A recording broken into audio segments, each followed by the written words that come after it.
everybody, and welcome along to the third round of the Virtual Endurance Championship Season 9. We are here at Virtual Silverstone for the 8 hours of Silverstone. Apologies for the slight delay.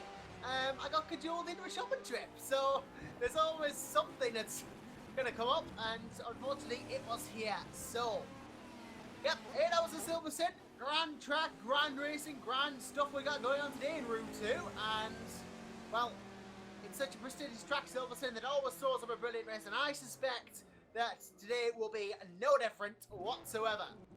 Yep, hello to everyone. Great to have you around with us as ever, and 8 hours racing today as opposed to the usual 6. You get a bumper edition just before Christmas, so more racing for your money. And of course, you get it for free, so you get the broadcast for free, so you're not really paying anything in the first place, but more racing is always better. I'm not actually trackside yet, unfortunately. I am working on that, but I can't really give much detailed commentary at the moment, so I'm slightly useless as a commentator until I can actually get into the server and actually start commentating proper. But yeah, we are most certainly going around in qualifying here at the moment, I believe. I'm just watching the stream to get a rough taste, and I do believe we're in GT qualifying with Alex Brautigam currently on pole. So that is always a bonus. Do know roughly what's going on, and I will be in the server shortly, of course, and I can actually provide decent commentary then. But yes, Silverstone, what about it? Well, it is a very old track. It's been around for a long time, had several revisions in its time, but the most recent one was this decade, actually. It was in 2010, I believe, or maybe even earlier. So that is the circuit that we know today, the GT layout.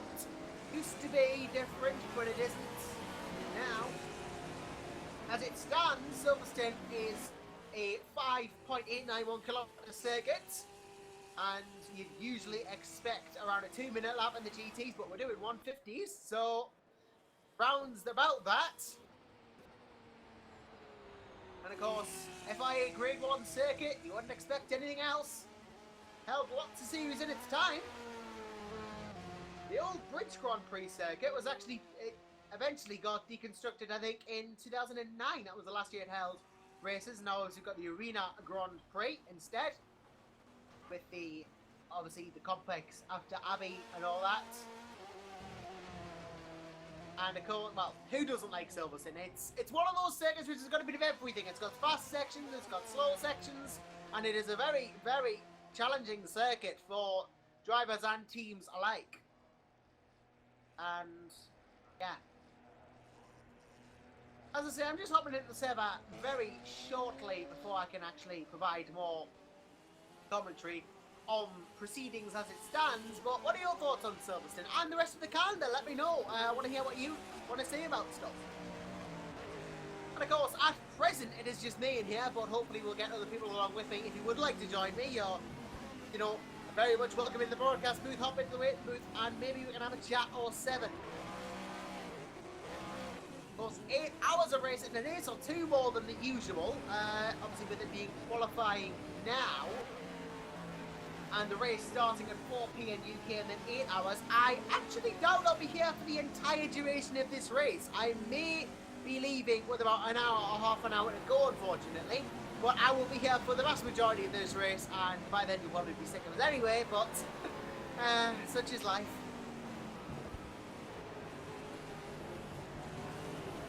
So as it stands then, after the last couple of rounds, we have had a good little season, and, well, ping by a couple of people on the teams, we've had a good season so far here in VEC Room 2. I'm just going to go through the standings now, just for your own personal reference. As it stands, Team RGPL lead the LMP1 standings, with Origin Front Row Racing in 2nd and Black Hawk Racing's number 6 in 3rd, with RGPL on 41 points to 30 for Origin and 28 for Black Hawk. And it's Inspired Racing Team, the number 617 car, on 24 points and 4th place, and the top 5 is running up by Just Connection Racing on 22 points. Moving down to LMP2, it's Racing Mood Sim, who have the lead on 45 points, and then CMHQ Motorsports on 39 in 2nd. Reborn Racers 3rd in 32 points, number 41. Feeder Ragnar Simulators number 26 is on 32 points, but of course higher finishes for Reborn put them ahead, and Velocity GP 5th place, 37 car on 30 points. And I'll just move down to LMGT now. It's Pulse Motorsport leading that with 2 wins in Indianapolis and Istanbul. 50 points, the maximum possible. Black Hawk Racing have 20 and 18 on the 81 car. That puts them on 38. 34 points for RC Racing Team on 51. The number 51 car in 3rd. 4th place is Adonis FRS GT on 29 points. And Undercover Sim Racing's number 59 is on 22 in the top 5 in LMGT. But of course there are more cars there, so more people challenging for the title. And I'm just going to I think I might actually be able to hop onto the server now, so I will be able to provide proper commentary, as they say up here, proper commentary in that. But yeah. Do that. Oh, I think the password's changed from what I put it in today. I'll just get a new one. So yeah, looking to be a fantastic race. I think GT qualifying is actually coming to an end soon, so I'll have missed that because that, well, it's not really good enough, is it? I've got to get my game on point. Aye. Right. So, here we go then. I'll hop onto the server and talk about Silverstone for a bit. Of course, lots of drivers and teams in Room 2 hoping to do well here today, as will the guys in Room 1 as well. Of course, I'm completely biased and I'll tell you to watch here because I'm commentating on it, but... okay. I am completely biased in that sense, but both rooms are worth watching. We got different commentary teams in both, different race teams in both. Same race distance and track though. So you get the same either way, you just get a different flavour. They're both packets of potato chips. It's just what flavour do you want? That's basically a good analogy. Pick your flavour and, well, maybe have both. Have your cake and eat it. Sure that a couple of teams would like to eat up the win here though today at such a prestigious circuit as Silverstone though. British circuit, of course, home to the British Grand Prix. One of the best tracks in the world if you're not being biased, and the best track in the world if you are being biased. And is Total Wolf watching to find a driver? Perhaps he might even be looking in the commentary book. Might even be looking in the commentary box for a driver. You never know. Aye. Well, I'll tell you this. The VEC being as prestigious as it has, we've had real-life drivers in here before. We've had Robin Friends, obviously a Formula E fan. Now over, you may finish your lap. As Ben Schmidt now says that LMGT qualifying is done, so I have missed that completely. Well done, Josh. Well, that's brilliant of us. And, yeah, I can tell you now, we will have a guest in with us when Le Mans Prototype Quali ends. So that is something. We will have someone in with us. I'm not going to spoil the surprise. But, you know, we will be joined by people. Yeah, that Damage comments. Anderson from there. Get it trending. Come on. Get it trending. I want that Mercedes seat as much as anyone else. I mean, the whole thing, though, about just while we wait for the Le Mans Prototype qualifying to start, this whole Rosberg thing, what do you think about that? You know, get talking. What do you think about the whole Rosberg's debacle? Is he a coward for leaving? Has he done the right thing? Has he gone out on top so he can spend more time with his family? Or he can look elsewhere? I mean, I would personally love to see him in DTM myself. It would be a great boost for the sport. Get DTM a massive boost, you know, to have the reigning Formula 1 champion. Could find himself a seat in a Mercedes team. Rosberg in DTM, what do you think? Could it work? Could it not work? Would it be a spectacular failure? I know I'd be a spectacular failure if I did actual motorsport. I'm bad enough in sim racing. I can't even, not that quick in sim racing now. We're going to imagine a Formula 1. Well, this is set to be a good race either which way you slice it, and well, I'm sure in a couple of minutes we'll have the prototypes out there raring to go themselves, and that is when things get even more interesting because we've got 2 classes of prototype going in at once. P1 and P2.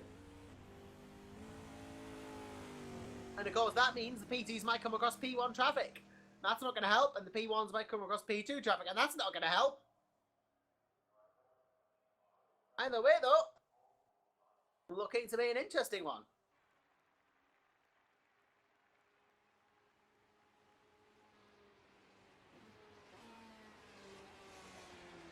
Yep, a couple of people saying it's his choice. He and his family are rich, famous, the likes of that. A couple of people saying caught him off guard, but it's up to him. Yeah, I agree that it might have been a good thing to do. You know, he's achieved his goal. Why continue? You know, if he wants to spend time with his family, life should always come first. Except if you're in the 1990 Formula 1 season, in which case life should always be last because they can't build engines. Ah, lordy, the W12 engine they built, though. Let's just take a breather back to 1990. That was a spectacular failure. If we're talking about spectacular failures. I mean, you've got to give them kudos for trying. Nobody has ever built a W12 engine in Formula 1 and made it work. And then they come along, they try, and they fail. But at least they tried. They get the marks for effort. You know, there's no shame in trying and failing if you've tried. If you try something and it doesn't work, then hey, you say, I gave it a go. And then you can say, well, it didn't work. So I tried, it didn't work, I've learned from it. There are a lot of teams that will have learned this season what does and does not work. Especially the new teams in the series, they'll be learning. It's all about learning sometimes. Even I'm learning as a commentator.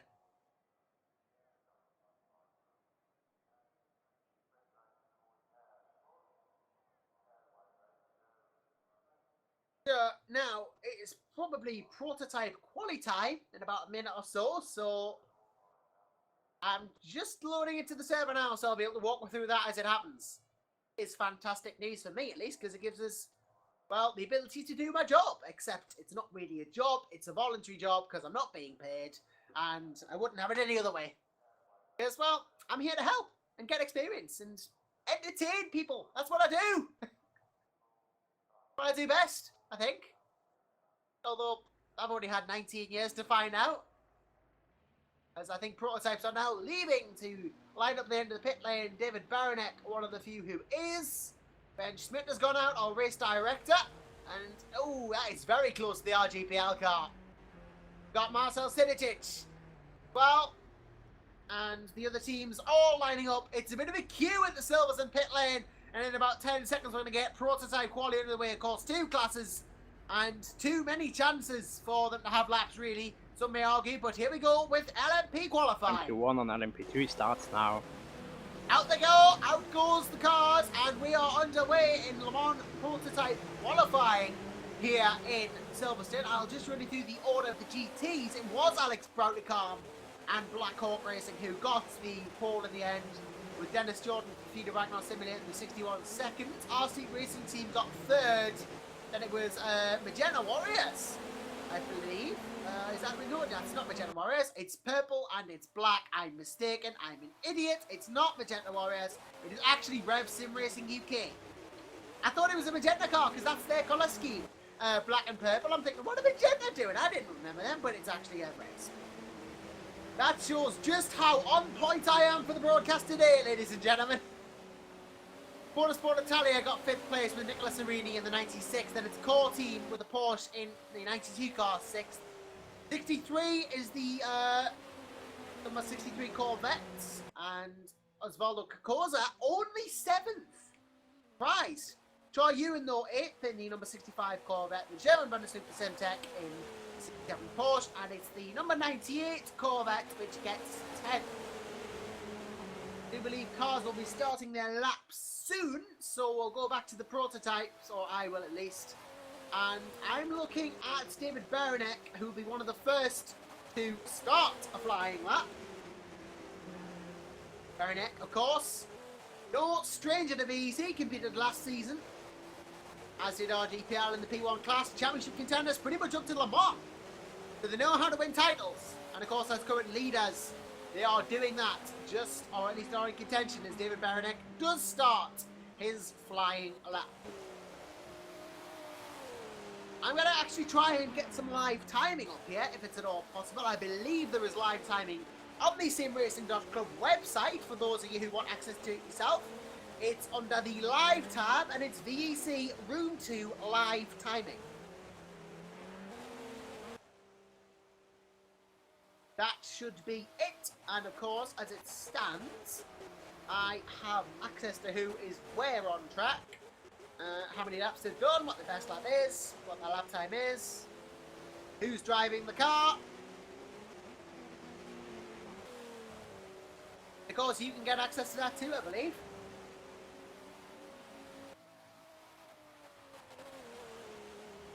David Beranek, as it stands, well, I can see he's getting blue flags as well, which is handy, but no actual sector times, unfortunately, but I can only do what I can do. Obviously, there will be an influx of times coming in as the cars start to do the first, so there's no real point in keeping live updates on that. But if anyone goes provisional pole, I will let you know. So, David Beranek will be the first to stop. He will set the benchmark that everyone else has to follow. We've acquired Ananda Maguire as he joins the server. But here comes Beranek round the final couple of corners. What will he do? This is the benchmark for everybody else. And he goes and sets himself a time now. A 1:39.778. Let's see who beats that. Marcel Synergis has. He's gone 7 tenths quicker on a 1:39.0. The benchmark has been raised. And a couple more times flying in at the moment. Not any quicker than Synergis at the moment. Marcel in that Delta car is the current pace setter. And that will be the new benchmark on 1:39. Potentially dipping into 1:38. Possibly, if we're lucky, seeing high 37s. I don't know.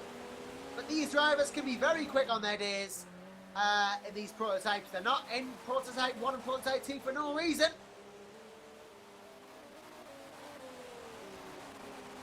And more times are coming in, but none of them as quick as Marcel at the moment. Current fastest P2 on the grid, I do believe, is the currently 10th place Giampaolo Folligati there for, Folligati in the number 49 car. He is the current fastest in LMP2. Big disparity at the moment, 10 seconds between pole and last, but that will come down as the session progresses. Maybe not a good first lap for some drivers, but definitely getting rubbered in and starting to warm the car up. There will already be rub up on the track from the GT's qualifying runs, which helps the prototypes because there's more grip on the track available. The advantage of going second.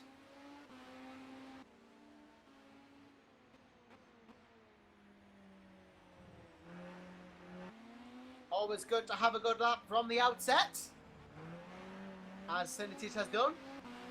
Mind you, Osvaldo Angeloni is not that far behind. Only 300s in that Atlantic Motorsports Audi there, so keep an eye on them. They could be a surprise package here. Berenek's now being pushed down to 4th in all this. Piotr Marovic for Insped is P5. Ben Schmidt in the Blackhawk, P9. And then Michele Molli has now gone fastest in the LMP2s on a 1:46.123. And Matthias Bogus in the RGPL Simtech joint entry is 12th.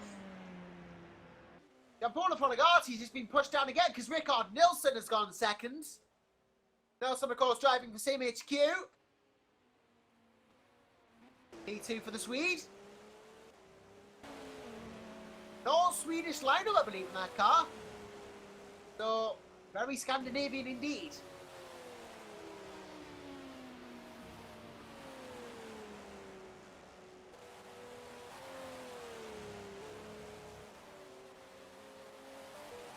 Of course, there isn't a lot to commentate on in terms of on-track action, as I don't have sector times available to me, so I'm just going to keep you updated when people go pole. But, of course, this is quite important at the track like Silverstone that pole is obtained. Not because there's not overtaking opportunities, but because it can be quite a tricky circuit, and over 8 hours, you know, it's good, important to have a good start, but, of course, the longer the race gets, the less important the pole is, or it's less important than a 6-hour race, but still quite important. Not crucial. fact, it never really is crucial, but either way.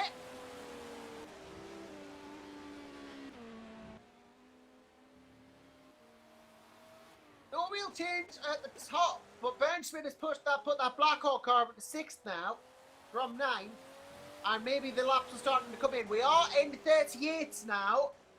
Marcel Sinitic on a 38.4 pole sitter.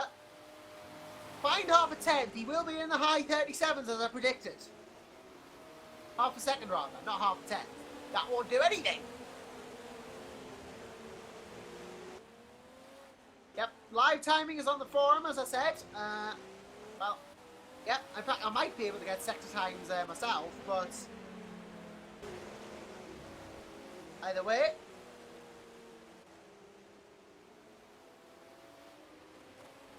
Right. Live timing, as I said, obviously, you know, keep an eye on that as in terms of who is where.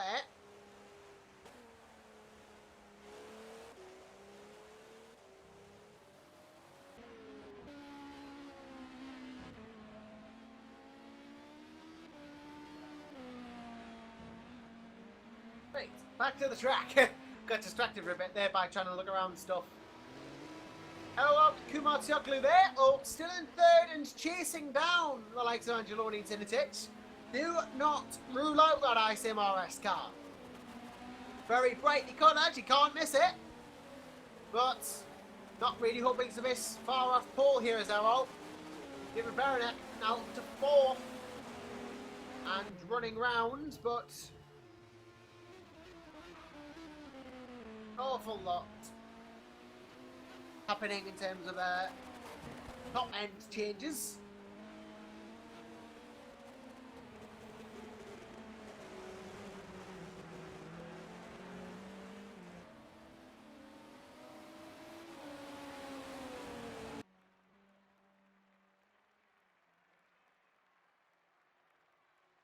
Right. Sinitic has just gone out again with 10 minutes to go. Of course, it is a long session, 20 minutes. Drivers have plenty of time to get the perfect lap. And that, of course, ensures that everyone is tip-top and ready to race as well. Because 20 minutes of qualifying gives you plenty of chances. You can learn even more. Of course, all drivers come to races prepared, but it is a sort of adaptation session for the race, almost. Because qualifying, I don't think... Well, qualifying is, I think, the last chance before the race. I don't know whether don't think historically there's been much running in warm-up, if any. So, really an adaptation session to go as fast as you can and get used to the track conditions. But at the same time, you've got to go quickly to get pole.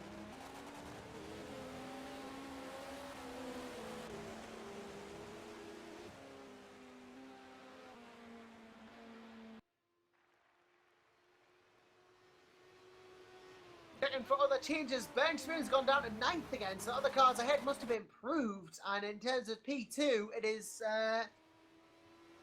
Where is the closest P2 now? I can't quite... Ah yes, it's Matthias Burgos in 12th. Must be 11 P1s then. I thought there was only 10. You'll have to excuse me on that one.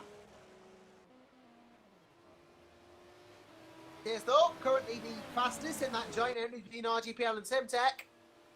Both very, very good teams, of course.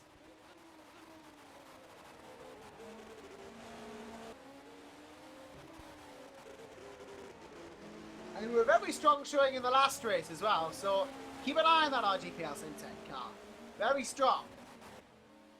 Both teams in their own right, but running a entry by sort of pooling the resources in this season here at VEC.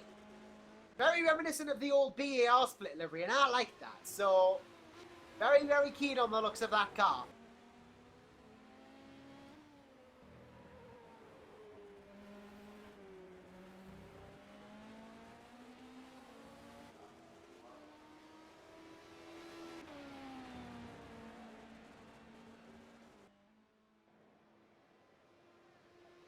As it stands, though, it is still Marcel Sinitic currently leading affairs on that pole position, and, well, 138.4, closer now is Osvaldo Angeloni, although I think with the session increasing, you'd think they'd get quicker, but it is hard to maintain improvements. Like, it's difficult to go faster and faster all of the time. If you make so much as one mistake, that can ruin a lap.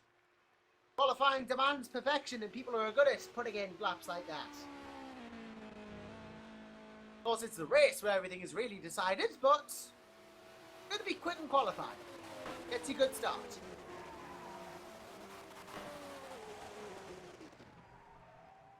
Perhaps with the drivers, that's what teams are thinking, because remember, the qualifying driver has to start the race. You can't just bung someone in for qualifying, then change over to your race driver. Whoever qualifies has to start, and that's why sometimes teams can start a bit far down, but climb up. It is all a big strategy call, ultimately.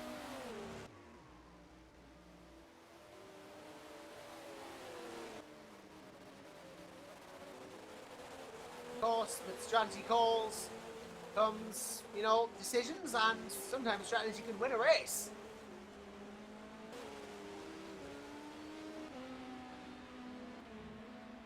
Six or 7 minutes to go in this session, closer to 7 than 6, but there's only 6:51 seconds.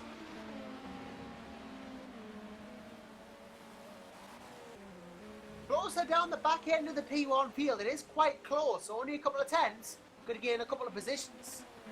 So there's more reason to really push and trying to gain a couple of tenths there. But as Volta Angeloni's got all the reason in the world. He finds 3 tenths, he's usurped Tinnitage by 0.1 of a second to get himself in overall pole.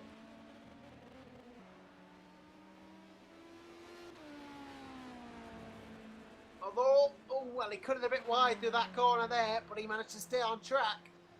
See how hard that Audi is pushing that Atlantic car. In fact, he probably can't because I don't controlling the cameras right now. Adam Maguire has moved up to 3rd for Origin Front Row Racing on a 1:38.6. Now, Maguire, one of the real superstars of last race as well.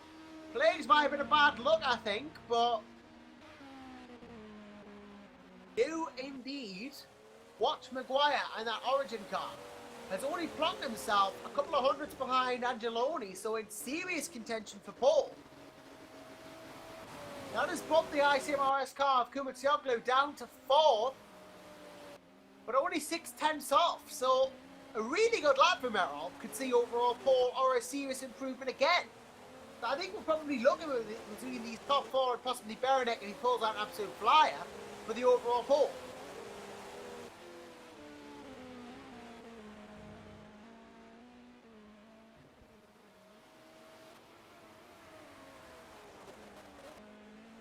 With the session coming to a close on the 5-minute mark, it is pretty much the last final qualifying lap preparation time. As no, it hasn't. Someone joined. Wow, I got a bit of a freeze up there, and if it wasn't just me, that might mean some qualifying laps may have been slightly compromised there. I mean, because R52 does the thing when someone joins, can't get a freeze, and when it freezes, it doesn't actually stop the clock. What it does is it continues the clock, and you lose that time. It's happened to me before, and I've lost like 6 tenths because of it, but either way, if the tyres are heated up, then there's a chance if it doesn't happen again, if you do something like that, you can always get a quicker lap that way.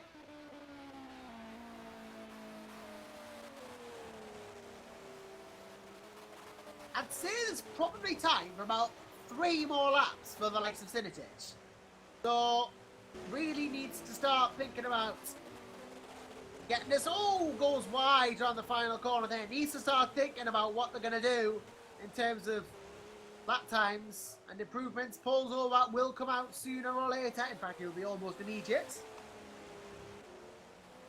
Goes to the pits, comes out of the pits. Most likely going to get 2 more shots at this. Or 1.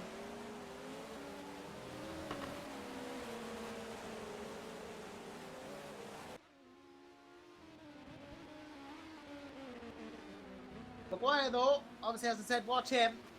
Angeloni, I think Sinitage is actually cutting another 2 tenths out of his time, so that's increased the amount of workload needed to be done like the likes of Maguire, like the likes of Angeloni. Maguire's actually slow now. I think he's aborted that lap in the hopes that he can get a good 2-lap run out of this. Yep, that Origin car speeding up again, so Maguire going for a 2-lap run now, as aborted whatever lap he was on, to focus on the next 2. We'll get 2 chances at pole position. Osvaldo Angeloni will probably get similar. They are right behind each other. Or Angeloni is only a couple of seconds off Maguire, so they can catch up close enough, might even get the help of a draft. Which could be crucial, that could be a couple of tenths, but at the moment it's a couple of seconds, so Angeloni will have to seriously outpace Maguire.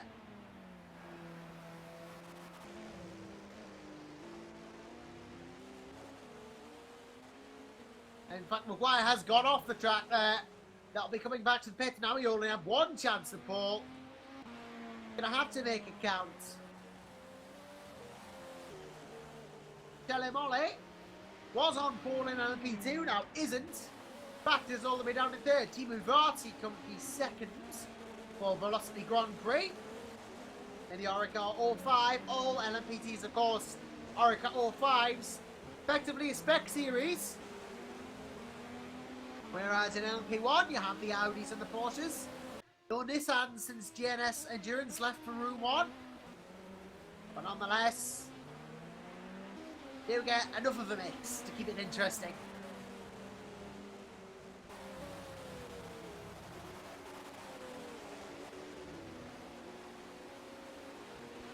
Minute and 33 to go in prototype qualifying then. Just about coming to an end.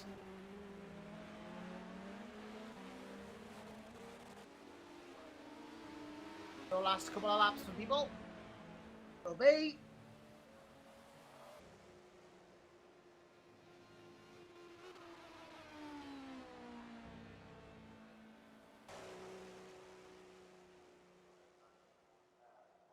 I suspect that Marcel Sinicic will get one more lap after this. Adam Maguire probably one more, but is letting everyone through. I think Osvaldo Angeloni will get one more. Maybe not. Actually, this might be the final lap for Angeloni. I suspect Sinicic and Maguire will both get one more each. Although Marcel got stuck in traffic and has gone back to the pits. That is him out of the quali session. No more time to do a lap for the Deltec driver. So it all comes down to whether Adam Maguire and Osvaldo Angeloni can assert on this final qualifying lap. I suspect this will... Well, Angeloni's come back to the pit, so now it's all Maguire. Half a second is the gap, and half a second he must find Arab Kumatioglu. Has to find a whole second, as does David Baranek. Not looking likely, but it could happen. Both need to make significant improvements. As far as P2 is concerned, that pretty much looks a lot closer. Michele Molly needs to find 2 tenths on Matthias Burgos. Matthias Burgos needs to improve. Rickard Nilsson is a whole second out, but an improvement could see some serious position change. Well, actually, he's only half a second out, so could do it.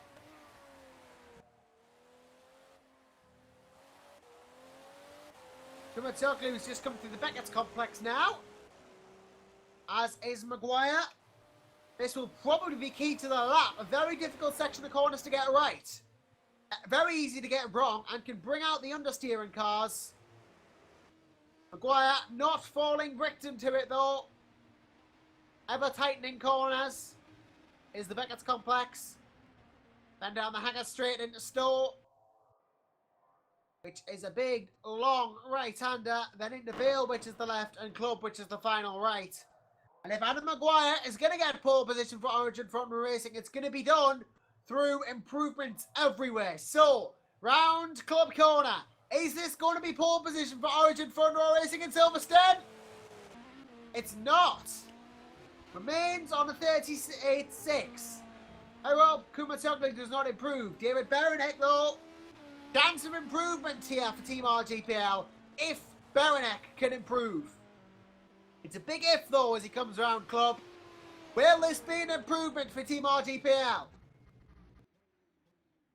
No, surprisingly.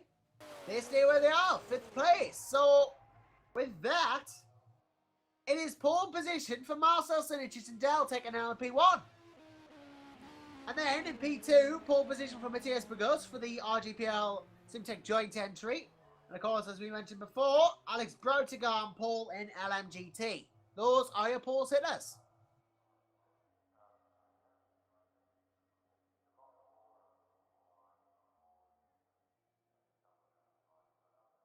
There you go. That was qualifying at Silverstone. And yeah, all for people.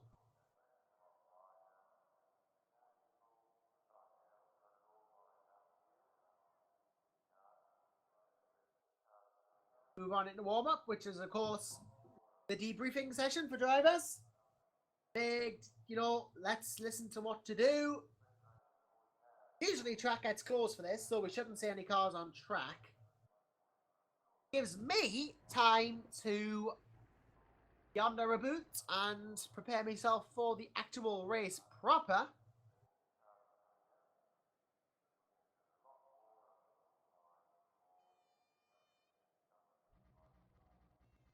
Of course, they're off track. And, well, during the warm-up, I can indeed bring a guest in. I'd like to welcome to the broadcast booth everybody's favourite Tony Crevin. Dun dun dun, surprise, everyone. Yep, surprise! It's the man who's possibly even more enthusiastic than myself when he gets into it. Great to have you with us, Tony. So, good qualifying session. Delta will be very happy about that P1 pole, of course. And, of course, your team, Velocity Grand Prix, got second. Yeah, very proud of them. He did an amazing job. It was really tight with the P2 qualifying, too. Like, everybody was within a second in comparison to the P1s and GTEs. It was the tightest. Yeah, it was very close in LMP2. Matthias Burgos did not get pole position by very much at all. Only a couple of tenths in it between them, and Michele Molly wasn't far off either. It was more spread out in LMP1 with likes of Sinicic from Angeloni Maguire. Not unfortunately getting the laps in they needed to get pole, but still a very, very close qualifying indeed. In fact, it is an Audi top 5. You have to go down to 6 for the first portion. That's the Dutch Connection Racing car of Eddie Castina. And then there's another one in Piotr Marovich, but then it's Audi, and then nothing else. So the Porsche is very much mid-pack here. Yeah. Like, it's going to be a tie race for the P1s, too. Yeah, it should be close because we got a lot of drivers capable of good things, as we mentioned. The likes of the qualifying drivers and their race counterparts. So, don't rule anyone out. We've seen the likes of RGPL make comebacks. We've seen, Insped were good last race as well. Keep an eye on them. Wojciech Kaszka for IRG. These guys, do not rule them out. No, definitely not. They've been showing quick pace in practice and quali, so... Like, this is an 8-hour race. Like, as we've seen from the previous races, like, the more time we get, the more things can happen. So, 8 hours is a long time for anything to happen, and I've been watching the Weather Underground weather reports recently, and there looks like there's a very small chance of rain, practically non-existent, but we do live in the sunny British Isles. Sunny isn't the right way to describe it, believe you and me. As an Englishman myself, I can tell you he tips it down all the time. So, rain would not be a surprise here at Silverstone, although if the forecast says there's not really much of a chance, then there isn't really much of a chance. Yeah, it would certainly mix up the deck, in other words. Yeah, it would shuffle the deck up. Yeah. Shuffle the deck indeed, and yeah, it would make it even more interesting than it already is. Yeah, Silverstone is a great track. You mentioned that this is one of the oldest, still used tracks in the world, and man, Silverstone is great. It's a very challenging and a very technical track with lots of multi-apex corners that you have to take a bit of an unorthodox line through. Yep. And indeed, yeah, it's one of those tracks, isn't it, where it's just got a bit of everything, and of course, Pretty much. Yeah. Like, for example, like Maggots and Beckett's is a very difficult corner because it's easy to run into the curbs, and, well, I don't know about the GTs, but the prototypes are really low in terms of ride height, so the car can easily bottom out on the curbs, especially the small bumps on the inside of the curbs. And that can cause a massive accident because you're going through there like 250 kilometers an hour almost. And, well, there is a massive runoff area, of course, but we're just approaching a wall at that speed. That's going to wreck anybody's race, really. So it's like, same goes for, I would say, the farm curve. Like, if anybody remembers the massive accident that Brendan Hartley had with a GT car in farm after Abbey. I just hope we don't get to see anything like that today. Yeah, hopefully not. And it is a big race, isn't it, Silverstone? 8 hours, you know, a challenge, especially for this sort of a circuit at this sort of length. Not going to be an easy race because it's 2 hours more than usual. Yep. And Okay, guys, just a short voice check. Please just doing rev a up voice your check now. engines and make sure you can hear my Hear voice him on the broadcast. That's for good. We'll code just keep talking 80 through him. during the As it race. is. So, just going to be So revving up the this is cars. just a voice check. Please make sure that everyone can hear me. Here it is. Here comes the sound of all the engines. Rev up your engines just for a voice check. Make sure you can hear me. Again, I said before, last broadcast as well, Tony, this is a real thing to have all these cars going in Again, warm-up. just a voice check. Rev up the engines. Make sure I you was can just- hear my voice No, go ahead. loud and I was saying, it's clearly. real, isn't it? Listening to all the cars revving in the garages. Oh, yes. You don't Also get make that, but it's a sure voice if you check, so we can't do. hear me, Exactly. maybe raise up the volume on me on Obviously, TeamSpeak. just a chance for everyone to get the volumes just right as well, so they can hear Ben Smith And 24/7, just so we don't again, have any incidents there's a during voice code check 80s. to make sure everyone can hear me fine. Wow, speaking of cold 80s and missing problems, I think there's quite a few penalties to go through from the last race. And a Because last of people little missing, voice check.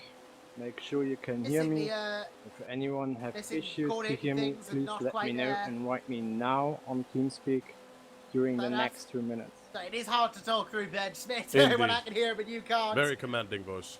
Yeah, he's very authoritative indeed, Mm-hmm. and yeah. Our germ I as think always.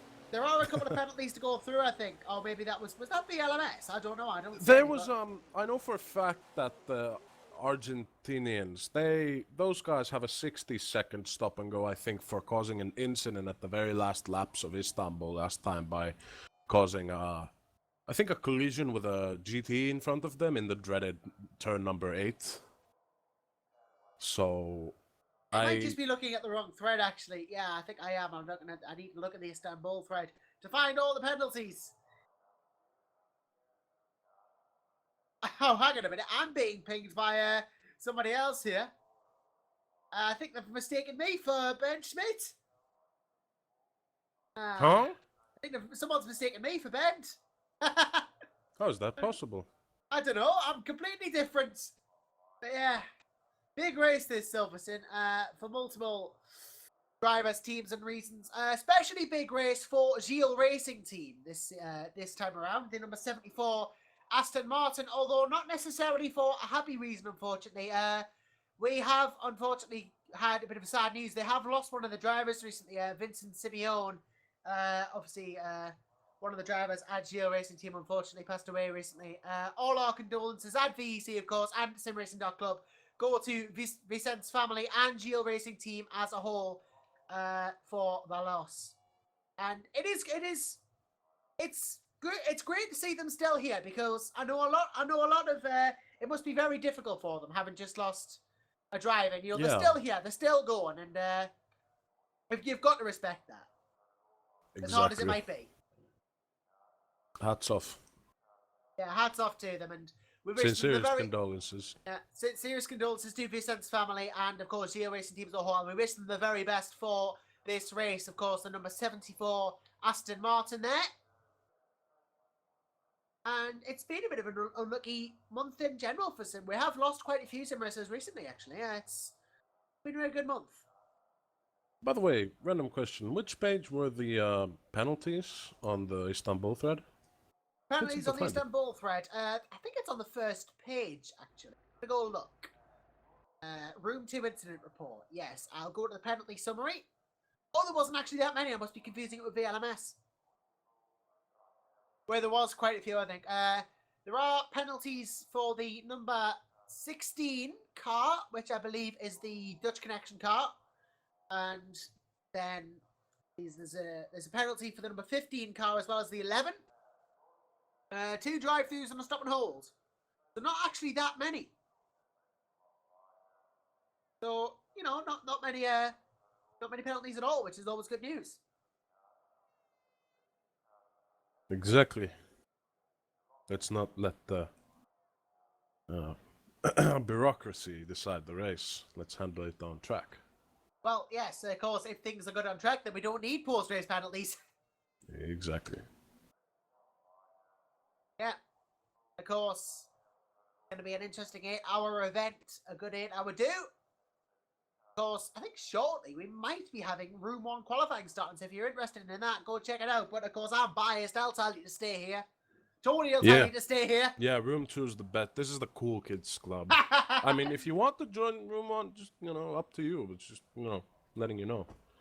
Cool kids club. Right we have to be impartial. Other rooms are available, but this is the one with all the cool people in. Yeah, like completely objective. Room 1 doesn't have Joshua, so Room 1 is inherently not as good as Room 2. Well, they do have a professional commentary team in their defense. Yeah, professional's professional.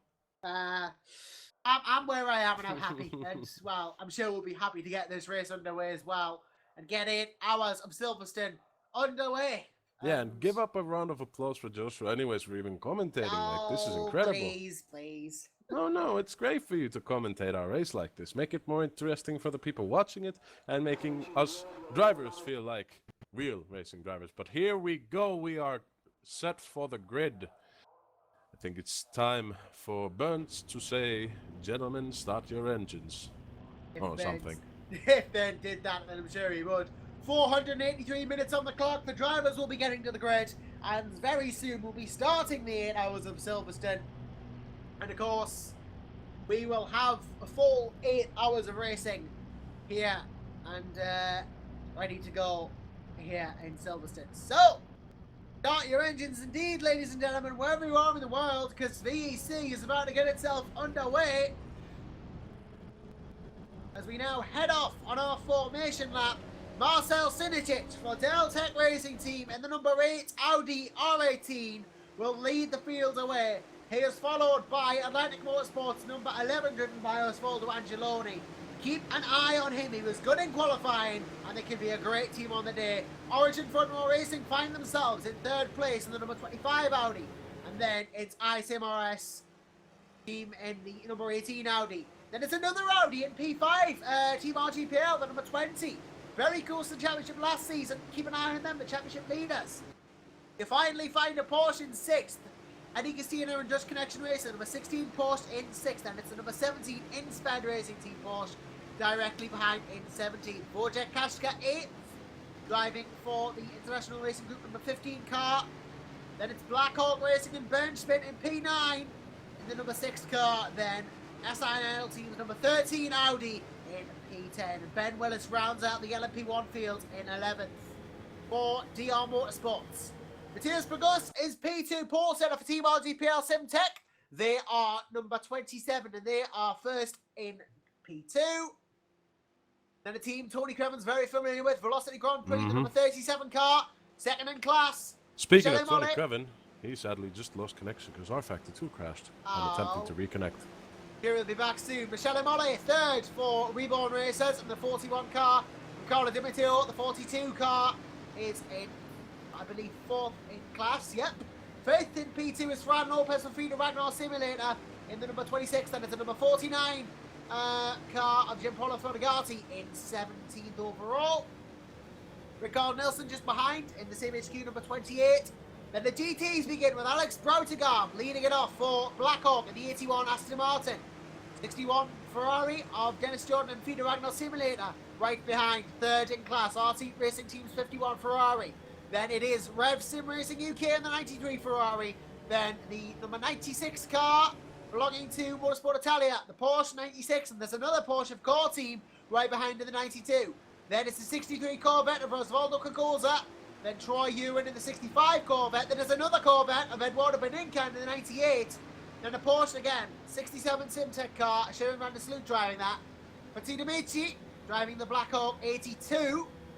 Marcelo Silveira in the 86 Porsche. Then it's Jimmy Hughes in the Kaspersky car. Kaspersky livery car for Undercover Sim Racing, the 59. And then Odin Racing, Joe Ciampa in the 32nd place in this number 69 Odin car. Labiella Racing find themselves in their Corvette 79 car, 33rd overall. Then Geo Racing Team 74 Aston Martin, 34th overall, followed by Jose Alvarez in the 55 RF2R car. Facundo Lopez in the 97 Aston Martin follows, then Lucas Stramick in the core team car, the other core team car, 62 Porsche. Johan van Doren for SRBN in the Ferrari, number 80s, 38. And then VRE's Max Helmuth, 99 BMW, 39th overall. Rounding out the fields, Michel Gulpin in the Exclusive Racing Series Corvette, number 58. And That's a long list of drivers. Yeah, and we've still got time for tea as Marcel Sinicic leads them down the Hangar Straight. The Hangar Straight is a great place to clear traffic from what I've noticed from practice. It's if you're in a faster car, it's easy to get on the inside and dive. You just have to make sure that the next turn after the Hangar Straight doesn't go wide. Because I suspect we'll have green flag racing soon as Sinicic leads them round into the final couple of corners. And of course, we'll see when they do go. Back to the outer club or through Vale. Sinicic knocks it down into third to second to first, weaves a bit. I suspect it will be out of one of these corners. We're about to go racing here at Silverstone for 8 hours. And keep your eyes on the action, ladies and gents, because this should be quite the phenomenal race. We'll go then. Green flags have dropped out through club, and Sinicic starts the race. Lap 1 begins here at Silverstone, and it is Marcel Sinicic leading you off. David Baranek taking her off on the inside, right in the first turn. Baranek gets through straight away. We got battles up and down the P1 order. Eddie Castina under threat from Earl Kumasioglu in the ICMRS car, straight down into turn 2 there. And Arab is looking to get it done, but Eddie's there too. Piotr Marovic for Insped's got a good start. Wojciech Kashka as well. Down in P2, Matthias Pagos has got a flyer. Team Mavati holding second. Got an awful lot of action going down in the P2s. Baranek's going to try to make a move on Maguire. David Baranek on Adam Maguire. Through he nearly goes, but it doesn't quite get done. But Maguire gets a squiggle on. Makes a mistake. Yep, Maguire gets a squiggle on. Here comes David Baranek to have a crack in the RGPL. It's RGPL versus Origin here, and it's all kicking off in the first couple of laps. Meanwhile, quick update from the GT field for you. A couple of races going on down there, but Broutigam gets a strong start. Dennis Jordan, Josh Hall going for a Valentin Solilak, Revs versus R-Seat. Battle of the Ferraris. Unfortunately, I don't have the capacity to bring the cameras to you because there's no one to cover that. Unless Tony would like to, but... I'm really bad at cameras. I'm literally Fernando Alonso when it comes to filming cars. Well, I think we might have to leave it on auto cams there. I'll have to keep you updated on the action by my own voice. David Baranek still chasing Alan Maguire though, as we round these couple of corners here. Trying all his might to get there. I think he's found an opening. But Maguire doesn't want to let it happen. He's going to be forced around the outside as Baranek. And there's no room at the end for the Czech team. And, well, is it checkmate for Maguire? He's found the inside. It is checkmate. Through he goes. Team RGPL into third. And Adam Maguire will be thinking, what on earth happened there? I've let that one slip. And he might let another one slip if Erab Kumasioglu and ICMRS catch up. Well, people are asking for cameras. I might have to try and do cameras. We can't let this action go undone. I'm going to have to try. And let's look at this battle for P4 where Adam Maguire is then, because he is in a bit of a sandwich at the moment. He's in a big RGPL ICMRS sandwich. And if you want to call it sandwich by a bread, if you call it by a Billings, it is an Origin front row sandwich with bread of 2 different varieties. It's like having a wholemeal and white. You get the best of both. And, well, it's a sandwich I'm sure Adam Maguire won't want to be in, that is for certain. I don't think in this instance he likes sandwiches, even as popular as they are in the food world. He don't want to be in a racing sandwich. Doesn't help anything. He is trying his hardest here, but I want to go down to the front, if I may, because look at Osvaldo Angeloni. He's looking to get himself in a nice little battle here with Marcel Sinicic. He's gaining hungry like the wolf. Duran very much being channeled in Osvaldo Angeloni here indeed. But it's all about this battle. Can he catch up to Marcel Sinicic? And will we have a battle for the lead? Not if he keeps sliding like that. He's getting his initial D mode going on here. Deja vu all over again if you like DNS endurance. But it's all Audi here. And, well, German engineering has not let the car not slide as Angeloni does not make any significant inroads towards Sinicic, who now leads this lap as well. Been a bit of a hectic couple of first laps, hasn't it, Tony? Oof, so much action going on. I I'm speechless. Well, It's like Istanbul first hour all over again.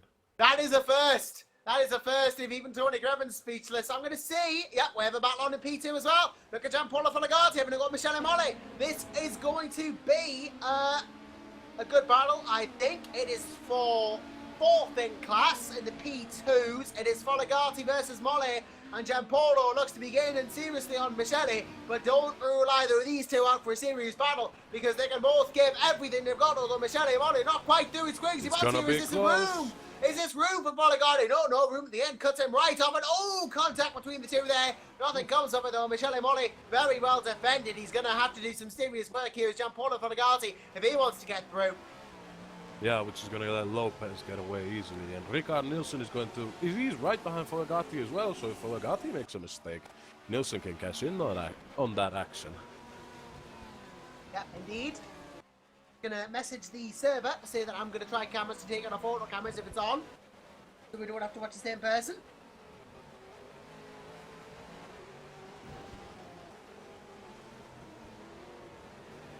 So yeah, back to the racing. But did we ever leave the racing? That's the question. I don't think we ever did. I don't think we ever did leave it. I'm just looking because Arop could be struggling, but I say Ross getting quite close to Adam Maguire now in the grand scheme of things. Has the loss of that position affected Maguire, do you think? I think he might be a little pissed off now. I can see him sliding around, weaving this way and that way, just waiting for an opportunity, but I think he might be just a little bit overdriving the car. Yeah, he is sliding around a bit, isn't he? And, well, I'm sure he'll be using colourful language in himself for letting that position of David Baronet go, because in the grand scheme of things, time lost earlier is worth more than time lost later. And if you lose more time earlier, it's not as good, because if you lose time late, there's more chance he won't be as affected by it. But if you lose it when no one else is losing it, that means you lose more time. And we have seen big crashes at the start that have ruined races. But then again, we've seen comebacks from those as well, and it's not all over for Maguire if he doesn't get that position with Baronet back. Arop is closing in at a rate of knots here, and that's another slide from Maguire. I think he is pushing that Origin car just a little bit too much. Is the ICMRS car going to be able to capitalise? Then again, the gap between Baronek and Maguire isn't that long either. It seems that Baronek might have made a small mistake on that first sector. Yep, Goes a little bit wide. All three cars are going to watch themselves because anything could happen if anyone makes a mistake. In fact, Marcel Sinicic, hold on a minute, ladies and gentlemen. Just seen how close he is to Osvaldo Angeloni because traffic, and look at this, Angeloni's closed the gap right up. I do have to break from this because this is the battle for the lead now. But Osvaldo has used the traffic perfectly to close the gap to Marcel. He said, thank you very much, traffic. I love traffic. Traffic's my best friend because it gets me closer to the lead of this race, and Marcel will be cursing it. But Osvaldo's actually got a drive-through. So it's good that he's actually done that, because now he's going to serve a drive-through from the previous race. As I said, not many penalties to be served. Wojciech Kaszka has one, Eddie Castina has one, Ricardo Di Matteo has one. And while they're on, is going to breathe easy now for a few laps. while there aren't many penalties, the ones that have been applied are in key positions, which has put Anna Maguire back up into third and within striking distance of David Baronek, who's now trying to negotiate this traffic. And Anna Maguire, if he can get enough time through here, has a serious chance of second. We're going to go into Sector 2 with a lot of traffic ahead on Marcel. Oh, right down into the slowest part of Sector 2 too. Oh dear. Oh yeah. And, that's a lot of traffic. Yeah. Going to try to go on the outside. It's a bit of a ballsy move. Let's see if it pays off. Let's see if it does. Really Baronek's close to the GTs. Baronek's got as much traffic as he doesn't want. Has to have to hit the brakes slightly to get round, but it does. Now it's slice and dice through the traffic. Joe Ciampa both get round there, and Maguire, he can't try it through here. Of course he doesn't. That would have been a daft move. Maguire knows better, but the traffic's not helping. There is so much of it through the Beckett's complex. I think they're just going to have to stick behind, unless Maguire wants to try some seriously crazy move. There are feeder sport. Poland levels of potential going on here. Remember Spring last year, some crazy moves happened through traffic, and Baronek's just slicing through it like margarine through a knife through margarine. But Eddie Maguire slicing through the gap as well in similar fashion. Now has to cross to the inside to get past the core team car, and actually surprisingly no gap change. Well, no accidents either so far, I've noticed. At least no accidents that I've noticed. yeah, I mean, it's an interesting way because he can get by so much traffic they've just negotiated and no accidents. That is nothing short of phenomenal. It shows how good the drivers are. Contact in P1s. I think it's Willis going past. Oh yes, we got a battle on. When Willis just used the traffic to his advantage in the DR car, he's just gone straight through into P8 there. I'm just hoping we can get a replay of that, and I'm sure we can because I have replay capacity. I'm gonna see when that was. Whoa, Marovich! Contact with the yellow Corvette, while clearing traffic. Marovich in the Inspad car there. I think it's a bit late to do a replay now, actually, unfortunately, on Willis. But he's being chased by the SINL team car and bench fit off behind that, actually. So we're going to have a bit of a battle on. Could indeed be an interesting one. And I just informed the server that I'm taking control of cameras, or trying to. And here comes Jose Almino Scarino, trying to have a cut down on Willis's gap. It's not working, unfortunately. Emojis Katska coming in to service stop and go. Kashka comes in. Willis is actually closing in on Angeloni here. In the Atlantic car, bit of a tight squeeze here as all the traffic gets through. Jimmy Hughes in the undercover car gets past. There is Vasquez just on the racing line and stays on it. Willis moves round. Good move there. It's what you want, really, predictability from GTs like this. Ooh, Bernd Schmidt slicing through the middle. Oh, the absolute madman and gaining massive amounts of time for Alamino's guy. Ooh. Yeah, Schmidt has just gained a metric ton of time, and this could be an overtake. Look at the hanger straight, he gets a better exit. This could seriously be an overtake from Bernd Schmidt here. If he gets enough of a draft, that Blackhawk car is looking $1 million. And it's looking $1 million for a potential overtake, and there's a lot of traffic. Can it fall into the German's hands? We're about to see. It's close round here. Very close, but Bernd Schmidt has managed to avoid incident. And he's lost time to the SINL car in the process, unfortunately. Oh, bit of a squeeze on with the GTs there. This is crazy racing, but we love it. Speaking of crazy racing, you might want to have a look at Foligati. Oh, wait, no, the battle's died down a little bit. Just a lap ago, Mole Foligati. Well, I'll tell you what is a battle. Ben Willis versus Osvaldo Angeloni in that... in the Atlantic DR battle that we got going on. Look how close Willis is. He's not that far at all. And they are now within cutting distance. Clashes with Kekoza as Willis. A bit unfortunate, but no damage done. Can be a bit of a struggle this sometimes, but round he goes to Ben Willis, and now there's about 1.5 seconds between them. So if Willis can get a move on in that DR car, whereas Aldo does not get a good run, then he is within striking distance. Yeah, Angeloni doesn't have immediate traffic to worry about going into Sector 3, so I think the gap is going to stay stable if Angeloni or Willis don't make any mistakes. But we will have to see. Yeah, I think Riccardo Di Matteo is saving his stop and hold penalty, and, well... Oh, no! I was wrong. Willis Angeloni has died down a bit now. I'm going to see if there's anything going on in LMP2. But just quick shout out to Adam Maguire. He's still hooning it like a madman round those corners. He's practically treating it like a Toyota Sprinter. Yeah, well, Michel Moll and Ricard Nilsson, they're pretty close to each other. Yeah, Molle and Nilsson are very close. Let's go to that. Let's go to Michele Molle in P15 as he is chased by the CMHQ car. Really not much in it now between these two. Ricard will be chasing him down in his Swedish manner, thinking I can have you here. From my personal experience, the Swedes are all very quick, so he's probably got a bit of a problem. Michele Molle, you better watch out. There's a Swede about, and his name's Ricard Nilsson. He's coming for your place. Going into traffic, this is gonna be interesting to see. Gonna be very interesting. Which side traffic is and all. Start through the inside. Yeah, Molle's gone down the outside. Nilsson down the inside. Is this gonna work for Ricard Nilsson? It nearly did, and it would have been a phenomenal move, akin to the one made by Feedersport last year at Spring if it did, but didn't happen unfortunately. Shame, because it would have been a phenomenal, but it's not really. Nilsson comes around and he tries to go again, but it's not working. Cut off by Molle. It's still got an excellent exit right on the tail of Molle again. Basically licking a diffuser of Molle's. Really close. Yeah, this is a close battle between Nilsson and Molle. Nilsson, no, well, he's trying on the outside of the... From the outside, he's trying there through 3 and 4, and that would have been great if he'd pulled it off, but he didn't. Yeah, the problem with that is since iFactor 2 has the ingenious little bit of technology.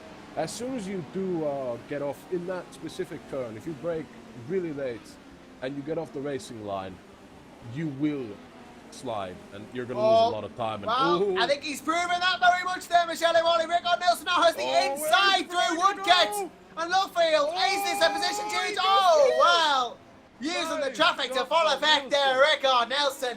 That was a quality move, and I'd like to see a replay of that. So I think we will, because I have the capability.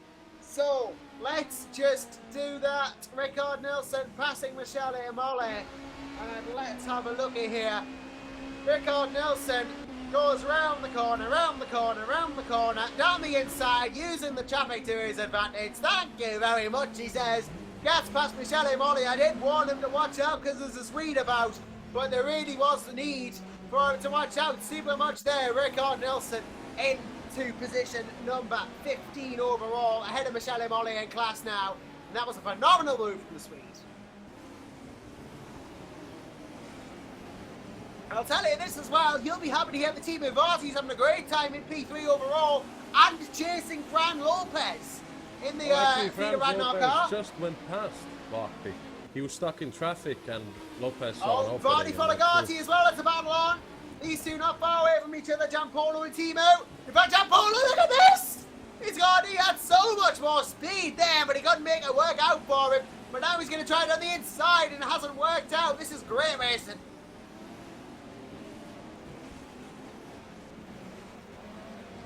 Well, the traffic is the great equalizer. I get this all thought already. I've had to, this is madness, this. No, it is the great this equalizer is traffic as we are proving here with Giampolo Folagati, Team Varty battling it out. I mean, this is P2 like for fourth, third place, and it's like amazing. It just goes to show you can get a battle anywhere on track. Wow, wow, wow, wow, wow, wow. Timo, please. You're almost giving us a heart attack with this good racing. And that wouldn't be good if one of your teammates calls that Giampolo can't possibly. God, no, he doesn't. I keep thinking someone's going to try and move through there. It would be almost kamikaze-like to do that. There's another Corvette, right? Yep. There's Troy Ewan, right where you don't want it. Timo Varty gets through. Giampolo not so lucky. Nice job by the Corvette. They're letting the P2s past. Yeah, not so lucky was Giampolo to not get through straight away, but such is life, sometimes you don't. Meanwhile, Lopez going past Focus. Lopez is in the lead through the outside. It's neck and neck, wheel to wheel. Oh, this is for the lead of P2. I missed that completely. Fran Lopez, we're watching Fran Lopez now as he battles it out with Matthias Bagos. Here, it's RGPL Simtech versus Feeder Sport Ragnar. It's all kicking off now with LMP2 for the lead. Here we go. Lopez can't make this work through one. Can he? Yes, he can. Fran Lopez is no dairy me. Oh my goodness. Well, it's not over yet because Matthias Bagos is still there, but Fran Lopez has got the lead of P2 for now at least.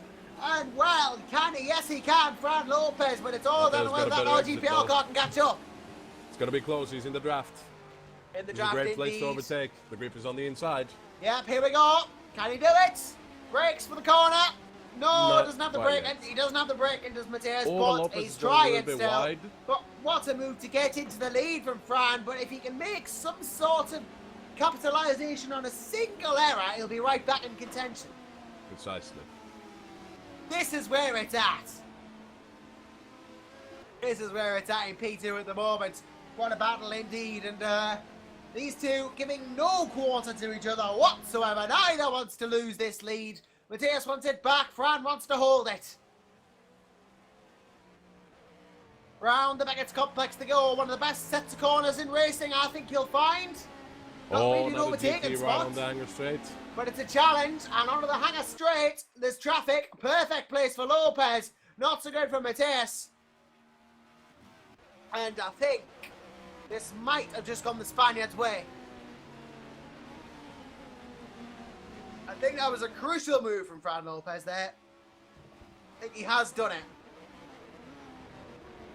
There we go, battle for the lead. Over and done with, I think. And it's Feeder Sport Ragnar who have come out on top. Interesting. Well, I tell you this. If a battle... Oh, hold on. We have a slow-in sped car.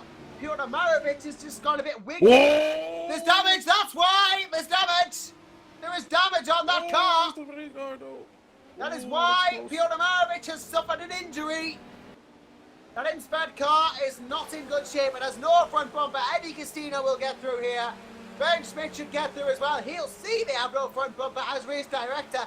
But because of the speed they're going, I don't think this calls for a code 80, to be honest. I think Piotr should get it back nice and safely, and nothing will come of it. I wonder what happened.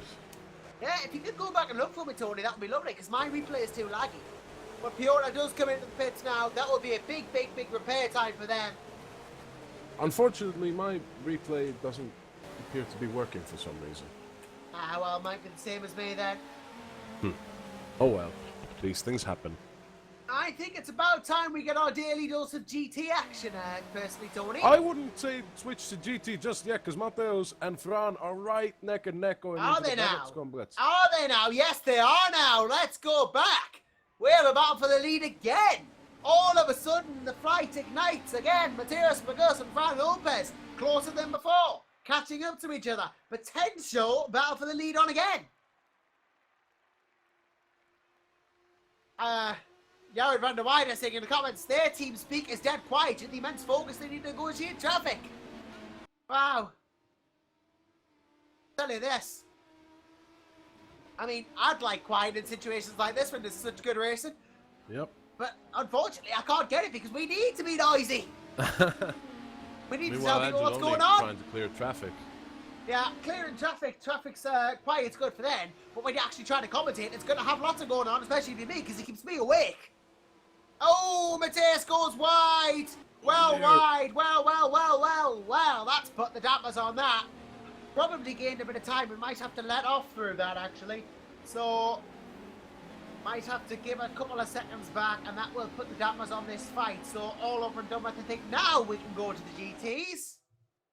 Or rather, we could if Michele Molly and Rico, well, they're quite behind each other, aren't they? Sherry van der Sloot and Miguel Vasquez are pretty close to each other, as I'm watching here. There might be a potential battle there.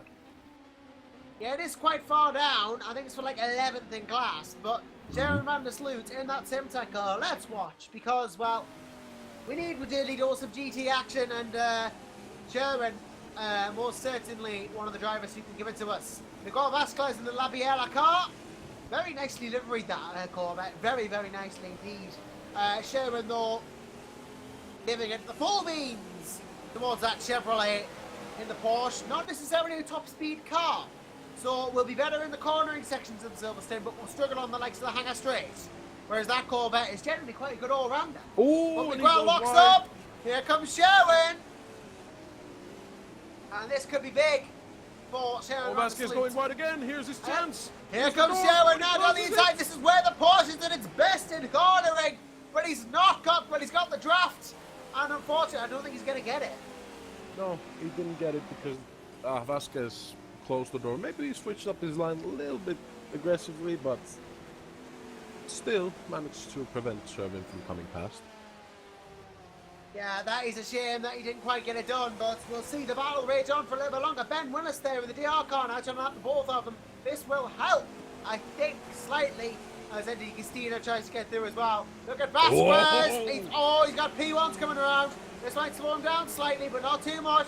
Remember that Porsche's not as good in a straight line as the Corvette, so it's all down to the tight corners where Sherwin will make the serious gains. I think this battle has died off a bit now, unfortunately. I don't think Sherwin quite has it in terms of overall pace here, and the rest of the GTs are quite far away, although there is a serious battle going on. Willis and Castina are close. We'll go to them. We saw them lap the other cars, and we'll see them battle now. Play about with the core team car. Willis has got the outside. Has that heard? It has, and Eddie Castina gets through. Nice move by Castina. Well, Willis didn't have the preferential line, unfortunately. No. He got knocked to the outside of that traffic, and that's cost him because he's lost the position to Eddie Castina now. He won't be happy about that, but all he can do is try and get it back. Traffic going into the hangar straight too, so we'll see. All he has to do is try and get it back. That's all he can do. That's all he can do, unfortunately, Ben Willis. Try and get it back. He's going to give it a go. Can he get it back, though? That's the question. Yeah, we will see. Time will tell. Well, for the information of the viewers, the battle between David Baranek and Marcel Synergist is 2 seconds in it. It's relatively close, but not really close enough at the moment. But there is traffic for Baranek to negotiate in the form of LMP2 leader Matthias Burgos and, well, that's a battle in itself, actually. Burgos for Lopez, but not really, again, that close. Not as close as, well, Christina Willis, which is really starting to close in now through the Beckett's complex. But Eddie, I think, has got a better launch. Unfortunately. It seems so. Well, Fortunately actually, for Christina, Baranek looks to be closing in on Synergist, so I'd like to keep an eye on it, if it's at all possible. Although the gap does not seem to be reducing that much. In fact, Marcel's got the half second back. Yeah, back to... Christina Willis is a lot closer. Yeah, very close indeed. Entering the final turn. Oh, so they're not again, with that final turn has not helped. DR Motorsport having a couple of problems catching Dutch Connection Racing. So there is only a second between them right now. So a good enough couple of seconds from Willis should stay a gap open. Yeah, this has been a very hectic first half hour. I think I'm going to need to take a drink already. Unbelievably. So I'll be back in literally a minute. Would you like to keep everyone occupied till then, Tony? I'll try to hold the fort. Meanwhile, the battle between Maceus and Fran, it is, I'd say, pretty close. Second, maybe. Sadly, I can't control the camera, so I can't show you the action, unfortunately.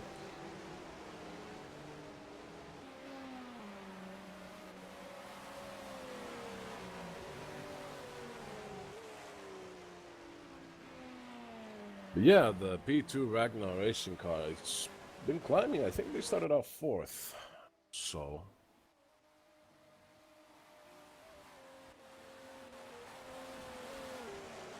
good job by Lopez.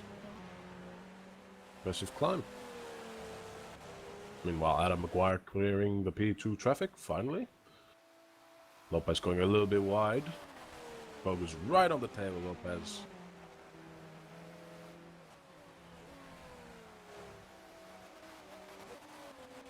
Vahti isn't that far off the fight for the lead either. I think there's a few seconds between them. Max.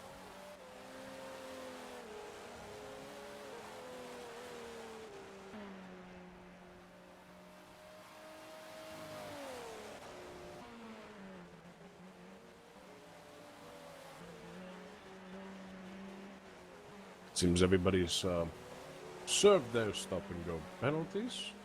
Meanwhile, who's that at the pits? It's Michael Gopin, exiting the pits now.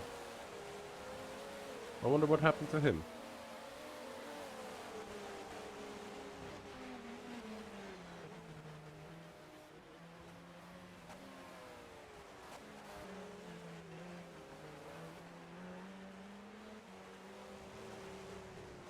Yeah, with an I, not a Y.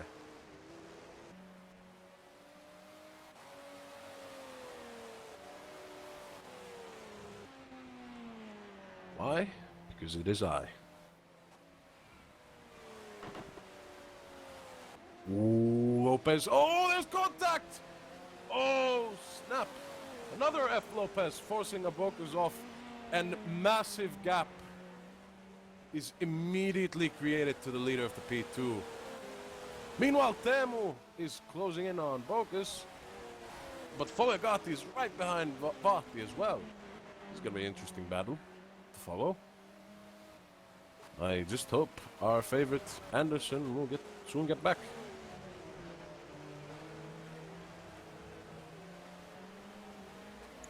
Fran Lopez and the P2s having a nice 3-4 second gap to Mateus. Get a second to breathe. You know what, Teemu closing in on Bogus really fast. But Folegati is on Vahti's tail as well. And Michel Mole pitting already at 32 minutes in. They might have started with a lighter fuel load, considering that the race is 8 hours. Yeah, Michel Mole from P2 has now pitted. Interesting maneuver.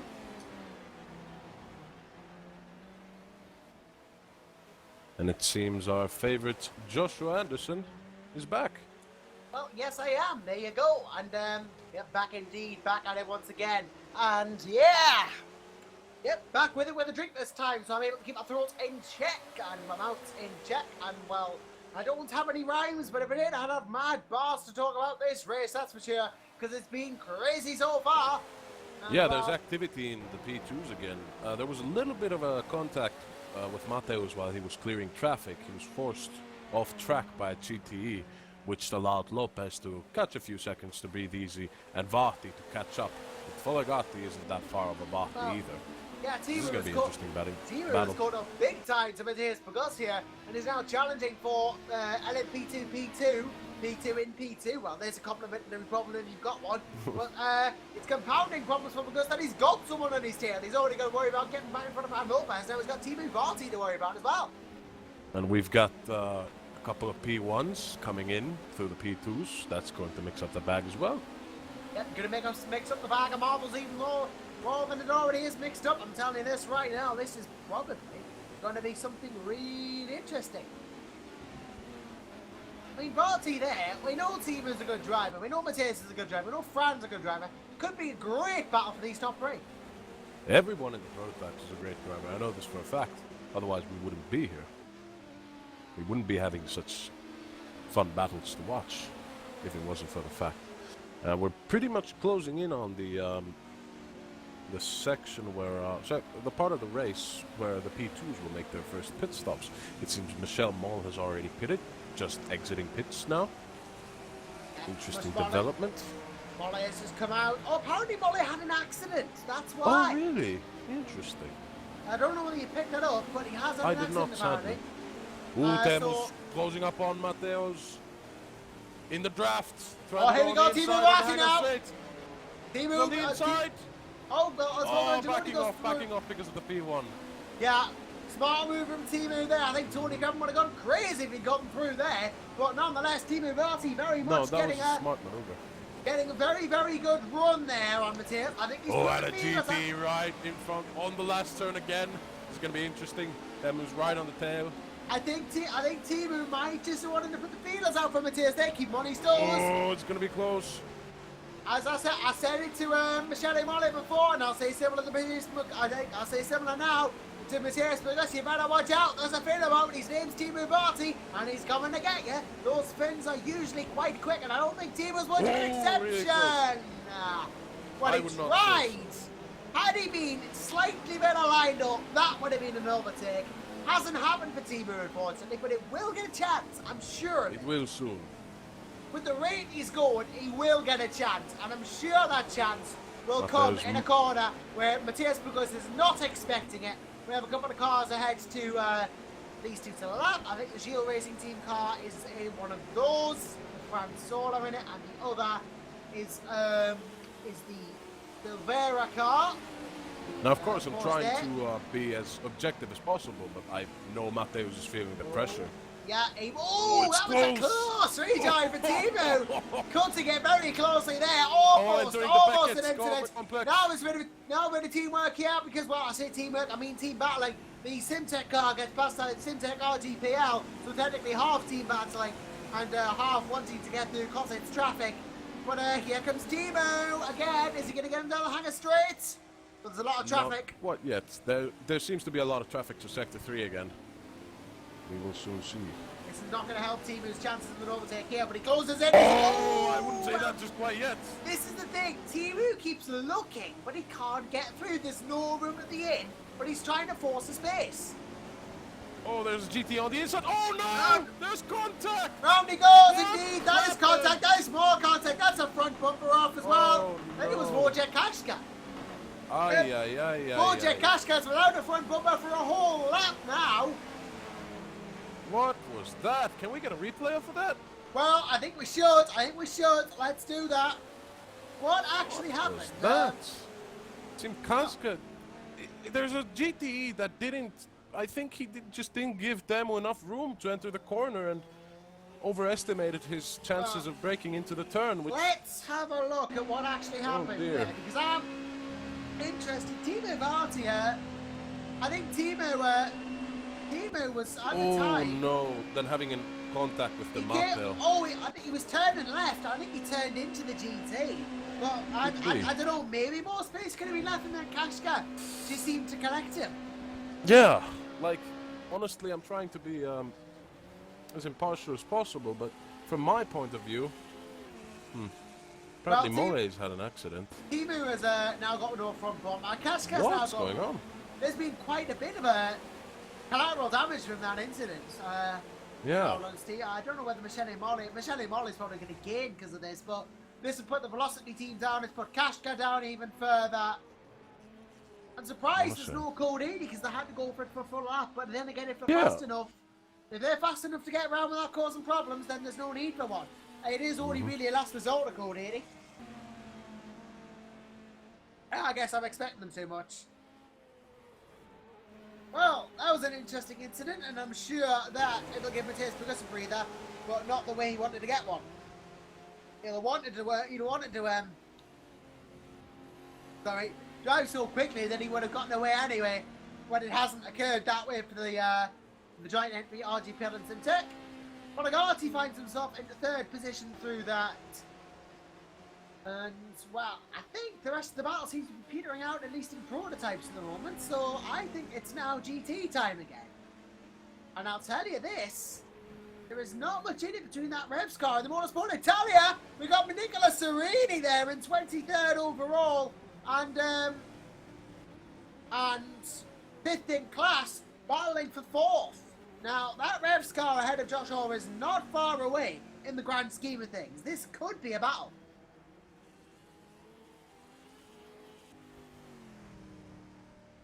Damn. Would have been an interesting to battle, see Matez and Temo, but these things happen. Yeah, things like this happen to racing. I've just seen D'Amato entered the pits as well. Marovic has just gotten past because of Kashka's damage. The Insped move up into P10 in class. And of course, this is for P4, the battle we're watching, Nicholas Arini versus Josh Orr. There really isn't much in it, only really a prototype and then some. Although that gap is now increasing quite a bit, so I have individual gaps, but not individual sector times. Although I know who is where in relation to what, so there's some close battles going on in terms of 12th in class. If we go to 30th overall in Fran Sola in the Giro Racing Team car, Fran is having a battle at the moment with Shevin Vandersloot, who's gone off. Vandersloot's gone off, but he's gained loads of time through that. And I think that's going to have to be some time given back up because the gap has gone from half a second to pretty much a full second. That is not good. And, well, Sharon has gained quite a bit of time out of that. I'd suggest some time be given back. Or maybe he's going to gain it back anyway. Maybe Fran is going to gain it back, but it doesn't look like he is, unfortunately. That might have helped Sharon then going off, but nonetheless, the battle's still potentially on between Marcel Silveira and Sola. You don't have to look that far behind to get another battle. As I think... Yeah, that's Demateo just going down the order. Yeah, Demateo, still in the pits. Or at least he is again. Okay, apologies for for my small absence. I've been in contact with my team, and it turns out the damage wasn't that extensive, despite 3 impacts, apparently. Demo is getting out of the pits now, so Kaska's still in the pits, however. But yeah, I'm just looking for gaps to other cars at the moment. well, we got Bernd Schmidt and Ben Willis again. The duo from Istanbul. Yep, Schmidt and Willis. Oh no, he goes off as a... Oh man. Oh, I was too late to the party on that one, but I'm watching Van Willis now. And Ben Schmidt is well wide. And what happened Yeah. then? But what happened was, I think he went inside, had a bit of an issue, and I think he lost front grip, and then recovered, but then got hit by Rickard Nilsson, a P2, and then he almost spun. I think that's what happened. But how sad. And we've got Jose Alaminos Garrido entering the pits now. I mean, yeah, Garrido in the pits, that's why he's now dropping time. Just watching these standings as they come in. And yeah. Ooh, that's not a very good place to stop, Alaminos. I hope Kazka can clear through from there. Ooh. Yeah, Vorjak currently all the way down in 20th. Yeah, I think he might have gotten a lot of damage in that accident. Yeah, being slightly worse off there. There's not really many gaps that are within like a second at the moment. Most of them are further down the order, definitely not in prototypes. It's mostly GTs where that is, and even then it's 1.3. So I'm going to go to the closest battle I can find at the moment, which is probably currently 26th overall, Eduardo Beninca and Miguel Vasquez, Labiala versus RW team here. And Both Corvettes. yeah, both Corvettes, about a second between them. Closest thing we've got to a battle at the moment at this point in the race is Beninca Vasquez. Ooh, as Vasquez locks up again. That was not the first time in this race. It is a difficult corner, I must admit. Madam McGuire coming through between the Corvettes. Ooh, Vasquez cutting him off just a little bit, but leaving enough room on the inside for McGuire to go past. Yeah, and yeah, that's currently, it's not really a battle per se, but it's more developing battle, and it's the closest thing we have to have one. Again, it starts to peter out in the opening and closing stages, and then it gets closer in the closing stages, but it's this midsection where nothing really happens. Endurance racing can be like that sometimes. Well, we are entering the first pit stops. For example, in the P2s, the Sim Racing HQ car of Rickard Nilsson is entering the pits now. So yes, that's actually, speaking of Sim HQ, I found a closer battle than the one we're looking at, and it's Troy Ewan battling it out with Alice Plaver there. Core team versus, not necessarily, is that Sim HQ? No, I don't think it's Sim HQ. Yeah, it is Sim HQ. Troy Ewan, and Ewan giving it quite a good go on Plaver here. Core team versus Sim HQ, of course. Currently, as it stands, there are 0.3 of a second in it. So I don't know where this has come from, but there's a battle on, and we're watching it. Meanwhile, Kaska from the P1 still in the pits. Ooh, there must have been a lot of damage. Might be the full whack of damage it can get, unfortunately. If that is, then that's really compromised their race. This whole Union Plaver battle, though, is still close. I mean, Troy is giving it absolutely everything he can here. I mean, that Corvette rode its V8 out to its absolute maximum, and Plaver ahead, defending in that core team car. Indeed.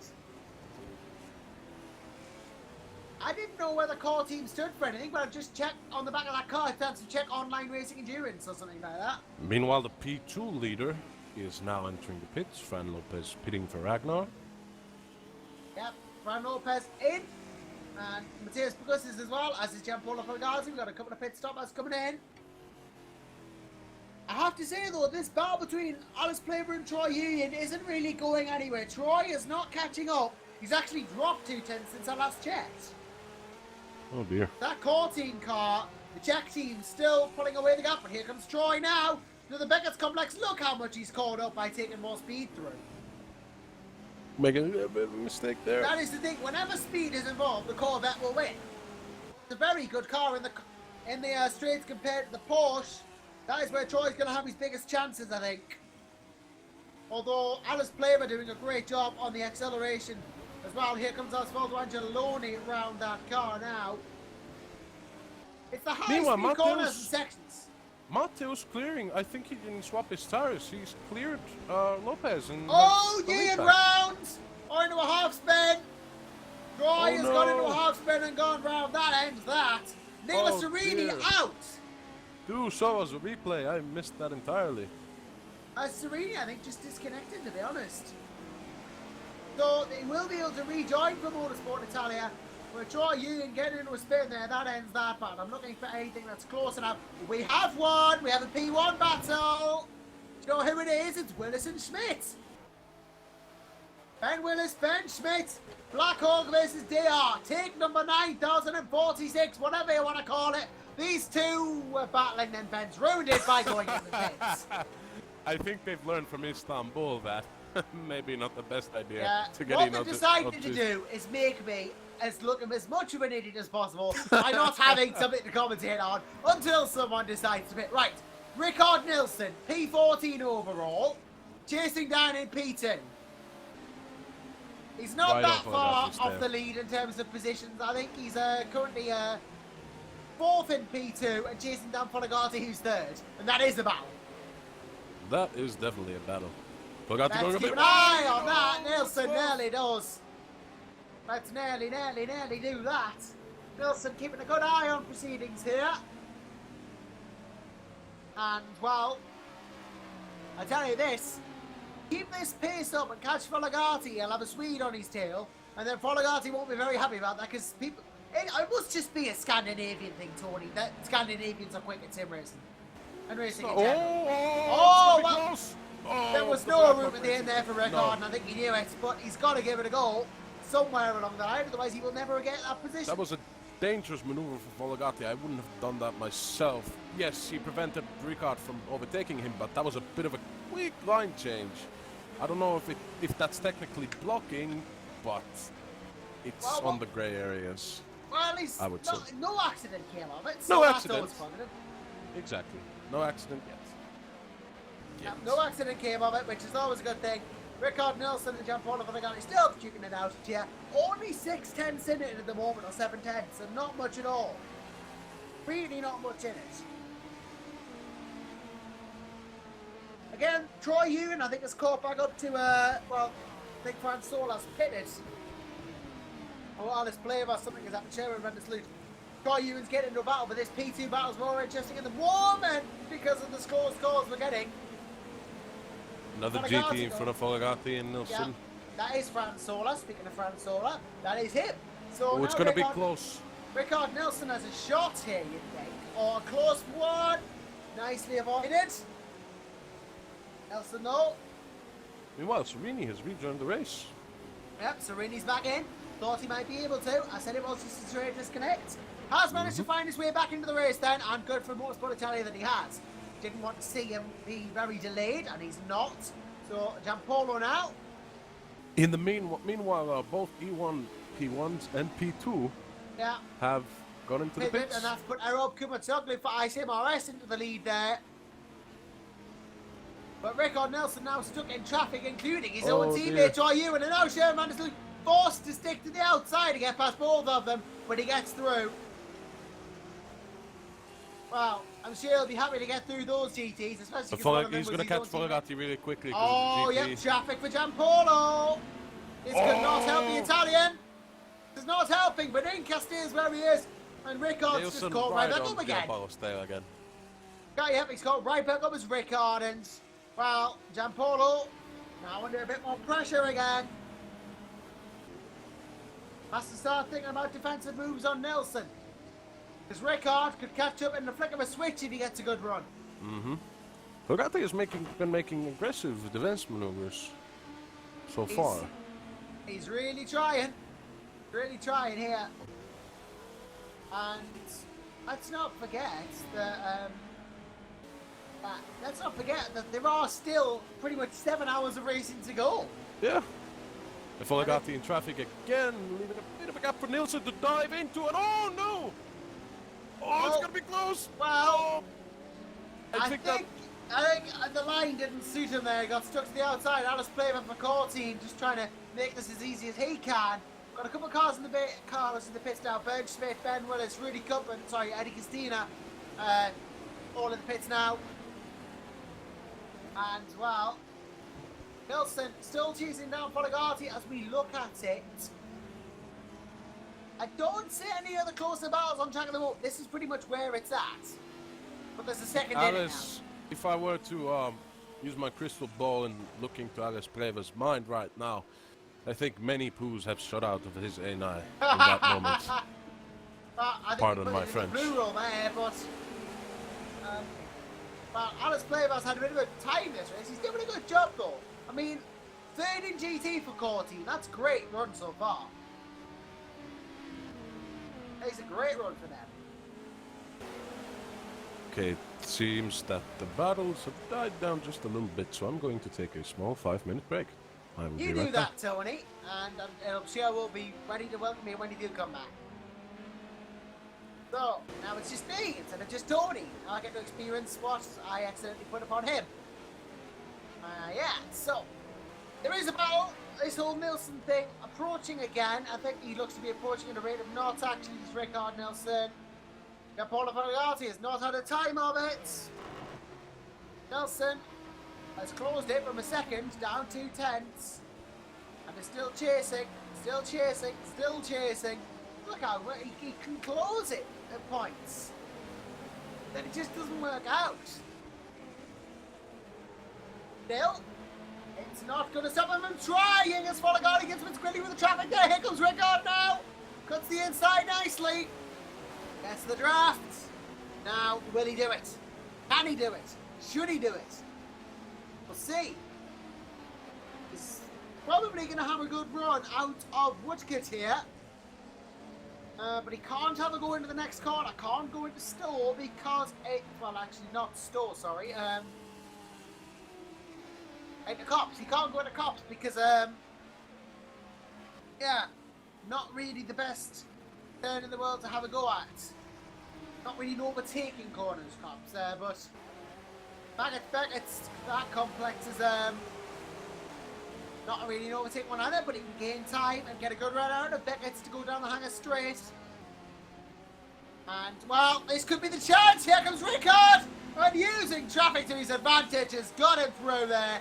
Nilsson into 13th, but he's got Gianpaolo Folagati to watch out for now in that Racing Mood Sim car. We watch Folagati see if he can get past at some points. Nilsson makes a mistake. He will be there to pick up the pieces.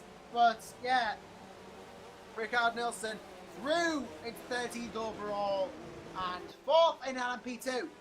Although valuable, well, Nilsson I missed that unfortunately. So let's actually have a look at what happened there with Gianpaolo. Now, they were close. Let's have a look. Oh, I think there was contact between the two. Unfortunately, I'm trying to catch this because there's a lot happening.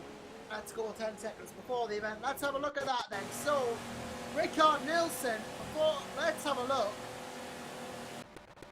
He was coming into the corner and then Folagati just, oh, well, Gianpaolo Folagati breaks late and then just clouds the back of him.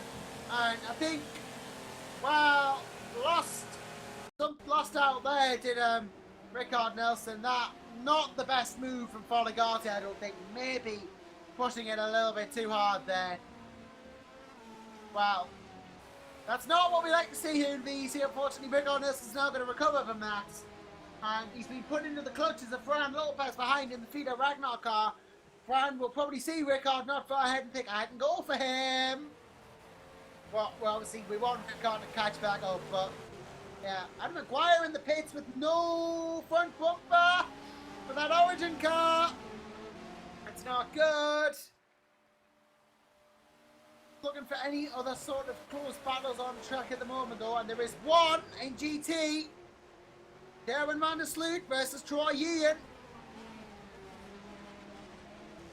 Darren in that Porsche, gonna try and catch Troy in the Corvette. Now, as we said before, the Porsche, not the best car in a straight line, but in the corners, they are very good indeed. Troy is giving it everything he's got to try and stay ahead of Sherwin here. But the more speed Sherwin can catch through the Beckett's complex, the more. Round through Chapel, I believe. Yep, that is Chapel. Benchmid gets through. Right, Ian, still trying to defend from Sherman, but Van der Sloot is really showing his stuff this race. I think definitely one of the more talented drivers in that GT car. Really helping the Simtech team along here. Knows his way around the GT car, just Sherman, and he knows his way around. Marcel Sinich now just getting past these two. Current race leader, of course, is Marcel. Not really lost it since the start. As we watch Sherman and Troy duke it out. Still, there is only, really, 0.3 of a second between these two at the moment, so it is the closest battle on track, and that's why we're watching it. And it is for, if I am not mistaken, about 8th or 9th in class. It's for 8th in class. So, pretty important. There are 20 cars in GT, not 10.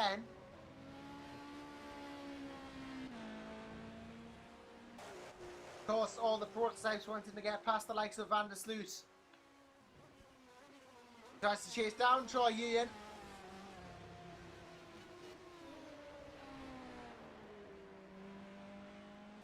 Has been a good run from the Simtech team so far. I mean, they're one higher than 8th, of course, but anything can happen in 7 hours as we're about to cross the 1 hour mark.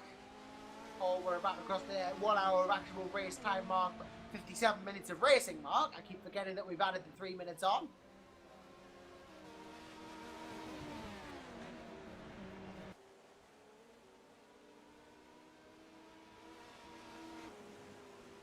Either way, could be an interesting look at things this battle, as I believe we have Tony Craven back with us. Yes, good to be back. You've just missed a bit of an incident with Rickard Nilsson and Gianpaolo Folgati. Oh dear, what happened? Nilsson got through, but then Folgati outbraked himself and went into the back of Nilsson and spun him round. Oh dear, did any of them get any damage? No one appears to have got damage for it, but the position was lost from Nilsson, so he's got to catch Folgati up again. And now he's been overtaken by Marovic, and Lopez has caught up as well. While Lopez has caught up to Rickard Nilsson, this could get twice as bad. I said he could be looking at him, and looking at him he is as Lopez.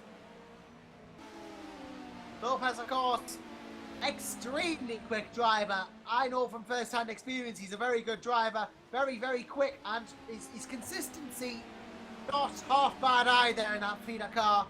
Sport Ragnar, very much one to keep an eye on. I think he's very young as well, Fran Lopez. I think only 16, 17 or 18, you know? Not old at all. No, pretty young for So one of the younger drivers on the grid here, Lopez, knows his way around the car though, and showing his pace here. I can't remember exactly how old Fran is, but I know he's not very old compared to like some other drivers. Well, what is considered old in sim racing, really? Yeah, that's the question. What is old? I'm pretty young myself. That is the question. Oh, the Matteo right in front of Nilsson. Gonna be hard to clear it. We'll see if the Matteo gives room to Nilsson to overtake. After all, they are racing for the same positions, even though the Matteo is a few laps behind. Yep, there he goes to Matteo. Lopez, Lopez has on his the chance. Round the outside. Can he swing it round there? No, he can't. The outside again, getting the grip. The outside is not the Rickard preferential Nilsson. line.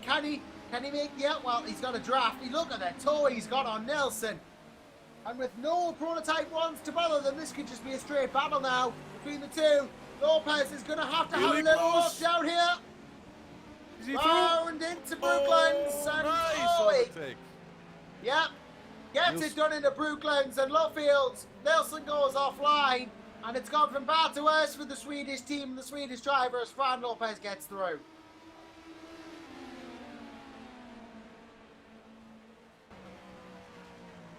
Well, good on Lopez to make the move, and Nelson to go. Well, not necessarily good on Nelson to lose the position, but he's going to keep trying to get it back. Yeah, Nilsson is not happy about that at all. But he's Look right how on the tail close of he is. Lopez again. He's out an immediate goal to try and get it back. You're not going to take the position, big man. Lopez Yeah, I'm going to going fight you the other for it. Well, Watch out, there's a Swede about, you know what I keep saying. And well, it couldn't be more true, because now the Spanish are being chased by the Scandinavians. Oh, a little bit of GT traffic in front of them again. Not a Spanish team, Feeder Ragnar Simulator. Those are here we go. Feeder Sport Poland, sponsored by Ragnar Simulator, of course, and that's why the Feeder Ragnar. Polish team, Spanish drivers couldn't get much more of an international incident if you tried. The GT hindering Nilsson just a little bit, giving Lopez enough room to make a way a little bit, but Lopez gonna have to deal with Nilsson is coming close again. Yeah, in comes Rickard, and he's gonna oh wow! Looking up. Not into this turn, Rickard. Well, he tried it. It didn't work out. You can see that he's trying to get that position back. Nilsson Lopez and well, feeling the pressure, sliding here and there, just a little. Nilsson fighting tooth and nail for that position. yeah, pushing that Orica Nissan to its ultimate limits here is Rickard. Trying to catch up on the unsuspecting Lopez. Won't do it here for certain though, because it just is not enough room at the end of the moment. There's another GT closing in on them. Or they're closing in on a GT. I think they're gonna catch him up by the Maggots complex. Yeah, Might be another battle for the Hanger Straits. might be. They've got Gulpin Can they there. get through? They have indeed. Michelle Gulpin in the exclusive racing series car. Currently 9 laps down. Currently last place car overall, but still going around. You gotta respect that. Rickard! I think Rickard too much. Well, he took too much curb there, and he's paid the price for it. He's lost the time to Lopez. Now he has to do the hard work all over again. Oh, I did mention about that in warm-up just as I joined in. That is a very technical corner, and if you overshoot it, you're gonna have to try and cut the curb. But when the car is going sideways and you're trying to force it to go the right way, well, we just saw what could happen. Yeah, that's what happens when you take too much curb, unfortunately. That happens. Still didn't fall too far away from Lopez. Didn't spin. Managed to get the car back under control. Entering Abbey, passing his lower class teammate. Yep, Lower class as in he's in a lower class by the cars, not a lower class driver. Well, I'm going to move the cameras at the moment because there's not really any battles going on. I'm going to move it to our second place man, David Baranek, because I can't really see any imminent battles anymore on the live timing that are like within about a second of each other. So, you know, there's not really a lot to commentate on anymore. No, not for now. I'm moving to Baranek and we'll be talking about other things, like how good Baranek is doing, because being in second is not a bad thing for RGPR. They probably will still lead the championship. Exactly. Like, Marek's been doing a good job so far. He's got a little bit of traffic in front of him. But, Chinisek is cleared by about 10 seconds. Although he's running into traffic as well. Adam McGuire still in the pits for Origin Front Row Racing. He's been in there for a long time now. This could be Origin's race pretty much done in terms of P1 competitiveness. And Lucas Stramek has just gotten in that core team car. I believe the number 62. Both they have a 62 and a 92 car. Yeah, McGuire still in the pits though. That is a long stop. Dimitri has just come in. Dimitri's just come in for Blackhawk, as is Van der Sluten and as is Dennis Jordan in. But obviously we're watching David Baranek at the moment. Again, not really any imminent battles at the moment, unfortunately. And No, isn't necessarily but we good could news. we could talk about earlier. We asked the crowd about Rosberg. Oh yes, the big Formula One debacle. Yeah, Let's that talk was about an that. interesting move by Rosberg, and I gotta respect him. He achieved his dreams, and now he's going to focus on other things, primarily his family, in his own words. And I don't blame him. Formula One is a very, very difficult sport, so it gets very tiring. And he did drive for what, 10, 11 years now? Yeah, And I mean, not a it's lot been of father-son champions on the grid. I think the only other ones are Graham Hill and Graham Hill and Damon Hill. Yep, Graham and Damon, the only two to win drivers as father and son. Now Keke and Nico have. But it's going to be interesting to see who's going to replace Nico. Like, I myself could see perhaps Pascal Wehrlein fill the position up because of the simple fact that he was a test driver for Mercedes last year.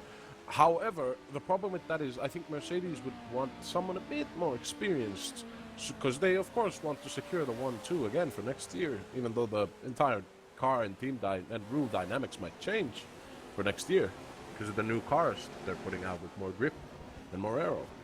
Well, I just moved the cameras to Jimmy Hughes in the undercover sim racing car, and then Miguel Vasquez for La Viera. But yeah, to continue this discussion, I think it's a very, very good move. I think it's an interesting move from Rosberg. I think fair play to him. Wants to put his family first. I don't blame him. He's already won the championship. Has nothing really more to prove, and you know, he's still money had to. Now he can spend more time with his family. That's what he wants to do. He can do that. Yeah, Fran Lopez is pitting. Interesting. Yeah, Quite early for pit stop. Lopez picks as well. Yeah, but an interesting little thing. Yeah, who is going to replace him though? That's the question. Like, I would say, like, honestly, I might be looking at this through white and blue tinted glasses, but I think Valtteri Bottas could be in a good position to replace Rosberg, because of the simple fact that, well, Bottas is a very solid driver. He's had great seasons. For example, in 2014, only his second season, he was giving the people have already forgotten. Sadly, Williams has had not so successful seasons in 2015 and 2016, pretty much being overtaken by Ferrari and Red Bull. So, and Bottas is being managed by Toto Wolff. Toto Wolff is one of the managers, and for those who don't know, Toto Wolff is one of the chiefs over at Mercedes AMG Petronas. So there's a chance there. And even though he's locked up with a contract with Williams next year, I'm sure, considering that Williams does use Merc engines, I'm sure that there's something there to be negotiated. Yeah.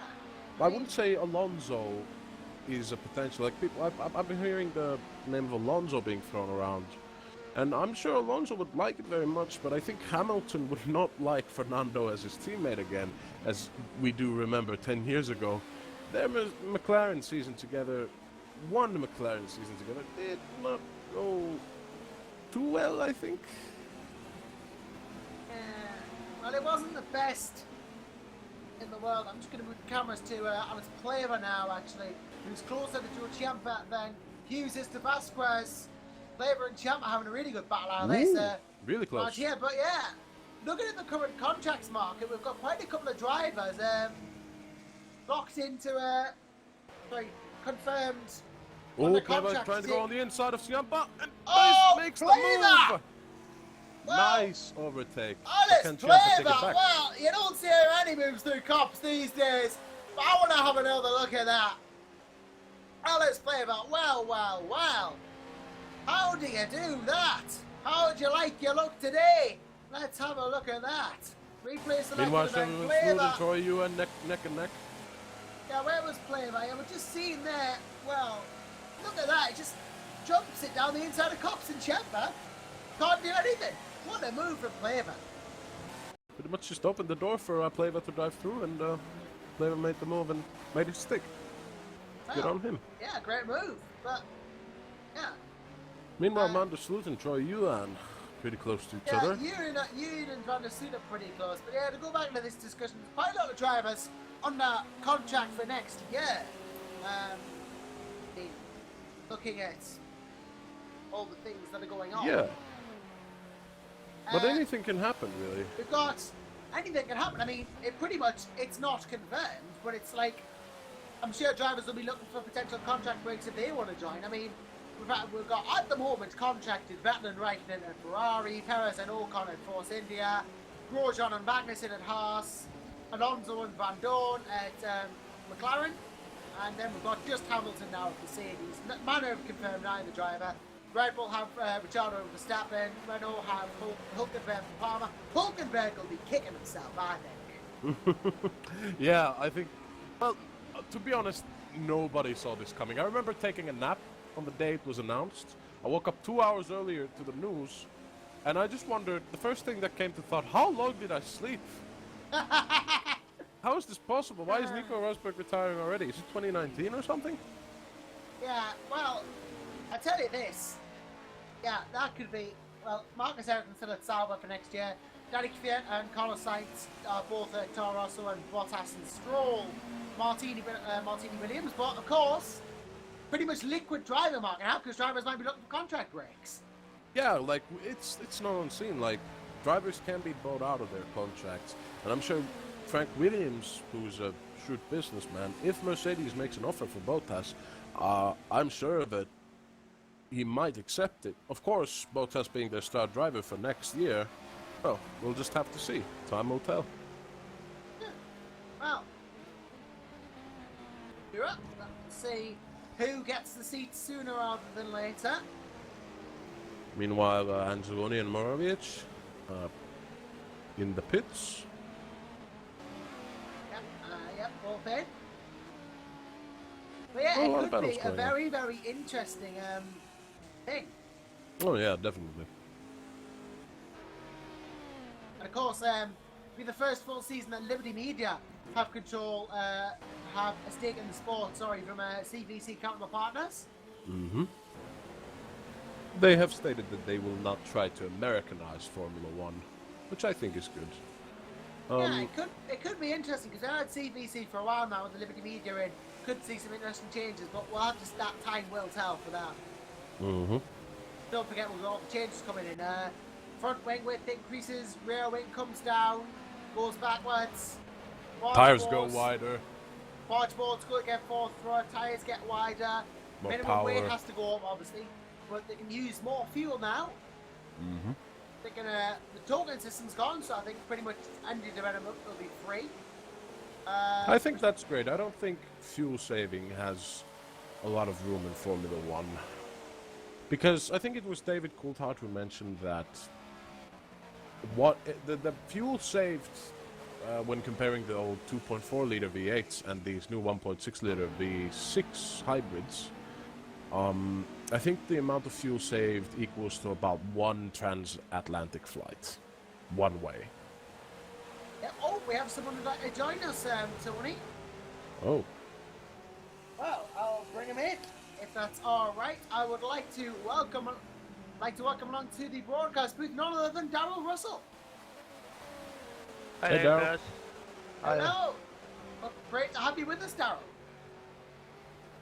Yeah, it's been a long time away from sim racing and VEC. It's been about, 2-3 years, and I'm finally trying to get myself back into it again. Yeah, well, we're in the middle of a cracking race at the moment. Not much on-track action really going on, unfortunately, but a great race in terms of strategy. I think we often find ourselves saying that, Tony. Sometimes it's not all about the racing; it's about the strategy and the action going on. But And it's about more about actually maybe traffic management. I think that's the most important part, because traffic can change everything. yeah, in fact, Rickard Nilsson is just that's a traffic-related pit thing. But I'm going to go to Jimmy Hughes on the cameras again. But yeah, welcome obviously back to VEC and all that, Darryl. Great to have you back with us. Obviously, perhaps even from a commentary standpoint, great to have you with us as well. Because the more company we can have, the better. Yeah, I was going to say, I have done commentary in the past, so let's get back to basics again, I suppose. But yeah, if I can give any input that's relevant, I'll try my best. Yeah, I'm sure you'll do fine. Yeah, I'm sure you'll do fine. You can't do a worse job than me. Or me. Well, we'll see though. We'll see. I'm sure that we can watch the action when it comes about, but unfortunately there isn't really much. We're talking about the Formula One at the moment, Darryl, this whole Rosberg debacle. Any thoughts on that?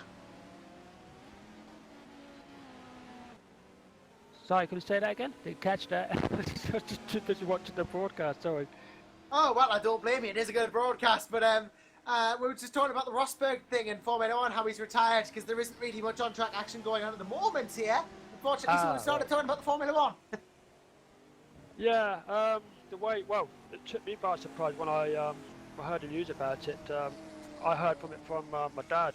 He said to me, "Oh, have you heard Nico Rosberg retired?" I went, "No, you're pulling my leg, surely not." He goes, no, he's retired. I was like, I haven't seen it yet. He goes, no, it has retired. So I went onto my news feed on Facebook, and there it was. And I was thinking, that's a bit of a bolt out of the blue. I thought, to me, it's just like, he's got the award, he's done what he wanted, and that's it. I'm just going to enjoy my life now. But I'm also thinking that I know this season has been like really, really tough for him. We had to go above and beyond to match and beat Lewis, but the way I look at it, it was gifted. It didn't really fight for him. I know at the end of the day, championships, how you win world championships, not just about winning every single race, it's just to build up a points, just a bit like what virtual endurance championship really, it's not always about winning, it's about how many points you can get. And yeah, he'd done that, but to be honest, I just don't think he's such a worthy champion, but that's my opinion, but everyone would probably think otherwise. I wouldn't say that, because Rosberg, they were pretty much, during all these 3 seasons, pretty much neck and neck, Hamilton and Rosberg. I will say that I think overall Hamilton might be a better driver, but I think Rosberg's a more consistent driver. When he has that sort of leadership position, I think he's more consistent in the lead. But we have to remember, to all people who are saying that, well, Rosberg just got lucky. Well, of course you're going to have to be lucky if you're going to be world champion. And let's not forget, in 2014, for example, Rosberg lost, the situations were reversed back then. And that was when we still had those electronically controlled clutches where the engineers decreed the settings, and Rosberg got a horrible start. Like, he locked up right from the get-go and dropped down to like 14th or 15th. And there goes bye-bye his championship dreams. 2015 was a bit of the same. Like, he was having the same reliability issues that Hamilton was. So I wouldn't say that Rosberg didn't deserve it. I don't think anybody deserves to win a championship unless they win it. So but it's really a good point. He did get to be world champion, and well, that's that. Yeah, I just thought, he didn't. I just feel like he never really fought for it as such. But then, I don't know. Did you watch the last laps of Abu Dhabi? I'm not sure what season you were watching. Yeah, I was watching it. The last laps. Yeah, I don't understand why he was complaining about, Lewis needs to speed up. I thought, well, if Lewis is going that so slow, why could he not overtake him? But, I can understand with the aerodynamics of the cars in front, you get this dirty air and you can't get close enough to overtake and everything, but, yeah. Yeah, definitely a controversial issue, and I, most certainly from my point of view, like I saw, basically everybody were telling Hamilton to speed up because he was intentionally slowing down. This is a fact now, and he admitted himself that it was the only thing he could have done to hope that Vettel and Verstappen got past Rosberg on those last few laps. But I think from a Mercedes standpoint, they always want to get their drivers 1-2, no matter who wins the championship. It's just one race for them. So they already secured the Constructors' World Championship. So I think it's a bit of a silly maneuver if Hamilton's trying to hinder his teammates and prevent a 1-2 finish from Mercedes. So I think that might be, like, I was talking about the strengths and weaknesses of Rosberg and Hamilton, and like I said, Hamilton overall to me is a faster driver, but I think that might be Hamilton's biggest problem is he's a bit of undisciplined, I would say. He isn't the most he's not the best person to take orders, in essence. Wow. I think, so go, Josh. Oh no, I was about to say some very interesting opinions we've got here so far. Sure, there's a couple of other comments as well about it. And if there's not, then oh, why not? Get involved. Tell us what you think. So I was going to say, just to end the subject about Mercedes, I was thinking, well, who you guys want to actually replace Nico Rosberg? Oh yeah, we have talked about this. I think Tony Craven thinks maybe Valtteri Bottas. I'm not going to take such a, I don't know, because there's lots of people in contracts that might want out of contracts, might want people from other series in, they might want experienced drivers in. They're going to have Fernando Alonso from McLaren if they're very lucky. They can force Jenson Button out of a sabbatical. Who knows? Yeah, that could be possible, but like I said, another Hamilton, Alonso, so like that's what I think Mercedes wants most, is harmony within the team. They sort of want to emulate that sort of Vettel-Raikkonen relationship where both drivers are looking out for not only their own interests, but the interests of the team. They are actually teammates, they cooperate with each other. And I think Mercedes wants that, because that has been their problem past these few years, is just the fact that their drivers have been, well, on each other's throats for the last 3 years. So I think Valtteri is he's not, I wouldn't say passive, but he's a very polite guy, I would say. Oh, the problem with Alonso is, because this is Hamilton we're talking about, well, we saw about 10 years, last decade, what happened with Alonso and Hamilton. So, but that's just my viewpoint. Yeah, it's sorry. I could say going back, I think it was his first rookie season, 2007, and Lewis just blew Alonso away, and I think that prompted Alonso then to go to Ferrari for the following year. Well, no, I wouldn't say Alonso got blown away, because they were equal in points. I remember this. And next year, in 2008, Alonso moved to Renault, and then stayed there until Renault. 2009. And after Kimi had his few years sabbatical, Alonso went to Ferrari, and then sadly achieved his dream of winning a championship in Ferrari, and then got back to McLaren. The rest is, well, history. I'm sure we'll see who gets where, whatever in the season, and well, we'll see. Some people are even suggesting people like Andre Lotterer perhaps, but who knows? Could be anyone. Could be anyone. Like, it's just the fact that nobody, there is no one in the world, not even Mercedes, the inner circle, nobody saw Rosberg quitting coming. Nobody. And whoever tells you, well, I saw this coming, they're lying to you. Well, I'll tell you what isn't a lie. We have some sort of battle on in GT at the moment. We have Marcel Silvera and Joe Ciampa having a go at each other, which is why I put the cameras on them, because it's the closest thing we have to a battle, and I thought we'd better look at something. Well, Silvera's right on Ciampa's tail, so you're not wrong. I'm not wrong. These two are within proximity of each other. I think it is about time we get back to the racing slightly instead of just going on about Formula 1. I know it's difficult when there's not much happening, but we have to try and focus on the racing. Joe Ciampa and Marcel Silvera both giving it a go here at each other. Sometimes I think I focus too much, and that's why I can get a bit bored with myself sometimes. So when it's nice talking to other people about other things, but we do have to keep it sort of racing focused. You know, this isn't the Josh Anderson.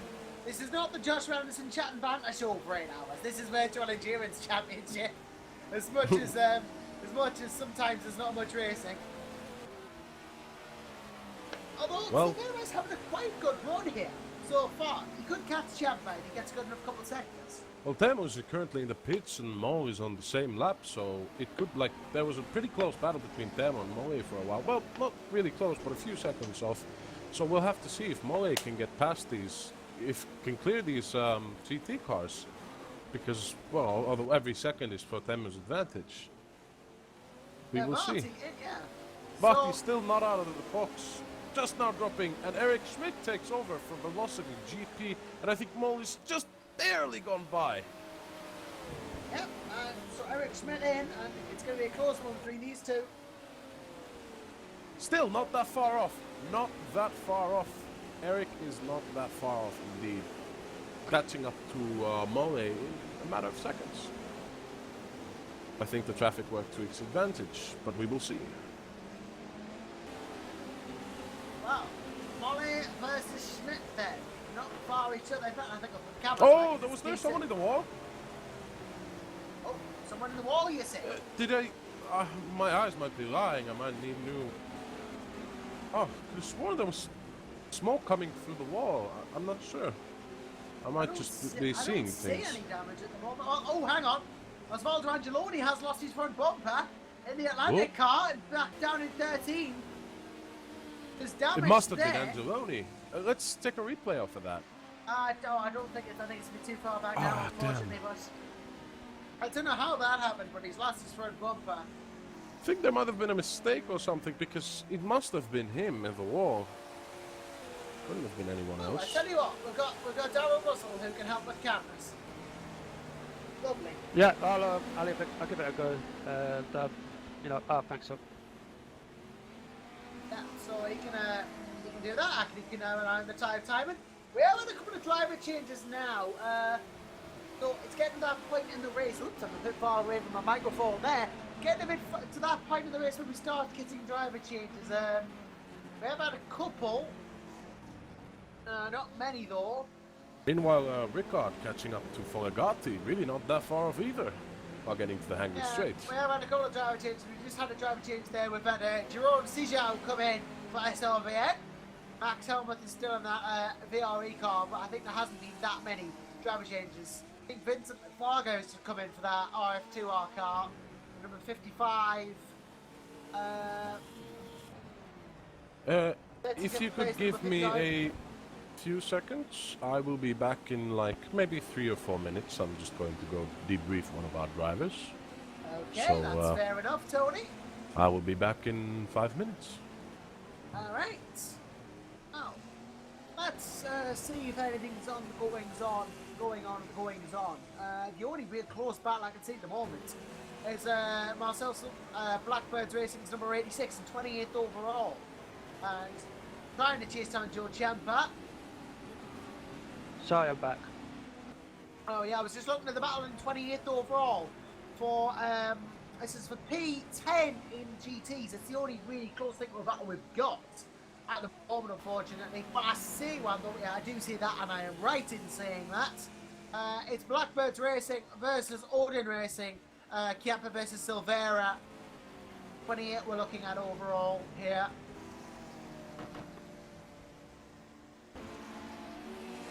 Yeah.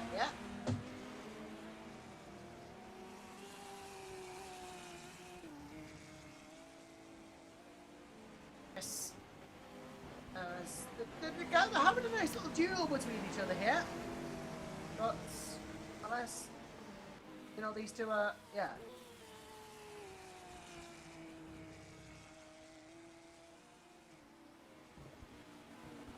Trying to sort some of that with Darryl here. Just hold him a second. Trying to get him. Yeah. Just helping him out here. Yeah, just trying to see if I can get onto. I don't think I'll be able to get up to the server to do the cameras. I don't think I've got access to it. Well, I think I've already given you the into the cameras. Wait, you can click on.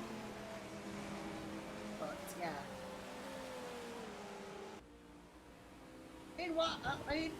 I'm just keeping an eye on this Ciampa Silvera battle as we are obviously watching it. He's getting close at points myself, but he's not really having the opportunities.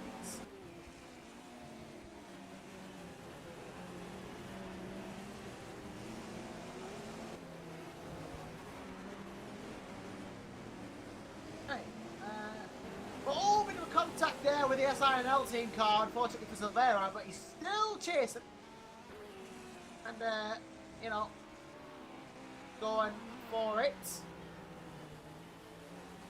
The two of them. I'm just looking now at the battle. I'm looking to see if we have going on.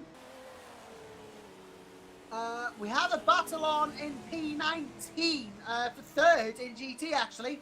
Dennis Jordan and Josh Hall in the Rebs car and the Vito Ragnar, both Ferraris here. And Jordan now looks down the outside. Not going to make it work through there, I don't think, as such. But chance through the next couple to line something up. If we can go to the number... he's now second up. Well, yeah, third overall is Jordan. 19th overall, third in class. The number 61 car. If we go there. Is alright on the bumper here. In P18, he's really giving it the full beans towards Josh here.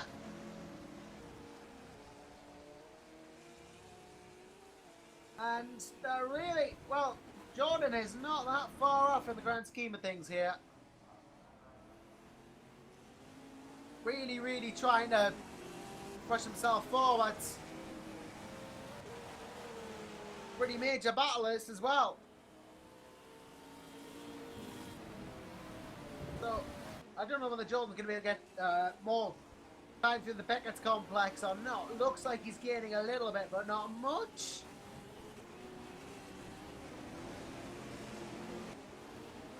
I don't really think that he has gained enough though to challenge at the moment as Matthias Bogus goes through in that P2. Past the battle for P2 and GTs. Obviously Ferrari battle here. Two Ferraris giving it a go at each other. Quite a popular car in room 1, that's for certain.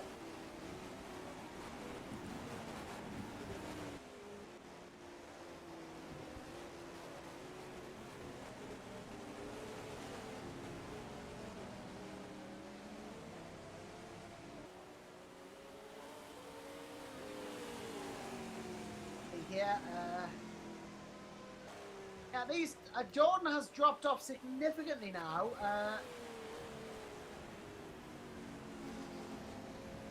Very much, I don't know what's happened now, whether I missed a trick there, but he has dropped off the back of the Revs car, so maybe not as big a battle anymore as it was. Unfortunately. It looks like the GT track's going to play major parts in the prototypes in P1 and P2. It's not easy to get through all the time for these prototypes and the GTs and all that. So, yeah, can play a major part, the GTs in the prototype battles, although hopefully they always get out of the way quickly enough. Timings now, again, this whole Jordan thing, I think Jordan has now actually started to catch the time back up. So if we can stay with him in P19, that would be good. As Tony Creven is now in the waiting booth again. Hello and welcome back. Whoop-de-doo. I'm here. Tony's back with us, and yeah. I'm just going to go consult someone. If you can hold the fort for a couple of seconds, Tony. Got it. Okay, hold the fort. So I was going to say, Tony, let's back to Josh here earlier on about the GT traffic, and a lot of prototype drivers seem to be getting held up by GT traffic here. Yeah. And, Just I as seem we're to- seeing right now. But yeah, go on. Yeah, I just seem to remember we had this sort of problem with the GT traffic in Istanbul, and also Indianapolis, are two kind of twisted circuits and such. And well, Silverstone seemed to be the same thing. Pretty much, like Silverstone is a very technical circuit, and there are a lot of like these, I would call them choke points, where the traffic sort of piles up, and that is where, well, anything could really happen, as we've seen in traffic. It is the great equalizer. Just as we're seeing Eric Schmidt tried to make the move on Michel Mo, but backs off because of the GT traffic, and lets a P1 by. Okay, well that was interesting. Yeah, just to see my teammate Ben Willis just going through the traffic at the moment, and we are hoping to have a better result than we did last race, because if you remember that engine blow up from the driver John Nelson. Yeah, that was a sad. What actually happened there? Did he just downshift too fast? Well, what happened was just trying to avoid running into the back of somebody. I think it was one of the GT cars or the prototypes. I can't remember what corner it was, and it just downshifted too quickly and over up the engine, which is unfortunate because we were doing pretty well in that race. Yeah, I remember being quite sad for you in that race. It was a... But these things happen. Even I got like, there was a GTE car who I think felt a little bit too optimistic about his braking chances as I overtook him. And he ran into the back of me. Because he braked later. He didn't even brake before I braked. You know, it's one of these things. Just driver fatigue, sort of, you lose concentration for a fraction of a second and you get into an accident. Yeah, I was going to say, That's how it works. I was going to say, one of the things that I noticed with some of the drivers, and me in particular, is with the prototypes, is the brake lights aren't really that easy to see on the prototypes on the rear wing, so got the very thin strips. And sometimes, you know, that causes a problem under braking for the corners. You don't actually always see the brake lights. So you're just trying to find a different vantage point to brake for the corners. Pretty much. But The problem is especially like extrapolated during the night, which is yeah, I think that's even worse when you're trying to drive at night and trying to see where the prototypes, well, especially on the back of the Audi and the Porsche. I think they've got a very thin brake lights on the rear wheels. now the P2s, it's easier to see. It's because they have these kind of thick strips of lights, LEDs, on the bottoms of the cars. So I think that's a little bit easier to see. But on the P1s, definitely. These thin LEDs, they don't really offer that much visibility, and that's got to do with our factory's own lighting engine, I think. But, well, that's just what we're going to have to deal with for now. That's alright. Not that big of an just issue. live and learn. Yeah, pretty much. Like, it's not that big of an issue.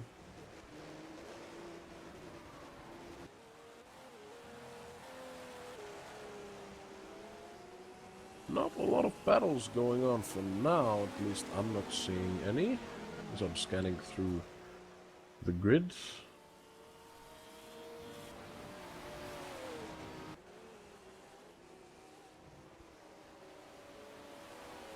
I think I'm back. Oh no! Sinisic's hitting... Oh, dear, Marcel on the sent a brackets. tips. What's happening with Yeah, Marcel? Sinisic hits Eric Schmidt, and Eric Schmidt barely gets it under control. Bit of an over-optimistic dive on the Beckett Maggots complex. It's a very weird place to overtake. That is all I'll say about that. And he goes into the pits. Of course, he might have gotten some damage too. I don't know. Marcel, in the pits, it doesn't look to be any visible damage. No, There will be internal any. damage, if there is any. Could be. Like, it was only a small love tap, but it was enough.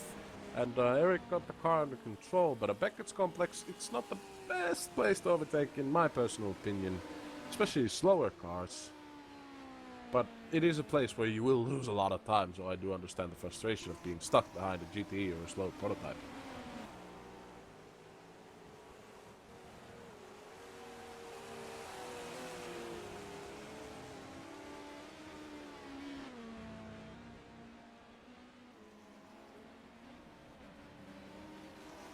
Baranek pitting as well. Ah yes, and we are joined again by Joshua Anderson. Well, I never left. Oh, you never left? I was thought you always did. here. I was just consulting somebody. Oh, really? Who are you consulting? Yeah, people. Oh, people. Yeah, I know those people. Well, yeah, important people. David Yeah. Baranek and the pits, I see.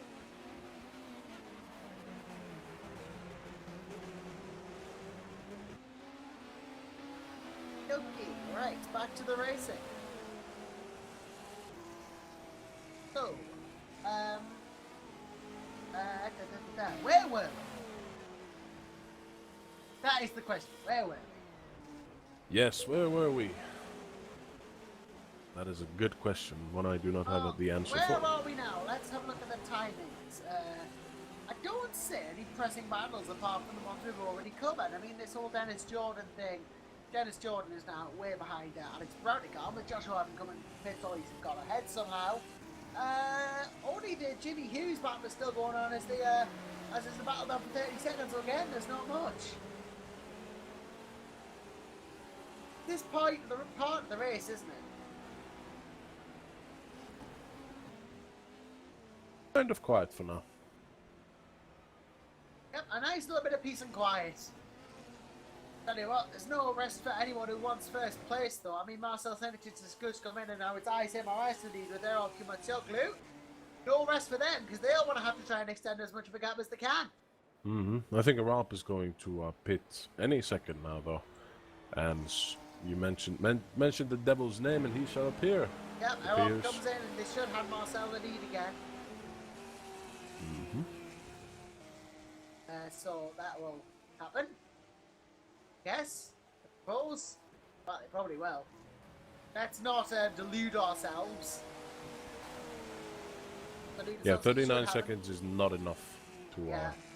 But, yeah, Marcel, round he comes, and Erop in the pits, obviously. There has been a driver change in the RGPL car. Matej Sunak has gotten in. They've changed over. Bernd Schmidt just comes in, well, out of the pits now. Oh, no, into the pits, sorry, my mistake. I think there's going to be a driver change as well. I think Patrick Barden will be coming into that Black Hawk car. So we might get Bernd Schmidt to join us as well. The more the merrier.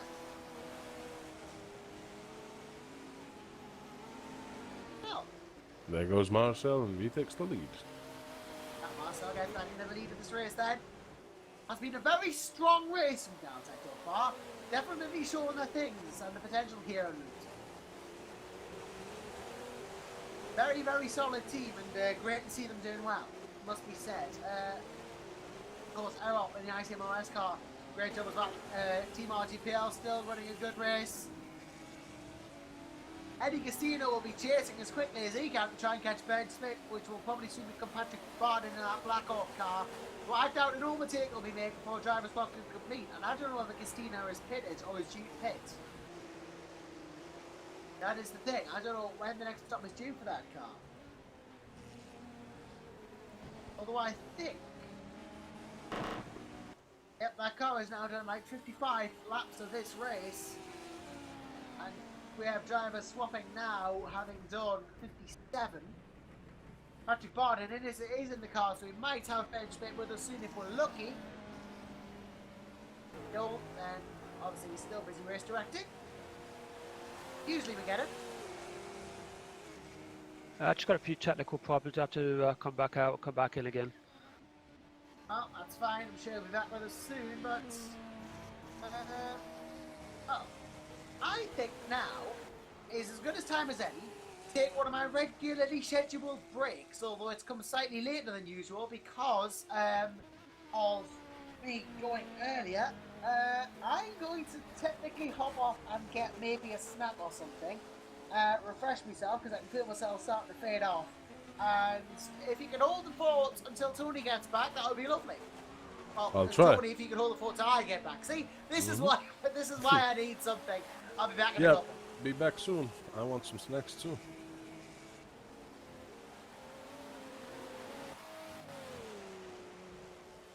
Yeah, not a lot of happening on track currently. Rob overtook, I think, Matej Surhanak on that last row of pit stops, last series of pit stops. Oh, it seems there's a problem with Jose Alaminos Garrido. Have they run out of fuel? Oh dear. The P1 of Jose Alaminos Garrido has run out of fuel and they're desperately trying to make it to the pits, but it's just not enough. Just crawling and oh, they're going to have to stop. Oh, that is a shame. Oh, no, wait. Oh, they're still moving. What's going on? Maybe it's the hybrid engine still running. Oh no, they've lost the front wing. Oh, it appears they've gone into an accident. Oh, that is a shame. Now they've fully stopped. It's trying to... Oh, that is a dangerous place to be still. Oh dear, oh dear, oh dear. I wish I had control of the cameras. I wish I had control of the cameras. Oh, so close, but so far. Trying to push the car. Oh, let's hope nobody comes into the pits for now, because... Oh, and they're off. They make it to the pits. Somehow, magically. Through sheer power of will. Jose Alaminos Garrido's P1. But he has lost a lot of time. But he made it to the pits eventually. I wonder what happened there. He did make it, but do tell me if someone knows what happened.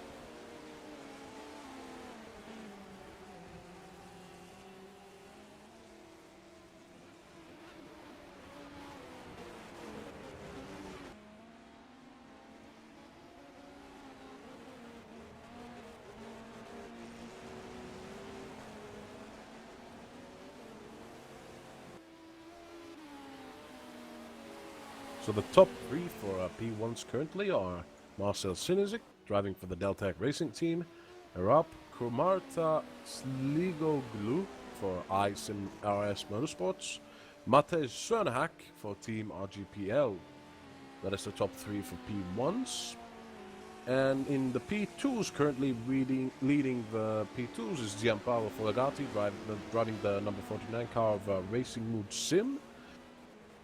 Second off is Mateusz Bokus of Team RGPL Simtech. And third is Rickard Nilsson driving the number 28 Sim HG Motorsports car. So not a lot of changes there, but Folgati has made it into the lead.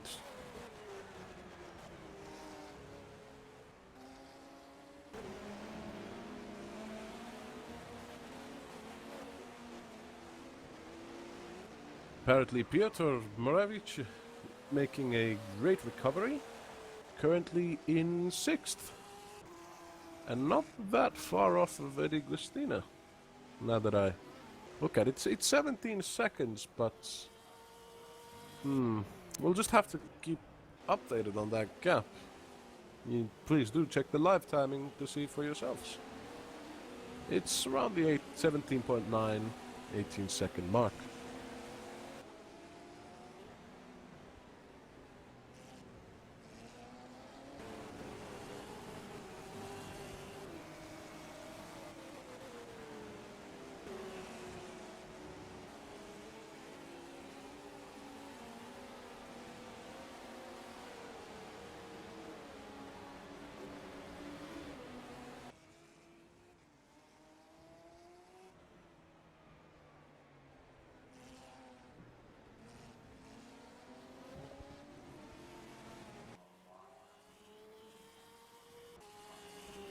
In the GTs, it's Alex Bodegam for Blackhawk Racing leading, followed by Dennis Jordan, quite the gap in between, and behind Dennis Jordan is Josh Huar.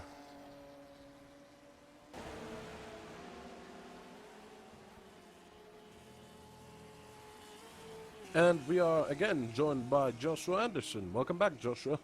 Hello.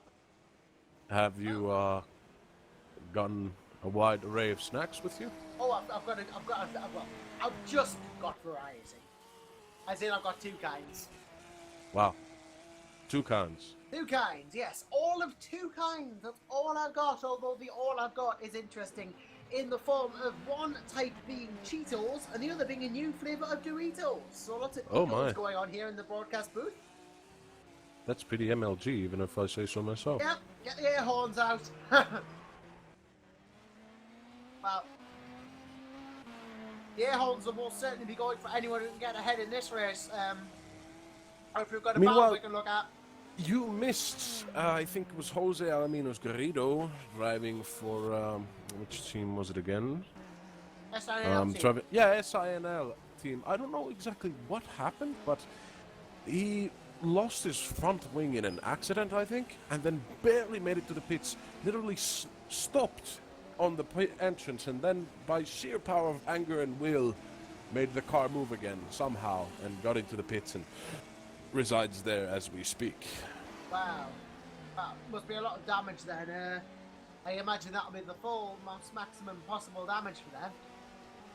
But I think so, but there's there's driver changes are coming out. Yeah, Mano Ferrero taking over. Yeah. There you go. Manny Ferrero coming out of the pits now for SINL team, and yeah. And it's back in business. Business. 7 laps down, admittedly, on the race leaders, but back in business. Mm-hmm. I mean, Roger Casca ahead is pretty much a lap ahead of them now, or on a similar lap. So, yeah, quite a way ahead, but not really again many battles going on at the moment, apart from that.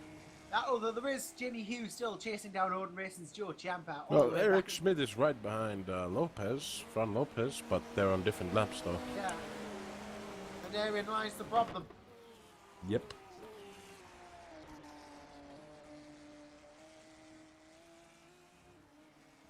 I'm personally keeping, like, it's hard to really talk about what's going on when there's not really a lot going on. But Exactly. the goings on of this race have been interesting goings on, and unbelievably, I think I might have to leave again because more food has just been served. I'm on it today.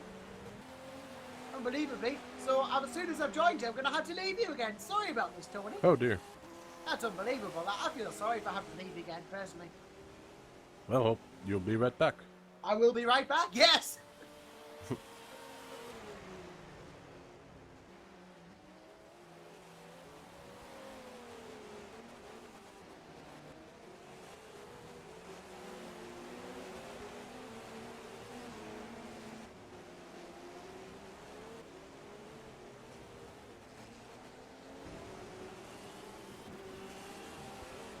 Ooh, Alex Pleva on the grass. Wonder what's happened there.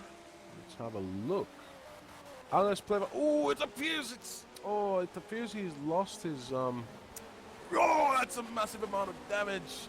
I think he's lost his right rear wheel, rear wing, and his hood. Oh dear. Oh dear, oh dear, oh dear. That is not good for the core team, the car number 92. Oh, that's terrible. They were having such a good race too. Oh, their engine's practically smoking already. Actually, literally smoking. I don't think they have any chance of recovery from this. Oh, what a shame.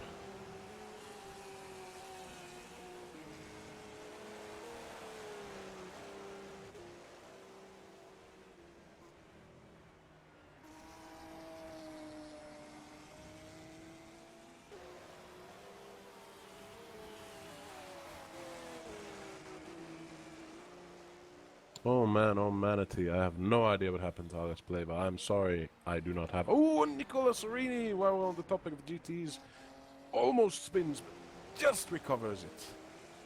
Barely.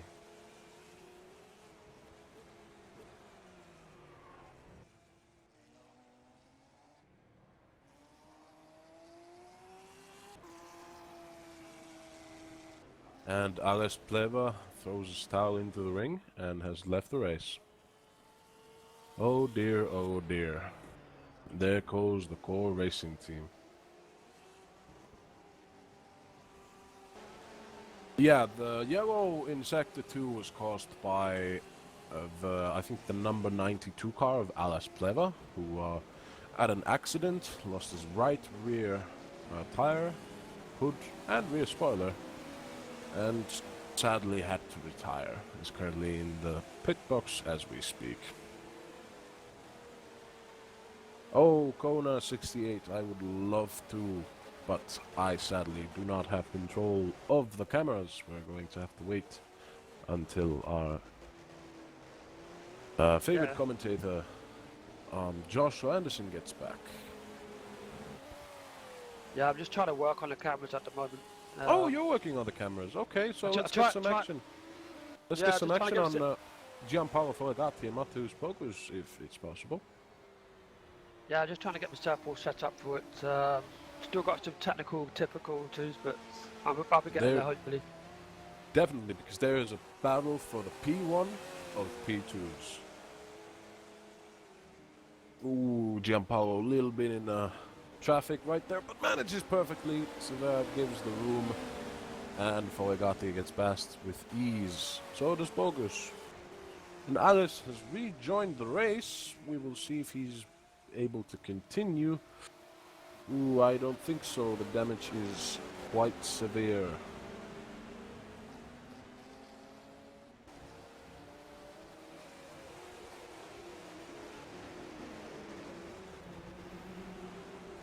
And it seems I have been left alone. Oh dear.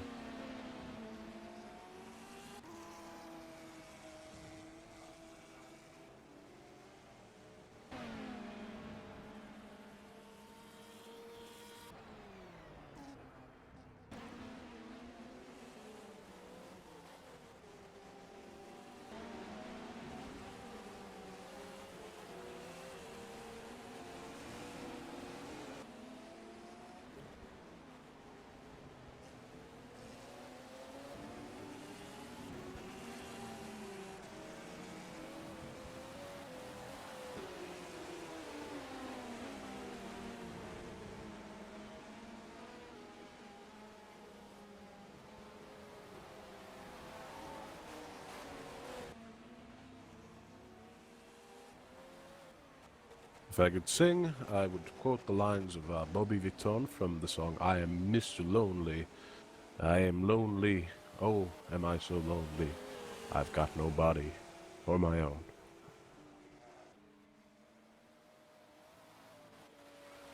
Meanwhile, the battle for the P2's P1 is heating up.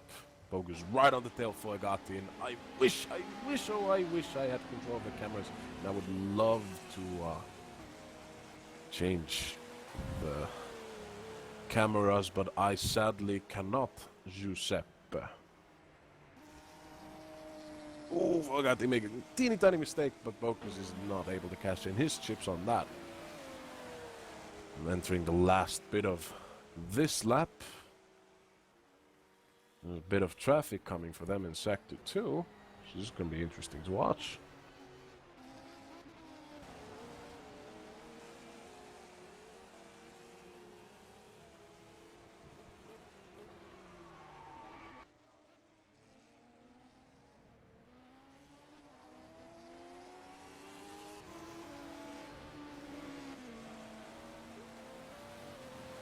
Ooh, side by side. Lafarga in the way of the P2s. We go on to the Sector 2 straight. Oh, is it going to be enough? He's got the exit. He's in the slipstream. Is it enough, though? Folgati's on the inside. Bogus on the outside. Oh, Bogus outbreaks Folgati, and there's contact! But Bogus makes it through. But Folgati spins, and oh, no! Oh, dear, oh, dear. Folgati gets hit from the back by a P1 of... Let's see here, who was it? Oh dear, I do believe it was the P1 of... Let's check. Oh man, it was Osvaldo Angeloni. Basically, one picture tells more than 1,000 words, but basically what happened was, as Giampaolo and Matteus were entering Sector 2, Matteus outbraked Folgati, and Folgati just hit Matteus, which caused Folgati to spin, and as soon as he recovered, he got on back on track, and Angeloni coming with blind speed and hitting Folgati, and then losing his front wing again. This is not a good race for Angeloni and his teammates. Oh dear, oh dear. Yes, Shane, the cameraman needs a sacking. What a shame we don't have a cameraman, though.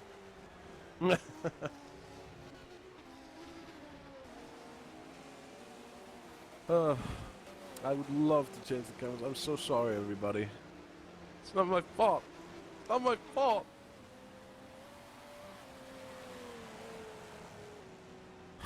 Oh dear, not a great day for Atlantic Motorsport today. I don't think Giampaolo's got any damage from that incident, but I would have to make sure he's still continuing with his normal pace, pretty much. But he did lose a lot of time there. What a shame. And now he has his work cut out for him, trying to catch Matteus again. I think there's about, let's update on the gap. There's about a, 12-second gap between Matteus and Giampaolo. And is that... No, it's not.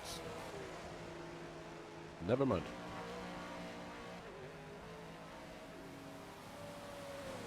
Be right back.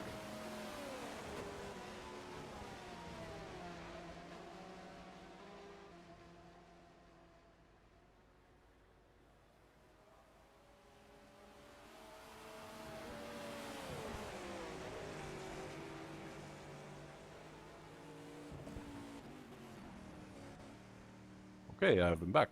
Had a small technical issue. That has been resolved.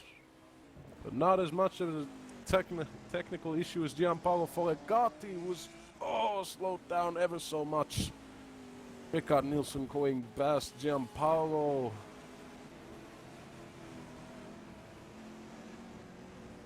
and entering the pits. I do wonder. Oh, he has lost his front wing. Oh, what has happened? I leave the street for a couple of seconds, and oh, everything culminates. Oh, Joshua, where are you? Oh, yeah, Shane. Get into the waiting booth and get in touch with Joshua. Yes, it appears we have some more people joining us. Unfortunately, I do not have the rights to move you to the broadcast channel, so we sadly have to wait for Joshua. Oh, I'm so sorry, everybody. But sadly, the broadcast server, which sends out the voice communications from TeamSpeak, is on the broadcast channel, and I do not sadly have the access password for it. I will poke him with a stick.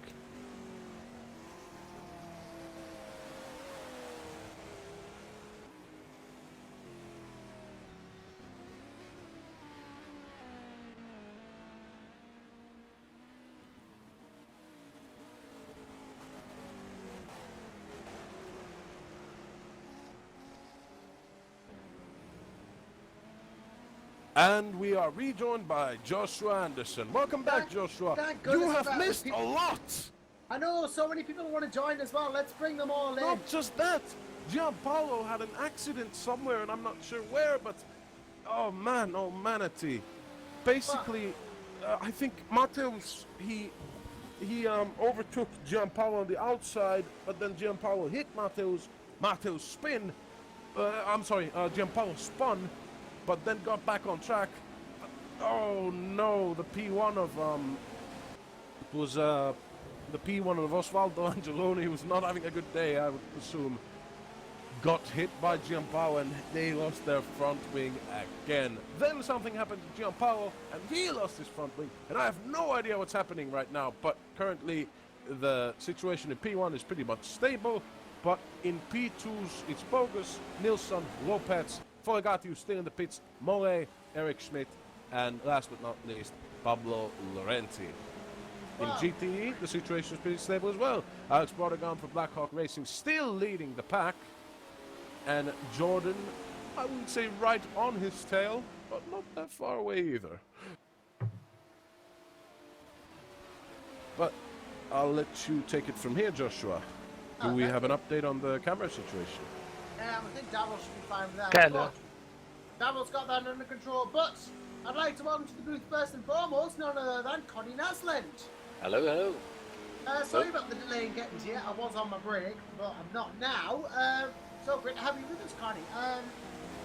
Obviously, I'm just looking for one of the Sim HQ drivers, I believe. Cody Rickard Correct. Nilsson P9 and second in class at the moment. Yeah. Couple of scares earlier on, but you're doing all right now. Yeah, well, we recovered. We had an accident earlier. We had a spin. Foligati got a bit too close on the rear bumper of Rickard, Ricky as we call him, and spun him. But we'll be chasing him back again. And it seems like what it looks like is that Foligati was doing a double stint the last part here. So I think that's why, because we saw that the Bogusz was catching, and so did we. So the pace on the second stint, of course, was not as expected. And then I'm not sure. I didn't see exactly what was happening here. I was hoping to have the cam on Bogusz and Foligati when something happened there. I'm not sure exactly, but it seems like Foligati spun and had some accident because, well, they went into pit a bit early now, it seems like. Yeah, and actually, we just lost Giacomo Lapadula in the Reborn Racers car. While I think they were in the pits, dear! Oh dear, oh dear. They were in the pits and now they're disconnected. They're going to come back, that rear wing's not going to be fixed. And then they'll have to go a full lap with no rear wing, which will probably bring a code 80 out. Probably. I'm surprised myself. There hasn't been any code 80 so far. And now they might be forced to be rerun out because Lapadula wants to rejoin the race. And, Yeah. well, as much as he has a right to rejoin the race after disconnect. Oh. Meanwhile, Gianpaolo out of the pits and still no driver change for their team. Interesting indeed. Gianpaolo's raced the I'm thinking entirety of 2 hours. how many drivers they have in general. As it's an 8-hour drive, I think some teams are driving with 4, but I still think most of the teams are running with three drivers. So there will be a bit longer stints than we had the past races here. We saw that some teams in Istanbul were driving just two drivers, and that's.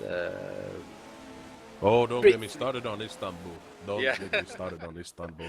A 3-hour drive. It's okay, and here it's slightly less if you're 3 on it. So I'm not driving today. So I was driving Istanbul here, but today I'm holding out. I'm still having some hardware issues here with an OSW wheel. So Well, I'm sorry to hear that. OSW wheel, you said? Yeah. What's the problem?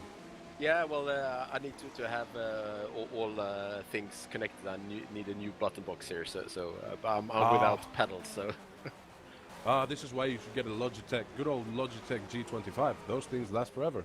yeah. Well, this will too once it's up and running. Well, I can manually shift here, but the P1s or P2s, so they are not really good for manual shifting. It's too quick. But Giacomo Lapadula has rejoined the race, but again left the race, and it's currently showing did not finish. I think that's it for their team. Well, they have the rear wing back on the car now, but yeah, I don't think they'll have it if they rejoin. That could be, well, they can theoretically rejoin the race, but it would cause a code 80, I think, if they did. I don't know what the situation is here. It's a bit of a strange one, definitely. Yeah, and I'm going to take my break right now before anybody else leaves before me. So, do you think you can handle the pressure of being a commentator, Joshua? I'll be fine, I think. Apparently, Odin Racing have had internet problems as well. That's why they're currently having problems. Joe Ciampa back in the car, though, at present. And they will be able to go again, hopefully. But they're having problems with, I think, Joe Ciampa's connection, and I think they've dropped again. So Odin Racing having a couple of problems this race. Well, I'm on the server and I've got access to cameras, so you have to let me know who you want to see. Oh, brilliant, Darryl. I'll look through the live scoring. I think the best thing to look at right now is probably going to be, in all honesty, Alexandre Santos in 26th overall, who's trying to chase down Henrik Hoyer in the Simtek GTE. And Hoyer is having a good run, although Santos not far behind. This Blackbird Simtek has been going on for quite a while now.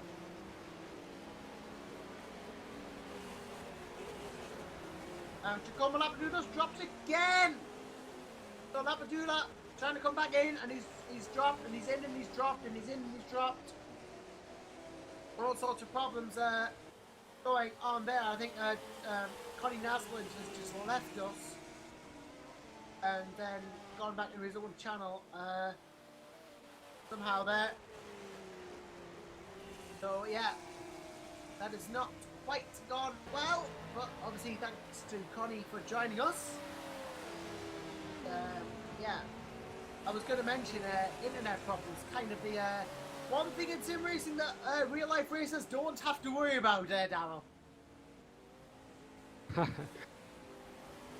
It's one of those things, and it's kind of our version of a freak mechanical faults. No, I'm just looking around for any action. There's just so much going on. Yeah, there is that. It's VEC, what do you expect?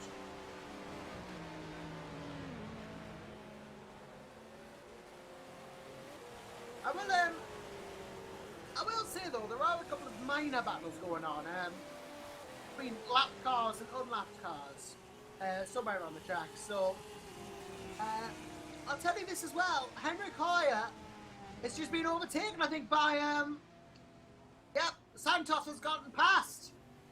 So Hoyer and Santos have just swapped places, and well, Alexander Santos at 24th overall now, and that will be 7th in class. So Hoyer's got to try and get back through. Not going to be an easy job, but it's the job he's got.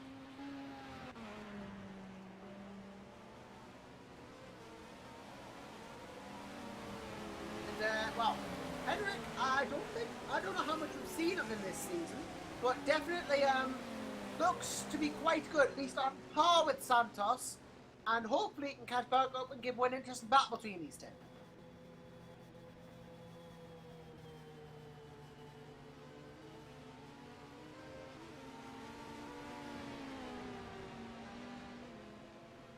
I think Odin Racing are still having problems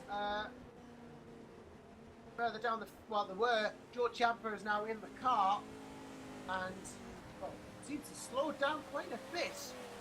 He's in 6th gear and coasting now with Ciampa. This is an odd thing. Why is he going so slowly?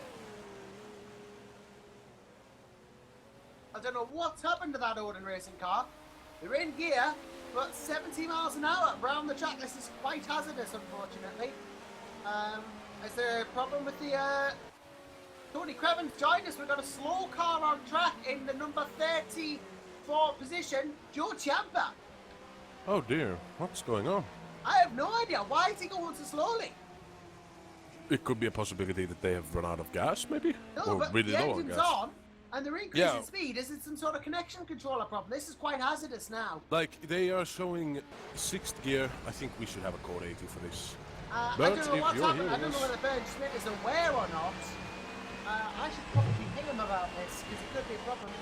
Yeah, this is a very dangerous. We've got a car moving at, well, code 80 levels of speed. Oh, Ciampa's just pulled off, actually. And he's just avoiding the faster cars to the back.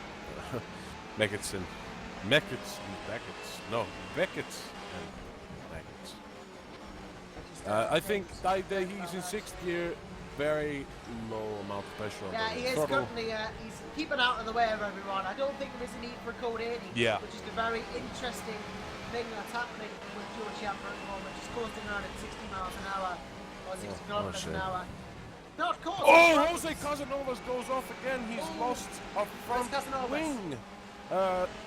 He's 39th at the moment. I don't know what happened, but he just lost his front wing. Yeah, Casanovas with no front bumper again, probably not close for code 80 if he can get around safely. I'm rather concerned about what's going on with his Odin Racing car. I mean, why is Ciampa going that slow?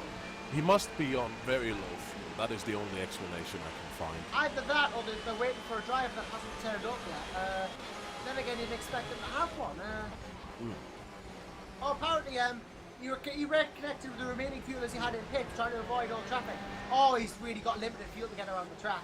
That's Yep. why, says Jamie Otis in the comments. So he was just low on fuel. 1.2 liters to get out around the track.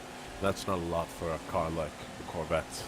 Yeah, Let's they're hope he in the makes pits, it. They've got it round. They should be safe now. And, well, now they're going to pit for the fuel and we'll be back on their way soon. That is an unfortunate thing that happened. Indeed, unfortunate turn of events, but such. And Giacomo Lapadura still DNF'd. I don't think we will be seeing any more of their car, sadly, later today. As well, they finally get into the pits to Odin and they can now continue on as normal, but they're way behind. Meanwhile, in the Ragnar car, Maciek Nienek got into the car. I don't know if I'm spelling that correctly, but yeah, and the P2s currently fighting for P2. Well, not fighting, more like in P2 of the P2s. Yeah. And yeah, it's currently Bogus Malajnek. Two cars. Got a P2 in class, and oh, we've got a car off somewhere. Was that no? That was sorry. That was not a car off as such. More like I think. I believe it was. Oh well, Thomas Hicks is in the pit with no bonnet on that Feeder Ragnar car. That might have Oh, been dear. him. But it could have been Jose Casanovas as well, who's now found his way to the pit with no front or rear bumper, front or rear ailerons, running the good old Formula Ford there. It's what I like to call cars that don't have any front or rear wing. Kind of a throwback to the old Formula Fords, but still. Several cars in the pits now. But yeah. I don't know when Thomas had got in that car, but to be in the pits already with damage is not a good thing. No, definitely not. Especially with the promise he showed last race as well.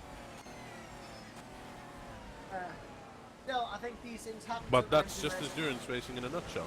Yeah, These things sometimes happen. it go great, sometimes it doesn't. Mind you, the gap between Errol and Marcel is only 4.6 seconds now. I don't know whether Marcel's pitted recently, but that is not much of a gap anymore.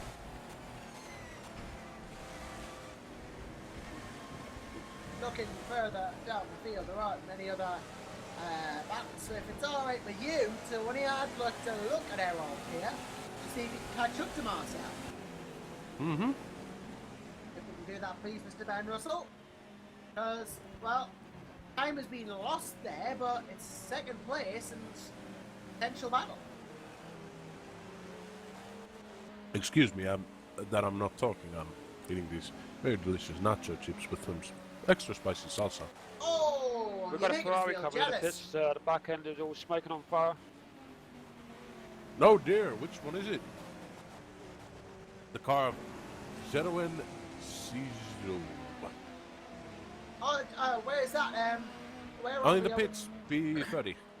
Oh yes, Sijau's out. Jerome Sijau for SRVN, who is now retired with engine problems. Have they blown their engine? What has happened there? Well, I don't think Sijau was actually. Yeah, that is wow. Okay, that is bad.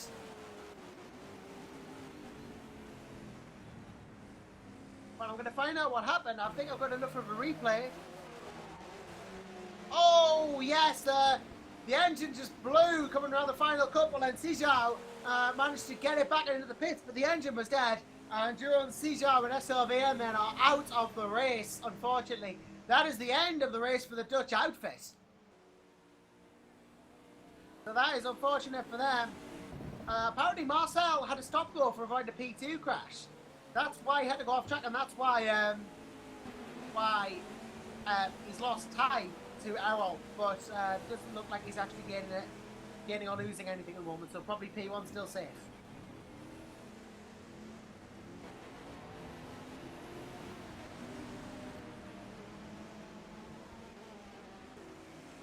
Well, he is very much gonna have to keep an eye on Kumar Choklu behind. Oh, there's a spin! Oh, where's the spin? Oh, Peter Noel just hit. I don't know who it was. It was a. Oh, Michael Gulpin just spun in front of Pino. Oh, yeah, so Gulpin. Oh, Meinek looked to get involved in that somehow. Oh, yeah. Oh, It dear. took Meinek and Peter Noe had a slight collision there. Where is Meinek? P9 in the Frida Ragnar car. Let's just see. Yeah, Meinek. Oh, I think Gulpin and Meinek had to do. No damage, but just general spins happening. Oh dear. Apparently, CMHQ just got to stop and go due to pit speeding. So that's Oh, the not going to help. Swedish Ricard Nilsson and his friends. CMHQ, that's Connie Naslund, I think, as you said. So it's either the GT or the prototype. More likely the prototype, since Connie told me. Is it the GT or the prototype? I think it's more likely the prototype, but he didn't tell me specifically. But considering that, let's consider where is the P2? Ricard Nilsson there. P11. It might have been them, but if it was the GT, then that would have been the other car. Either way, not great news for CMHQ, unfortunately. But, oh, well, Ben Russell's has had an excursion there in P7.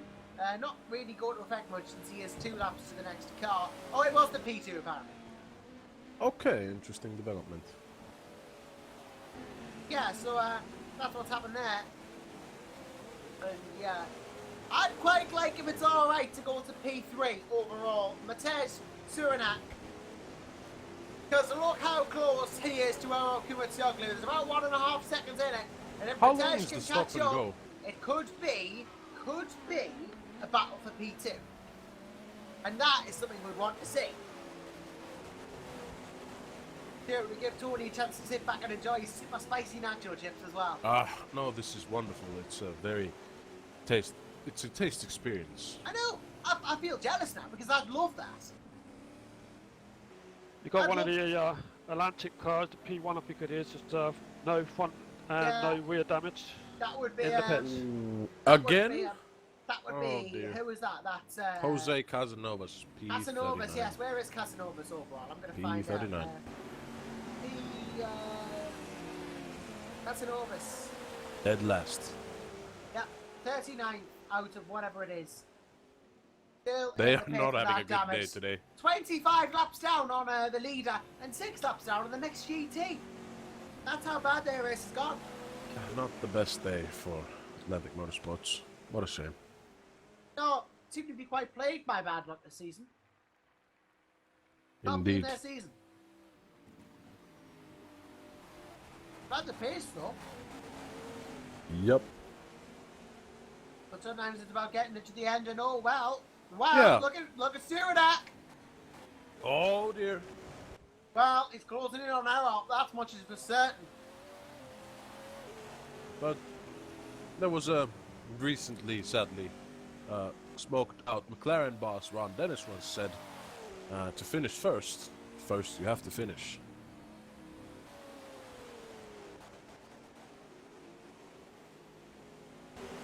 Apologies, I'm trying to enjoy some sex at home, but I don't really I haven't really got the chance there, although Cyranac and Kumachaklu really starting to close in on each other now, I think.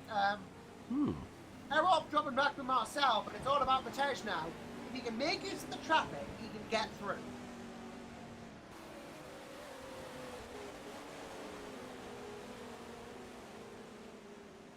Of course, I'm hoping he does get through, or at least try to, because we'll have a battle on the Appears hands. he's trying to at least. Well, tries to get past Foligati through cops, doesn't work, you'll have to wait until they exit through the Beckett's complex.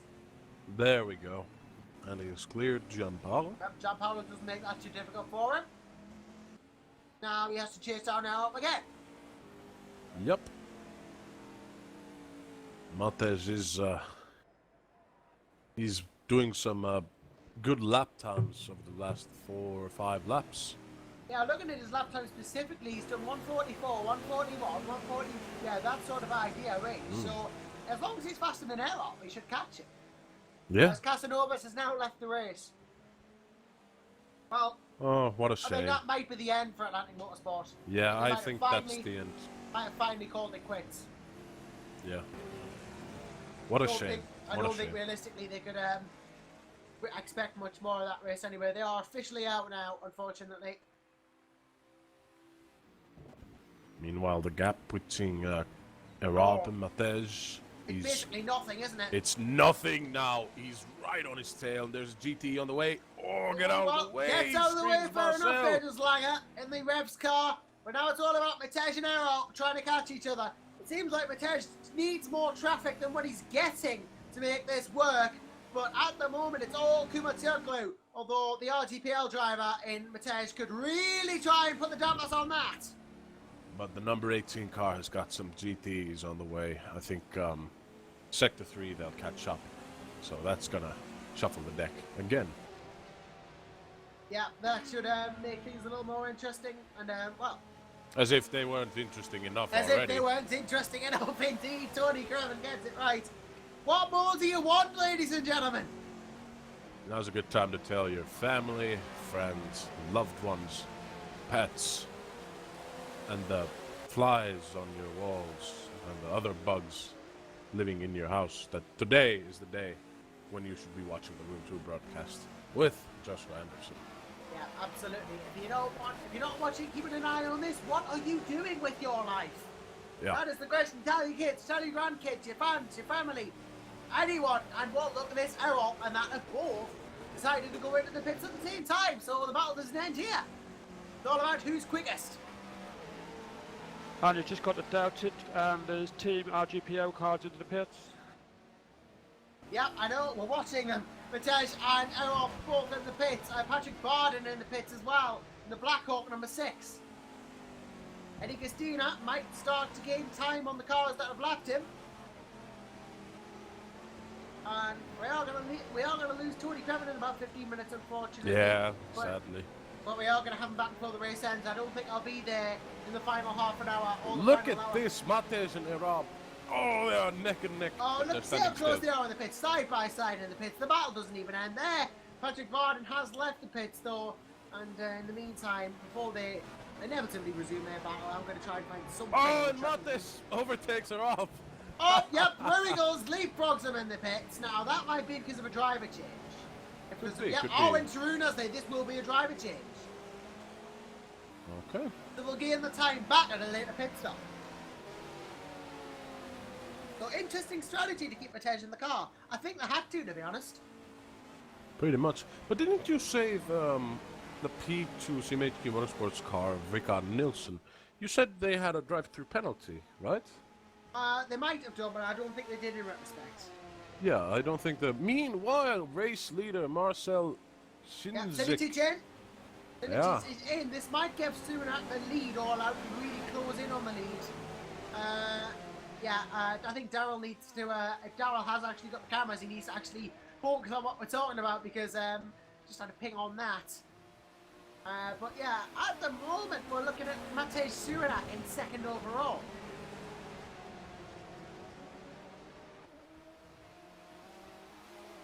For now, he could overtake Marcel because he just pitted. Just now. So, that's still quite a gap. 59 seconds, that's a lot of time to make up.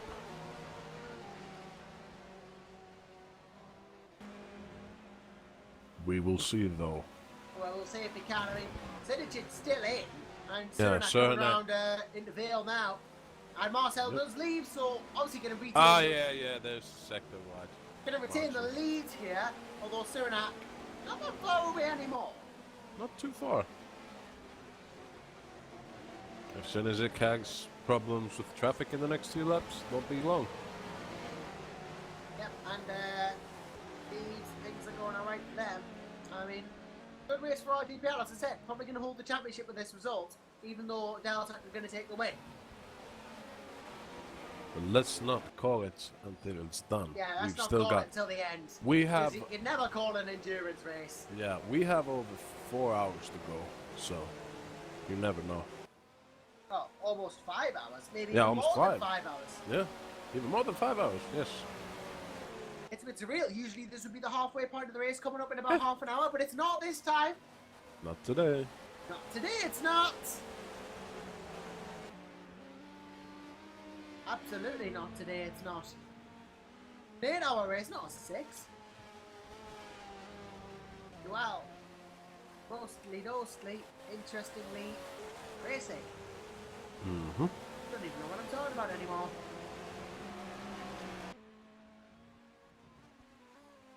Oh. Could be interesting to, eat. Yeah, we've got 5 hours and 30 minutes to go on the race, so. Whew. It's as if we just started. Well, it certainly doesn't feel like feels like I've been going for a while now, although maybe we get tired sometimes, but not always. Again, I'm looking for things to look at, and there isn't much, so, Isn't much for now. well, I'll tell you what. It's that time of the year, isn't it? Sort of, it's December, and really there's only 22 days till Christmas now. So, I'll start the obvious discussion of what we want for Christmas. Ah, world peace. Oh, well, we can dream, can't we? But, yeah, it's a bit too much to ask, so I'd be happy if Santa gave me a Thrustmasters TSPC steering wheel. Yeah, that's the one that's just come out. Mm-hmm. Apparently very that's happy. even more of an improvement from T300 RS. Yeah, I hear so, and I do love the look of that wheel. Yeah, it does look very good. And of course, it's compatible with the entire Thrustmaster ecosystem. So, Precisely. you know, yeah, so you can stick any rim you wanted on it. And you can Pretty add, much. you can add a shifter, you can add... I think Thrustmaster personally, I think very, very good hardware. In my Yeah, opinion, Thrustmasters is basically in the wheels field, at least. For the medium range wheels is overtaken Logitech in this term. They do have the G29 and the G920, but I think, like from what I've understood, it's pretty much the same as the G27 with more buttons and console support. And I think there's a piece of rubber in the brake pedal to increase resistance. But that's about it. Also, the shifter comes in separately. Yeah. And just consumer advice, if it were up to me to choose between T300 RS and a G29, having tested the T300 RS, I would say go for the Thrustmaster. Yeah, I mean, obviously when it comes to wheels as well, there's a lot of hardware out there. Like you've got things like direct drive wheels, like SimSteer, Yeah! mod now as well. I was just about to mention that. Like, Thrustmaster's gonna bring out a new GT Sport wheel pretty soon, which is the first sort of like big company made direct drive wheel you can get. It's probably, the price point is going to be around €1,000 or something, but still, it's very interesting. Yeah, direct drive as well, I think, means there is no rotational limit as well. No. Because it's not belt driven. Yeah, pretty much. So yeah, I mean, when So you get there into is the more no expensive sort of like, territories- yeah, there is no sort of lag since it's connected directly to the motor. There is no sort of lag between what's happening on track and in the wheel, and there is no it gives a better feedback, and it's stronger too. The thing is, it's very expensive to make and manufacture, but Thrustmaster could make direct drive available for everybody. So Yeah, I mean, even when it comes to things like pedals, you've got like high-end pedals, like you get pedals you can have with the wheels sometimes, but you might want to branch out into something a bit, but I you know, think a bit in more the good. yeah, but I think it was the Club Sport who have it in the pedals Yeah, the department. Club Sport V3, I mean, you can have those if you wanted something that's more compatible with console. If you want to go really, really top end, you've got things like Husky Valve Endurance and Pedals Ultimate, which Club are Sport- €1,300 at the maximum. Yeah, pretty much. If you want to if you don't want to build your own setup, but you still want to participate in sim racing and money is not an issue, I highly recommend the Fanatec products. They are very, very good. For example, the Club Sport wheelbase, to my knowledge, is a direct drive. Oh, no, it's actually a belt wheel. Or are they the same thing? Yeah, apparently we're being told in the comments, don't crash if you're using a direct drive wheel. Yeah, apparently, yeah, you should not crash with a direct drive because you can, as Arnold Petkowski said, chop your hands off. Well, I'll be sure. I mean, in terms of, yeah, you're obviously looking for TSPC for Christmas. I don't think I'll be changing my hardware. Oh, really? What do you have for now? I already have a T300 RS and I'm very happy with that. Ah, yes. Although, I have a T3PA pedals and a T8 RS shifter as well. So I've pretty much got the full Thrustmaster setup there. I'll be looking for Christmas to get the Ferrari F1 then. Oh, yes. Oh, man, I'd love to get one of those F1 wheels and mod it. Because it has a lot. to have It has the- a lot of rotary encoders.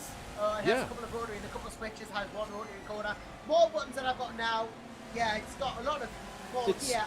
And I was actually looking into a sort of data display called. Yeah. I don't know whether anyone here has heard of it. Called the Renovation SRD9C. It's a digital display.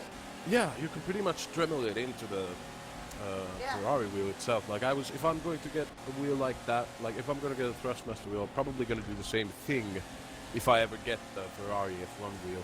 The problem is there are points where the Ferrari wheel feels a little bit cheap, because it is plastic mostly. So you might want to curb your expectations, but it's still a good wheel. If you get good grip on it, it's got good shifters, and I do like the small switches on the bottom. Yeah. I don't know whether I can actually get the Renovation on the Ferrari Formula 1, but It's pretty close to the 2013 F1 Formula 1 car. yeah, I mean, obviously the sell the digital data display, and obviously you get it's like an SLI. but you don't actually have to, you know, directly point it in the wheel, you know? Pretty much. It's separate if you want, you just gotta find a way to mount it, really. Pretty much. But I am now forced to take my leave. It has been a privilege to be part of the broadcast crew for now, and I will probably be returning after my stints. So stay tuned. Well, it has been an honour to have you with us here, as always, Tony, and a pleasure to have you with us. I'm sure we'll have you back after your stint finishes, and good luck with it. Thank you very much. Have a good one, guys. Very well, Yeah. thank you, Tony.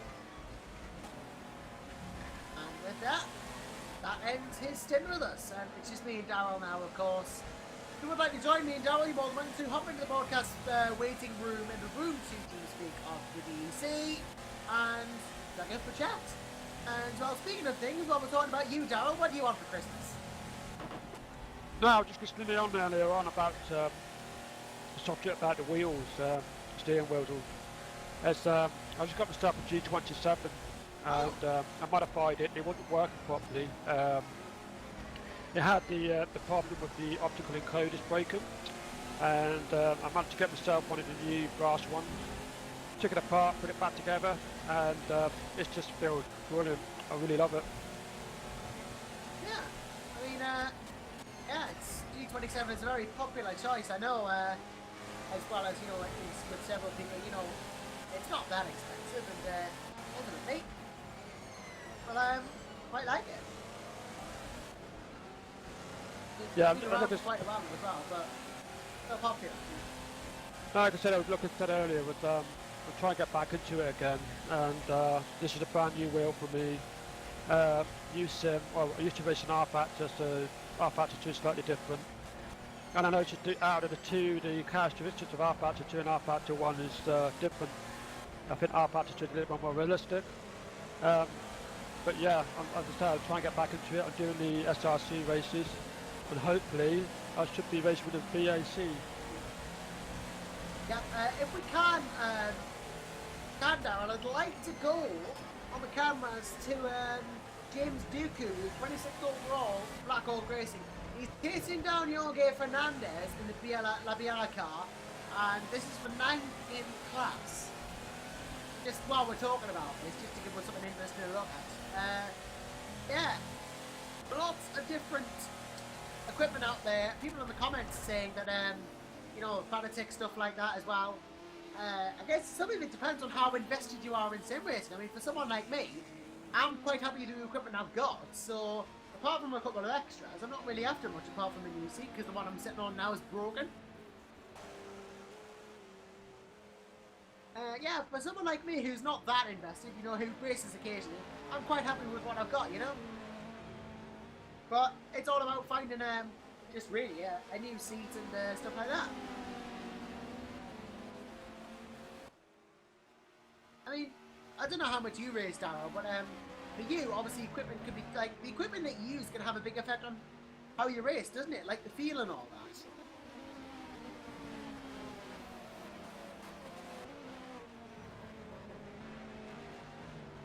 Well, I don't think we quite got a response out of Daryl there, unfortunately, but yeah. Looking up and down the field again, there's not really much an awful lot, but do keep your comments about equipment and all that coming in. What would you like for Christmas in the comments? Let you know. Let's see what you'd like and see if you can get it this year. Who knows? If you've been a good boy, stroke girl, stroke person. I'm sure Marcel Sinicic wants the win in this race as the go-home race before the Christmas break and coming back in January. Would really help him and Deltec out.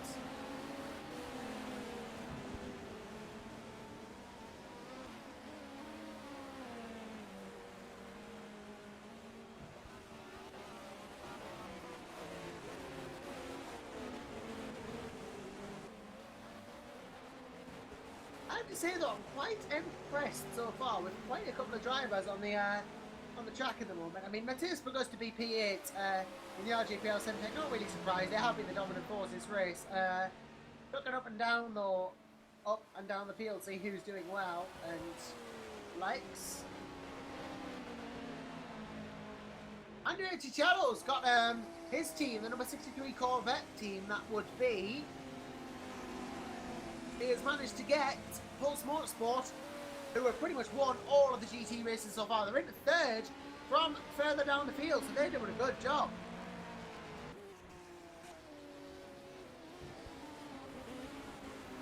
It is starting to dusk over. I've seen someone in the comments saying, is it already dark? It is starting to dusk over here at Silverstone. Starting to get dark. It's already dark here where I live. It's been dark since about 5 o'clock. But this is not based on getting dark early times. This is based on getting dark now times. Well, I was starting to, it's starting to dusk over. I'll just say, Josh, I've just been trying to go through the cameras and just trying to see any action going on. Is there any action that you particularly want to watch? No, let me know. Oh right, I don't think there's anything in particular apart from James Duku in 26th, who I mentioned before, but yeah.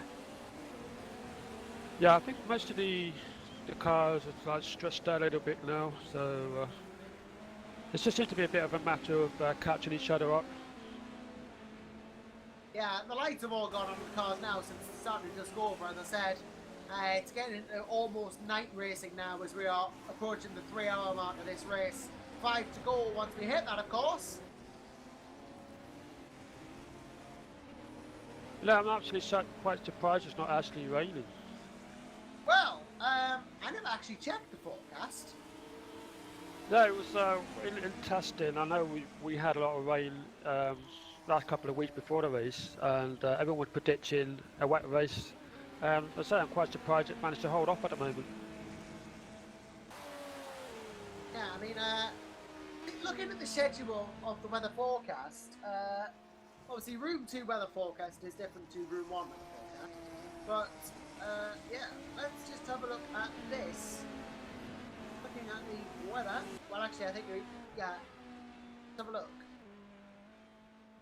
I mean, today is the 12th of December, sorry,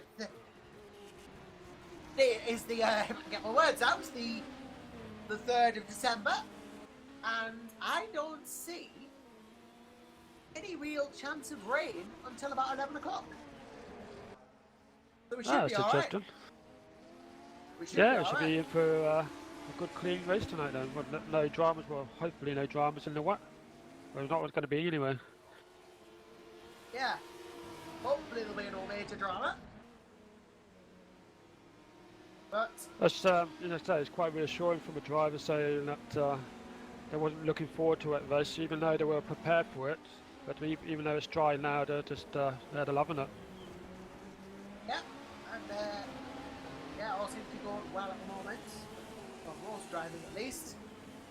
Nothing really has happened to recently cause problems. Everyone's spread out of it, and apart from James Duku, who we were looking at, no real battles going on. As I said, there's a nice scrap going on between the SimHQ P2 car and the Team RGPL P2.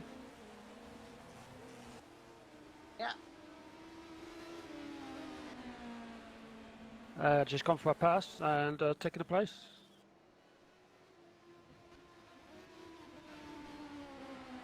Yeah, here he goes, and it is. I'm just trying to just see if there is anything. But I mean, I've got the live timing that you can get on the website, but not really much else happening, unfortunately. It does get to that point of the race. It is this sort of time where it all starts to go a bit meanderish, and things start to spread out.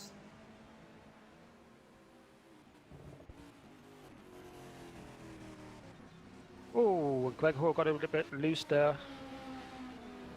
Oh, yes, Greg Hall, of course, well, drove for DR Motorsports last season. I remember, but is now driving for SimHQ with the GT car. So, yeah, doing an alright job at the moment.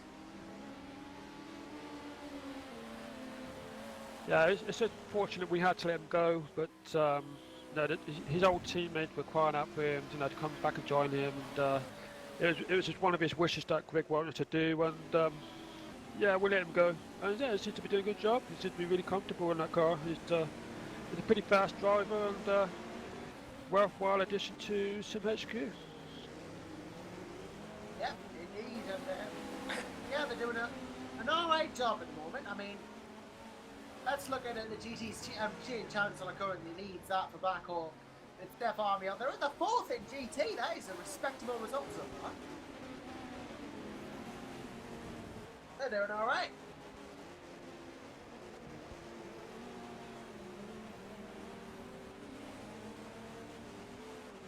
I mean, Marcel Senicic and the likes of that still leading, obviously. Christina, Patrick Barden, all that sort of order in the P1s. Yeah.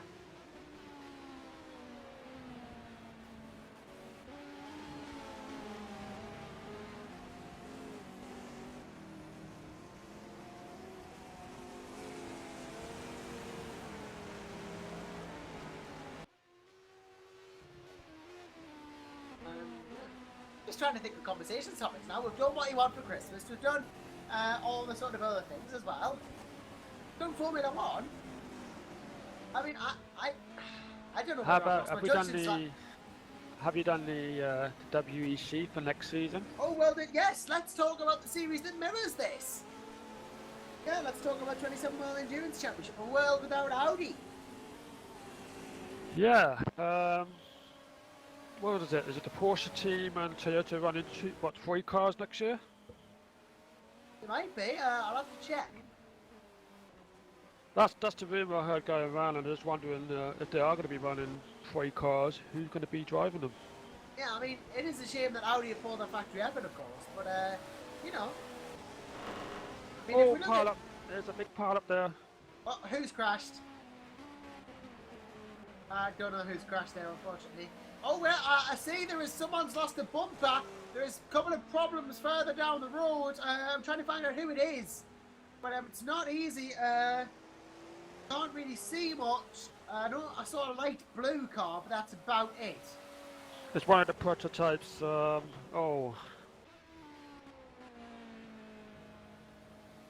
yes, hold on. Yeah. Blandy has no bumper. Eric Schmidt has no bumper. yeah, is the this collision part between of those two. Well, Eric Schmidt has had no bumper for a couple of... Oh, yes, I see what it was now. Eric Schmidt, Schmidt half-spun, then corrected it, went into Bellini, then got collected by Laurenti, and that's what happened there. So Eric Schmidt made a mistake, and it was just the counter steer that went all wrong for him. Don't really think he could have avoided that, unfortunately. And the GT traffic now getting really, really bunched up around him. Apparently, in the comments, oh yes, yeah. Apparently, in the comments, the Delta cars got some slight damage, and they're going to do some minor repairs, leading to Jared van der Weide taking the car. This should mean Surinach gets the lead quite comfortably too. Yeah, to go back to the World Endurance Championship, though, yeah, a world without Audi is going to be interesting. I don't know whether we'll be keeping the Audi result. I would hope we are, because it means there'd only be one prototype, otherwise, unless the Toyota gets created. Well, I don't know if you've seen the new entries for the IMSA, the Mazda, and or what was the other one? There was another car. Oh, the Cadillac. Oh, that's for the United Sports Car. Yeah. Oh yeah, that's the other series, isn't it? Yeah, I was just wondering if they could get those 2 cars, into the WEC regulation. That would be quite a good add. You see, I don't think. Is it the 7-litre V8 they got in the prototype in the Cadillac? I don't know.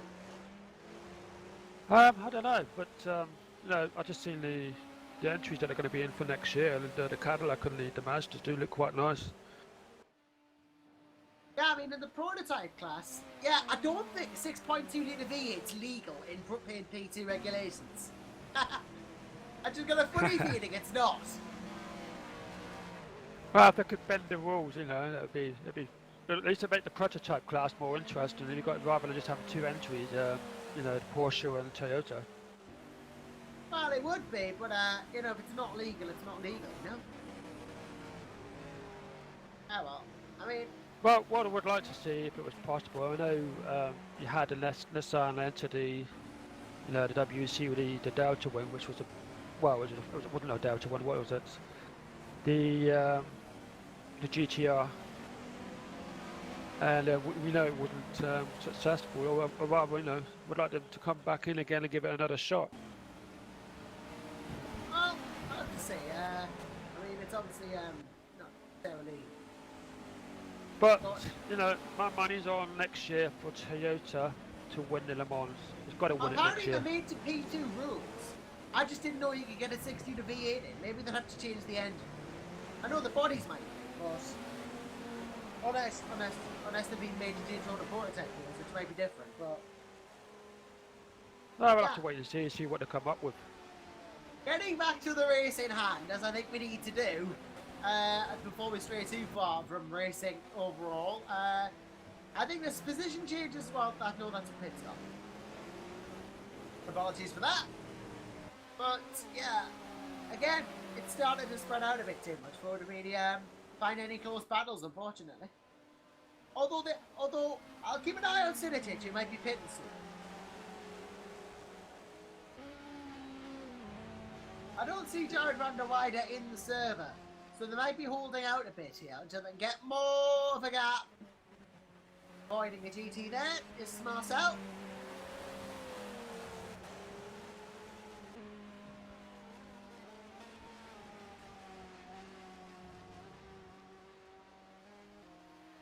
Trying to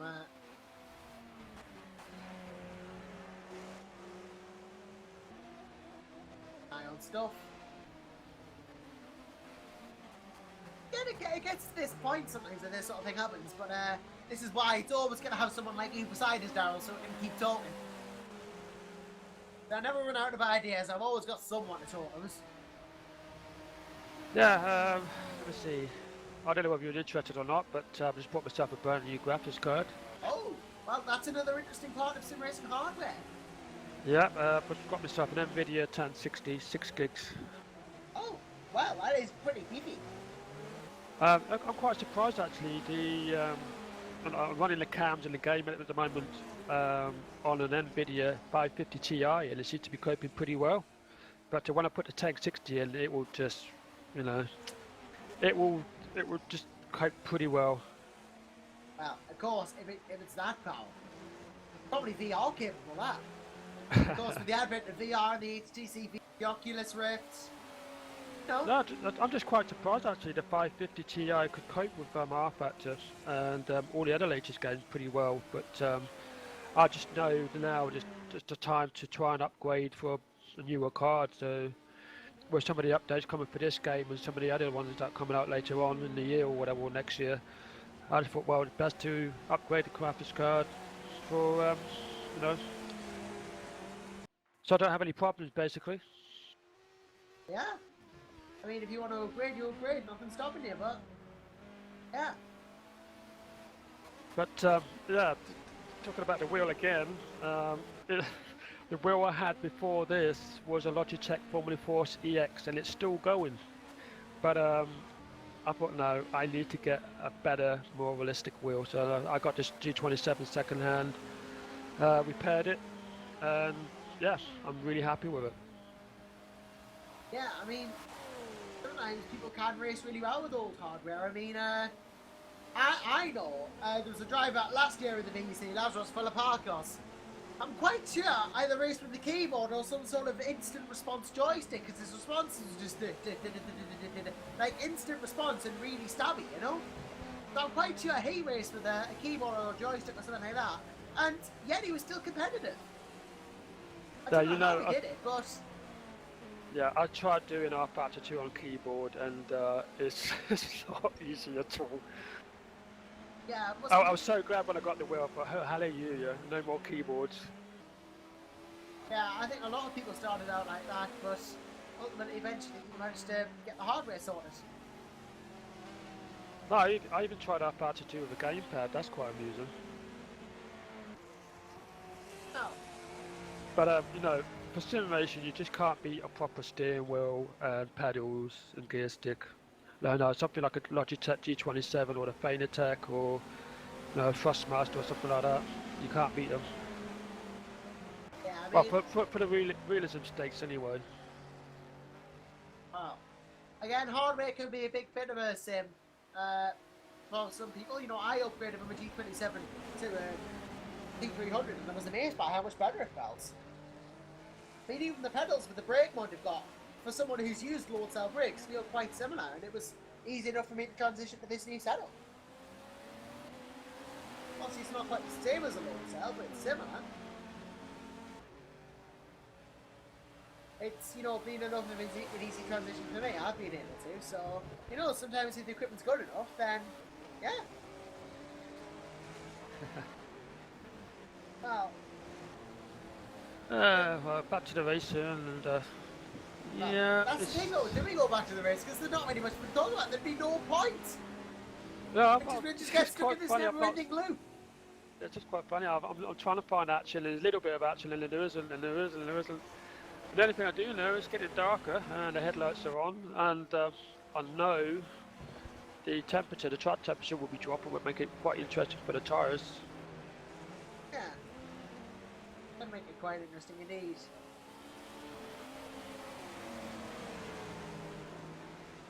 And obviously, yeah, the track temperature is 29, but the ambient temperature is just 3 degrees. So, obviously, you know, more.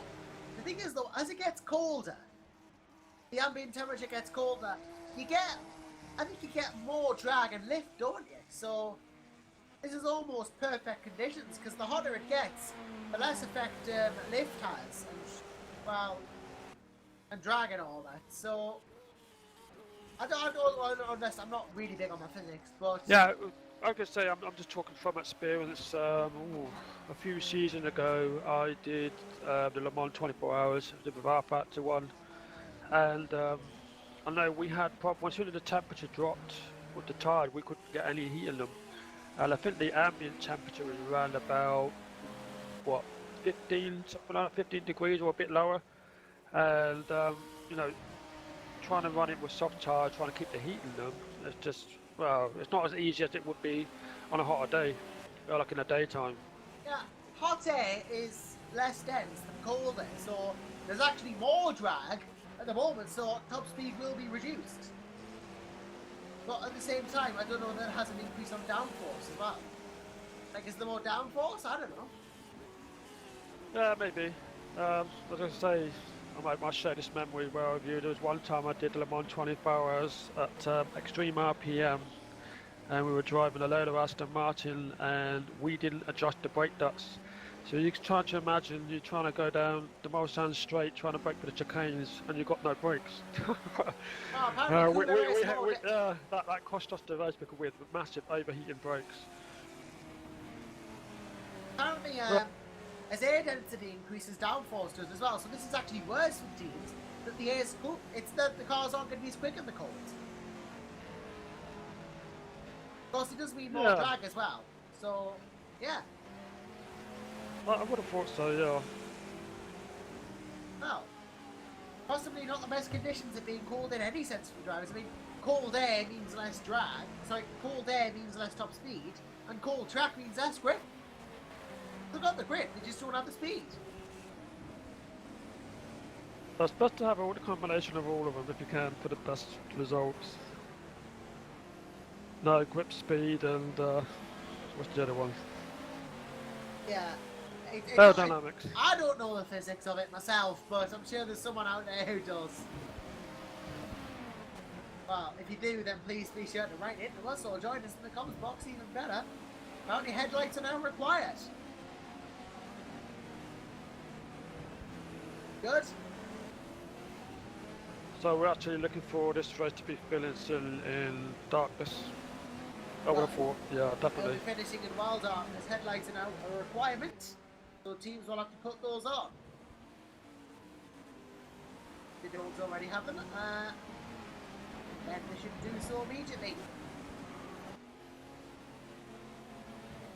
It's key that you have your lights on now, otherwise you're going to get told off for it. Don't want that, do we? I could say, have we had any code 80s lately? We haven't, have we, in this race so far, even though we had one or two incidents where there could have been. But I think, you know, the guys managed to get themselves out of trouble anyway before Code 80 was ever to be implemented.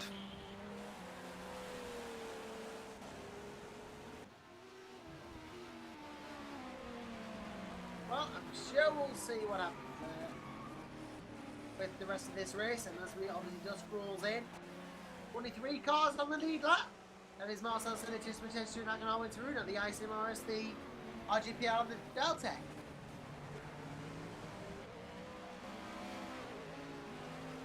Those are the only 3 on track at the moment that are on the lead lap of this race, all on lap, well, all on the same lap, rather, or within a lap of each other. Anyone else is more than a lap behind me? Sorry, because I just joined the fight now. I don't know whether you were seeing it as well, but the fight between the Deltic and the teams, Sinel teams, and the P1 class. Well, where is this? I don't really see what you're talking about at the moment in terms of gaps. There isn't anything, unfortunately.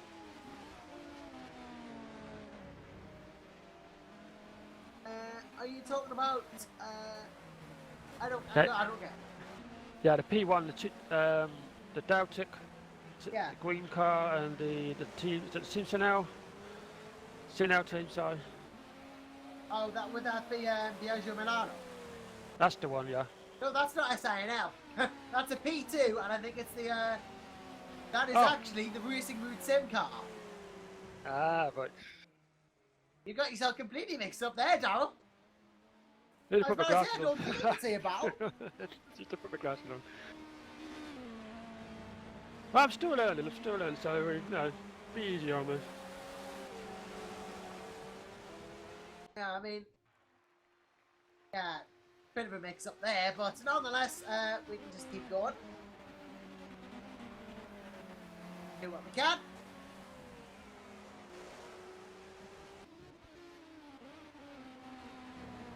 But of course, if you would like to join us here, me and Ben, to have a chat about stuff, life, and the universe, then feel free to do so. Don't bite hard, pop yourself up on the team speak. Just do it, you know? Have a nice little chat and all that. Cups of tea, etc. Now, I'm sure some of my teammates will probably want to come onto the broadcast and just tease me about some of my historic moments in sim racing. I know. My new guy that just joined the P2 team in Room 1 at Nick Newcomb.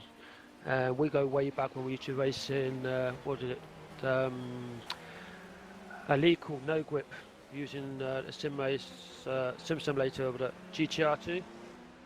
Ah, Yeah, that's an oldie, and we'll never forget my baptism of fire. well, yeah, that.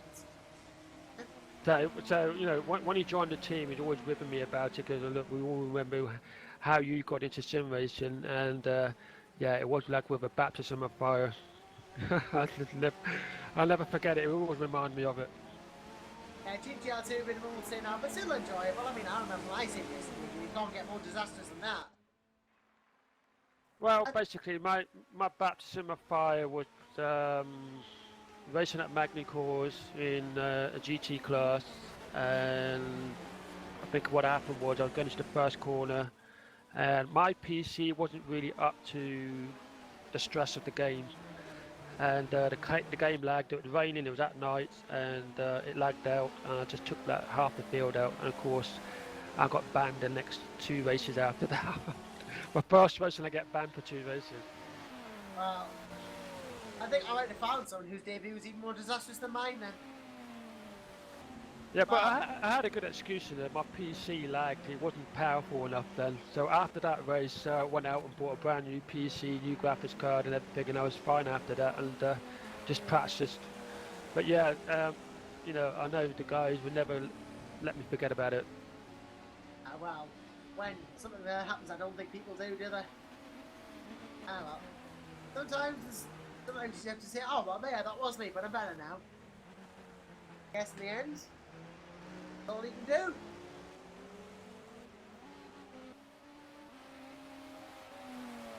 I suppose all really, the likes of Eddie Castillo, Patrick Borden, Arturo Sakula can do is just keep going in this race as well. They are 2 and 3 laps behind the likes of Turuna, Sur and Daxidicic, who still hasn't come in surprisingly, unless that comment I saw before was that, well, I see Jared Vanderweide waiting now, so this might be the change. I also see Jamie Otis there as well. He'll be probably coming in for Joe Ciampa for Odin Racing.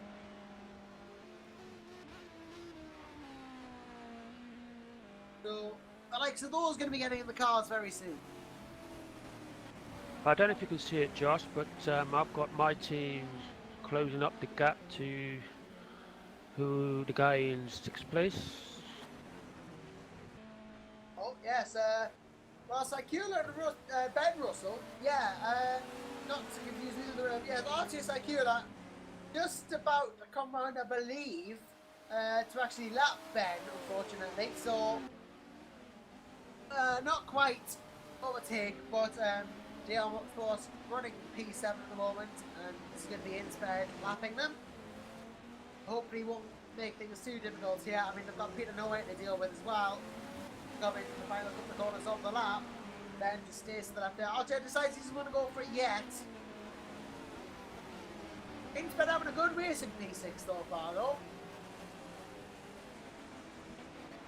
Very solid run. Yeah, we're just being consistent. We're not going for all out speed or anything. We're just trying to take it easy. That's the approach that Ben Willis and Ben Russell had for this race, just to take it easy, and touch wood, it's paying off at the moment. Yeah, nothing really being lost, nothing gained. Just a nice solid race. P7 is currently very secure for them. Good 3 laps ahead of the next car. They are not last in at P1, but very secure in where they are. Gotta get past a bit of traffic here, and we do very carefully. Like you're not really being helped by the amount of traffic that's there, though. Yeah, that was a bit close.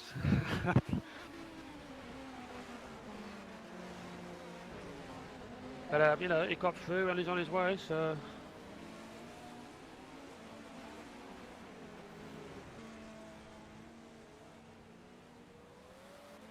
Well, I think he's on his way. He's catching Ben again, and he can get the lapping done if he needs to.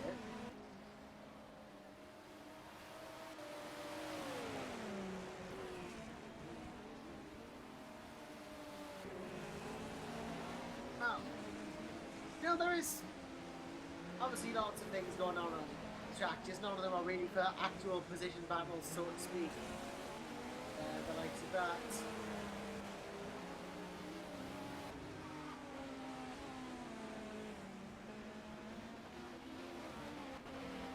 I think Ben Schmidt's going to be getting in the Black Hawk car soon to do another stint. So, driver change is going to happen there.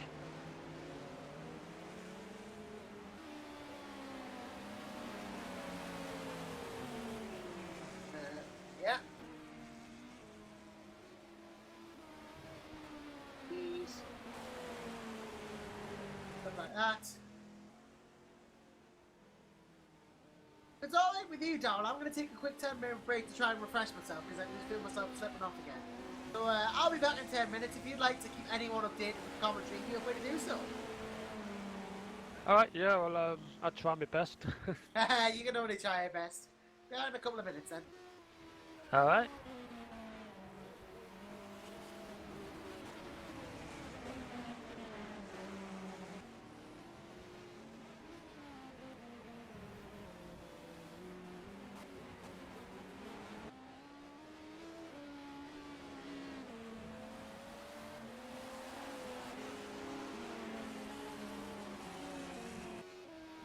I just got a message up on the server that all headlights are required, but looking at it now, I would have thought now all the drivers have got their headlights on as the darkness is coming down.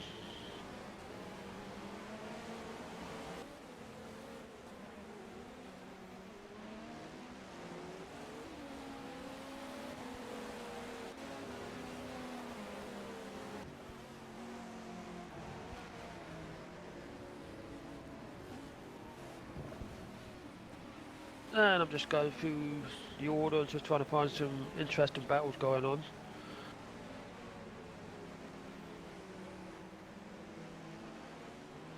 And we have 5 hours remaining of the race.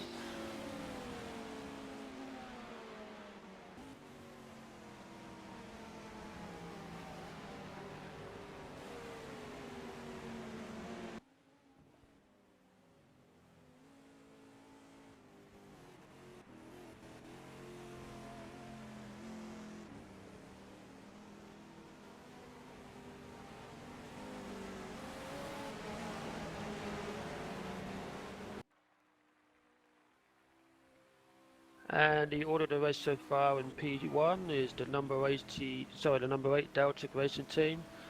In second place is the number 20 Team RGPL. And in third is the number 18 I Team RS Motorsports. In fourth is the number 16 Dutch Connection Racing. And fifth is the number 6 Black Hawk Racing. And in sixth is the number 17 Insped Racing Team. And the seventh is number 12 DR Motorsport, and in 8th is the number 27 Team RGPL Simtech for P2. Sorry, that's the P1 team, sorry, my apologies. And in 9th is the number 13 Sino team, and in 10th is the number 26 Fido Ragnar Simulator team.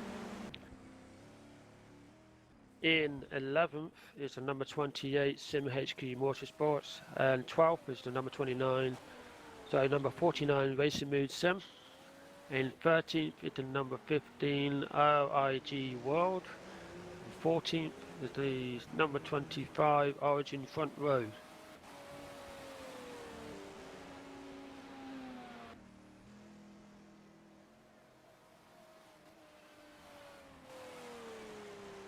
In 15th place is the number 37 Velocity GP. 16th is the number 81 Black Hawk Racing GT. And in 17th is the number 51 RC Racing Team. 18th is the number 63 Pulse Motorsport. And 19th, 65 Sim HQ Motorsport. Driven by my old teammate Greg Hall. So he seems to be doing pretty well there. And in 20th is the number 86 Blackbird Racing, driven by Alessandro Santos. And 21st is the number 42 RF Argentina Competition, driven by Pablo Laurenti. And in 22nd is the number 93 Rev Sim Racing UK, driven by Tobias Lang. And in 23rd place is the number 82 Black Hawk Racing James Doku. Down in 24th is the number 67 Simtech Motorsport GTE, driven by Henrik Hoyer. And in 25th is number 59 Undercover Sim Racing, driven by Peter No.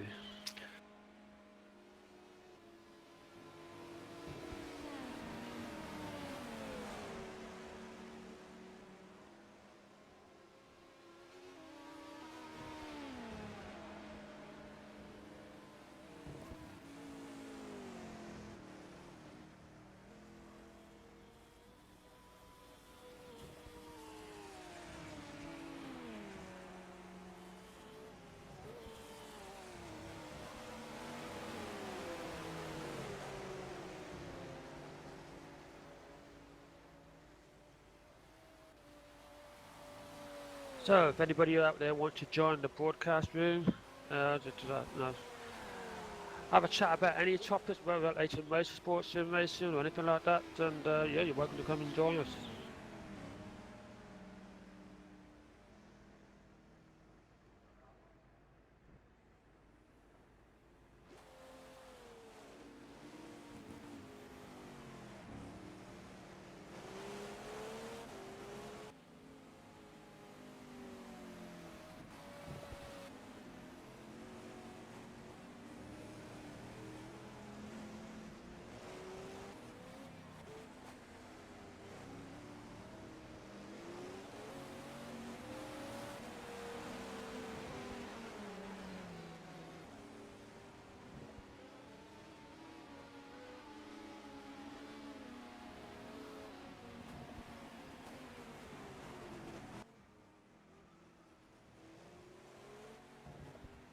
And welcome back, Josh.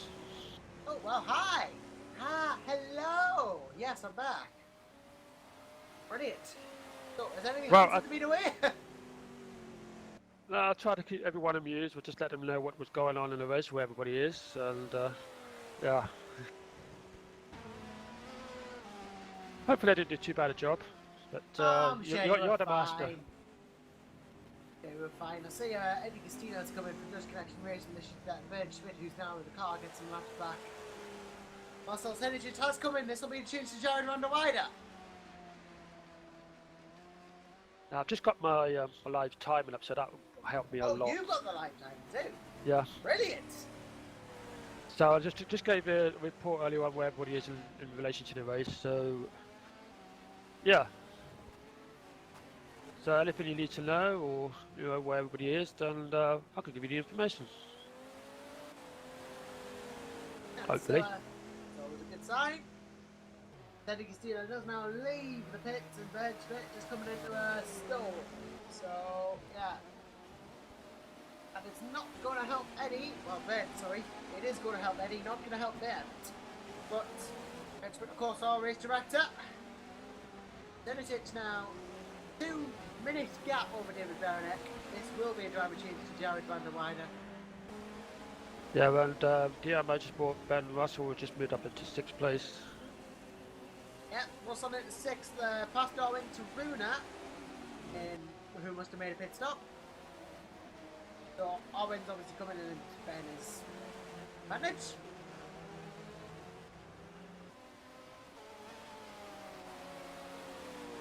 But yeah, looking to be a canny race so far then. We approach the 200-minute mark. 3 hours and 20 minutes will have passed by the time that's ends. So I don't know whether you've seen this or not, but I've just seen 2 of the Black Hawk Racing Aston Martin just coming to the pits and are now leaving. Oh yeah, so the Black Hawk cars might have pitted, yeah. Black Hawks might have made a pit stop. And we got the Doubted P1 team was in the pits as well. I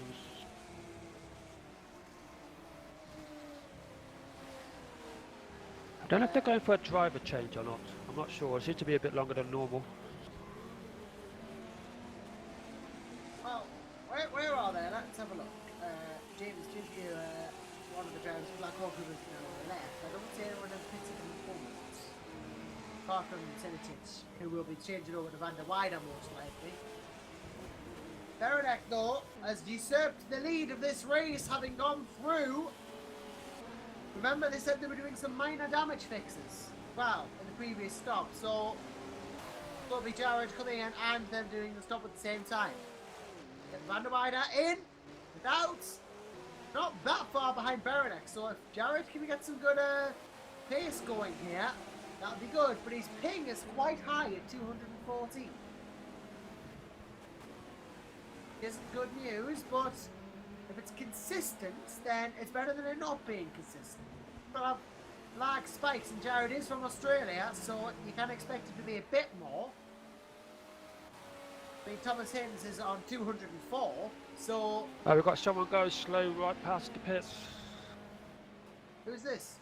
Someone's going slowly. That's one of the Aston Martins. That's number 97 car. Oh, and which one's that? Oh, that is the... Yeah, that's Lucas Peruga. Who slowed right down to 80 kilometers an hour. And oh, I saw a prototype had to go down the inside to get through there. Yeah, just narrowly missed him, and yeah, he's just crawling, trying to get out of the way. Oh, I think it's damage because they're crabbing a bit. I don't know whether there's damage. I'll inform Ben Schmidt, but I don't know whether he may have a puncture or something. I can't see any damage on the car. Don't know what can be done about that because it's not really possible to pick him because he's been racing. I was going to, but I forgot. Good thing I didn't. But yeah, that would be, yeah, indeed, that car going slowly. Trying to find it again. Lucas Peruga, oh, the engine's gone off. Apparently the engine is off on that car. Yeah, that is Lucas Peruga. Yeah, Peruga has gone off there, and now he's slowing down seriously. Having just rejoined the race, and Well, not good for them because, well, they're pulled over at the side, but... I think they need a code 80 here if it's possible. Well, Bernd Schmidt is busy driving, so unless he passes and sees, Oh, then I don't think it's going to happen, although Bernd, yeah, he's on the other side of the track to where Peruka is. Well, this is not necessarily a good thing. Someone needs to inform him, to be honest, because unless he actually sees himself, I don't know whether Peruka still got control of the car, or I don't think he's going to have enough he has power control left. of the car, but it's just come to a complete standstill. This is not a good thing to see. Maybe he's waiting for Benz. If I was him, I'd be pulling it right off the track. Well, Schmidt is just coming around into turn 9 now. Patrick Barden has been removed, but that is the Black Hawk driver who was just never have fully left the car. Peruka, yeah, I think he's actually slowing down even further now. I think he really just needs to pull it off the track. But he's trying to get it as far as he can. Waiting until, yeah, now he comes off the track. Now he's got one wheel on it. He probably will exit off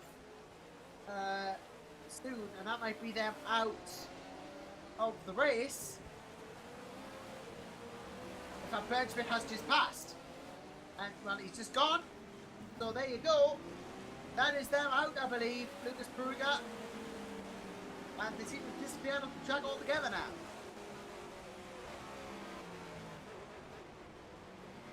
Bit strange, but that might be them out. Oh, what an interesting turn of events.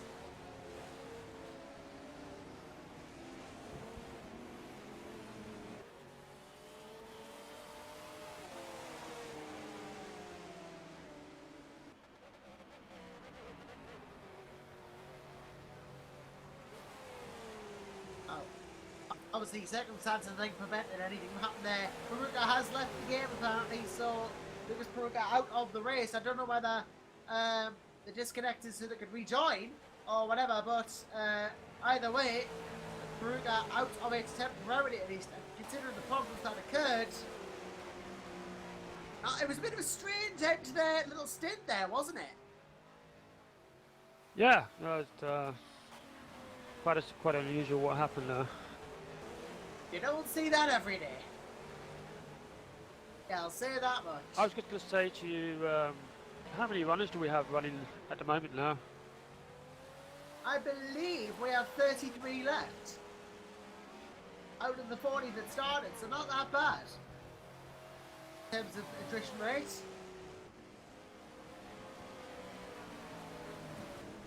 Could be a lot worse. Right, we have the number 61 car, the Adonis FRS GT in the pits. Oh, engine By blow! Thompson. I think we have an engine blow for the Rev Sim Racing car, Tobias Langer, who's gone off there in the 93, who's trundling along on the side of the road. The Revs car is absolutely on fire, and this might be another retirement in Tobias Langer, who's now at the side of the road. He's well off it though. He's not really causing any incidents at all. He is well off the track and second in the space of a couple of minutes. What a dramatic way to go out. How long has this been going on? I'm going to have to reverse the cameras and see. Well. Oh, he appears to have just downshifted too quickly to the Beckett's complex. That's what blew it. And that's why they're now pulled to the side of the race and are probably out. Yep, out they are. From 24th overall, and now 8th in class, they are out of the race. You see, it's easily done, isn't it? So easy to blow it by It's shifting so easy too to quickly. do when you're so preoccupied in passing or braking or something, and you're trying to downshift too quickly. Yeah, it can happen quite soon, suddenly.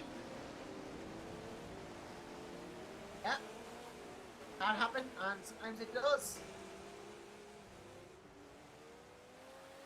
Apparently Peruka has rejoined, so Lucas Peruka in that car will be able to get going again. Maybe it was a technical issue and they just wanted to rejoin the race. Maybe. Ah, that's interesting, because I thought he blew his engine. No, that was the Revs car that's just gone there. And Peruga, the engine's going. The engine is going, and we've shifted into first. They're exiting the pits. Yep, they're on their way again. Maybe he had a problem with the wheel or something, lost calibration or forced feedback or something like that, and just come back out and come back in again to clear it. Well, perhaps that's what needed to happen. But either way, they're going again, and it's good to see that. And at full pelt nonetheless. Yep, they are back on the road, so I don't know what the problem was, but they are back running again. Oh, Lucas Perugug and the number 97 team. The number 97 Cooper racing car. Back on the road. Always good to see that. Good to see that they're back.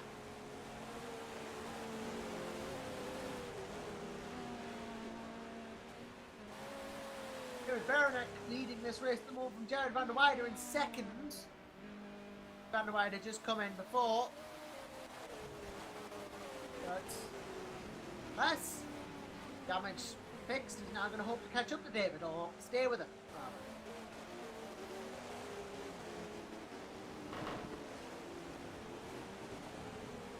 Just looking on the live time at the moment, we have 6 retirements. And if you want to, I can tell you who they are. Well, yeah, well, I could probably do with that, so go ahead. Okay, well, we'll just it's Rafael Vantio in the number 74 Giao's racing team.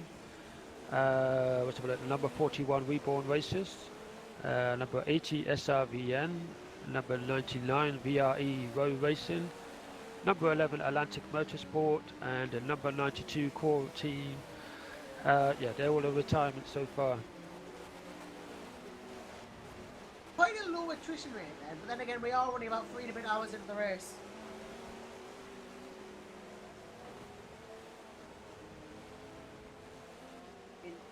We'll have to see how I'd say it pans out in the long run, but not too terrible so far.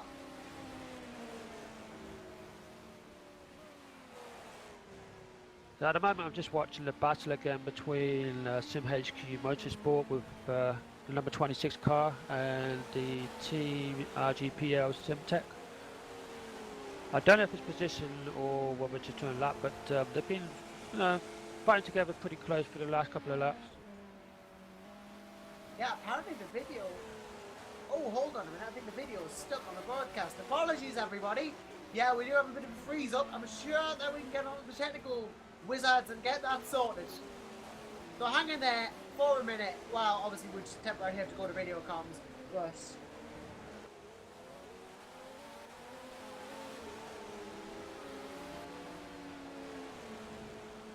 I'll keep you updated on what's happening in the race while we get onto that.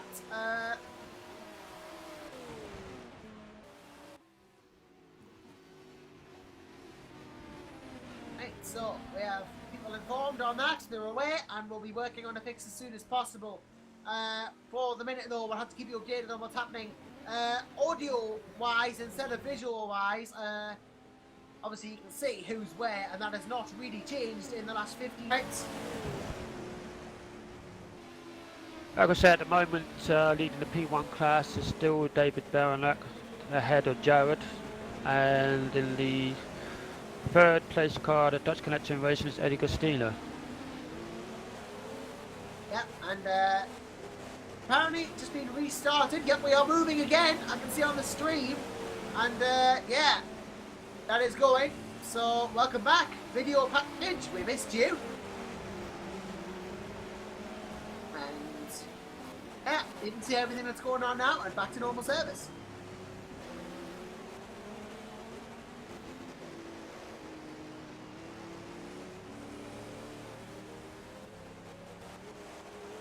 Hey, oh.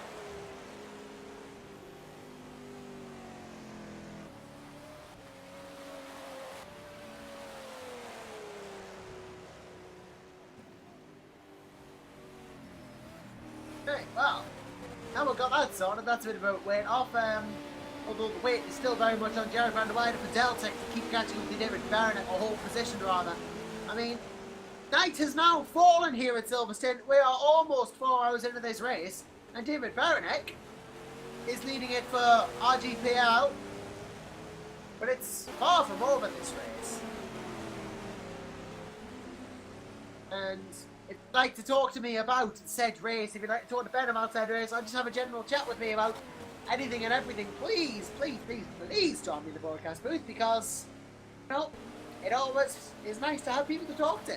I think we might have Ben Spin after his current stint is complete, but until then, if you'd like to join, then please do. Because, you know, the more the merrier and all that.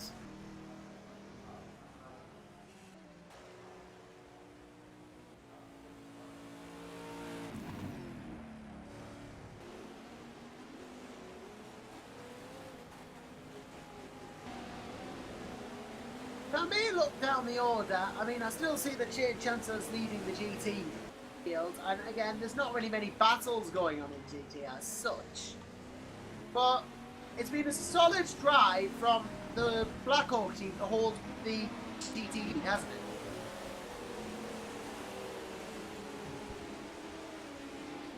Not been that bad a drive from them at all. Having a good race so far.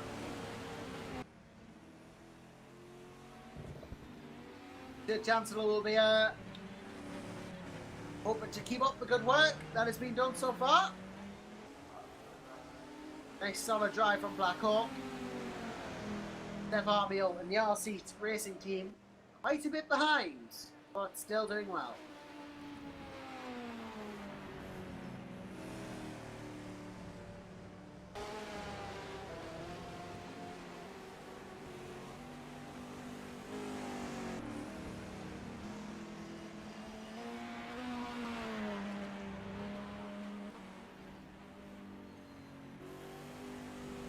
Oh, I've run out of things. I've run out of conversation topics again.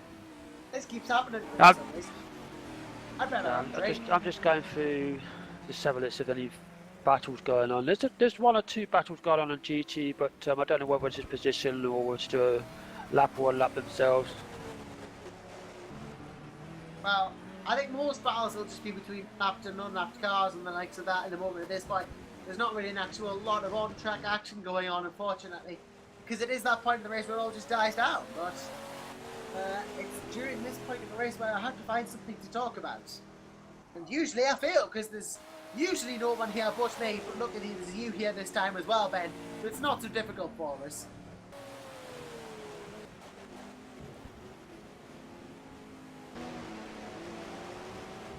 No, I'm just trying to think of what you could talk about. Yeah, it can get difficult sometimes, but luckily... Oh, I know, I've got a top jet. Because I'm a big Star Wars fan, what do you think of the new spin-off Rogue One? Oh, well, I'm not really much of a Star Wars fan myself, but it looks good. Again, I know a lot of people are excited about it. You will be excited about it, won't you? Yeah, I'm just a massive Star Wars fan. As I say, my teammates will probably tell you that as well. And yeah, I'm not too sure about it, to be honest. It's different. To me, when I see it, it looks like one of these, like, you know, the fan-made films. Like, you know, these fans are made with like a £50-100 budget or something like that, with special effects and Photoshop. It looks something like that, but obviously it isn't.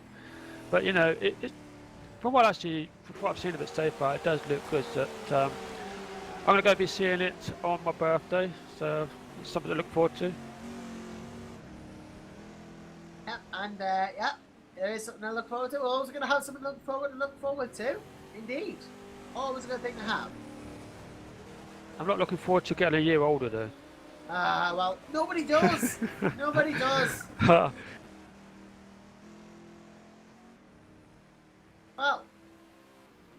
And, you know, I don't know if it's me, but sometimes I'm a bit of a bar humbug when it comes to Christmas. Oh. I don't mind it, you know. I think it's something to do with age as you get older. I know, you start wanting less as you get older, I find. Except for this year, where, no. Well, what annoys me, that's another thing I want to talk about as well. Celebration Christmas and Christmas decorations. Why do the shops have to put the decorations up like months before. It's just annoying. You know, straight after Halloween or just during Halloween or whatever, you know, as soon as that's over, bang, and the decorations are up. But people trying to get in the Christmas spirit, aren't they? You know, I had neighbours around my way were putting decorations up around about the second week of November. And I'm like, it's too early.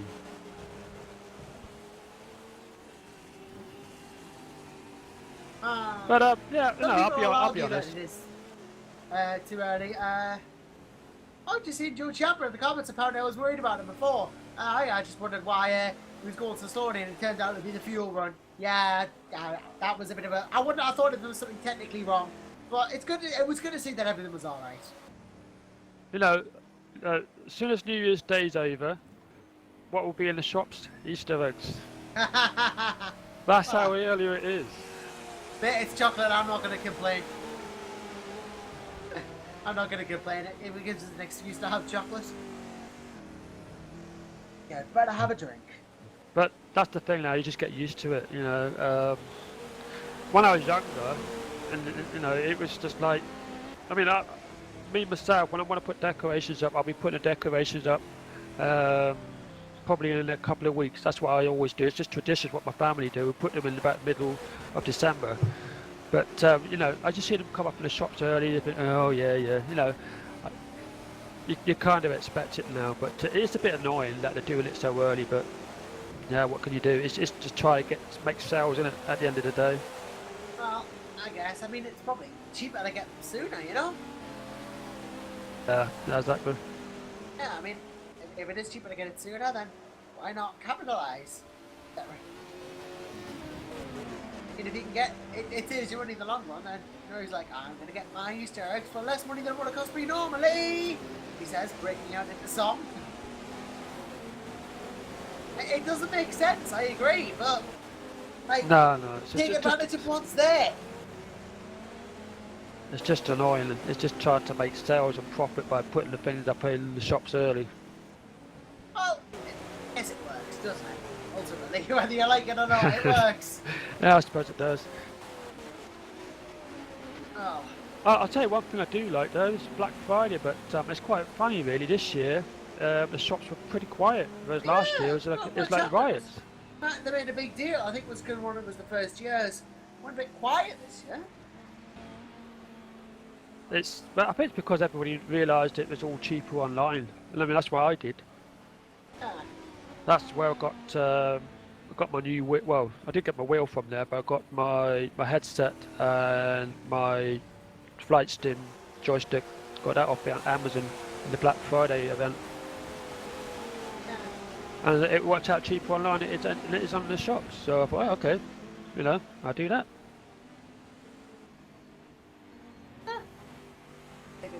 Let's do so. Yeah. Anyway, if we want to go back to the race, we have a pit stop. Again, what is there to commentate on? Unfortunately, apart from a couple of minor battles, it's just one of those things. Yeah, we have pit stops at the moment with the Team RGPR Syntex is in the pits at the moment. There's Matthias Vegas in 8th place. Because they're in 8th, still leading P2, of course, doing a great job of it. Yeah, he's a lap ahead of the Delta Racing team at the moment.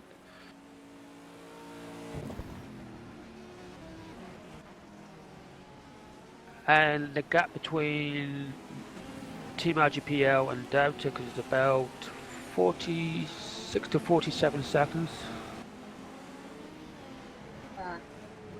Quite a gap, but yeah. the gap between Van der Weide and Berenic's about 39.2 in the last split, so according to the live time it's 46.8, so unless Jared's made a mistake, then you know that you'd expect that.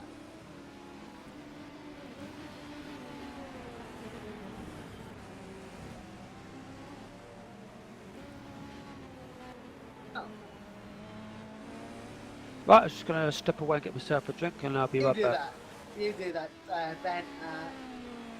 Obviously, yeah, we all need one eventually. Alright, I'll be back in a bit. Okay. Right, take the time, if it's possible, to, you know, say, join me, do so. Yeah, yep. Deltek are still going. You can't knock them. You want to. Watching it, they're actually in the comments saying you were still going, that's why I picked them up. No, good on you guys, you're still doing well. Jared is doing a good job to catch up as well. I'm pretty sure the live timing is wrong because all I have to do is say 38.8 seconds. Yeah. And yeah, somehow the gap was 46.4 on the live time, so something must have gone wrong.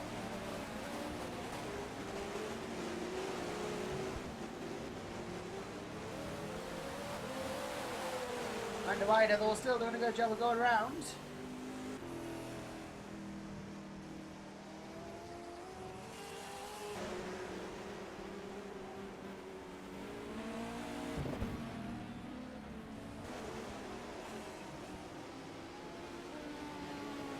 Doing a good job, though, everyone. I think he's still going, of course. Yeah. It's unfortunate, it is part of the race. I think it's just starting to die down a bit too. If you come here for some really clashy, I'm going your off-road racing. I don't think you're going to quite get it, unfortunately. Because there's just so much tactical battling going on at the moment, rather than actual racing.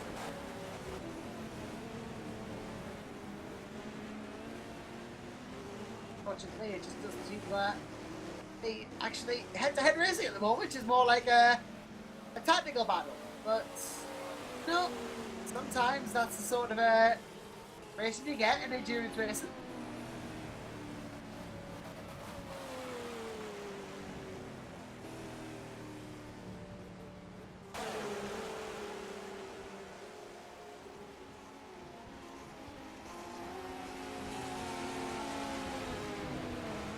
Coming down the field, the movers and shakers in this race. I definitely say that, the likes of, people who have really moved up. I would say Secure and Innsbruck have had a good race.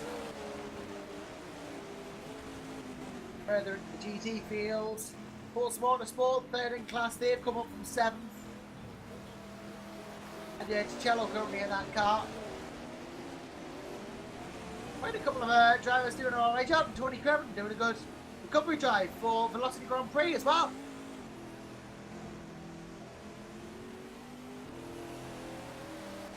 Oh, here's a good question in the comments. Do you think that sim racing will be as big as some other competitive games like League of Legends? Oh, good question. I think there is more of a focus these days with the likes of Forza and other things on a focus towards esports. I think there is more of a focus. There's a lot of people trying to get it out there. If the audience existed, it might, but ultimately in its current state, I don't think it can rival anything like League of Legends. I think it has a chance, but the right circumstances have to come into play.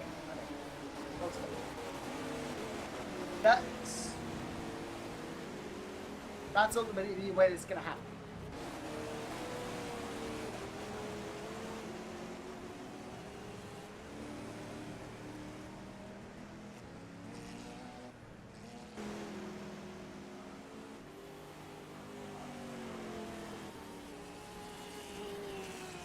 It is going to happen. Yeah. Whew. Not going well for me. I've hit a bit of a roadblock, unfortunately. Apologies that I'm not really being as, talkative as I was before.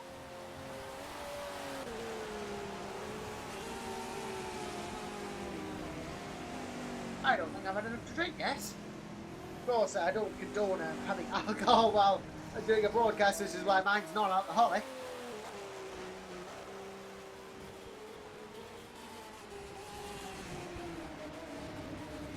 Let's wait!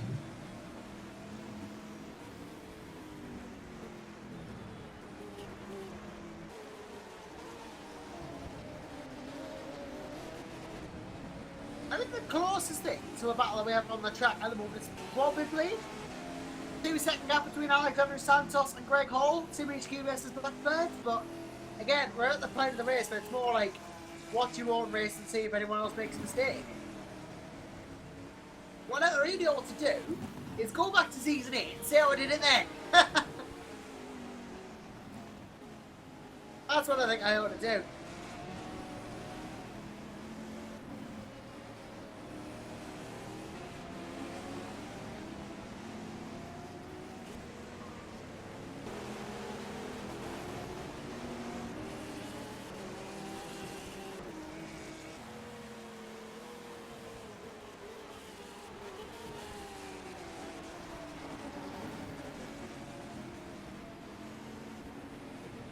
Say though, it has been an interesting, from a tactical point of view, because you've seen obviously things have come up and where the teams have dealt with them.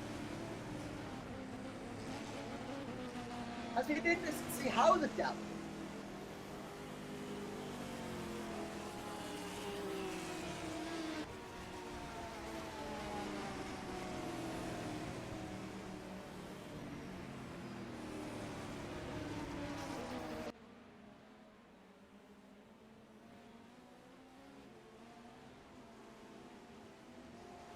All seems to be nice and calm here in Silverstone now at the moment, under the darkness that is time. I am back.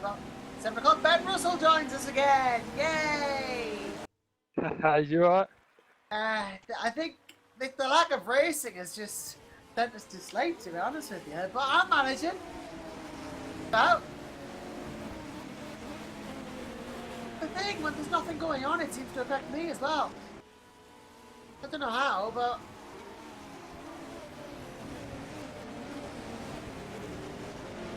Not had any action since I've been away.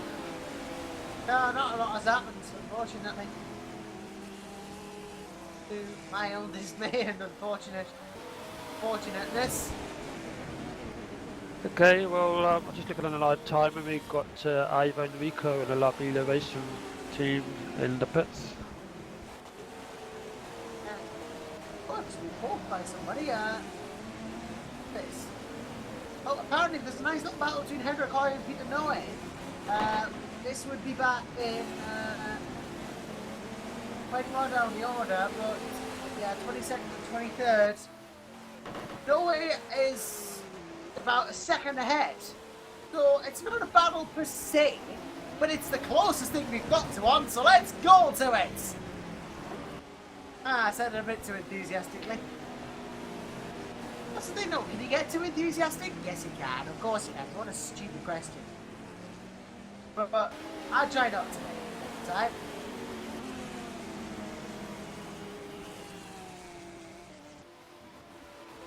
Can I just ask you a question, Josh? Whatever I do on the console for the camera, did it actually do anything on the broadcast? Oh well, yeah. I think that's what it means when you have that. Yeah. So watching this battle between Hoyer and Noe, though, Noe not really. Noe's starting to drop off actually a bit. Might have been actually. So yeah, that's not quite on the plan for him, is it?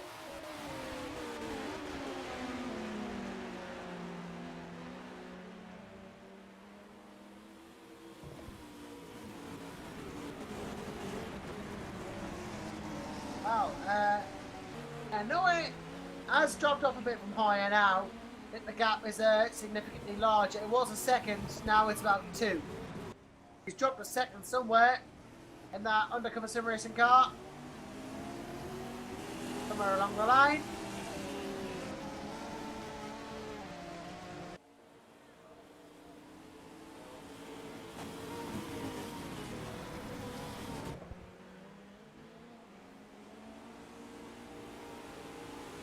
Oh, I don't.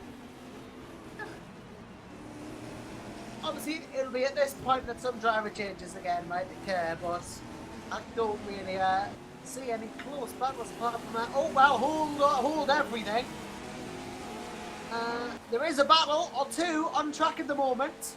I'd like you to go to 19th, please, because we have Andre Di Cello, Greg Hall, Alexander Santos. Somehow or other, I've missed this. They're all in a battle, and Henrik Hoyer, who's a lap behind, wants a bit of the action too. I don't know where this came from, but Pulse are under threat from 2 cars for their third in class. Well, something I can talk about, and it's Andrea DiCello. And Greg Hall and Alexander Santos behind. Santos chasing Hall, who's chasing DiCello. I believe there's been a change up in LMP2 as well, with the pit stop. No, that's just Rickard Norgren getting past it at LMP1 actually, but... Gonna call that battle in Hall versus DiCello and Hoy and Santos as well. Not that far off it, and Hoyer as well, chasing them, although a lap behind. You've got the number 97 Aston Martin just pulled off the track again. I think it's the Copper Racing. Is that Peruga again? Peruga's off again! And then he stopped this time. And that is, that's actually, yeah, that's on the entrance to the pit lane. So, not as much of a problem this time, but why have they stopped? I think they're waiting for a driver that hasn't turned up. I think I've seen that before from other teams, but go back to DiCello and Hall, if I may, because this is a close battle between these two, 19th, 20th and 21st. This is looking to be a little bit interesting now. We're going to battle on. And these 3 all trying to go for a single position. Yellow trying to hold off these 2.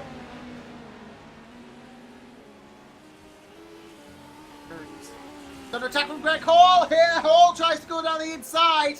Doesn't quite work out for him, but yeah, and we are trying to get that on cameras, by the way. But DiCello now and Santos. Santos has lost distance to Greg Hall. We have P13's Manny Ferrero in the pits, but DiCello and Hall now. Kit Minot trying to get through for Feeder Ragnar Simulators P2 team. Doing a nice job of getting past Greg Hall now, has to get past DiCello as well. Andrea from Pulse Motorsport holding that 3rd place, which had held pretty much for all this race. Have won 2 races this season, of course. Have Pulse looking to get a 3rd in the 3rd. They will not have finished off the podium. Jared van der Weide moves down to the inside of them and gets through as well. Greg Hall, though, through the Beckett's complex, he got a lot of time last time. Will he be able to get that again through? And again, he won't be able to go for an overtake, but he can certainly try to go through. I think Taiwan is having a couple of problems with the camera, so I'm going to temporarily change it over to where we're looking at now. Yep. Greg still chasing down Andrea.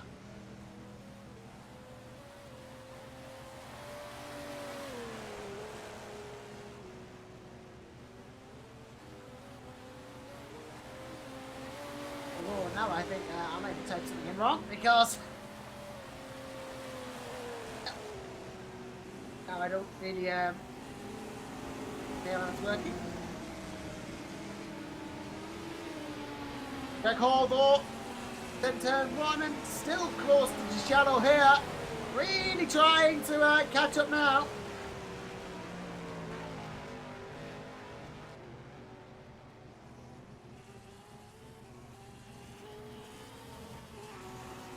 So he is up. He's absolutely on it now. Greg Hall as it stands, who's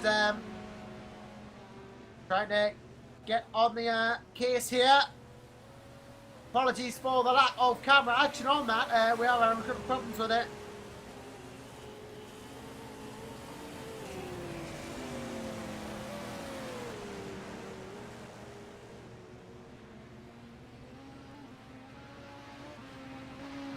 Although he's not really having much luck here against DiCello at the moment. Santos just tailing the 2 of them as it stands. And yeah, at the moment at least, does not seem to be working out for Greg Hall, who's trying to go for it but can't. Now has to let Daniel Brewer through.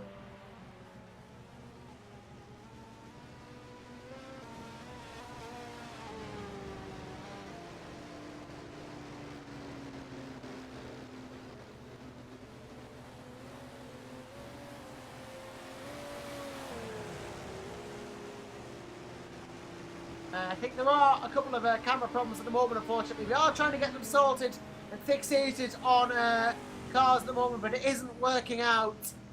So we'll just have to keep you updated through talking only. And, well, Greg Hall still hasn't got past Andrea Cello, unfortunately. Santos, though, Alexander Santos now trying to have a little gander here. Look around the outside, perhaps. Santos, of course, driving for Blackbirds Racing. Really, practically nothing between these two at the moment. And then, even then, Cello, there's not much.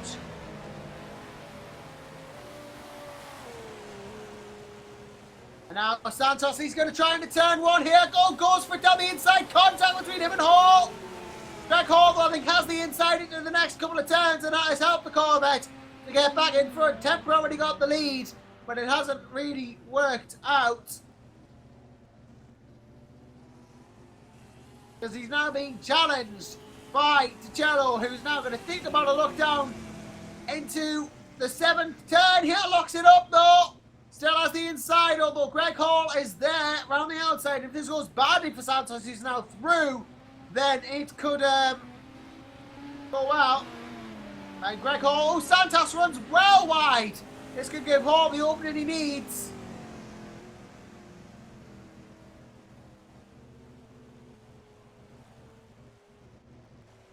And, well, trying his hardest is Greg Hall to get that back, but Santos has moved up a place.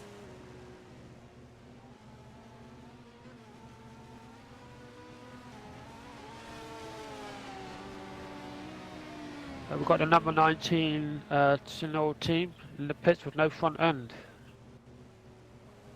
Oh yeah, there's a car in the pits with no front end. That would be Ferreira, who's still in. He was in 13 SRNL car. That has been in for a while now, actually. Still has not left. And Lucas Peru guy's made it back to the pits and all this with damage. So that car made it back as well. Although go back. Well, DiCello's now actually dropped. Well, yeah, DiCello's dropped as well. What happened? And he was. Santos has gone through somewhere. Now pulls it down to 4th. I don't know where that happened, but I think the Pulse car. Oh! It got squiggly out the back end of the Beckett's complex, and then that just let Santos through, and Greg Hall didn't get through though. Greg Hall is now chasing DiCello. So Andrea has dropped and Alexander has gone up.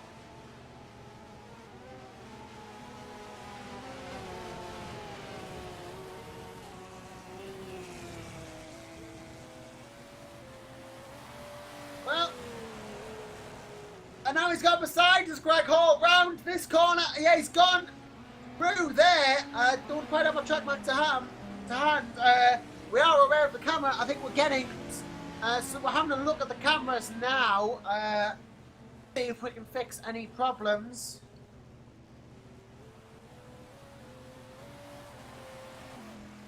Greg Hall has actually gotten past Andrea DiCello though. And Post Motorsport now dropped to 5th, and Shane Chancellor, GT lead, has gone through. I'm just going to try and load up the cameras again. It might be fixed now. I'll see if it is. Yep, apparently they're working now. So okay, you got control? I've got control of them at least, so I'm going to move to... oh, well, I won't move. I'm going to move to Greg Hall, if what temporarily, because I might be moving away again. Well, we can look at Greg Hall, who's been in the epicenter of this battling now. If you could just check and see if you can access the necessary thing, Daryl. See if you can take camera control back. But that might be fixed now, so we can bring your cameras again. So we're looking at, really are looking at people now. Although somehow we're now looking at, I believe, David Baranek? Are we looking at Baranek on screen? Oh, now we're looking at Hall. Now it has changed over. Okay, that's good. Well, that's fixed itself then, right? So at least we can actually modify the camera positions now. So, where to look from here? That is the question. Where to look from here? Yeah, there's not really an awful lot going on. Apart from this whole DiCello Hall battle, but further behind, James Dooku and Henrik Hoyer are having to go at each other, and they're on the same lap. So if we go to Henrik, which I will do, in 23, we can see he is trying to catch up with James Duker in the Blackhawk car. Of course, that is one of two GT cars. That is the Dmitry Tuku Swazinka car. Further up the road is the Chancellor Jont Braunegam Gerald's car. Hoyer in the Simtek Porsche. Having a go. Apparently Darrell is in the necessary equipment to do the thing, so yeah. And yeah, we have cameras again. Darrell and Michelle will keep an eye on that. Go to what is necessary.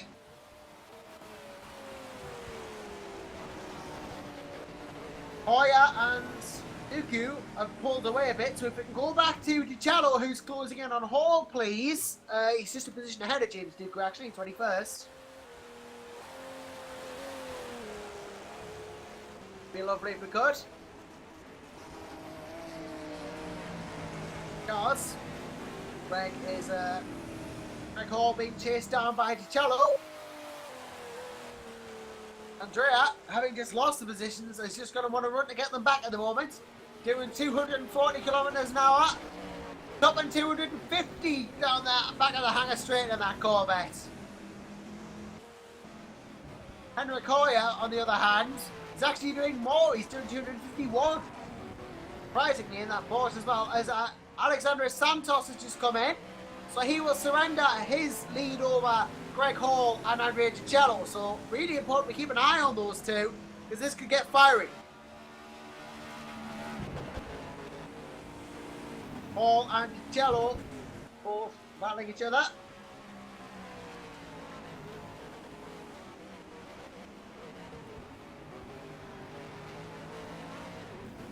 Both giving it the full beans. Everything they can give. Possibly more.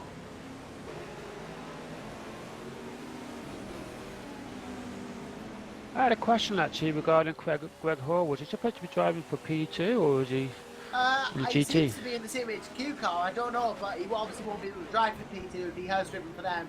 So he's obviously put himself in GTs this time around, evidently. As David Baranek comes into the pits, our race leader is in. This should give the lead back to Jared van der Weijden and Deltec.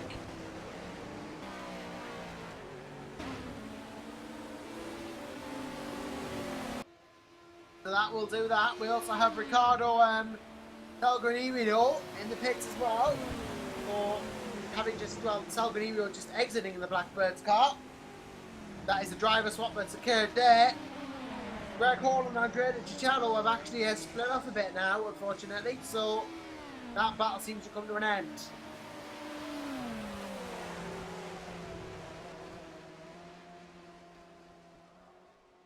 We're 4 hours into the race now, and I'll probably be leaving in about 2 or 2.5, unfortunately, because I can't cover until midnight. But still, it's been a good race so far, and there's not really been much on-track action. It's still been a quality race. Greg Hall has now actually come into the pits, and Andrea DiCiello will overtake. Ben Russell in as well for DL Motorsports. That'll be a quick stop for them. Very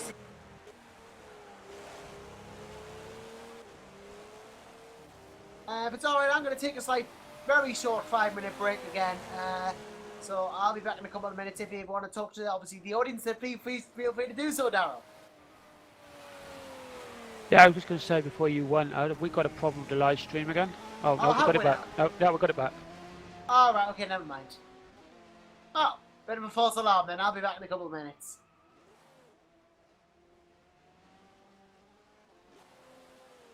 Okay, we're just watching the leader, David Baranek, in P1. We have a massive lead over second place.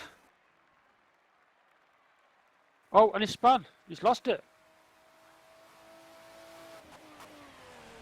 David Baranek just lost it there, and he's managed to gather it up and keep it going again.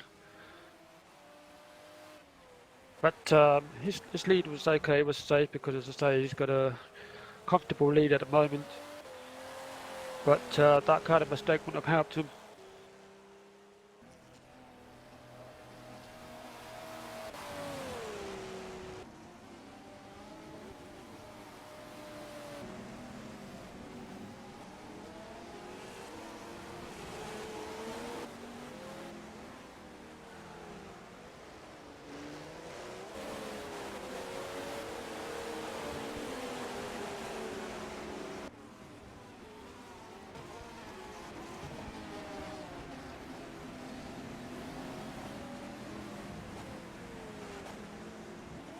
We got Ben Russell in the pits.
We now have just over 3 hours and 50 minutes left of the race.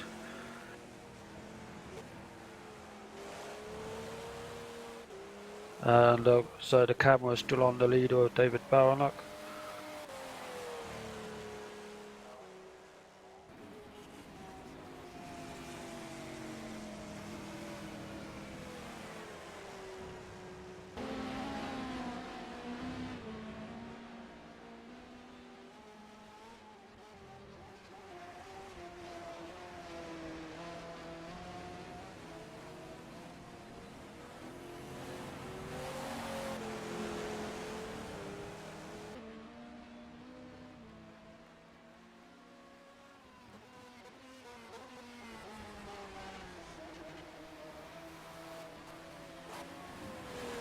Oh, there's a spinner.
hello everybody, I'm back. Apologies for the slight lack of my presence. I did have to obviously go take a slight break from proceedings, kind of try and wake myself up again. I noticed I was falling asleep and I don't want that, so I thought best if I did take a break. Unfortunately, I can't really see at the moment much happening in things, unfortunately.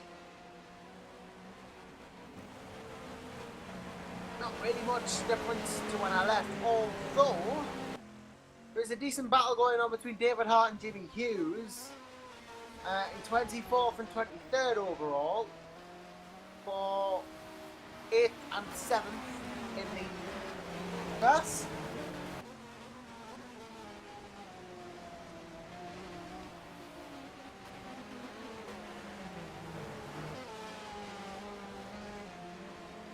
I don't think it's happening. Shane Chancellor's pitted from a PT lead. He has now gone into the pit. Jimmy Dion, a whole lot back, is not going to have the necessary time to make probably that distance.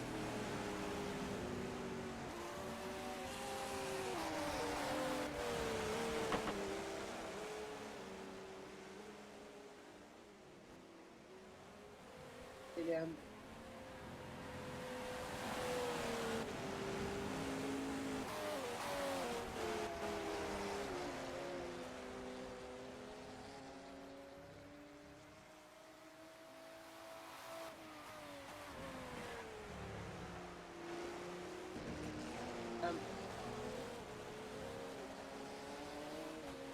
Apparently, James Dugan says handling traffic's really hard. Yeah, it can be.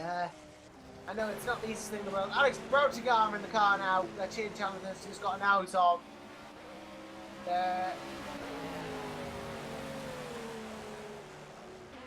Further down the order.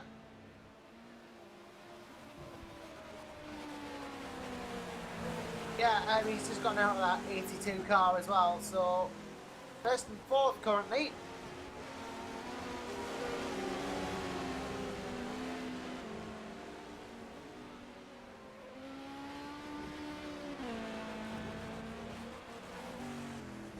At the moment. Sorry about this, I just completely lost track of where I was going. And this is not a good sign. I guess that's what happens when I don't have a race to commentate on. Fortunately.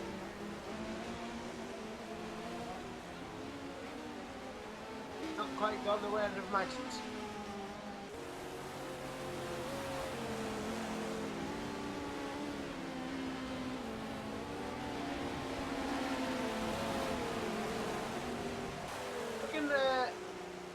Again, like timing, there is this whole David Hart, Jimmy Hughes thing is the closest I think we're going to get to a battle at the moment. But even then, that's not massively close. So, yeah.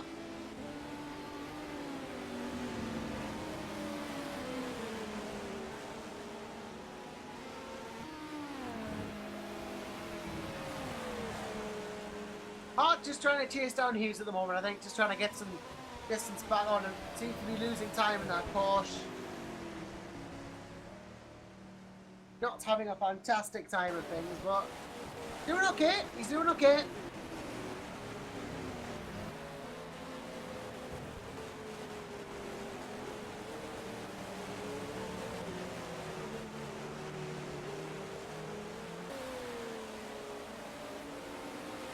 Well, I think we are about to get someone in with us, luckily enough, and that is going to really help me out. That would be fantastic, so, yeah. Great news for me, at least, because I got to talk to someone.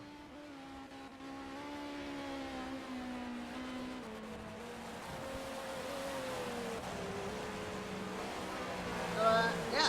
David Hart at the moment just trying to chase down Jimmy Hughes here. And, yeah. Trying to look down here to see what's going on.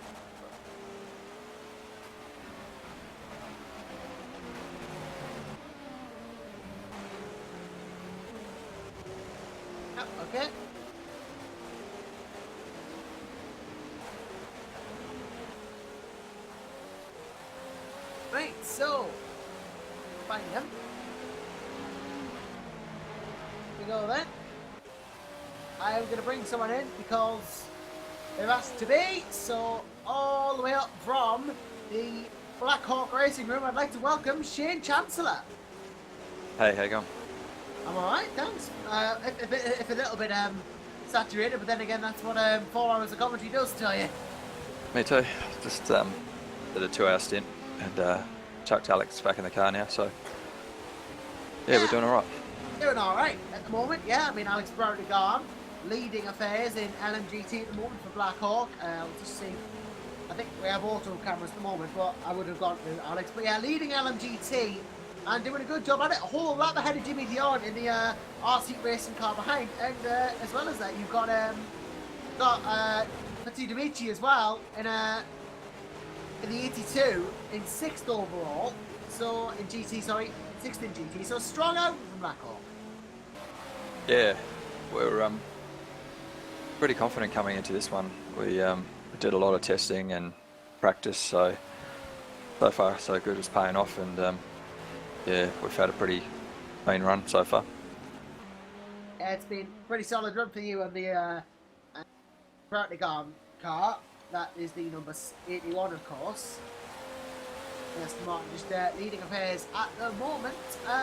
Good, obviously, to see an Australian in VEC. Of course, we've got a couple actually. Jared van der Weide, who's in that Delta car at the moment, and of course Thomas Hinz, who's driving the FIDA Ragnar car as well, which is currently down in 27th overall, being piloted by Dennis Jordan. How is it for someone on the other side of the world to some of the European counterparts that you're racing with to just have this experience? Yeah, it's been a really good experience so far. Obviously being picked up by Black Hawk to race with Alex has been really good. Obviously quite early starts for us. Then the race starts this morning is at 2:30 a.m. So we'll push through till 10:30 this morning. But no, it's worth it, and I'm thoroughly enjoying it. And yeah, it's been really good. Yeah, I'm sure that I'm sure it will be an enjoyable experience, and I think we have Daryl Russell back with us now as well. Hello, Daryl. Hello. I'm just hoping we should just have Shane Chancellor here in with us at the moment, and we're just having a chat with him. But yeah, good that you're enjoying it. Of course, VEC quite an enjoyable place.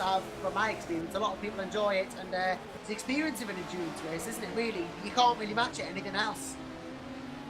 No, you can't. It's fantastic and well run. This is the VEC.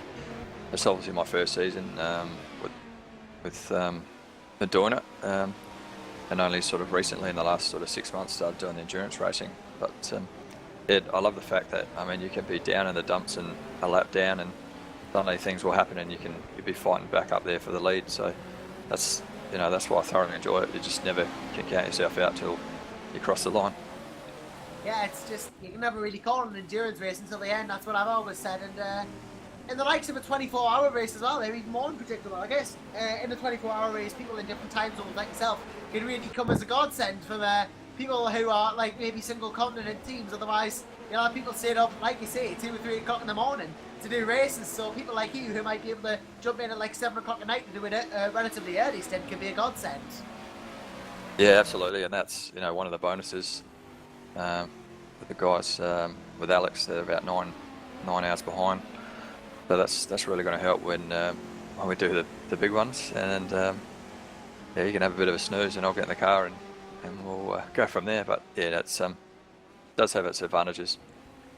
Yeah, I mean, it's always been like, you don't have to have them, but it really helps. And while it is obviously can be difficult, 24-hour races and 12-hour races for teams that a difficult thing, so even getting to the end of them can be quite an achievement. Yeah, absolutely.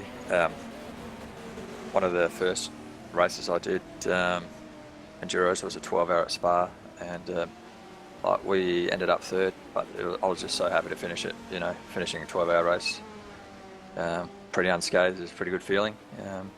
Yes, it's really good. I mean, I've had experience in a 24-hour race myself as a driver, and it is just an experience to get to the end of it and to actually finish it. Yeah, I Big mean the day. 24 hours I'm really looking forward to, but yeah, that in itself, like I said, will be an achievement. If we can run well there, even better, but you know, just finishing's a massive achievement. Such a long day. Yeah, I mean, it is a difficult thing, you know. So, yeah, I mean, looking at some battles up and down the track at the moment, it's not just Alex Branigan who's having a good run as well. You know, you've got guys in P2, you've got guys in you know, like Matej Shuranak, who's in the RGPL car, having a great run of things at the moment as well. And just look, I don't really think there's too many major battles as such, although there is one for P8 and LMP1 at the moment, or at least there was. Actually, no, there still is technically. Daniel Brewer up in P11 is trying to chase down Tomasz Groblenny. There's only about 1.5 seconds in those, Daryl, if we can go there. Brewer trying to negotiate traffic, and as a GT driver yourself, Shane, you'll know what it's like being lapped by the P1s and P2s. Although, I guess as a GT driver, it's just kind of making it as predictable as possible for the Yeah, it's one of those things. It's been with this track. You wouldn't think it'd be busy, but it's unreal. Having having a P1 and a P2 coming up behind you, you know, you're sort of trying to get out their way, but you're trying to not lose your spot and lose time. But I've just found that, you know, if they're coming real quick, I'll just give a bit of space and let them through, stick to my line, and just so that we can all stay out of trouble, mainly. Yeah, it's, you know, sometimes it's a bit of a difficult thing to do, especially for people who don't have too much experience. But the only really experience endurance racing is to just get on and do it, really, isn't it? I mean, you're not going to get the experience any other way, or multi-class racing in general. Yeah, absolutely. And the first race of the year was a bit of an eye-opener for me, not having P1s and the P2s come flying up behind me, but probably took me half an hour to an hour sort of get used to it, and sort of don't look back. Once you just put a bit of common sense into it, it's pretty good. Yeah. And yeah, it's just one of those things, isn't it? Completely new experience, as we've said. So, you know, it's good to hear your perspective on that. You know, interesting to have someone's perspective on it as a GT driver on what it's like dealing with the prototype. You know, because you can imagine that it's the GTs and get another way, but usually it works the other way. Usually the prototypes work better when the GTs just make it predictable. Yeah, absolutely, and you've got to make it predictable for them because they're coming up. Some of these corners are doing 100 k's quicker than you, so you don't want to be swerving all over the place, or it's just game over for them.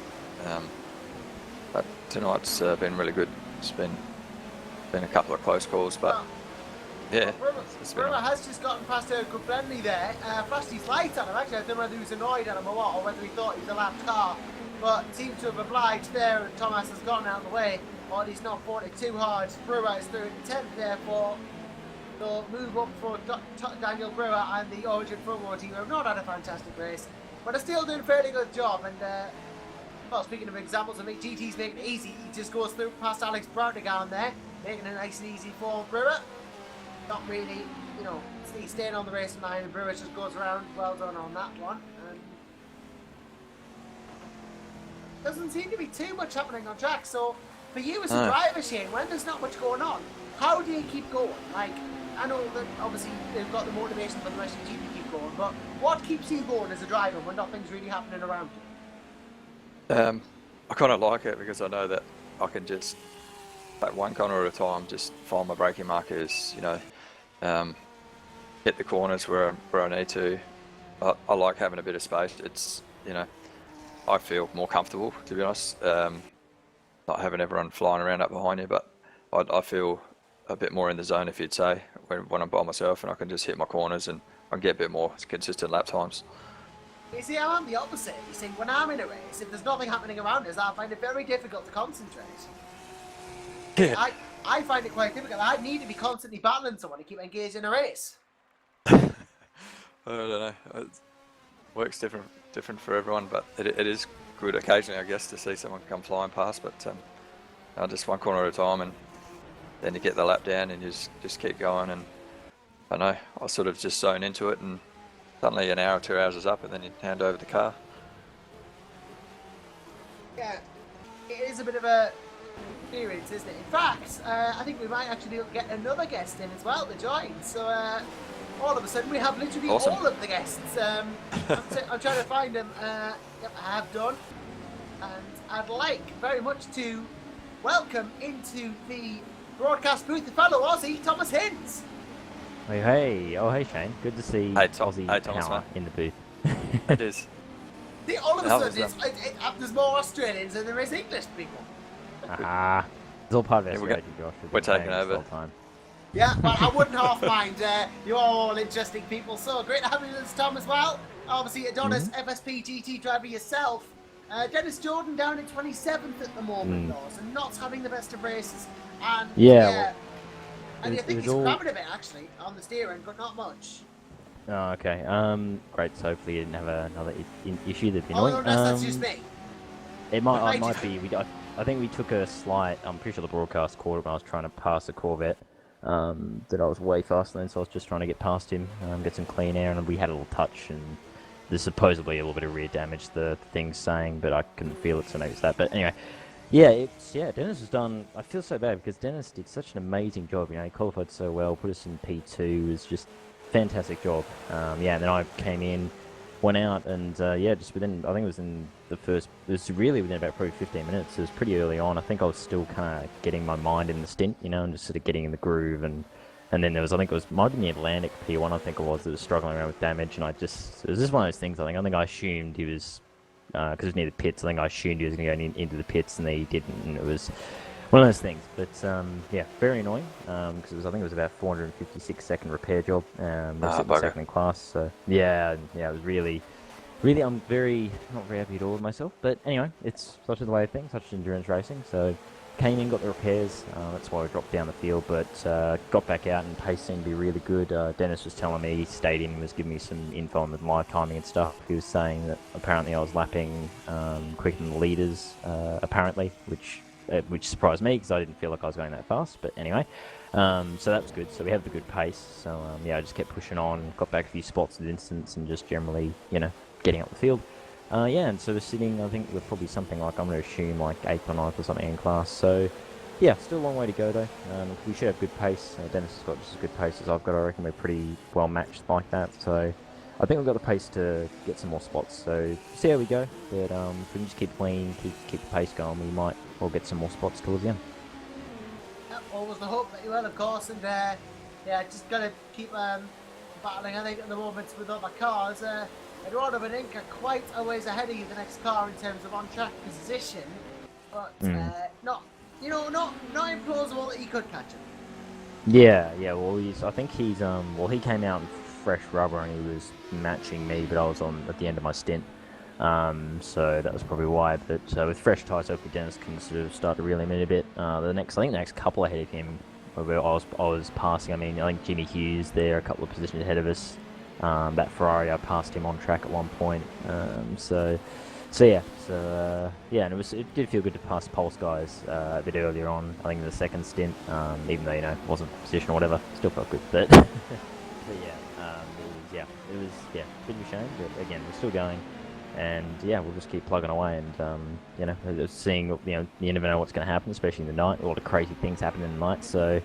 If there's an instance, we'll be there to pounce and get the benefits, that's for sure. So, should be good though. I'm looking forward to getting back in. So Dennis will do, I think, another 2 fuel stints, and I'll get in to probably bring it home, probably about an hour and a half stint at this point. So, bring it home, and hopefully we can get some more spots and salvage a decent result from Tom.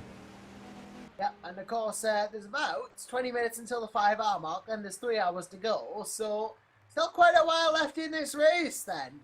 And, there is still obviously quite a bit of racing left to go. Usually it would be 1 hour and 22 at this point, but this is an 8-hour race, not a 6, so there's a bit more for your money. It's an interesting one. It's good fun though. I think this Silverstone always a fun circuit, of course. Bit interesting with something happening. Schmidt has just left the game. Bernd Schmidt, our race director, has just left the game. That's not good. With the DNF, so you'll have to reconnect to the server. That is not good indeed. No, they're running third too. He's still in the TS box with it, so. Might lose a bit of time to Archie Sekula here in the Insped car, and Roy de Moink with the Dutch connection. So might some serious time about to be lost. Yeah, real shame. Spectacular's God. gone through. Oh, Instead There of you go. moved up. well. That is a rare thing to see.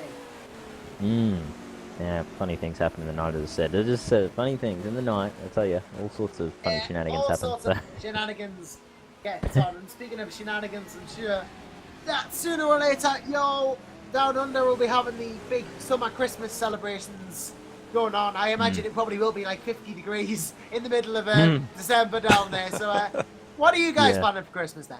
While we've got you. Shane, you go first. I'll let you go first, Shane. I'll, Seems you guys lead the class. it's great. I got to work Christmas, and so I'll be on night Oh. shift. So, but yeah, it's Ooh. all right. That'll be quiet. So I'll go and work and get up and have some breakfast and some lunch, and then I'll be gonna sleep for the afternoon when it's probably like 40 degrees. Wow. Is that alright? Yeah, nothing too exciting. Yeah, no. Aussie way, yeah. Yeah, no, I don't actually even know what I'm doing for Christmas stuff. Probably not too much, hopefully. I know. I'm sort of hoping just to chill.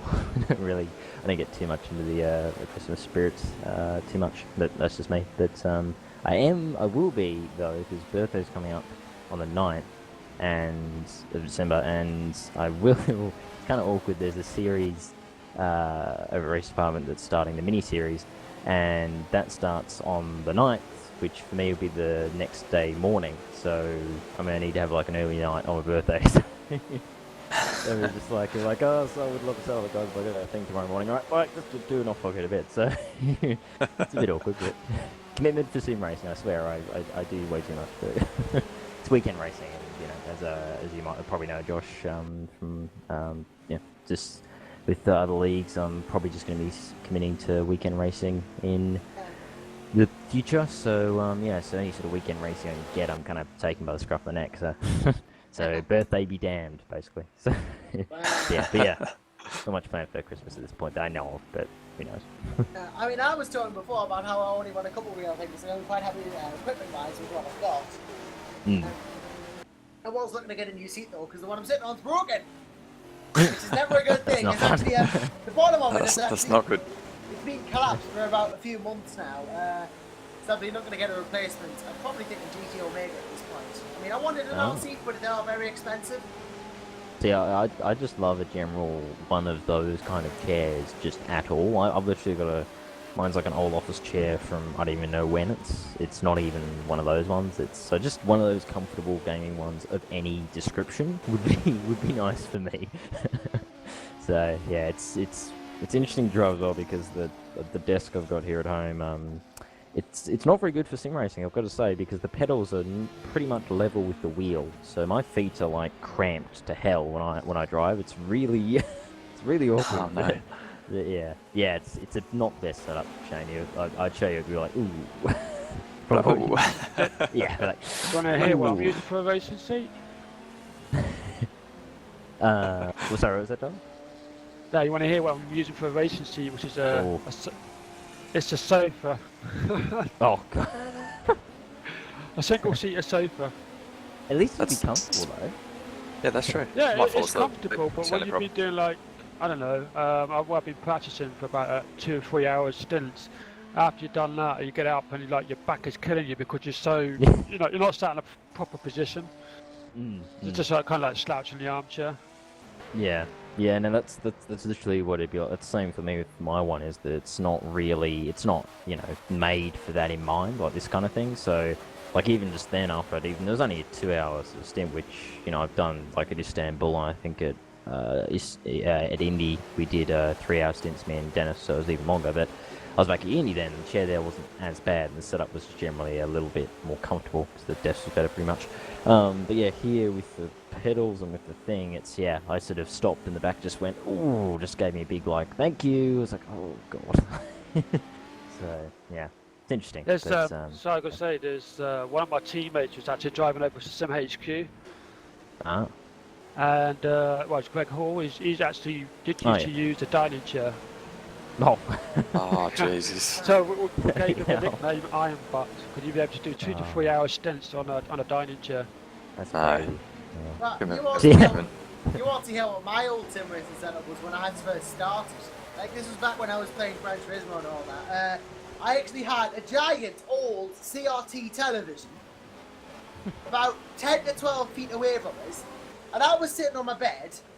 In front of us was an IKEA chair with a toolbox on it to keep the seat weighted down, and I had my wheel clamped to that. That's how I started. Then I got this, and it changed everything. You win the worst rig award. Honestly, I did anything to improvise back then, and I remember until about 2000. It was about Christmas 2013, 2014. I got this seat, and it was the best thing ever. Oh, Josh, you don't know how envious I am of that kind of thing. Just general that sort of chair. I'm just like, what I'd do to actually have, I'm sure they sell them somewhere. I mean, if you had the money, then. Yeah. Just got some news coming in that Bird Smith has just retired. He's in the garage. Oh, it's Smith out again. Oh no. No, he's actually on track. That was a while ago. He DNF'd. Ah, so is he actually back out? Sorry, I'm not in game. Yeah, So Smith, Smith is running at the moment, but yeah, you're quite a while behind there, Ben. But although Ben Smith has just come into the pit lane, speaking of which, must have been a disconnection, I guess. This will actually be the change to Patrick Barden, who is also there, so we might get Burn with us as well. Yeah. Solid. Be partying here. Patrick probably 10 minutes ago when Burn went off, but didn't hear back from him. So we'll see what happens in a minute. That little disco, though, that problem has cost them big time because they're now 5th instead of potentially 3rd. I'm sure we'll catch up with Burn, who will be race directing after he gets out of this car again. But yeah, bit of an interesting problem for Black Hawk. Speak of Black Hawk and just generally thinking, before, just at the end, was it you in the car, Shane, for, how long ago it would have been? Probably about half an hour ago or so? Did you just jump out recently? Yeah. Okay. Yeah. So you're in the car when, I think it was a Corvette, you were passing him, and then I was behind you, and then it all got a bit awkward, and we nearly came together, and it was really scary. No, it was an Aston, sorry, into Stowe, I think it was, before the pit lane. It was literally just before you peeled off. I'm trying. I had so much stuff going on. There's so many few hairy moments where things were pretty tight and trying not to crash into stuff. But that would have been me. Yeah, because I remember because I was like, it was just before Dennis came in, and I hope you guys are enjoying this sort of inner drive monologue, everyone. By the way, no worries in advance. So yeah, we're going along. See, we are taking over, Josh. We planned this. It's quite fine. It's a heck of a lot more interesting than my I've got nothing to talk about monologues. All good. But yeah, we were going along, and Dennis was about to come in. And I remember I was just about, I think it was about 3 or 4 laps to the end of the stint. I was still pushing, as hard as I could because we were trying to make back time. And then I saw your car up ahead, and I said to Dennis, I was like, is that the Black Hawk car ahead of us? And I think he said, oh, I'm not looking at time anymore because he was just joining in and getting ready to get in. And I was like, huh. And then and I caught the back end, and I was like, yep, that's Shane. I was like, yeah. So it was kind of, it was a nice feeling catching the lead of the class a little bit in a way. Even though we're both on worn tyres and all that, but that moment was flying around a bit scary. I was It's a bit went scary. for the I think it was at Stowe. I'm just apologies to any British fans, Josh as well. Apologies to anyone with corner names here at Silverstone. I never remember them. I know what they are, the names. I can just never place where they actually are on the track. I'm literally the worst. So apologies in advance. I refer to it as that corner. Yeah. That corner. Just that corner. That one corner near too. the end. Yeah. And then the odd one, that bastard, and then stuff like that. Yeah. Well, I'm pretty alright with my corners, but I'm sure someone who knows the corners off by heart now is Ben Schmidt, who joins us. Hi, Ben. Hi, Joshua. Hey, guys. Well, great for you to join us. And well, speaking of Black Hawk drivers, you are one. Patrick Barden's just gotten in the prototype, which is now being passed by Errol Kumatoglu for P5 here. Darryl, we should get on this. Patrick Barden now having to deal with Errol for P5 and Aaron P1. And of course, you could argue, had it not been for a slight technical hit, you wouldn't be here, Ben. What actually happened? Well, my fucking game crashed, so we lost P3, lost 2 laps, and this so close to the pit stop. Unbelievable. Well, So I'm a bit frustrated right now, but I can yeah. understand. Stand by would That's a be. shame. I wouldn't want that to happen to me. Like game crash at the worst possible time, I'm sure. Like that's one of the things as well. It just can be a frustrating thing to happen sometimes. You know, it's like one of our sim racers' problems. You know, you don't have this in real life, except for maybe electrical failures. Yeah, no, it's one of the curses of sim racing, I guess. So, no Yes, fair. I had one at Indianapolis that really killed us, but as I said, you don't count yourself out to the end, and we ended up pulling in 3rd place on the last lap. They got a penalty, so up 2nd, so you just never know. Yeah, exactly. Yeah, it's one of the, it can all change, you know, in an instant. So yeah. I mean, we have a couple of problems in sim racing which real life drivers can't have. You know, we have internet problems, game disconnects, game crashes, hardware failures. And apparently, the Deltec car has just had to take 150 seconds of repairs, which explains why Silverstone is now in the car with 2 laps down. It's gone from bad to worse for them. They are currently in P3, with Texuna 2 laps ahead. Apparently, you're going to restart the camera system again, so you can regain control of cameras, but we are looking at Patrick Barden at the moment in that Black Hawk car.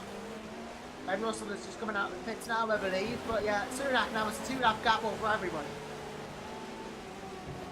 There you go.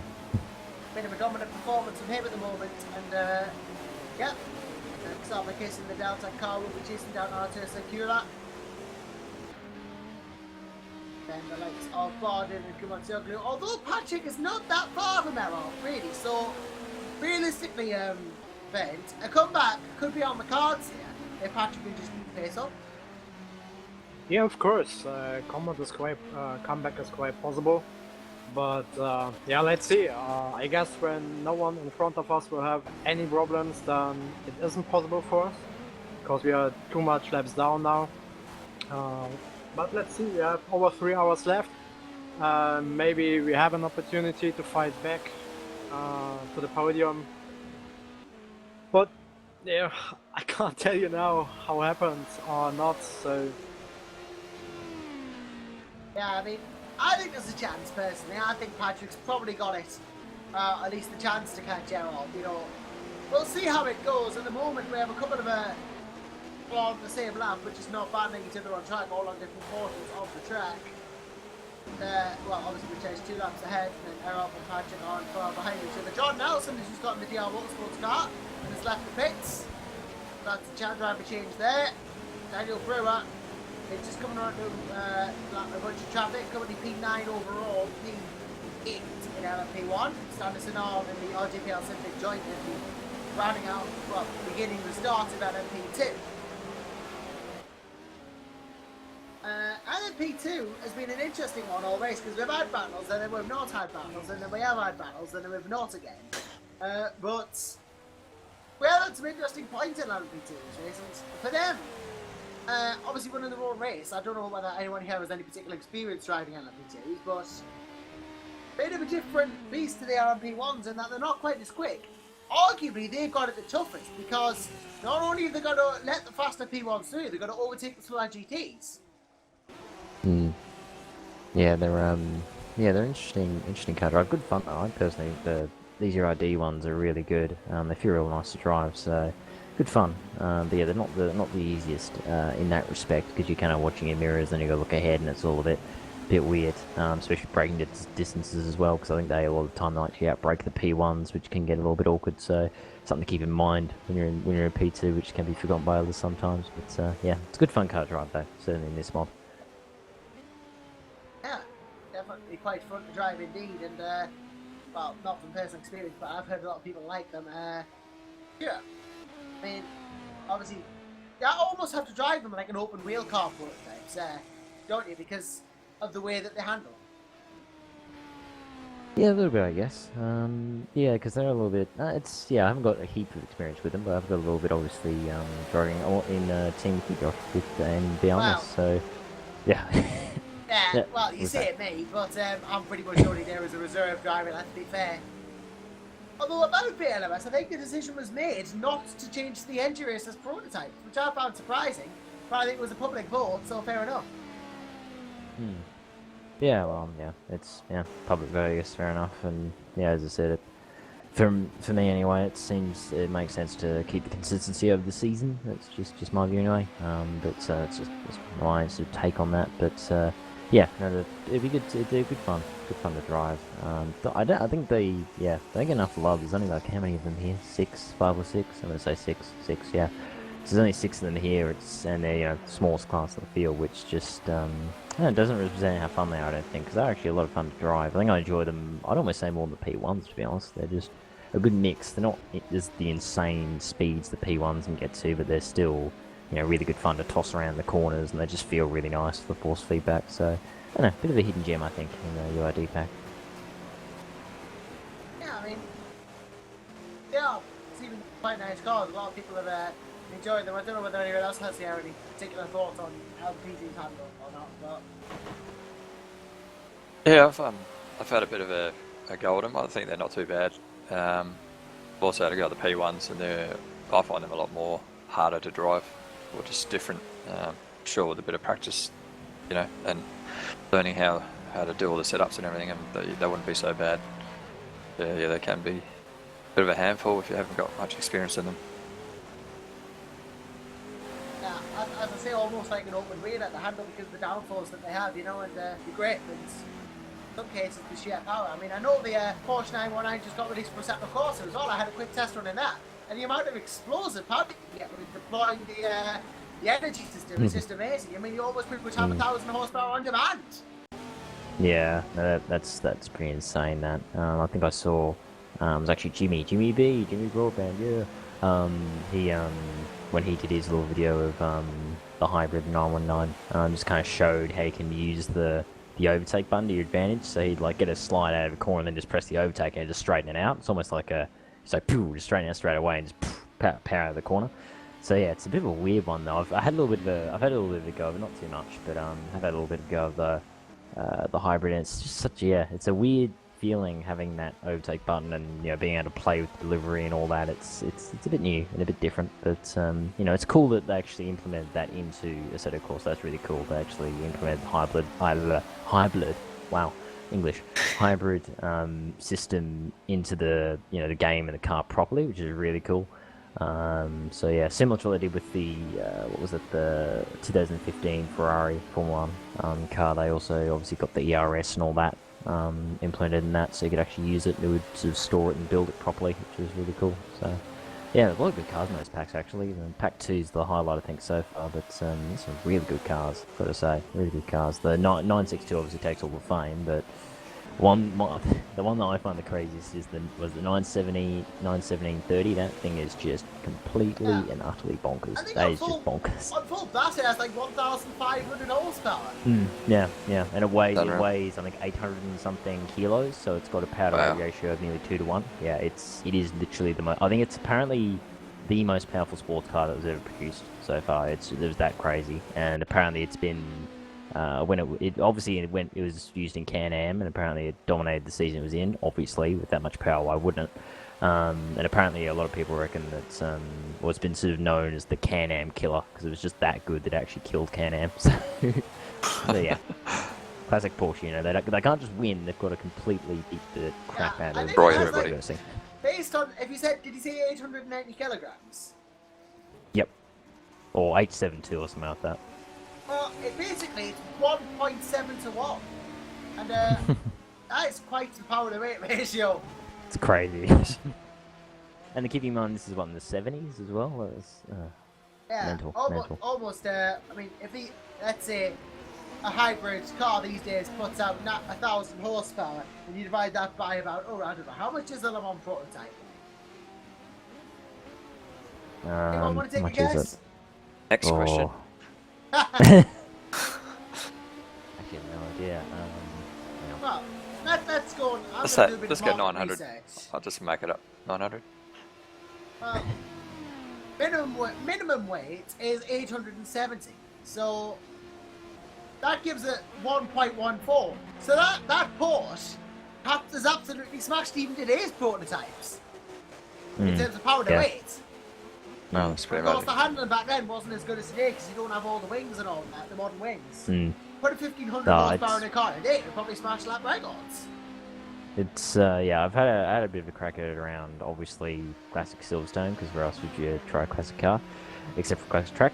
And yeah, it's just crazy. It's it's like just getting the power on, even when you're halfway, you're most of the way out of the corner, it's still bloody sliding in like third or fourth gear. It's just crazy. I was just like, this thing is actually the most bonkers thing I've ever seen. But yeah, and I tried to because I think by default the turbo's on 70%, and I tried to put it up to 100% boost, and literally I went out of the pit lane and then started going for it, and the engine started wearing straight away. Like, there was just too much power and the engine just couldn't handle it, and I was just like, well. So I knocked it back to, I think, 80%, I think, was the best I get it without damaging the engine, and it was still, I was just like, this thing is just, it's literally, in my view, what it is a missile with some wheels put on it and a cockpit. That's what it is. It literally is a missile on wheels. It is just the most stupid thing I've ever crazy, driven, but it's so fun to drive as well. But it's just, I was just like, this thing. I was sitting there going, I can't believe this thing actually raced. Like, just mental. Awesome.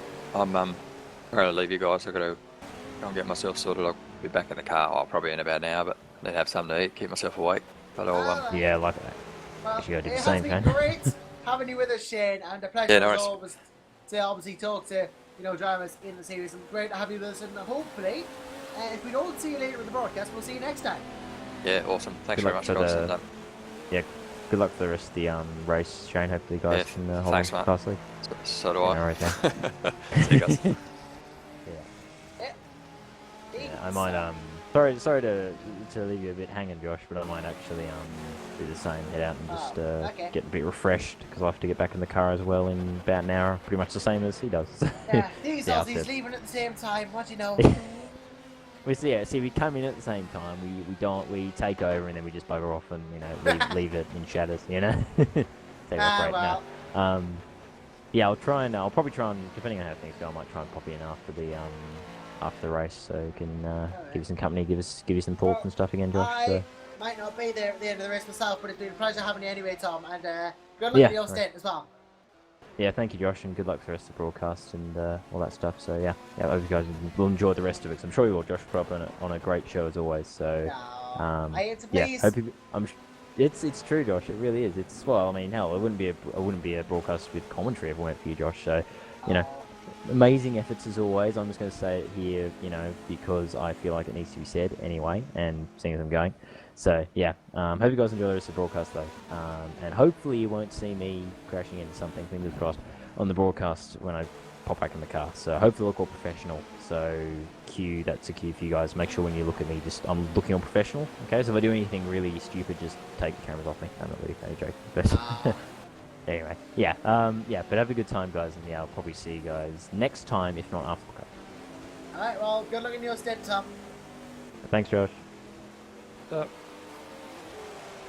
And there were three! Me, Brent, and Darryl, except Brent's got his speakers muted, so really this is me and Darryl. Again. Well, that talks live to me right up. Let's see. Yeah. Have we managed to sort out the cameras yet? Have we? I don't know. Well, apparently it's been done. So, yeah, maybe. There aren't really any battles anymore. Like, even anything close, unfortunately, is gone. Out the window. So, that's not good. If there was anything, then it's gone now. Like, loads of people are on different laps. Crazy.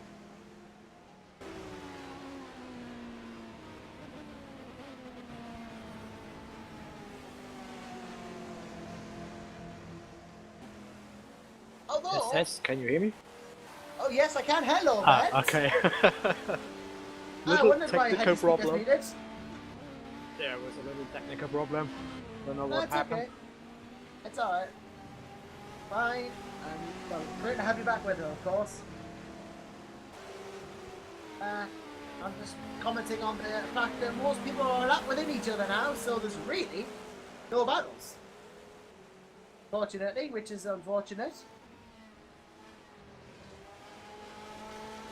At times like these, where I like to ask people what they're getting for Christmas. So, Beds, since it is close to December, what do you think? Any plans for the rest of holidays? Well, so in 2 weeks is the next VLMS race, and after them, I guess I will have a break during Christmas days and New Year, all the stuff. So I will take a break after VLMS and chill a bit, calm down, get new energy for the next year. And yeah, when you think about after 2 weeks, when 2017 has started, we have the next VEC race. So then there will be a lot of stress again, with training and all the stuff. But yeah, I guess it would be good to have a little break. Also, I guess all the other people will enjoy to have a break over Christmas, and hopefully they will enjoy it with their families, like me. Yeah, that's my plans. What are your plans, Josh? Oh, well, I've said a couple of times I don't know what I'm doing, but mostly what I'm getting, I think just maybe a new racing seat, maybe a couple of other things as well. I don't ask for much these days, now I'm getting older. So, just enjoy what I've got, I guess. Well, whatever I'm gonna get. It's like just weird for me. spending time with the family. Yeah, I think not wrong with spending time with family, is there? But mainly eating loads and drinking loads. Just stopping up. Well, not me, but... Just watching crap films on telly. Well, depends, some Christmas films are good. Begs the question, what about Die Hard? That's a Christmas film, isn't it? Well, that's the thing, though. Loads of people sometimes say, oh, Die Hard's a Christmas film. I don't think it is myself. It's not it's a film set at Christmas, yes, but it's not about Christmas. That's kind of what makes a Christmas film. Surely. Is that all over Christmas? I don't know. It doesn't if it was, though.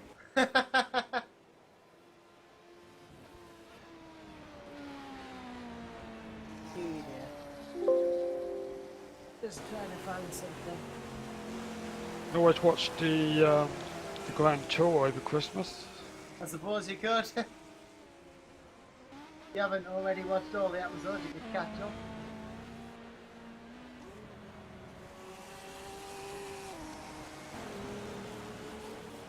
Yeah, whoever wins this race will be a very happy Christmas for them and their team. It'll be the final race before the festival days, and then at the moment it's not going to be Mateus Schumacher, who's currently leading ahead by 2 laps over everybody. But you know, it's all seemingly going well for Team RGPL. They haven't really put a foot wrong this race, have they?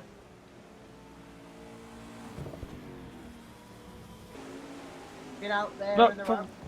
No, like I said, from what I've seen, they've been pretty consistent. But I have seen 1 or 2 mistakes on, on the camera, on the broadcast while you were away. With I managed to catch, but where they've got such a massive lead at the moment, though, well, I didn't really reach that time over it. Looks like the stream has freezed.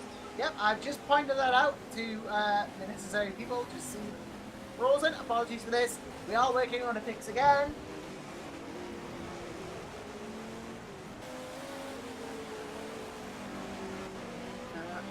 Arthur Securus is coming to pit. This might be P1 for Xarbakis. Sorry, P2 in P1 for Xarbakis and Deltec. Trying to retake that position.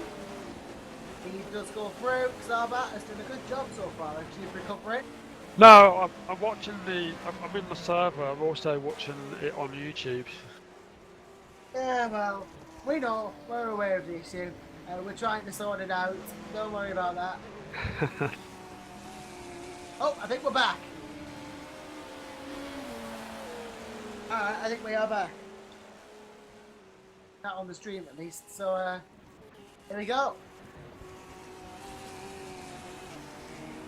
Well sorted, and that's good news.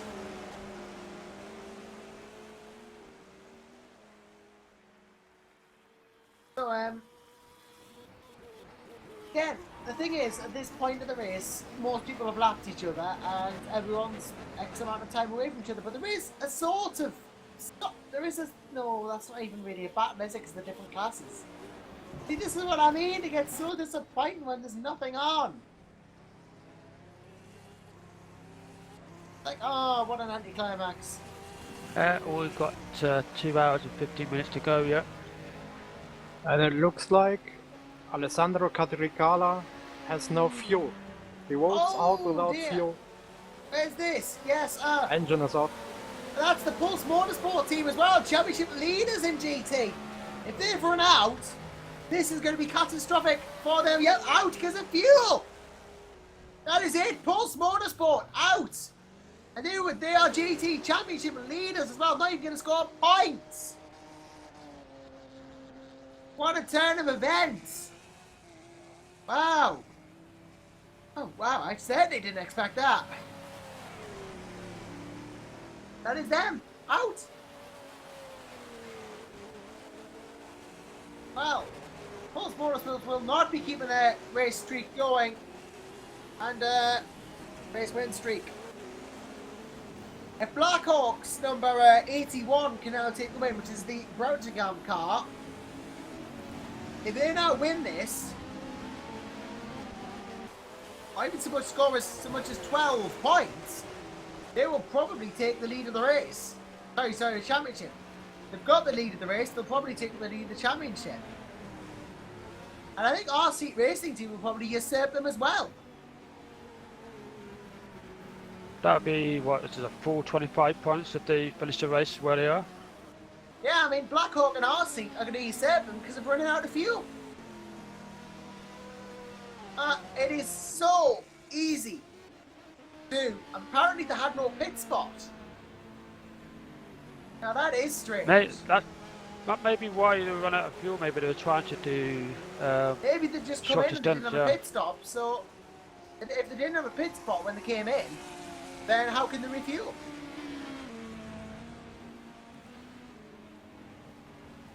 That is easily done.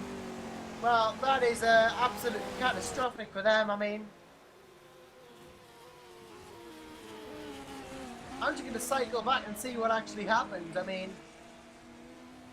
we're already trying to fuel save. I think, for a while. Because of, obviously, a thing that must have happened.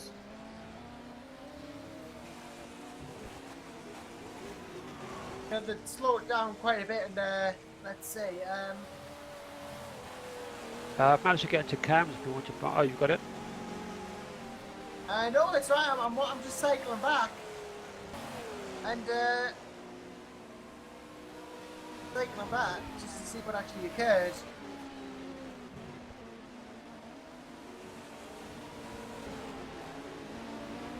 Yeah, I think... Yeah, they just pulled in and they didn't have a pit spot. Must have just pulled in, then it must have gone where they thought it was, and then they cycled back again, try and get into it, and then it just didn't exist. Wow, that is weird. Apparently they tried to do a lap in mix one backward, but Alessandro just didn't make it. But wow. So they must have missed the pit box and had to go back out again and. Apparently the scene just wasn't there. That is a strange thing. It's not like they just flat out ran out of fuel either. They tried to get back round and just do a lap on mix one, but they didn't make it. Well, that is tragic, that. To have been doing so well and then run out of fuel in that manner. Well, this is why I say you never call it due into it. You never know what's going to happen. You never know till the end.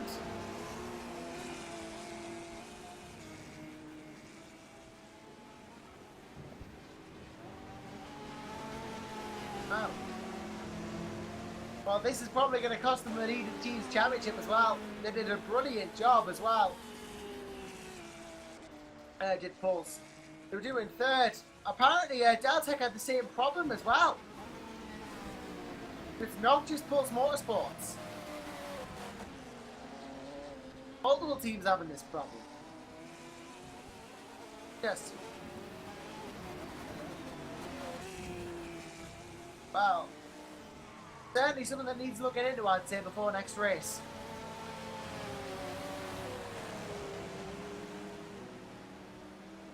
Schumacher is coming in from lead for Team RGPL. He shouldn't probably lose that lead, being 2 laps ahead of everyone. But, well, unless some minor disaster occurs,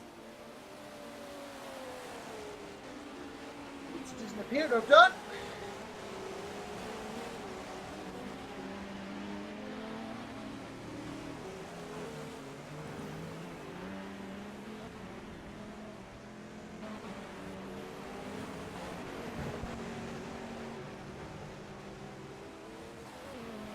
I think maybe I'm going to take what will be my final break before I head off. Because I'm not going to be able to do this full race, of course, as I've said multiple times. So I'm going to take one more break and I'll be back in a moment.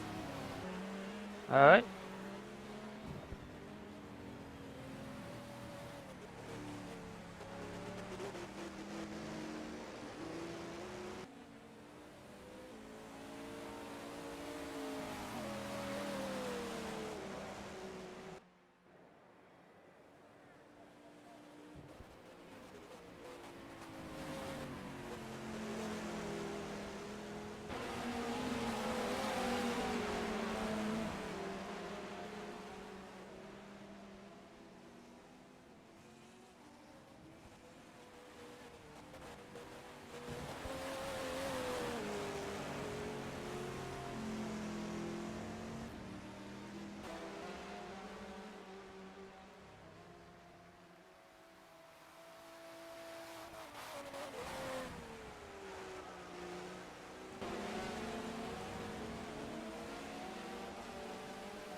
just 2 hours and 39 minutes to go. We're riding on board with Bowden in the Audi 18,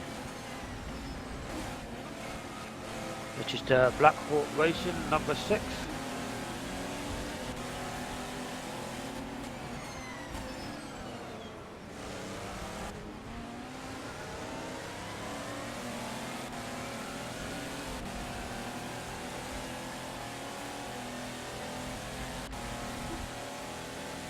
We still have the Black Hawk Racing guys still running. Like I say, with the P1 guys and the GT and the P2 guys. So all is not lost for them at the moment.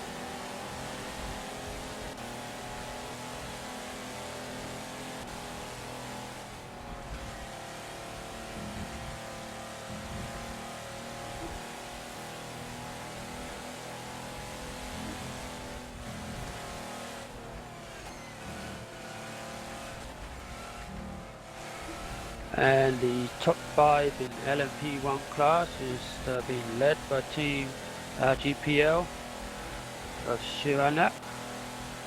And in second is the Deltic Racing Team is Sabacus. Insped Racing Team is in third. Dutch Connection Racing is in fourth. And still running is Black Hawk Racing in fifth.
We've got Josh back with us again.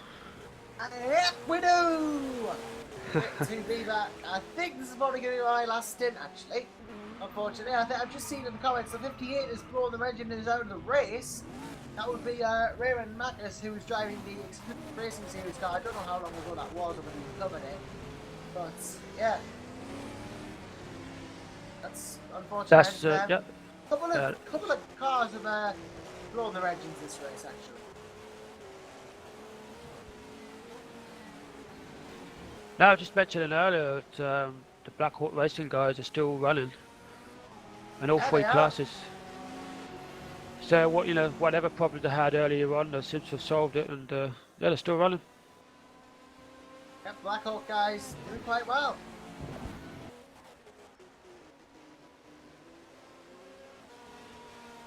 Obviously, Delina, that it would be the prototype I think you're talking about. I mean, Varden is currently P5 and things, but doing okay.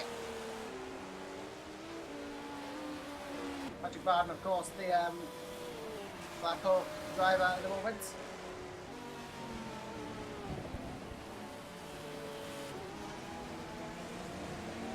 Ran a decent race. Obviously had a couple of glitches in the prototype, but doing alright, doing alright. Certainly. Not really fault for performance.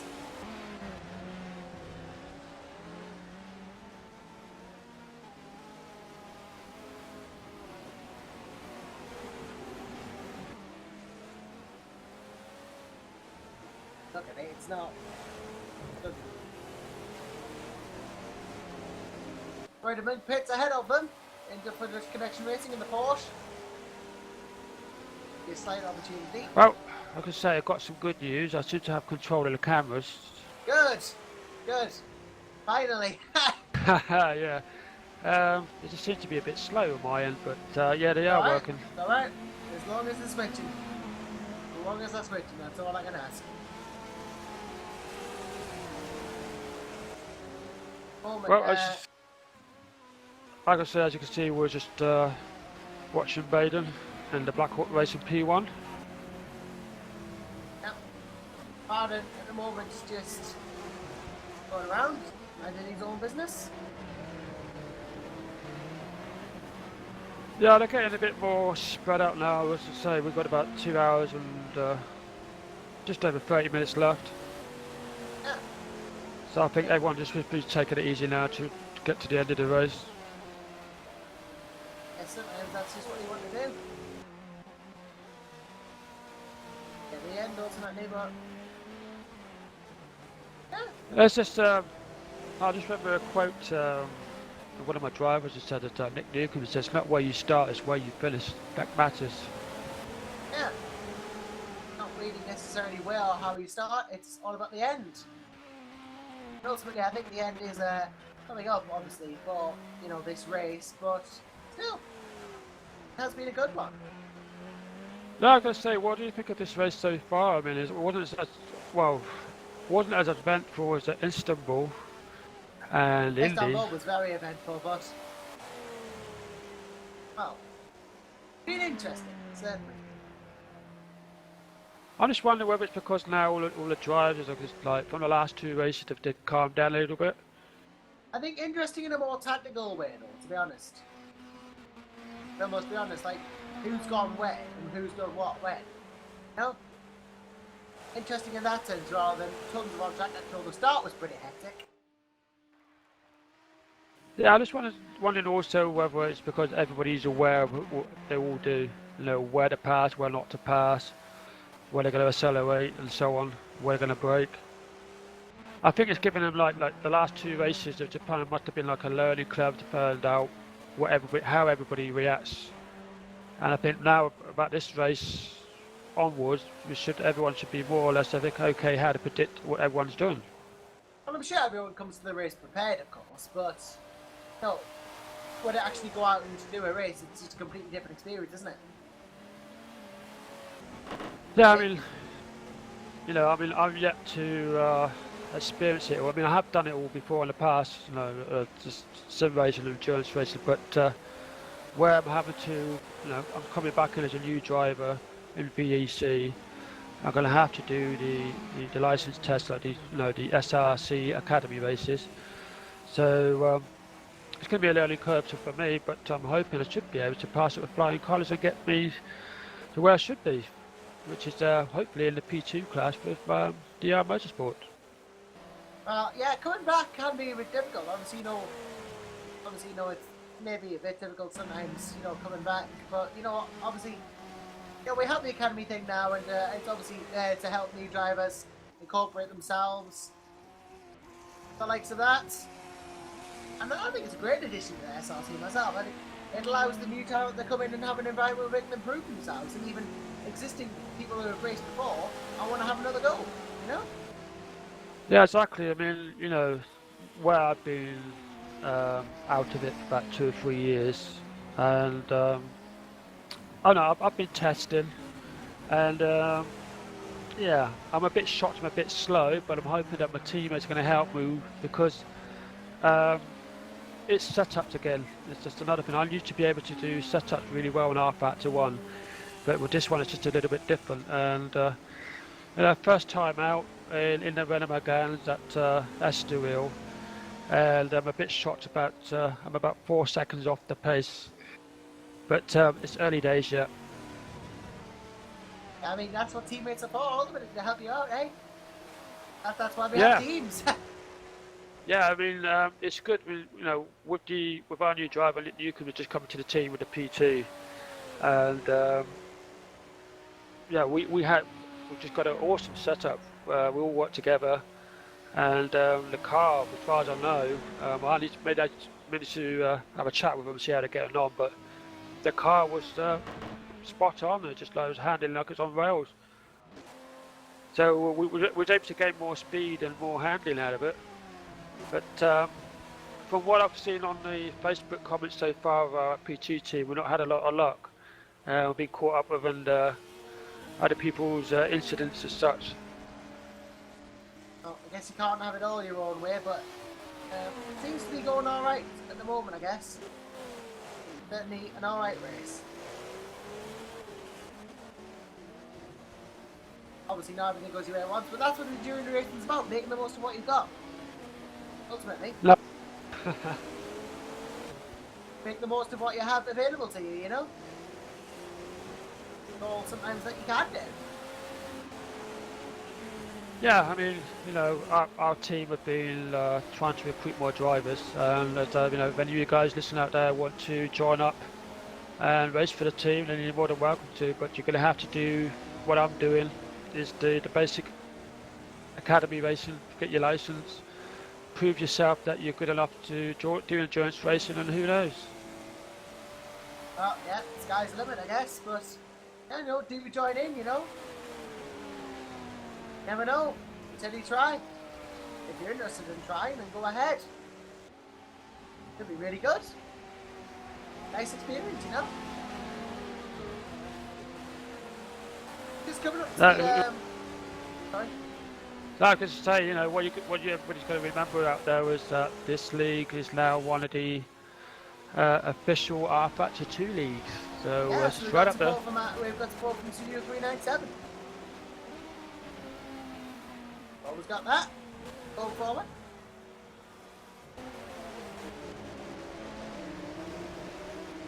Now, 2 hours and 26 to go, maybe 2 hours and 25 now, and starting to enter the closing stage of this race. Again, it's all a bit spread out now, so that's what we're talking about all this, but drivers now, it's just getting to the closing stages of the race, really just trying to keep the concentration up and keep the motivation up, and just trying to keep going to the end now, ultimately.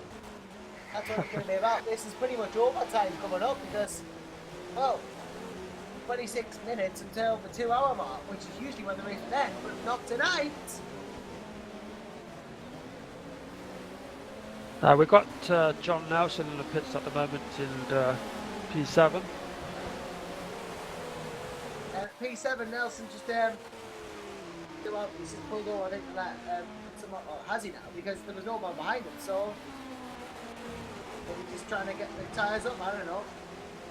Be sure strategy wise, he's actually just stopped and slowed. Don't know whether something's wrong with that DR car or not, but he's doing something. Just having a look to see what's happening there, see if we can get the camera on him and find out what's going on. Daniel Brewer behind, 2 laps down, but made a bit of a wonky move there. Pretty sure what's going on with that DR car. But this seems to be alright now. Oh, it seems to be slowing down. Well, that was before. I think you might be on replay mode or whatever, or looking at the stream, but it's alright now. He's just passing I think that's the RF2 race car he's just passed. Daniel Brewer go chasing down John Nelson in the current scheme of things. Brewer is 2 laps down on Nelson, so this is not a battle for position per se. Starbuck is just coming to the pit. Mikhail Vulture should get an overtake soon. Possibly. So Nelson and... Well, Nelson's now in the pits, so come back in. And apparently comes now. What is going on here? Maybe there is a problem and it happens, but he's going to come into the pits, probably. Yep, he's stopping in the pit box to try and diagnose the We've problem. also got the Delta car in the pits as well. Yeah, Xava is in and Fulcher. Good, yep, has gone through. Fulcher's gone through. Xava exits behind. What's the gap going to be? Fulcher versus Xava. I'm going to time it myself. See roughly what the gap is. It's about 7 seconds. Not that much. Could have a fight on for seconds if we're lucky. Could be an interesting race yet. Be indeed. Hold on to things. I'll just see if we can join that battle for second place. Well, it's not a battle per se, but there's only like 7 seconds in it. There's not much. If I bring up a good old live timing, or live scoring as we call it. Yeah, there's only about, well, it says 10 seconds on the live timing now, so it might have gone up. Sarba's bringing it down again. You know, there's not that much in it in the grand scheme of things. Sarba Case really doesn't have that much time he has to make up.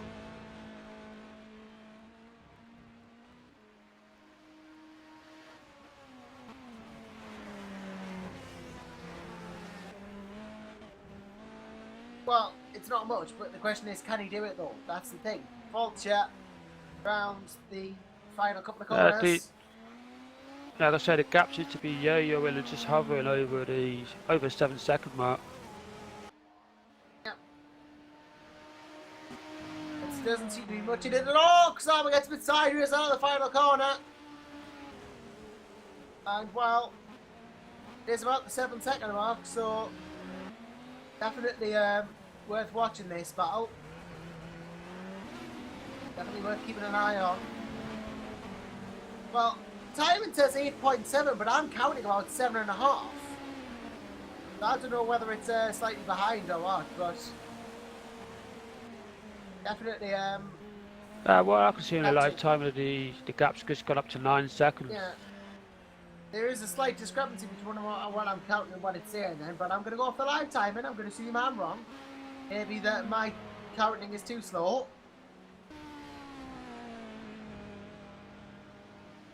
There isn't that much in it. No, so it's worth keeping an eye on. Worth keeping an eye on. Well, Fault is just coming into the Beckett's complex now. And Xaba is still to come through it. But I only counted 7.5 seconds myself, so I must be wrong. Get the right time at saying 10. I don't understand that. I think, oh, I've just lost Darrell Russell there. I think he's got to check on his own team. What's happening with John Nelson. But yeah, we have lost Darrell. Got to go down and check what's going on.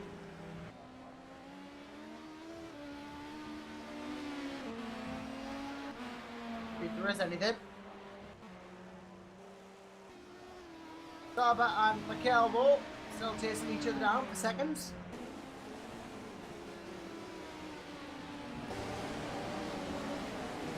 Yep, Porsche versus Audi, well said. Comments by Deltec Racing Team, it is Porsche versus Audi. The classic battle.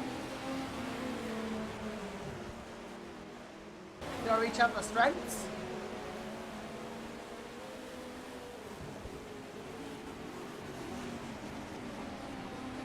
Both obviously one petrol powered, one diesel powered, one uses a V4, the other a V6.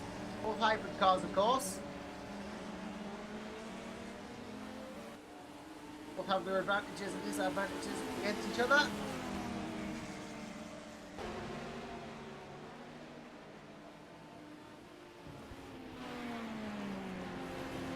Vulture just trying to keep ahead of Xaba.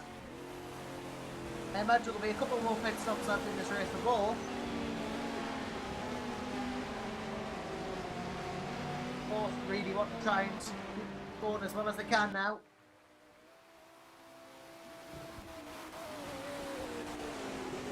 Currently.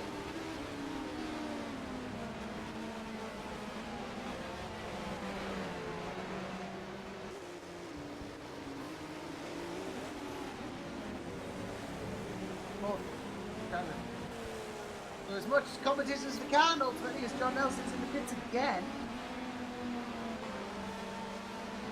Don't know what's going on here, but must be some sort of technical hitch.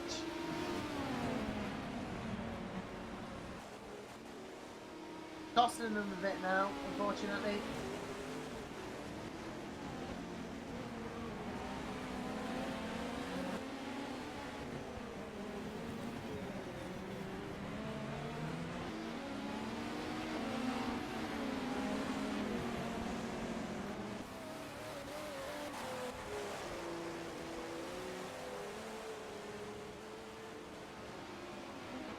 Apparently Nelson has now, well, yeah, Nelson has left the pits again.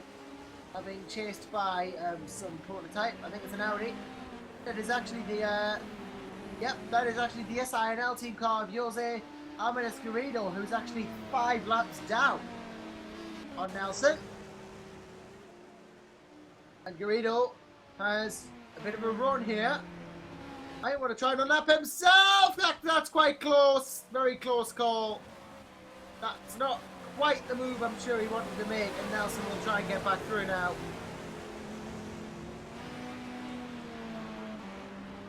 Darryl Russell is able to join us again. Any insight as to what's actually going on then, Darryl? Yeah, the problem is that where John Nelson's driving at the moment, it's been getting hit quite a lot with penalties. We can't understand, it goes into the stop go to penalty, and they want to change his charge of fuel, and he doesn't want to. He just wants to serve the penalty. It's just going out, and then before you know it, he's gone out, he's come back again, he's got another penalty to serve. And he's just had a bit of an off-track excursion there. Got off the track. He'd slowed down a bit before, but he's now off the track again, and this is not going well for DR now. It's all starting to go a bit haywire at the end of this race. Yeah, it's just the penalties. We're getting hit by so many of them. Which is just seems to be ruining our race now. Oh, is it stop goals? We've got at the moment now. We've got to serve another stop go penalty, stop going penalty in about 4 laps. We've already had about 2 or 3 of them so far. Yeah, might be track limits. So in comes John Nelson to serve another stop go penalty. This will probably put Daniel Brewer ahead in track position now. We'll put him up to P7. And obviously not what you want, Darryl, to lose a position origin front row, but there is still time left in the race, although these penalties aren't helping anything. There's another stop going out as Nelson.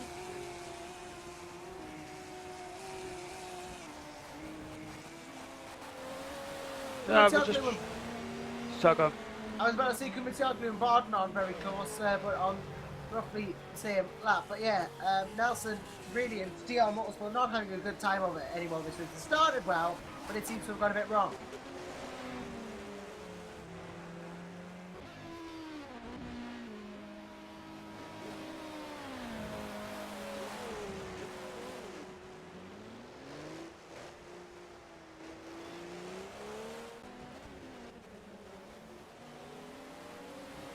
Yeah, there's not much you can do about it with the penalties really. It's just better to serve them, but you know, it costs you the race and your race positions. But no, that's just the way it goes, I'm afraid.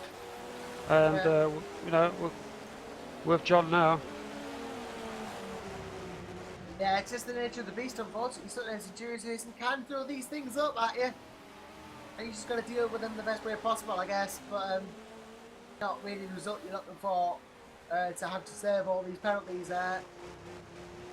Cal Fulcher for Insped Racing Team is having a great race, as is Insped as a whole, going to finish second here today, and Mitesh Shunak in the RGPL is probably on course to win things now.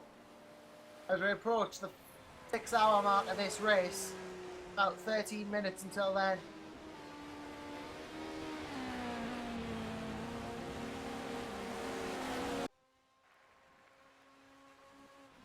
I was just looking on the live timing, and I don't know if it's right or not, but John Nelson's managed to keep his 7th place despite the penalties that he's been serving. Good news. As long as he's able to keep step, that's good. Yeah, he's just about 12 seconds ahead of Origin. Yep, the Origin car, about 12 seconds ahead. As long as John doesn't get... Well, he's just overshot that corner slightly. Something is not right with that car at the moment. I mean, the penalties aren't helping, but the overshooting corners and slowing down... You know, obviously there's no technical issues as such, but not really going the way you wanted to. Now getting stuck behind Alvarez there, although getting through nicely afterwards. Just came across him too early and slightly runs wide there as well. The car really starting to struggle a bit here, you think. But they're holding on. That's the important bit. They're still going. Yeah, I just wonder whether the tyres are going off or something. I don't think he picked up any damage as far as I know when I last spoke to him. He didn't mention any damage to the car at all, so I just wonder whether it's just the tyres are going off. Could be. Or like I said to you before, just the track temperatures are going down, and it's getting a little heat into the tyres now. That's all they can do, I guess. Certainly. Awful lot can happen, but what does does, and yes. No. What matters?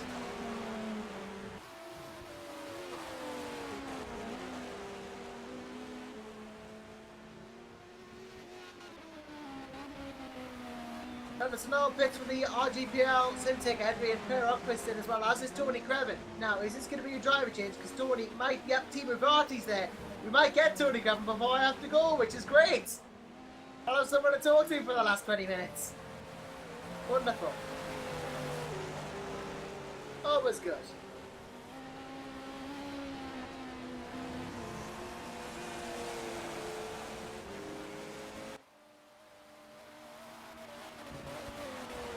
I think Creven's actually revving it a bit. Even though there might be a driver change. As Fulcher's gone off! Mikael Fulcher's gone off in the Insped car. Luckily, no apparent damage on that car. Avoiding the traffic nicely there. And just getting it going again. It's going to give confidence to Kasar Marquez, but no damage on the Insped car means it can get back up to speed straight away. What actually happened though? I'm going to find out. Nelson, it was John Nelson who had contact with. I think Nelson came back in from going wide, made contact with Fulcher, so it wasn't bad. The worst for they are. Now they've been involved in incident with another prototype.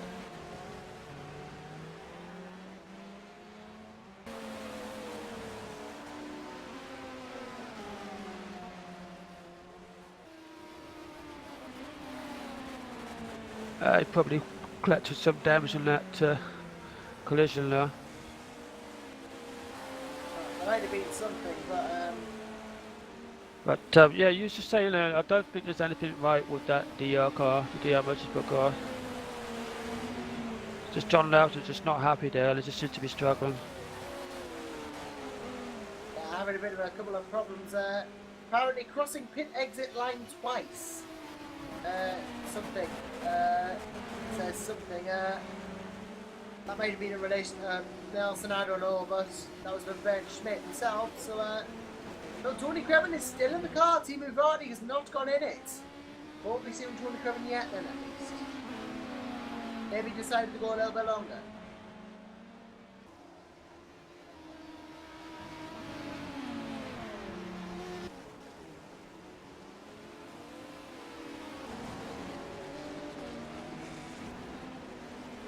We'll have to see, though.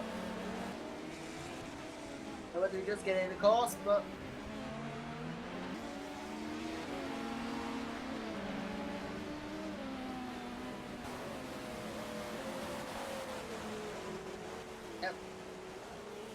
Jimmy Dion is in the pit, I think 650 seconds repair time for that RC team car. That's how Ricardo Salengero has gotten in for Blackbirds Racing, has gotten into a further position up in class.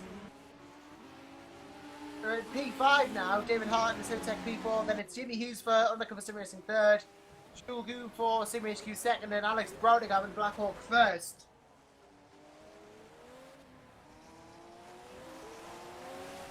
Pretty much been a dominant start to finish performance here from Browningham in the GTs.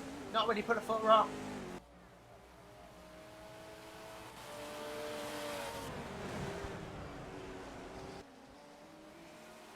Can't really argue with it, can you? When you do that well.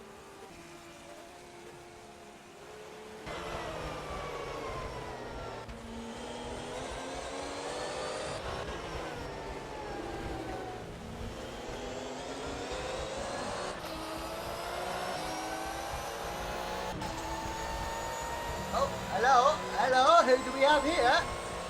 It's only Tony Grevin, hello. I bet you're Hello. tired.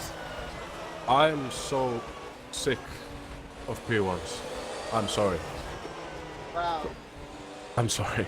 Okay, that's my 2 cents. But I had an issue with I think he was the guy who got served the penalty. His name was it was really long.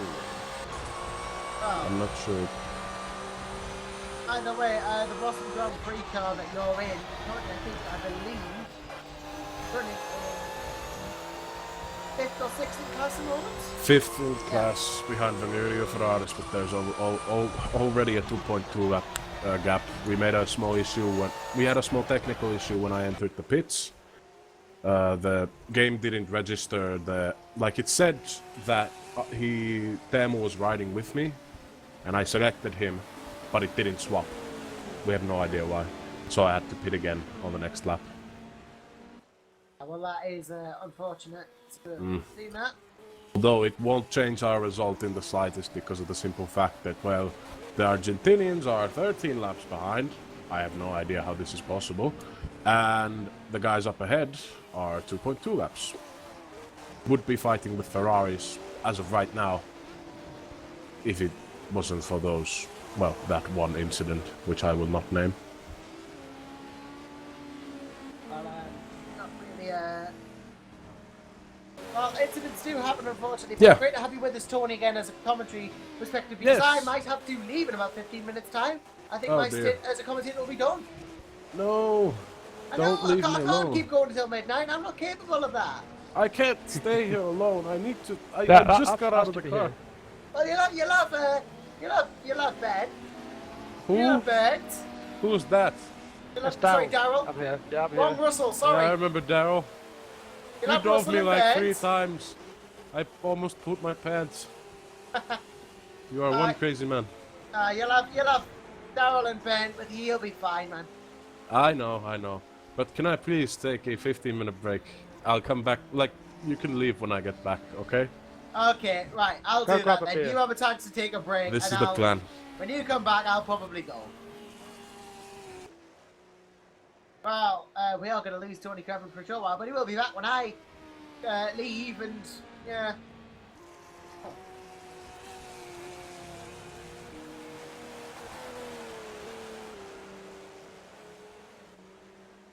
Yeah, he'll be back soon enough.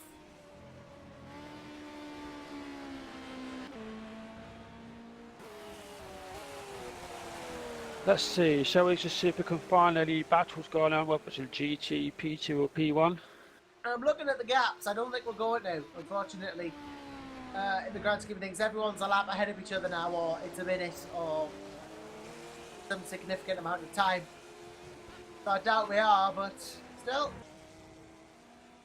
Yeah, well, it's good to know I've finally got the hang of the cameras. That is good news, yes. No, That is good Oh. news. I just had a problem with the console. You know, you load it up and then it's just buffering, like, oh no. But I got there in the end. It's working. Yeah. That was a good thing that you have got it working.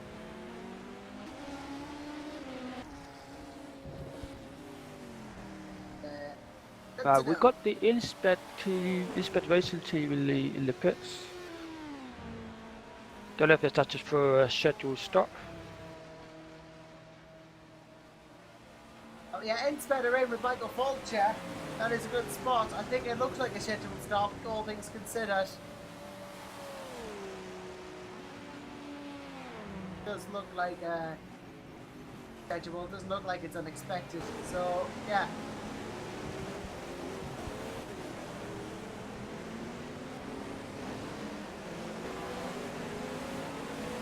I mean, Vulture has had a good race so far. Starbuck Kisses have gotten ahead of obviously some more this. As we now pass the 6-hour mark of this race.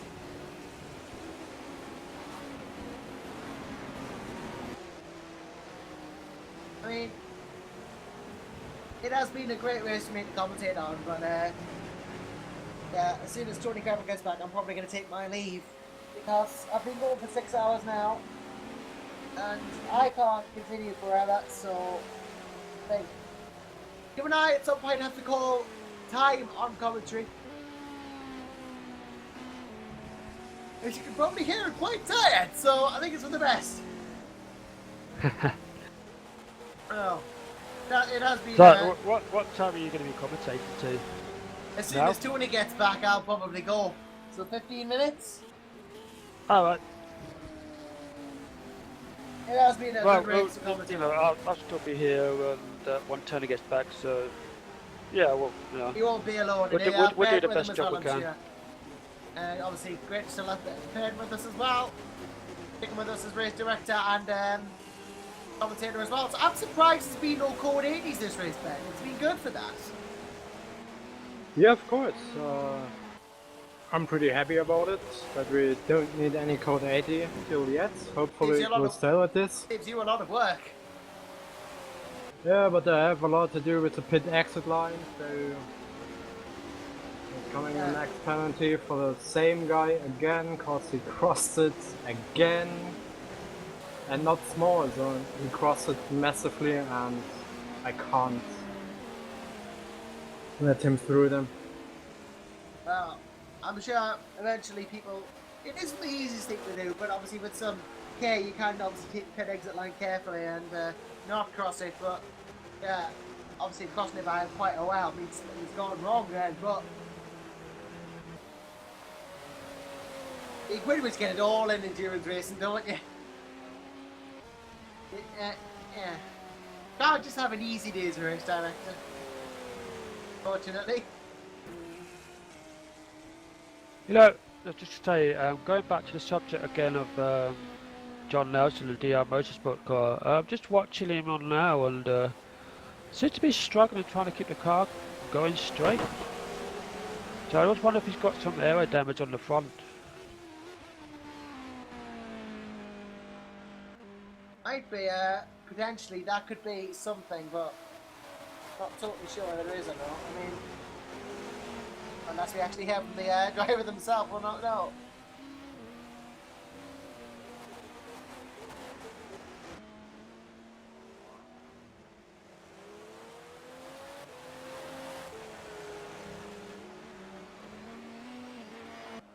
I mean, it has not been... well, Suriname in the pits, but it's not been a terrible race overall when you think about it, really. I mean, there's been a couple of bad things for individual teams, but no code 80s, relatively solid racing.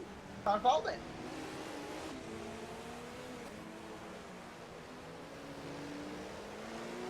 Well, just having a look around the car now and I can't see any damage to the car at all, so maybe it's just the tyres. Or maybe it's just the fact that, you know, the track temperature's dropping and, like I said before, you know, getting the tyre temperatures. Yeah, I mean, ambient temperature's now 2 degrees from the 3 degrees it was before. It's gone down 1. So it's been 2 degrees for a while now, actually, but even thicker air than it was before, meaning even less top speed. That might play a part, but not drastically, of course. Fulcher's in the No, pits just a again. small part maybe. Either Michael Fulcher has not left or he's in the pits still. I don't know what is going on with that instant car, but they were doing so well, and now it seems to be falling apart for them. Well, crazy things happen in the night, don't they? That is nice for certain, and we're seeing that right now with the whole insped thing. Yeah, this is probably where now the drivers start getting tired and fatigue will cut in and you start making mistakes and things like that. Yeah, it's not easy to be driving for long periods of time, that much is for certain. Not an easy feat at all.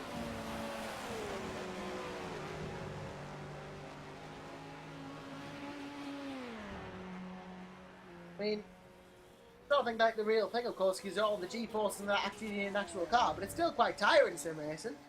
Quite close to the real thing. Just doing like a 1 hour stint, it can also be tiring, but it's not like some of these drivers are doing like 2-3 hour stints, twice or 3 times, depending on the hours of the race. Yeah, we're just under the 2 hours to go mark, of course, as we said. And Tony Kremen is back with us! Yes, I am. And well, since Tony is back, I think now it means it's my turn to be saying goodbye for a change, because I think now I'm going to call time on my commentary duties for tonight and for this 6 hours of Silverstone. I won't be here to take you into the power hour, unfortunately, but Tony Kremen, I'm sure will. Darryl Russell, I'm sure will. Ben Schmidt, I'm sure will. If they want to have any guests, if you'd like to join them, I implore you to do so. Please join them in the commentary booth. But from a 6 hour commentary now completed, Joshua Anderson, I would just like to take the time to thank everyone who's joined me. Massively so, Tony Kremen, Darryl Russell, Ben Schmidt, and everyone who's commentated with us. It's been a pleasure being part of the team. And I will see you maybe in 2 weeks' time if I get drafted into the LMS if I'm not driving. If not, then in a month's time for the actual race in wherever it is, I've forgotten. But until then, I want to wish you all a very warm good night. Wait, before you go, Joshua. Oh, yes, I'll get the necessary things done for that. But Yes. I'm going to bid my farewell. So I'll say it again. A very Indeed. warm good night. Good night, Joshua. Good night. Thanks for staying with us as long as you did. No problem, my pleasure. I love it. That's why I do it. Alright, have a good one. Alright, so now it's just me, Daryl, and Bernd. Hey guys, still here. Okay, Bernd, it's up to you to pull people from the waiting room if they want to commentate. And everybody be aware, with the TeamSpeak and the stream, that if there's something you want to say to the rest of us, do join us at the commentary booth. Now, I've noticed one thing, that Jose Araminos Garrido, currently in P12, has gotten 2 drive-through penalties that were assigned by the live steward. Yeah, both for crossing the pit exit line. So it was really kind from my side to give him improved drive-through. So let me explain this. First time you're crossing the pit exit line, you get a warning via whisper from my side. Then you do it twice to get a drive-through penalty, and on the third time, unfortunate rules, you get a 60-second stop and hold. So watch out for those pit exit line. I know it's dark, I know it's not good to see, but everyone has to do it, so do it by yourself. Yeah. And avoid some penalties. Everybody stay out of the pit exit. It's a very dangerous, especially here in Silverstone, because the guy coming out of the pits, there is very little visibility, especially during the night. Yes, you can see the headlights, but it's still very difficult for the guy exiting the pits to see what's behind him. And let us always remember that it's the responsibility of the guy behind to make the overtake safe. Of course, the guy ahead can help, but they are not required to do so if they do not want to. Isn't this correct, Bernd?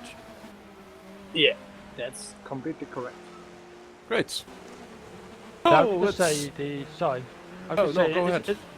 Isn't the pit exit joined onto one of the fastest corners on the track?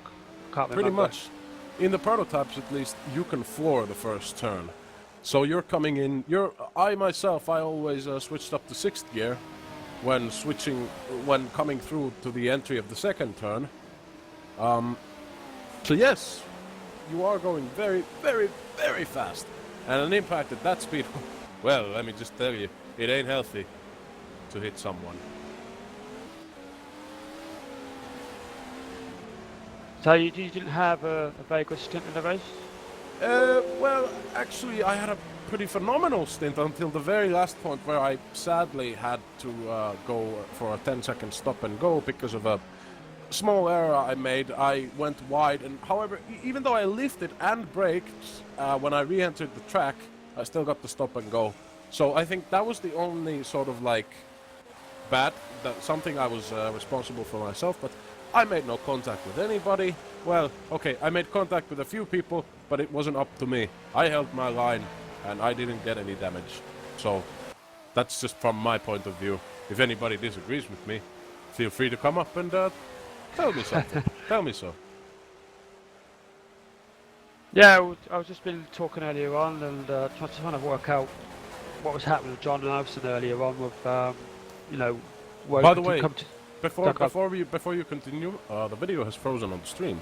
Anything you can do about that? Yeah, I've got that too. I don't know why. In the game, in the game's going okay, but just on the broadcast, it's just frozen. Well, we're having some technical issues, people. So stick with us. We'll see what we can do. Burns, any input? Well, we are on it. Should be ready Cool. in a few minutes. Awesome. So do stay with us. Meanwhile, I will enjoy this ice-cold beer. Note, we here at Virtual Endurance Championship do not encourage sim racing while drunk. Stay sober, stay safe, Is there a stay well-deserved fast. beer then? I don't know, well deserved. We're only 5th. We started from 2nd, but that's okay. These things happen. It's endurance racing, and we've still got almost 2 hours to go. Anything can happen. Absolutely anything. Yeah, as I was just saying earlier, this is a time now where, you know, I'm actually quite surprised I didn't have any accidents, although there were a few close calls. There was GTE who, I don't know why, but slowed down and then switched his line as I was about to overtake him. That was a very dangerous moment. Also, there was this one time where 2 P1s came from both sides on the hangar straight while braking into the hangar turn. It was scary, to say the least.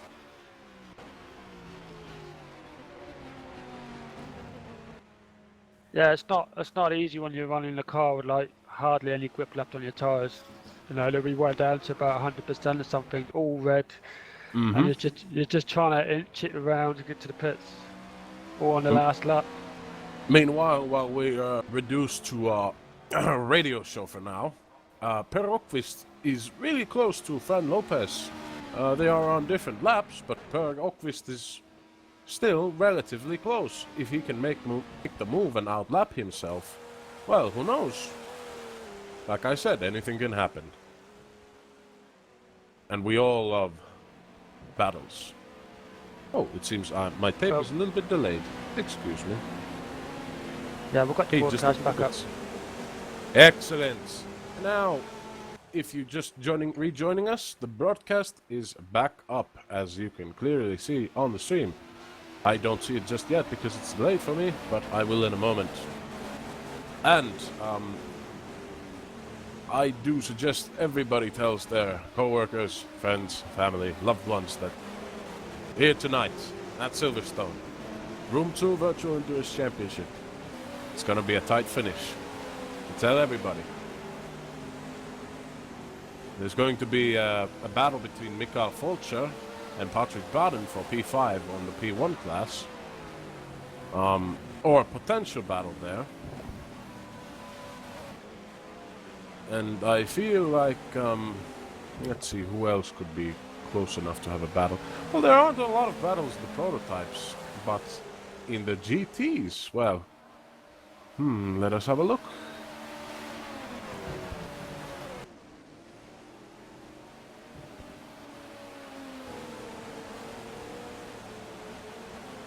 There's a potential battle between, oh no, wait, they are on different laps.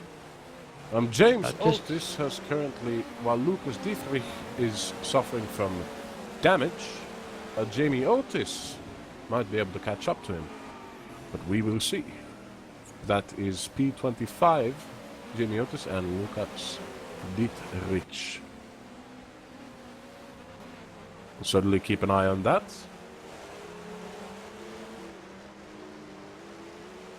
We just got the battle, I'm hoping it's the battle for P5 in the P1 class between, is that Vaden and Foster?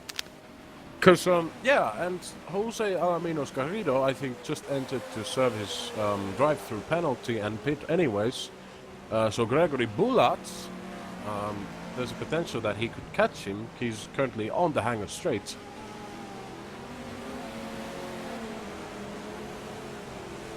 So, sorry guys, I just leave you. I get back into the car for the last stint. Okay. The stream is still frozen, though. The stream At is least in working mine. fine, so at my point of view, what I can see. Check the... Oh, no, yes it is. I'm just stupid, blind, and deaf. My bad. Good So, job. Enjoy good luck. to commentate, and I guess we hear us later after the race again. Indeed. So, have a good one, man. Good luck. Thank you, Tony. See you later. So, good luck. And there goes our race director to race himself. We will sure be keeping him updated on any possible incidents on track if we need a code 80. That reminds me, we haven't had a code 18 during the entire race, have we? No, I'm just wondering why we don't have any race admins to call it out. Yeah, I mean, it's kind of hard to detect collisions when you're driving yourself, but it's understandable. But, yeah. But, no, despite not having the code 80 called, I think everyone here tonight has handled it well. I mean, there have been quite a lot of incidents where the cars have been breaking down, the engine's blowing up and whatever. But I think we handled it pretty well tonight. Just to recount the DNFs, the cars that have had issues, it's Alex Pleva, who had an accident and was forced to retire at Cops. Jose Casanovas, whose team Atlantic Motorsports just decided to call it quits. They had so many incidents during the first few laps or the first few hours that they decided to leave it there. Next up we have Sebastian Kunze from the VRE Row Racing. Now, it says here that they've suffered from suspension damage, so I would assume they've had a collision and were forced to retire due to extensive damage to their car.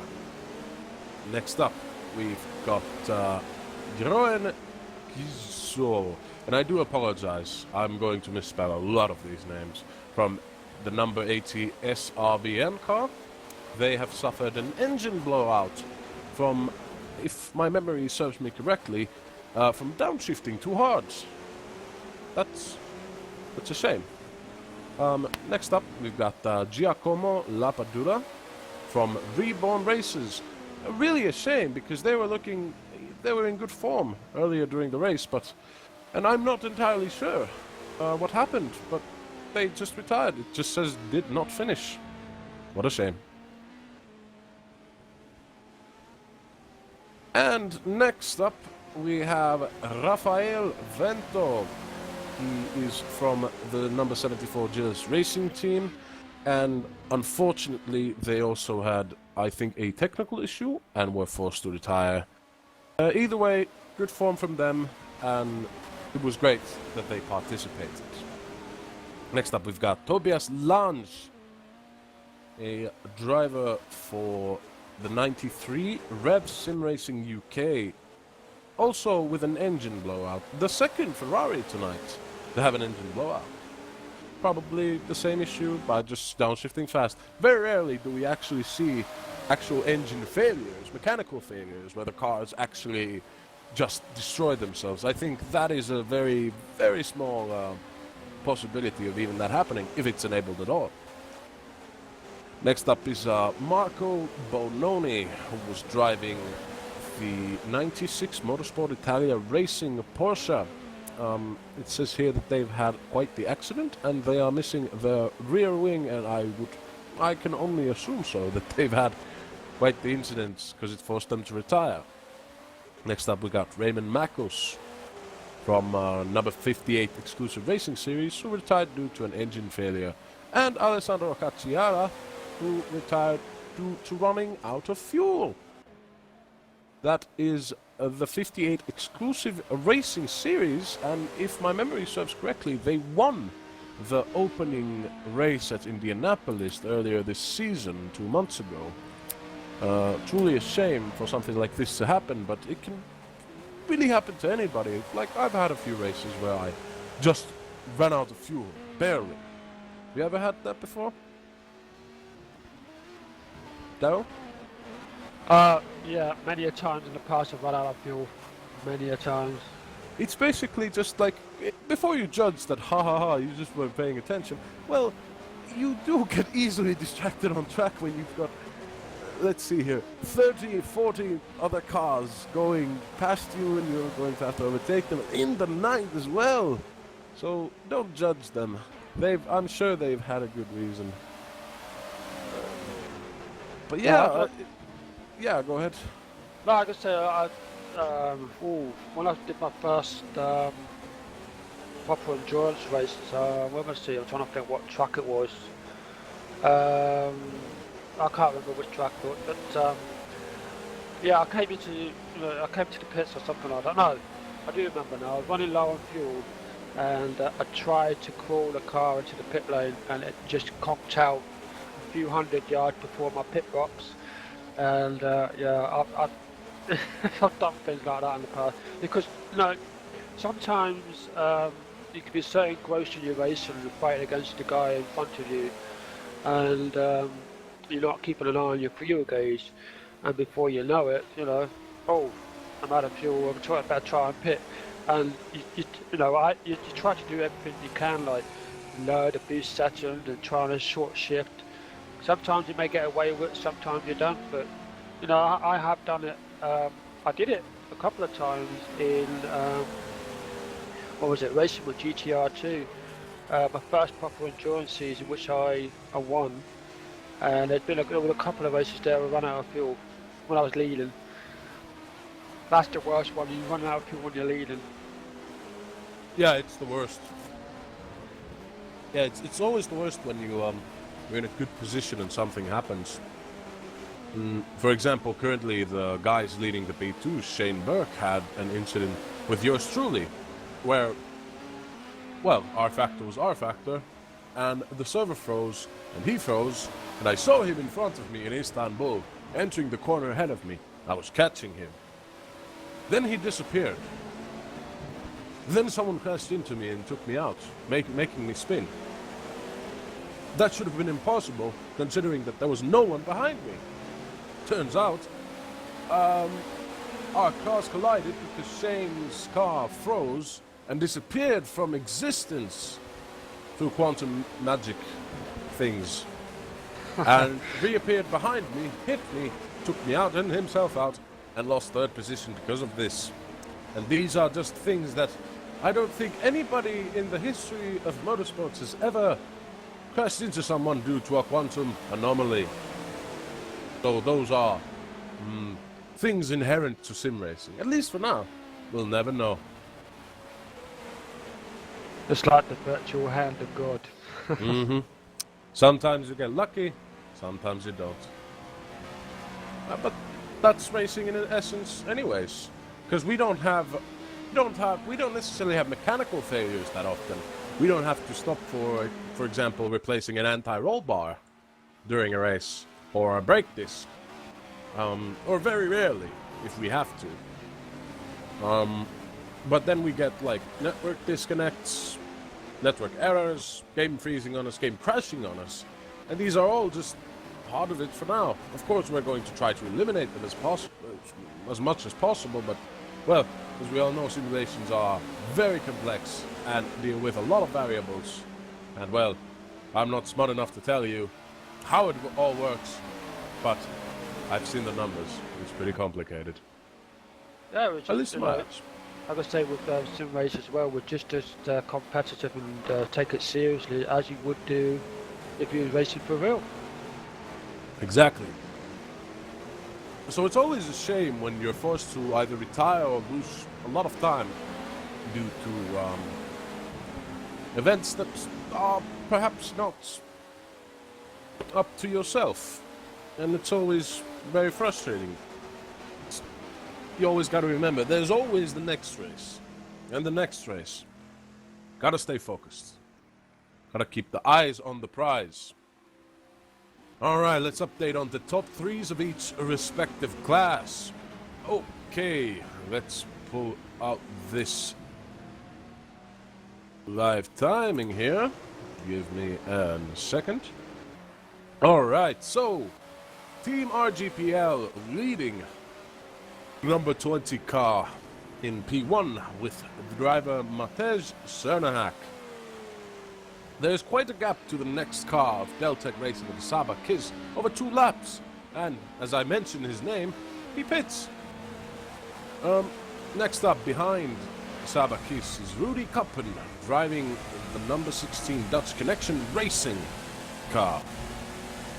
They are also a lap behind this, the number 8 Deltec Racing Team car, so I don't know if we're going to see any battles anytime soon with them. But who knows? We've still got, let's check, many minutes to go. 1.5 hours, just about. In P2, the situation is pretty stable. We've got also Team RGPL Syntec, the number 27 car, driven by Shane Burke, with a comfortable lead over the number 26 car, Feeder Ragnar Simulator, driven by friendly Spaniard, Fran Lopez.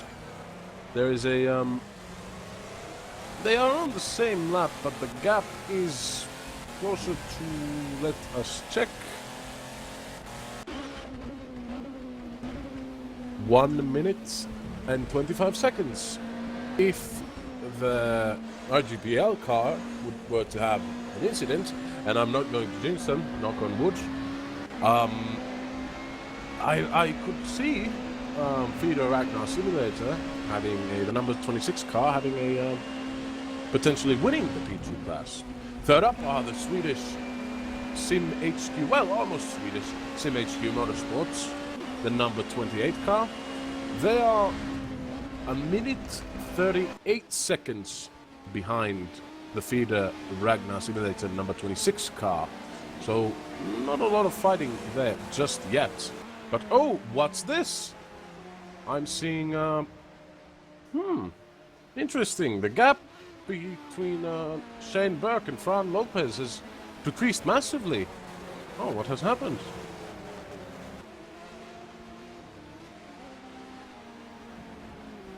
Oh, no, it's just Daniel Kiss. Oop, my bad. I was, since Daniel Kiss is technically in front of them in the results, a P1 car, number 25 Origin front row car driven by Daniel Kiss. I could see there's a Delta car in the pits with damage to the front and the rear. That's Oh. Green Delta car. Oh, really? Which position is this? Position 10? Or are you talking about the GTE car? Yeah, that's weird. I'm just watching on the broadcast now. There's the Delta car just left the pits with no front end. Oh dear.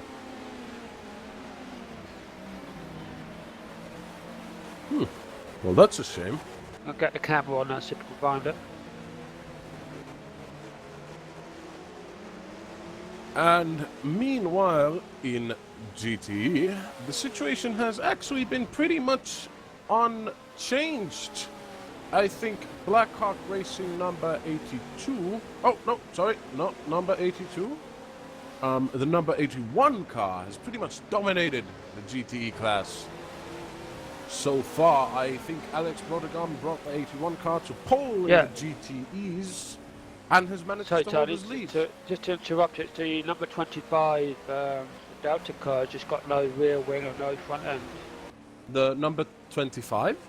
Yeah, but number 25, just watching it now, it's got heavy front and rear damage, but it's still trying to soldier around the track. It's just been in the pits and gone back out again. Yeah, I see. You're talking about the Daniel Kist car. You mean Origin front row? Yeah, sorry. Yeah, that one. Oh, yeah.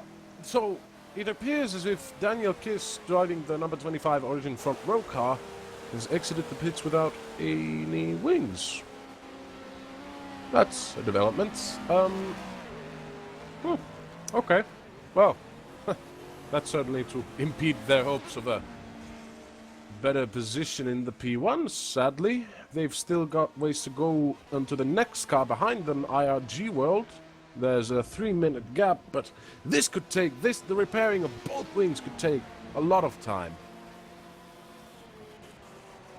So we're going to have to check the gap when Daniel exits the pits. Let us hope it's fast so we can see a nice battle, but not too fast. Well,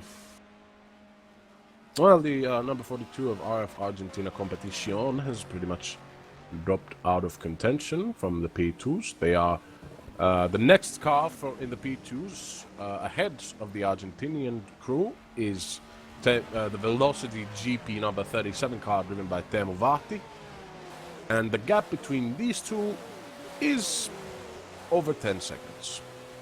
So, unless something really, really dramatic happens, well, we'll just have to see, won't we?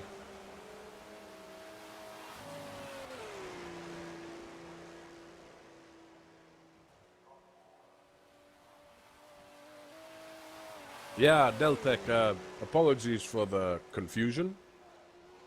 Yeah, All your because wings are attached. Been drinking your because Red Bull. you can see in the broadcast now, you can actually see the inspect car. I do apologise, with no front and no rear wing. The inspect car. So the is it the inspect number 20? Oh, Origin front row. I do Yeah, apologise. Origin front row. I'd have to get myself a spotter guide. You can check the live timing. The live timing tells you the position and the number, vehicle, and driver. It's very, very fascinating to use. I can send you a link if you want. Yeah, I've got it. It's just that I'm trying to look at 3 screens at the same time. I've got the live time and the cameras. I've got the broadcast, and I've got the game running as well. So I've got lots of things to focus on. Information overload. Imagine if you had to race at the same time too. I'm sure it'd be no problem for you, right?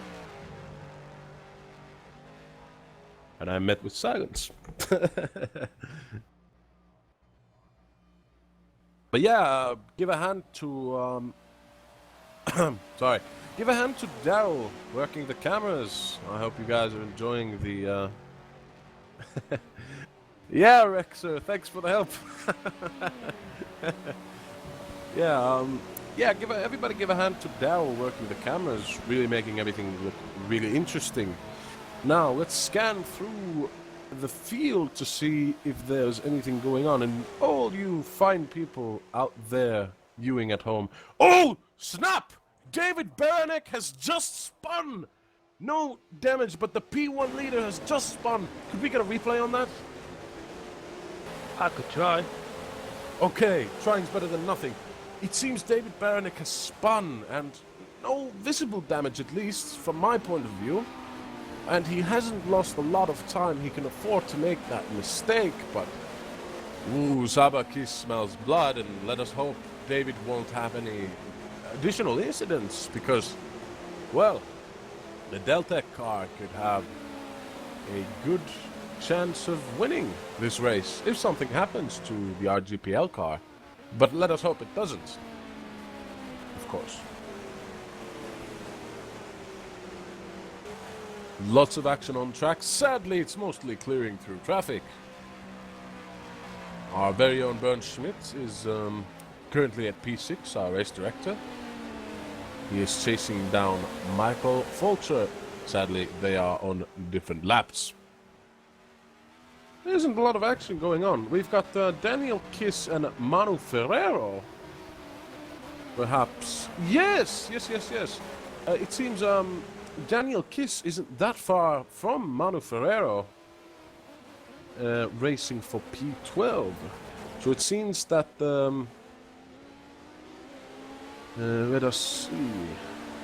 Is the Manu Ferrero? Excuse me for a second as I check the names. Yes, the number 13 SINO team is going to race Origin front row, the number 25 car, for the P12 finish. Let us hope Daniel is able to catch up to Manu, and we're going to have an interesting battle to view at home. 12 min repair. Henrik, which car were you driving? Or which car are you talking about?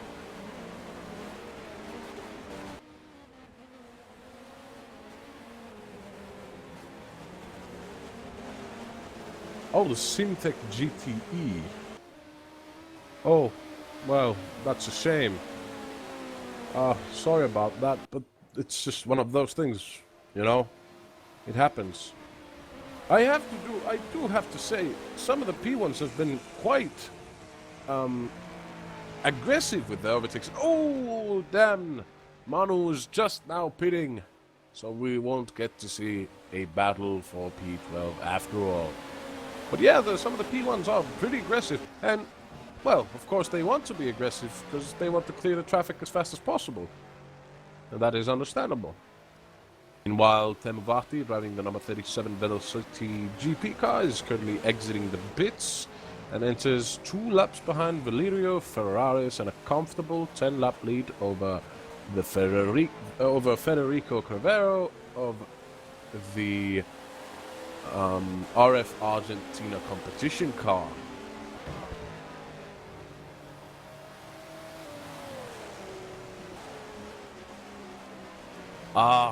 The Syntec GT67. Yeah. It's a shame. It's a shame. It's like I said earlier, it's terrible when you get an incident and you get crashed because of an entity you cannot control yourself. But we all make mistakes, and some mistakes are more costly than others. So just remember, we are all here to race, and while tensions between drivers run high on track, let's keep them cool off track. After all, we're all just guys doing a very niche hobby. Niche for now, never know. With the R Factor 2 competition with the Formula E's coming up with over $1 million of prize money in Las Vegas, or has that gone already? Yeah, I've heard a little bit about that, but is that really true? Is it just a proper competition like that? Yeah, I remember, yeah, let's see here. I'm reading it on the FIAFormulaE.com page, is that the stars of the FIA Formula E Championship, the world's first fully electric racing series, will take part in a virtual race in Las Vegas in a bid to win a share of some of the biggest prize in esports racing history. Let's see here. Yes, it's during the Sports Business Innovation Summit at January 5th next year at the Consumer Electronics Show. And they will use playseat rigs running R Factor 2 software. And 10 fans will be able to take part. And I think these drivers have already been pretty much decided. Give me a second. I'm going to check this out.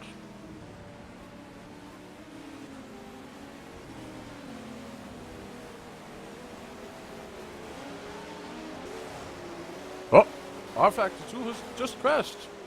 Oh dear. Just when I was praising it. Give me a second, ladies and gentlemen, while I re-enter the spectate to spectate and commentate. Dal, take over for me, would you? Yeah, I'm still I've still got the cameras and I'm still spectating, so yeah, I'm okay over here at the moment. Good. So I'm just looking at some of the GT battles that are going on, and we're just watching the number 23, sorry, the number 51 Ferrari 458 of let's have a look. I do apologise if I don't pronounce your name right.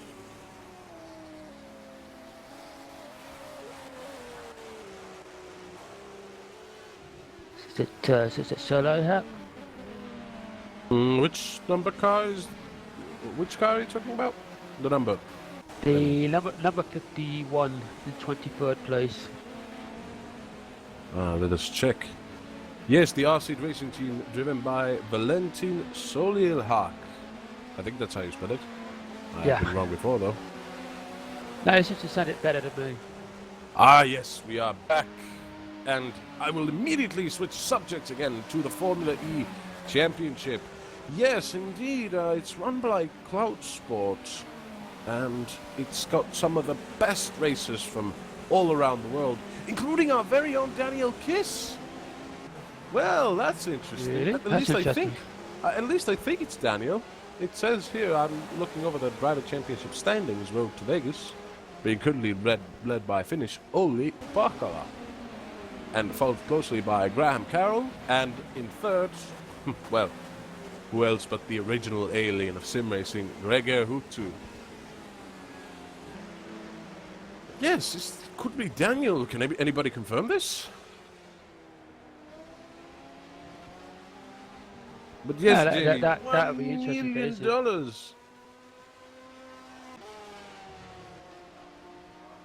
Imagine, what would you do? What would you do if you had $1 million? Dal? Buy a better sim rig. That's the only incorrect answer. I would also probably buy a real race car and then practice in the sim. Yeah, no, I don't know. It's bound to be on a car. So it's going to be a supercar or a hypercar for $1 million. Well, the main pot is 200. Like the full pot is 1 million, but I think the winner gets 200,000. That's still a lot of money for essentially playing video games. Well, this is not a video game; it's a simulator. Yeah, you got to get it right. It's a simulator. It's a simulator, never called a video game. Yeah, that will get frowned upon if you call it a Yes. video game. You will get frowned upon and laughed upon if you do that. We here at Virtual Endurance Championship do not excuse me, I've lost my train of thought there. We here at Virtual Endurance Championship do not recommend booing anyone. Booing's bad. Also illegal.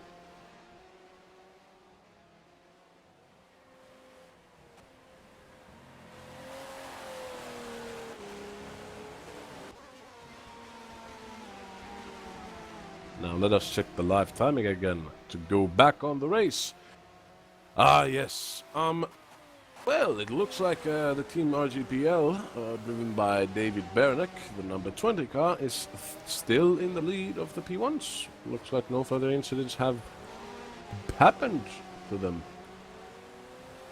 Followed by Zabakis, driving the Deltec Racing Team car, the number 8. And the number 16 Dutch Connection Racing, driven by Rudy Koppen. And so far, the situation in P2 also remains unchanged. It's Team RGPL Syntec, the number 27 car, driven by our very own Shane Burke, and the numbers followed relatively closely by the number 26 feet of Ragnar Simulator car, driven by Maciek Mlinek. And in third of the P2s is the number 28 SimHQ Motorsports car, driven by Per Åkvist. There is a bit of a gap there. I think... Are my eyes lying to me? 14 seconds? Well, that's not a gap at all.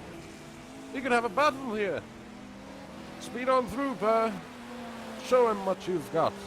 Give us a battle. Give us something to look forward to. Give us something to watch. You too, Maciek, if that is how you spell your name indeed. Good luck.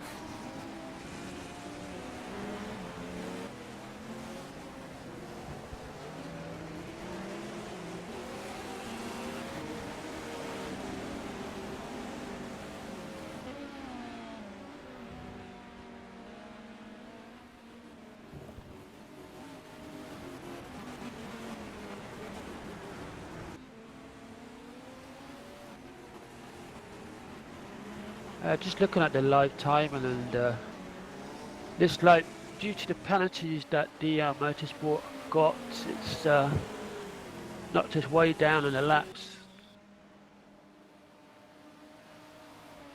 But we're still running in 7th. We've still got a strong 7th place. You're talking about John Nelson's car? Oh yes, your team's car. Yeah, my strong team, 7. yeah. Ah yes, we've had how's your race gone so far? To get some insight into the P1 world. Yeah, the insight I got so far from John Nelson from his stints was the reason why we're so many laps down was just getting caught with stop and go penalties and track cuts. And the problem is when he went to go in to pit to serve the stop and go penalties, for some reason I don't know, John just couldn't serve the stop and go penalty. It seems to be like wanting him to change his tyres and fuel, and he didn't want to do that. So every time he's trying to serve the stop and go penalty, it also then becomes a scheduled pit stop. So he's had to do that about 4 or 5 times. So that's why, you know, luckily we're still in 7th place, but we haven't got any chance of moving up the order due to the laps we've lost because of the penalty. But you know, we seem to be having a lot better race than we did at Istanbul so far.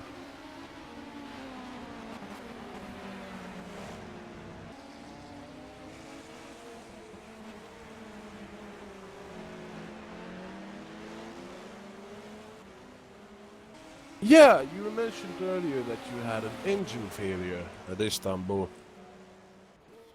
Yeah, that's right. Let's have a look. What happened? We were chasing.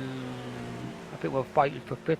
No, something like that. We were running in the top order, and I think John Nelson got the toe of the guy in front of him, and we also had one of the GT cars going through one of the corners, and we were trying to avoid an incident.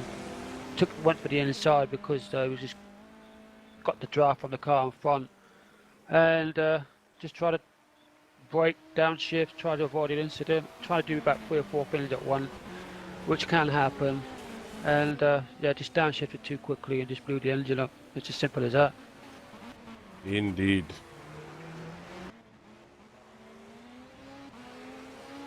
But you know, as I was saying earlier, the worst thing is, like you say, running out of fuel in lead.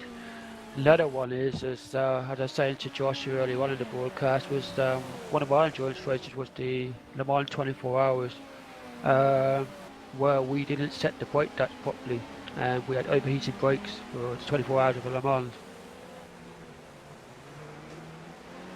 We didn't get very far, but we lasted about... Excuse me, ladies and gentlemen, I'm going to have to leave for just a minute. I will be right back, and I'll leave you with Daryl. Daryl, Okay. take the helm. Yeah, I'll well, be right back. okay. Okay.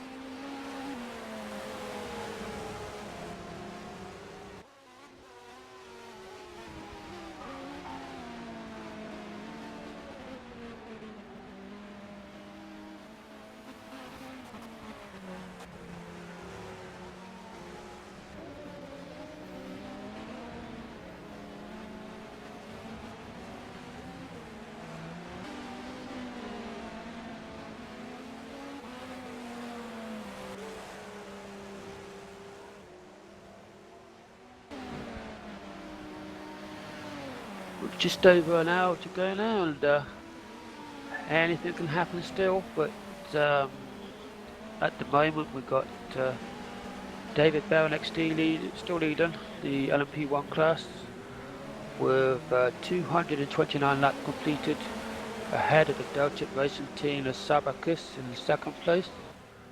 In third is the Dot Collection Racing team, driven by Woody Coupon, who's so far completed 225 laps. And with the equal number of laps is the ISIM RS Motorsports in fourth place. In fifth is the Black Hawk Racing team, driven by Burn Smith, and he's completed 224 laps with a best lap of 141.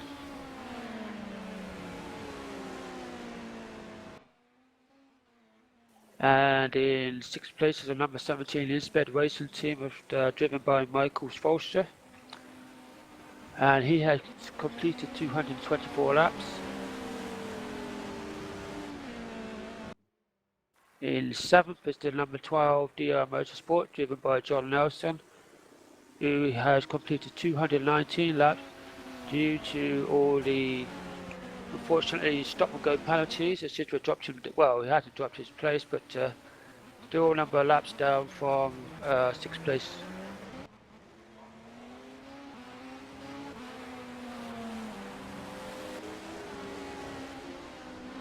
Leading the P2 class is the team RGPL Simtech, driven by Shane Burke.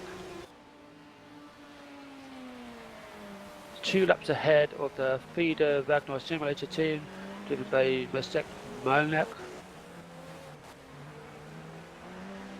And in 10th place is the number 28 SimHQ Motorsport team, driven by Pierre Ockrus. And he's on the same number of laps as the Feeder Motorsport, so Feeder Wagner Simulator team, on 216 laps.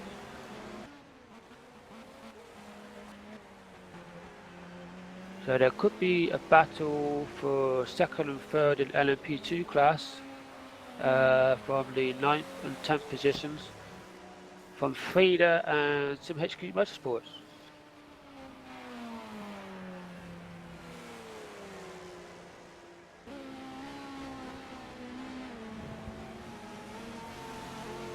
I'm just going to try and see where we are in the GT class. See who's leading that.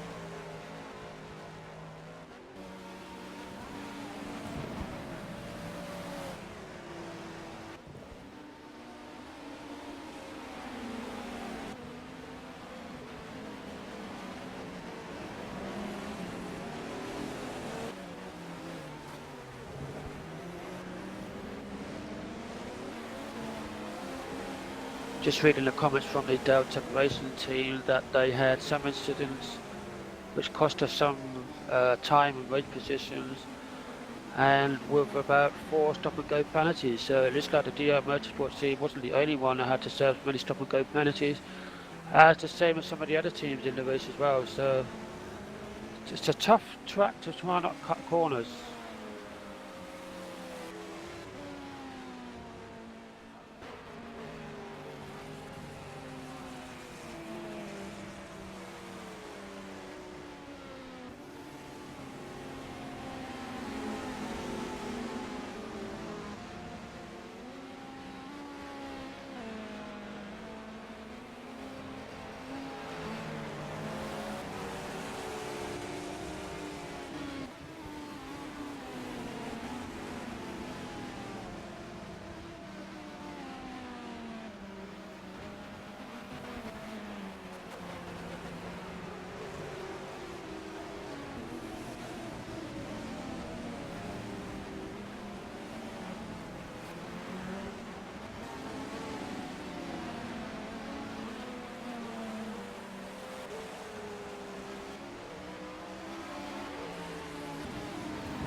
And yours truly returns.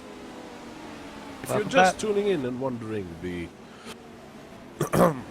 the absence of our main commentator, Joshua Anderson, he has retired for tonight, and me and Daryl will be filling the roles of commentator and cameraman for the remainder of this race.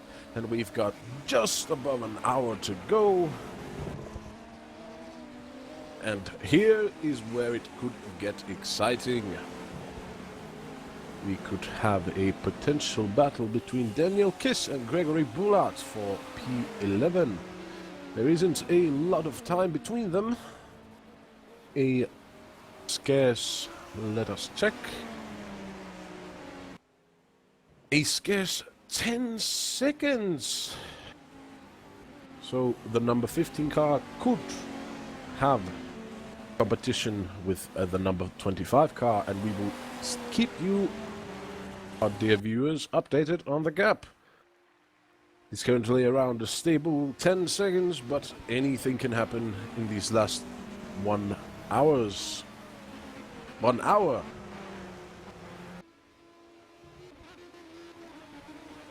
And I don't know if you guys can see, but we're looking at the battle for, I think it's a third place between Rudy Cooper and I can't pronounce that name. I don't know if you want to try. Ah, yes. I do apologize. Yes, that's how you spell it. No. Yes. Erab Kumarta Slioglu. Erab Kumarta Slioglu. That's how it comes. I'm just going to call him Erab. I think that's going to make things a little bit easier for the both of us. Ah, yes. We are talking about the... Let us check the live timing.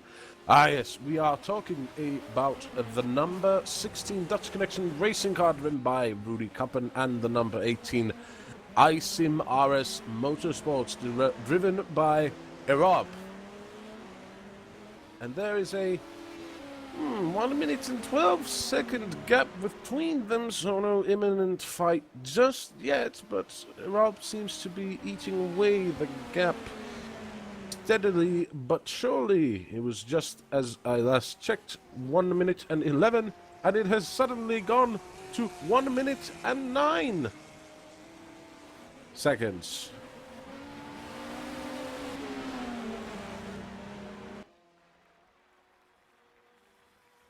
Meanwhile, the number 17 Insped Racing Team car, driven by Mikael Folcher, is 27 seconds away from the currently in P5, the number 6 Blackhawk Racing, driven by our very own Bernd Schmidt.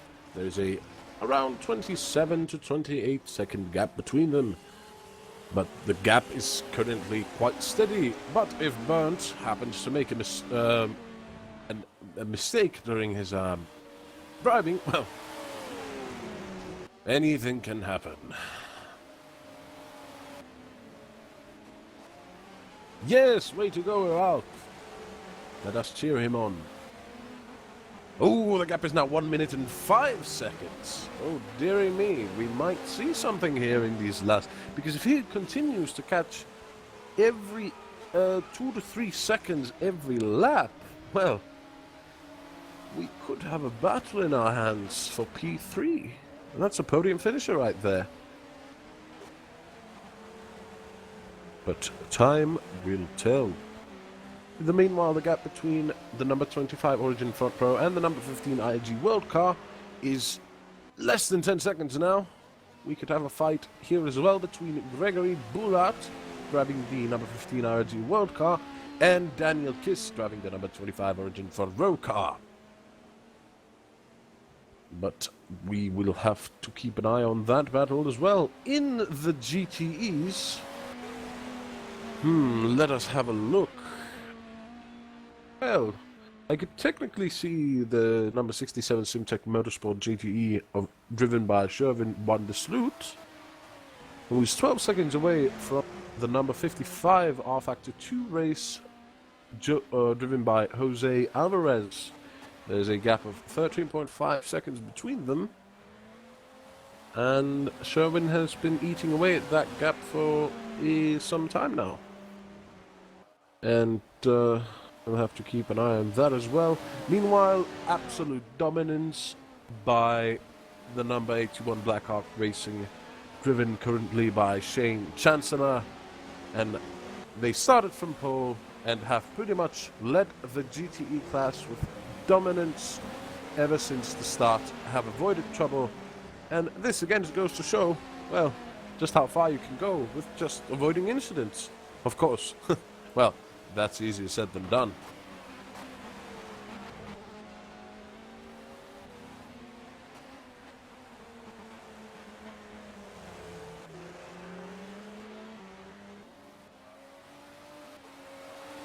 Other than that, not a lot of battles to begin now. Meanwhile, Ralph has, and I do want to keep an eye on this gap between Ralph and Rudy Koppen. It is now less than a minute, just seconds after I last checked. It was down to 48 seconds, and now it's down to 47. Oh dear, he's eating away at that gap. Like a hungry, hungry dog. Tooth and nail for that podium finish. Better hurry up, Rudy. Otherwise, Ralph might be on your tail sooner than later. I hate to say this, but I haven't got control of the cameras again. It's, the console's gone down. I can't launch it. Oh dear. You can't launch the console? No, when you go to the link that I got earlier on, it just won't open the page. Oh dear.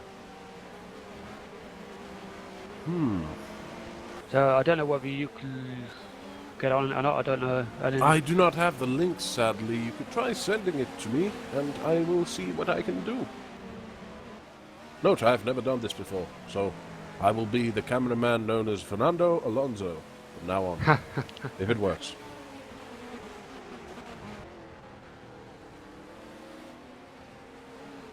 Let us hope Burnt will get here sooner than later, but I do not think so, as we have just about an hour of race time to go.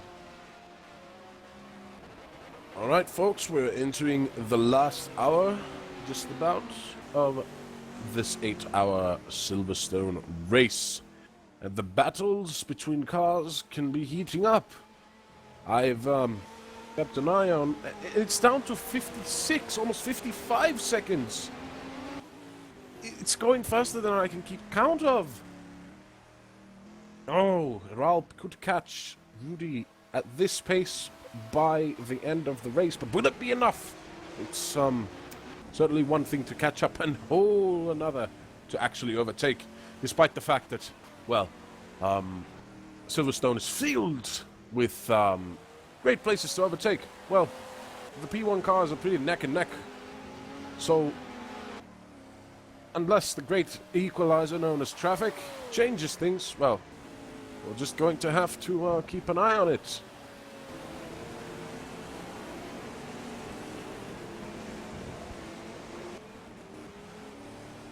And he is a big guy. For me, at least.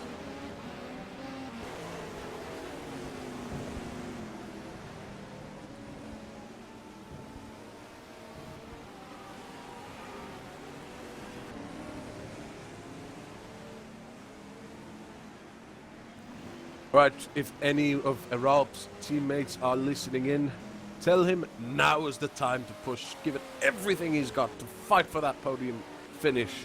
Everything or nothing.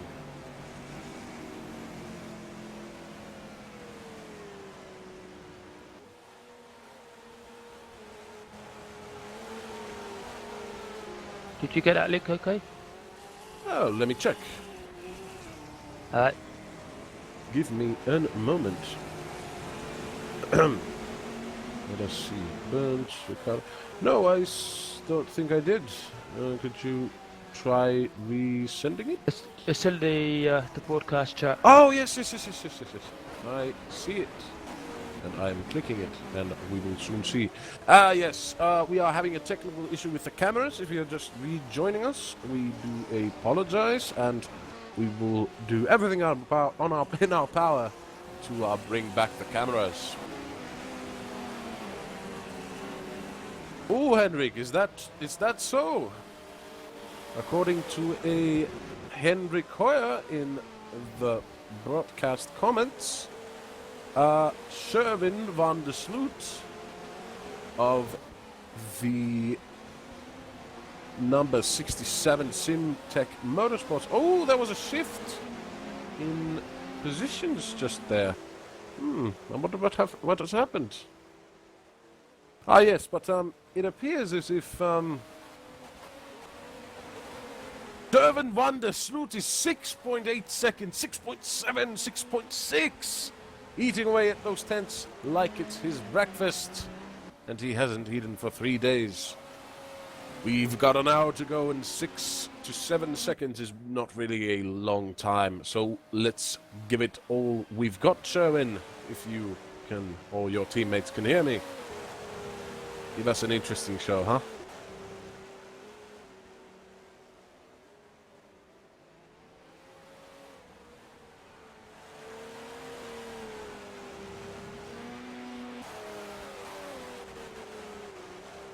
Interesting enough, there has been a development between Bernd Schmidt and Michael Folcher. The gap is down to 15 seconds, but it looks pretty stable. They're going pretty much the same pace so far, but we're going to have to keep an eye on that. I sadly cannot access the cameras. It's giving me that it has crashed, and I cannot connect to it. It's not responding, in other words. Sadly. So I hope you like watching the car of Eralp. Oh, no, wait, that's the Deltec Racing Team car, is it? It's so dark, I can't make it out. No, it is Eralp's car. Ah, yes. Well, we might have just gotten lucky, because at this pace, because the gap is almost 50 seconds to Rudy Kappen in front of Eralp, as we have got just barely less than 60 minutes to go. 50, let us check. Carry the 2, minus the 5, divided by 6. 53 minutes, oh no, 56 minutes of racing to go. We have officially entered the last hour of this 8-hour Silverstone race hosted by Sim Racing Club in the series of Virtual Endurance Championship. Any comments, Daryl?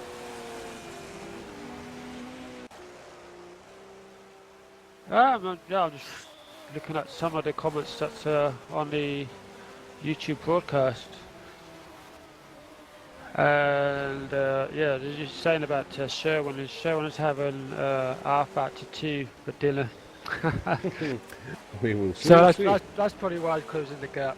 Oh yes, the gap is down to 5 seconds. Steadily eating away at that gap. Oh, damn, no, damn, we can't get that on camera, so we're just going to have to rely on our semi-accurate description of the race. But keep an eye on the Eralp. Not that you have a choice. Our cameras are stuck, and we are having a technical issue, and we do not have anybody available to access the cameras, as our very own race director is currently racing. And without underestimating his skills, I can say with confidence that he cannot reboot the cameras while he is at the same time racing for the 5th position, considering the Inspet Racing Team number 17 car driven by Michael Folcher is less than 10 seconds away from our race director. But the gap is a stable 10 seconds. And it appears, we've got an interesting development here. Number 15 car, the number 15 car driven by Gregory Bulat is less than 2.5 seconds away from the number 13 car driven by Manu Ferrero. I will do my best to give you commentary on these developments. Oh, as I say this, Okay. Manu pits. So something is liking, something likes to make me a fool. And at the same time, Bernd Schmidt, our race director, pits. We will see if there will be a driver swap. And I sure hope so, because I really do want our cameras back. But I cannot blame him if we don't. No, I was just going to say as well, the DR Motorsport's done a driver swap from John Nelson to Ben Russell to run the last hour. Oh, really? I think it's not a terrible idea, considering it's going to be interesting to see how the P2s, because I know for a fact that the tanks in the P2s can maximum last around 45 minutes. How long does the fuel last in the P1s? In minutes, I mean. To be honest, I haven't got a clue. Oh dear. Okay. What, you go about full tank? Yeah, full tank. Yeah. Full tank on a stint, you'll probably get about, I'm just guessing now because I've driven P1 before, the varies as well. Varies on what P1 car you're driving. But I think with the Audi, I would say roughly you probably get about 15 to 20 laps depending on your pace. Okay, so that's still around 45 minutes, 40 to 45. And Mozilla is crashed. Everything's crashing now. Let us hope our racers aren't crashing. That would be a shame, but anything can happen in these last minutes of a long 8-hour race, truly grueling for the drivers and the cars. I have yet to see it for myself, but I have heard rumors that sometimes the brake discs can wear out so much that they will break. And that is something we do not want to see. I'm going to update you again on the gap between the number 18 car driven by Ralp and the number 16 Dutch Connection racing car known as driven by Rudy Kappen. That gap is less than 40 seconds now. Thankfully, our cameras are frozen at the right man. It is destiny for Ralp to catch him, the Deltec car, give us a show. So the gods of sim racing have decreed.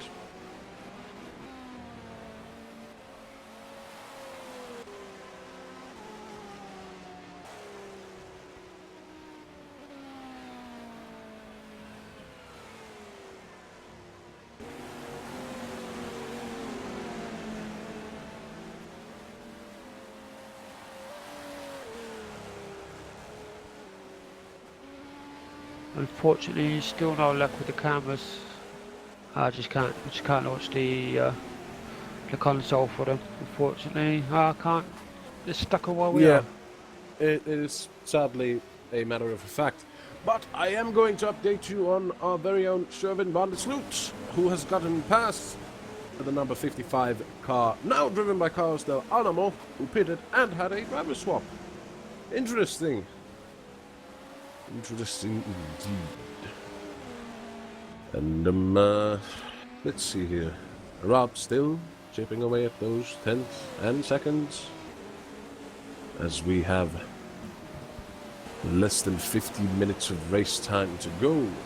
What do you think, Dal? Do you think Rob will be able to catch Rudy and give us a show? Let's have a look. What's the gap holding at the moment? 36. For the first time since I've seen it, it's actually starting to increase. This is not something we want, but this is something the Dutch Connection Racing team does not mind at all. I am sure. Well, what I reckon they'll be hoping for is that they get held up by traffic and they'll be able to close the gap a bit more. But it will be close.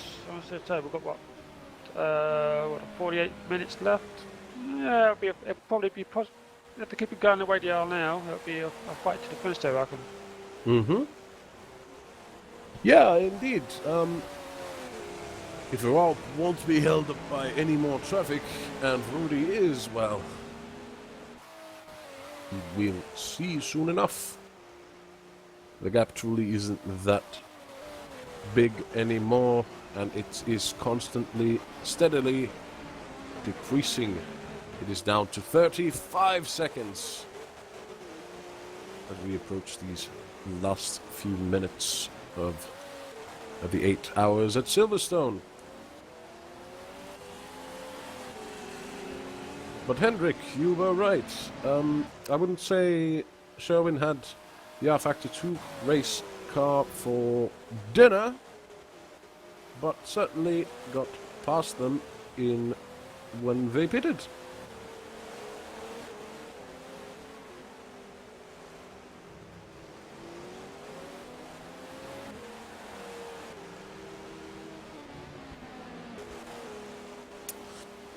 Meanwhile, Beranek enjoying a comfortable 2-lap lead over Saba Kiss, and Saba breathing easy over Rudy, who is 2 laps behind Zaba.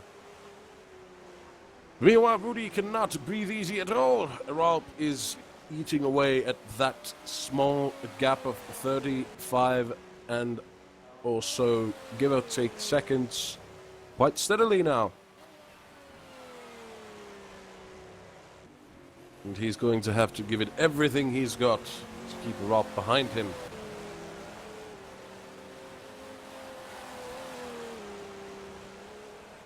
We're just taking like 2 seconds off the gap there. Oh my. It's down to 33 seconds, just over 33 seconds. Just in like a flash, 2 seconds are gone. And Rob is pushing like a madman as we speak. And now, of course, us commentators have to stay impartial, but of course, we want to see action on the only cars we are able to film, or the only car we are able to film as of now. Because sadly, our camera system is down and we cannot access the camera controls, as we do not have the access codes to the server, which controls the cameras. But these things happen.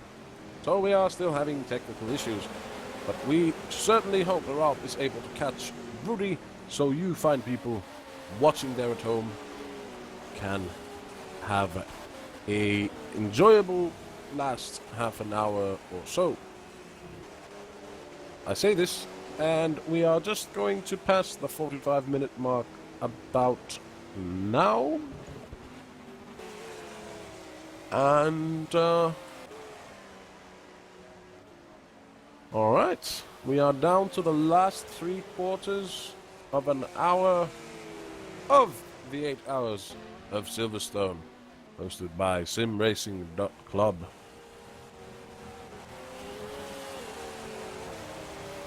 Oh dear, Rudy is pitting!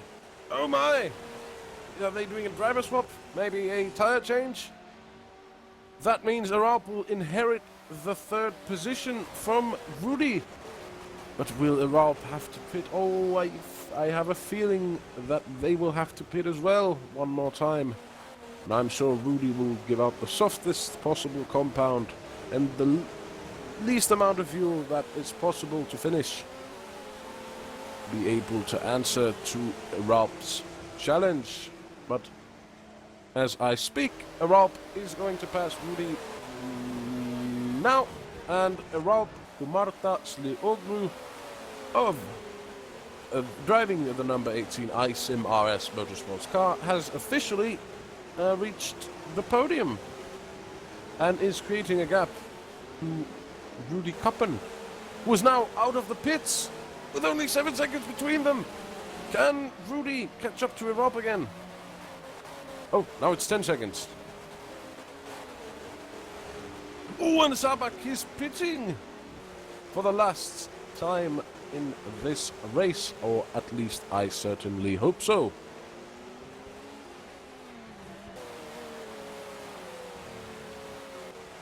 Yeah, that pit stop must have been, for a splash and dash, just to get him to the end of the race. Pretty much. The gap is steadily increasing between Ralph and Rudy. So, my dear viewers, I do believe we will not be able to watch a battle after all. I am sorry to have hyped you up. This is on me.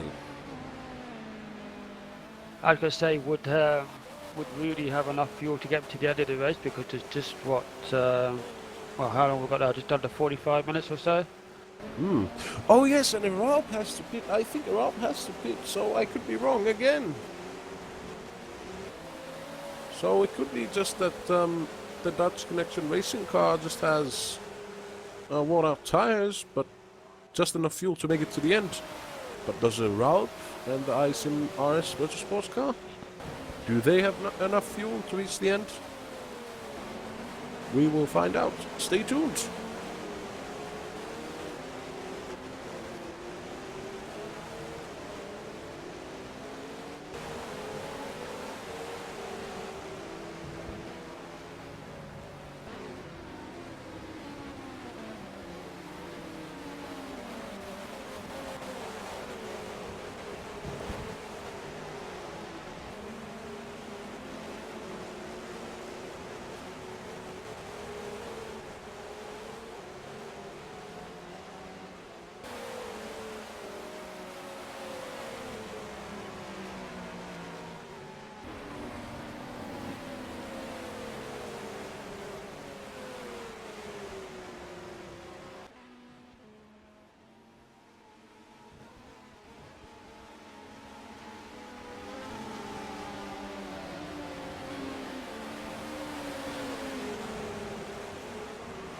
Meanwhile, Mikael Fulcher pitting for some fuel, I would assume, with Bernd Schmidt taking back P5.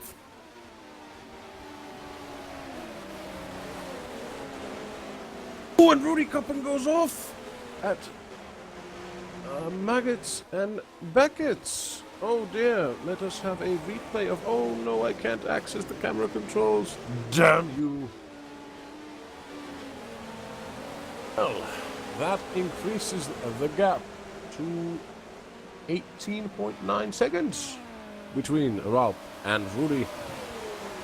And I am sure Rudy is under loads of pressure knowing that he has to catch Ralph in these next few short 40 minutes. Really not that long to go anymore. Beranek just giving a wide berth to Ralph,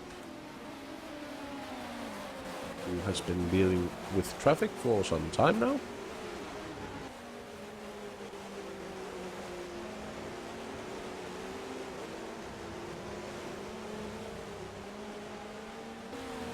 So, I will update you on the top threes of each respective class. P1 led by the number 20 car of Team RGPL, driven currently by David Beranek. A sovereign 2-lap lead over the number 8 Deltec Racing Team car, driven by Zaba Kiswa, indeed second.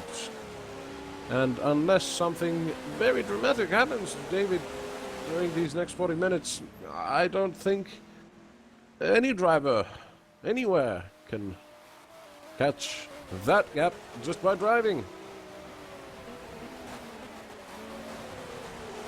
And in third, as of now, the number 18 iSim RS Motorsports car, driven by our good friend Ralph. And steadily increasing the gap between the fourth car, number 16 Dutch Connection Racing, driven by Rudy Koppen. The gap is currently between Ralph and Rudy, around 24 seconds, and it is steadily increasing a few tenths per second. But I would assume Ralph still has to pit for fuel, so who knows? Anything can happen. In the P2s, we currently have in the lead another Team RGPL car. The number 27 car, driven by Shane Burke. Also with a pretty sovereign lead over the Sim HQ Motorsport car driven by Per Åkvist, who have inherited number 2, the second place from Vida Ragnar Simulator. There is a 12-second gap between them, and about a 34-second gap between the number 27 and the number 28 car driving for the P1 of P2. And in the GTEs, the situation is pretty much unchanged. Still in a massive lead, driving quite comfortably, is the number 82 Black Hawk racing car driven by Martin. Oh, wait, no, I'm blind. The number 81 Black Hawk racing car driven by Shane Chancellor. Sorry, I did not notice that there were 2 Black Hawk racing cars. Apologies for my mistake. Yes, a sovereign lead over the Sim HQ Motorsports car, the number 65 GTE car driven by John Jan? And followed with a comfortable gap between them by the number 59 undercover Sim Racing car driven by Jimmy Hughes. And it appears the 25-second gap between Rudy and Europe is pretty much set now for now. Oh, never mind, it's still steadily increasing. And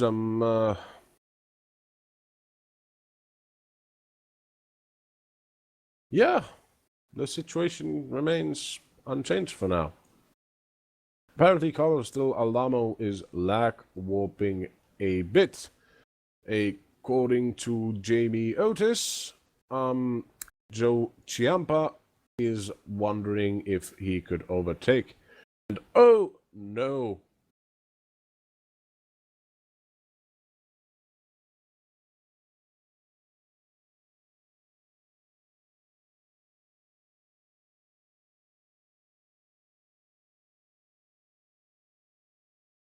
I am back.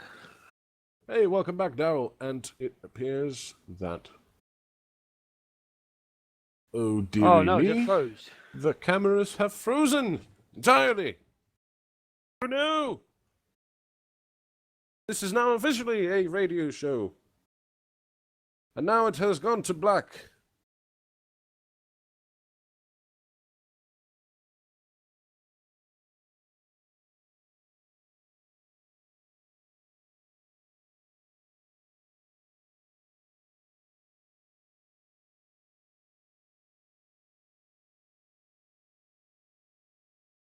And, yeah, Silverstone has changed quite a bit. I wonder what is going on. It appears that the cameras are being reset.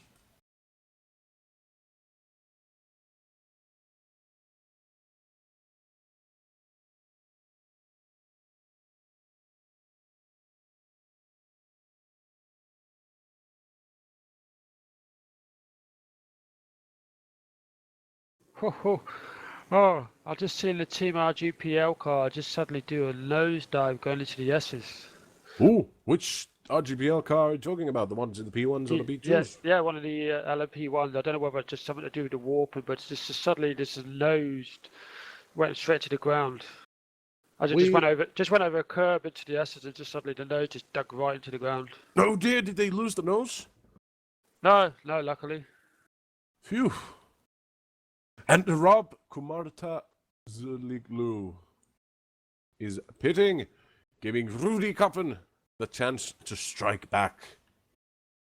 We should call this race, or this hour, the Dutch Connection Racing Strikes Back. Before long, we will know that Rudy is Rob's father. Or something. Might as well be Darth Vader.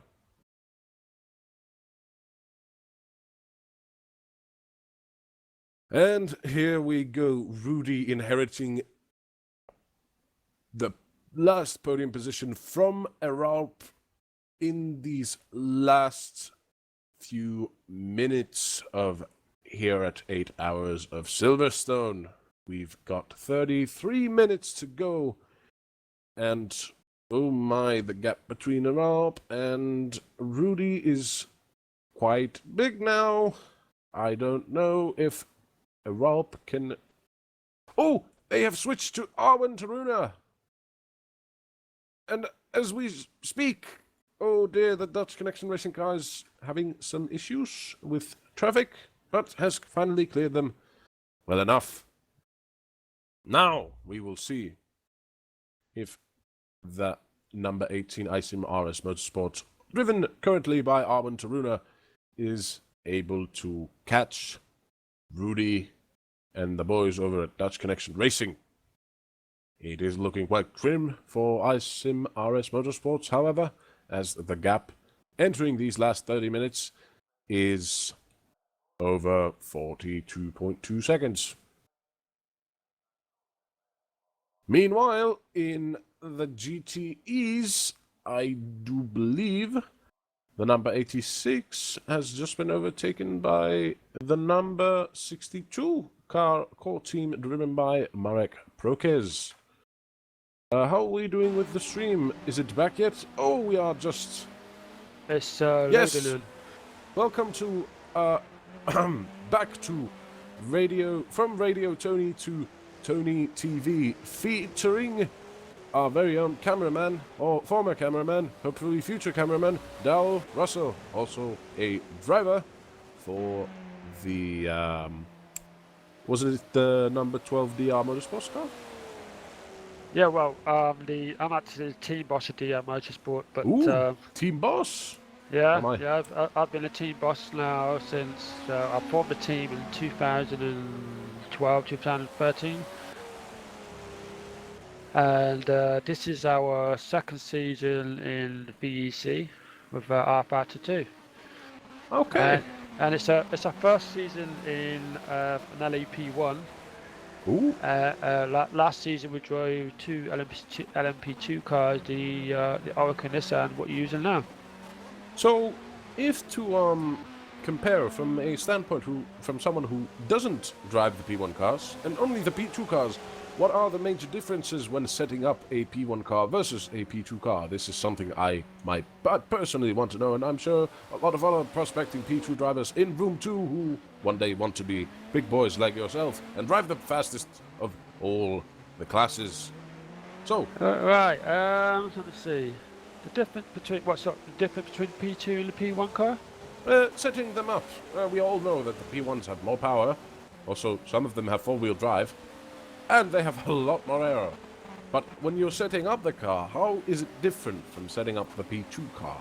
What are there any sort of like extremes? Is anything more? Is it harder? I'll say, well, for a beginner, I'll say it's harder because you know, if you're coming from say a GT car to a prototype, which some of my drivers start off with, me included. We did our first season in GT cars, and setting them up is a bit different to driving, you know, setting up the prototype. The difference is the wing settings, the anti-roll bars, tires, and all that. All that noise. Okay. Meanwhile, we have apparently gotten the stream back fully, and we still cannot sadly access the cameras. But I will keep you updated on the gap between the number 18 ISM RS Motorsports car and the number 16 Dutch Connection Racing car. So it's Arwen versus Darth Rudy, as some of you have dubbed him. So yeah, just going back to the subject again about the difference between the P2s and P1 cars is obviously there's more power and there's more aerodynamics and things like that, but there isn't really much change in setting up a P2 car to P1. No, I'd have to say with the P1 cars and also with the P2 cars, you try to run as low downforce as you can, but to obviously get more speed, and that's what we try we've been trying to do with the LMP2 car, try to run a wing setting that's low enough to get us to speed and the handling. Yeah. You can't always do that on the LMP1 car. I don't know. It depends from setup to setup, track And to track track. to track, of course. So what you're essentially saying is, in essence, that the aerodynamics in the P1s, they're like everything you do is sort of more heavily expressed by the car. So you can't do the same thing of just go like aero is more important when setting up the car. Like there's a certain finite minimum you can do with a car before the car becomes pretty much undrivable, or at least non-competitive. Is that what you mean? Yeah, I mean,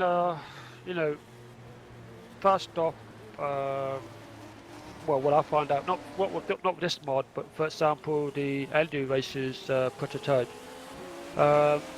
We have a... Oh, sorry to interject, but we have a development. The SimHQ, number 28 SimHQ Motorsports car driven by Per Ockvist has just pitted. And feeder number 26 Feeder Ragnar simulator car driven by Maciek Linek has inherited the second podium position. Effectively, yes, that is what has happened. Sadly, the gap between the number 16 and the number 18 cars is still 36 seconds, so I do not believe, unless Darth Rudy makes a mistake, I don't think Arwin will be able to catch him. Prove me wrong, Arwin. But yes, you were saying, Darryl. Yeah, basically, let's have a look. With a LMP1 car, well, one is usually Eldu Racers mod, for example, driving the prototypes there, the default setting is okay to use as a starting point, but when you want to try and get more potential out of the car, that's where you start to alter the wing settings, see how that works, adjust the anti-roll bars. I mean, I'm not too sure for this track. I don't know whether we got the softer on the car and the softer anti-roll bars or not. But every little thing, every little adjustment helps. You know, it's all by trial and error. You adjust the anti-roll bars, you adjust the toe in and toe out, the ride heights. Yeah, there is so many factors to play around with on the prototype card and the GT card, I suppose, but they all have similar effects to whatever you do to it. No, you could just, like, for example, put the ride height too low and you end up watching them out on the straights. You could adjust the anti-roll bars if it being too stiff, and you end up having understeer, or if you do it too soft, you have oversteer. Wing setting, you can put the wing settings too high, you will get drag. Put it too low, you will be like a rocket ship, you know. Also, another thing as well is I forgot to mention is the gearing, the preload, the differential settings. So you know they all have an impact in trying to get the potential out of the car in the long run for the race. Indeed. And that's one of the good things about it is, you know, this is what we've been doing as a team, and we're trying to encourage it more now. We're all trying to work together to try and get the best setup. I mean, we knew that the LMP2 team, we knew we had a really good setup in the end, but unfortunately, I've just been seeing the race so far. We've been caught out by mishaps, which is a bit of a shame, really, because we had a really good setup, which could have seen us have a potential podium, but due to our luck's not been on our side today, that's not going to happen. But you know. Yes, well, that's the inherent nature of endurance racing. Anything can happen, and sometimes good or for worse. For example, we at Indianapolis got lucky. We avoided pretty much all possible incidents with okay success, and we finished second despite starting last in our class. But in this time, well, it has gone the opposite. We have started from second of our class and gone down to second last. Not quite dead last, but second last of our class. But that is just the way these things go. Sometimes you can't be in control of all the variables that control a race. Apparently, William Schlichting is proving a tough car to pass, according to Jamie Otis. Really now?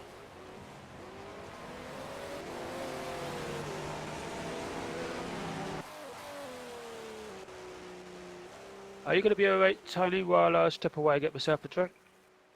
No, I will be like a fish out of water if you leave me. Don't do it. Drinking's bad for you anyways. No, go ahead. I will be fine. Yeah, I'll be right back.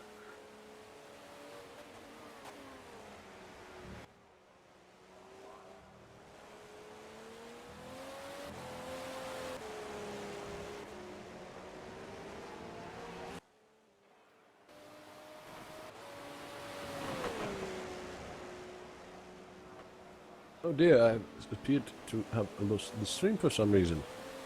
What's going on? Ah, yes, here we go. We've got less than 25 minutes remaining on this fantastic 8 hours of Silverstone race, which has been action packed with action. I think that's how you say it. I don't know. I am not a native English speaker, and I do apologize for that. Meanwhile, David Baranek from the RGPL car P1 in the lead is pitting.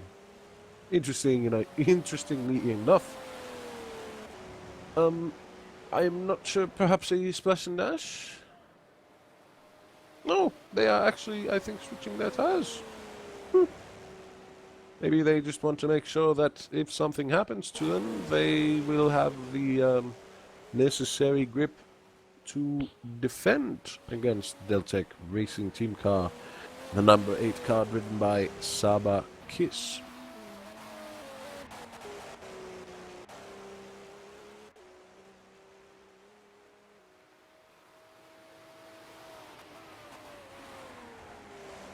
Action-packed, yes.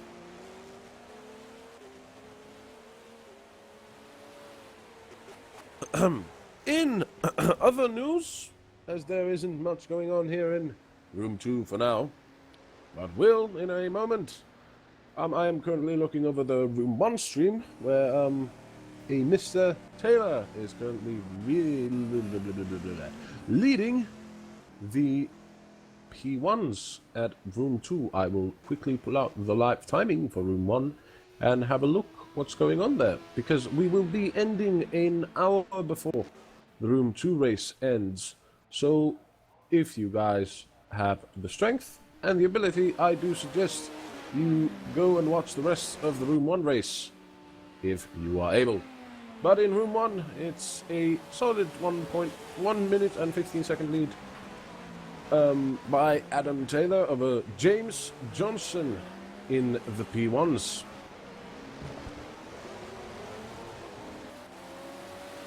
Interestingly enough, they aren't that far away from each other. They still got 1 hour and 20 minutes left to go, as we only have 20 minutes. And indeed, we are entering the last 20 minutes of this 8-hour race.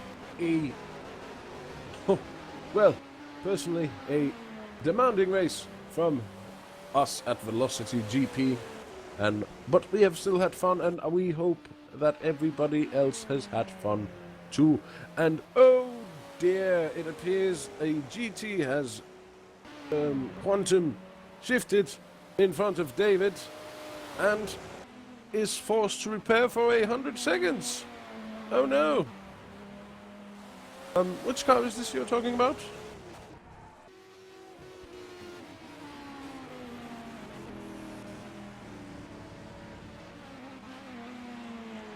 You are talking of David Baranek?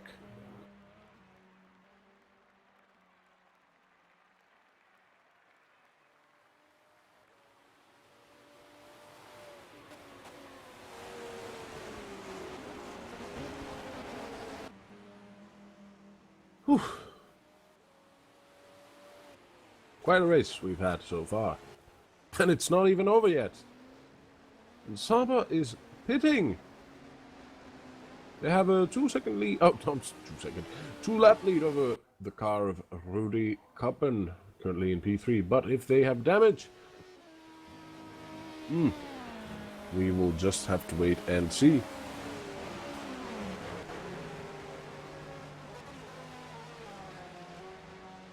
They are still a lap, 2 laps behind Zaba, around 2 laps, yeah.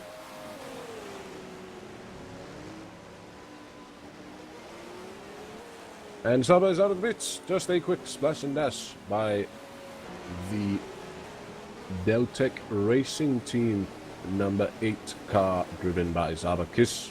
Just a quick splash and dash so that they're able to make it to the end. They have a comfortable 2-lap lead over the next P1 car of Rudy Koppen. And oh dear, our factor seems to be being our factor again, but it's fixed now.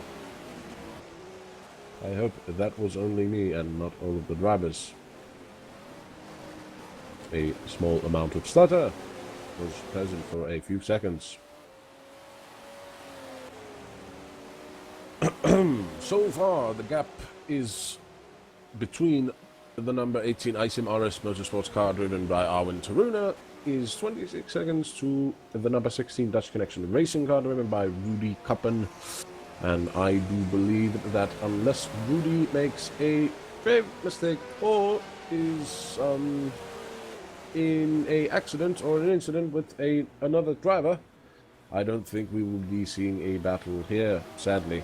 And I would love to show you around the track. It's a very beautiful track, but you are currently forced to watch. Oh, wait, no, hang on. No, wait, no, that was just me. Never mind. Yeah, we are still forced to watch Zaba Kiss. Not that I have a problem with that. And wait a second. Zaba is pitting again. Did he? Oh, another drive-through. And Rudy and Zaba are currently on the same lap. Ooh, my.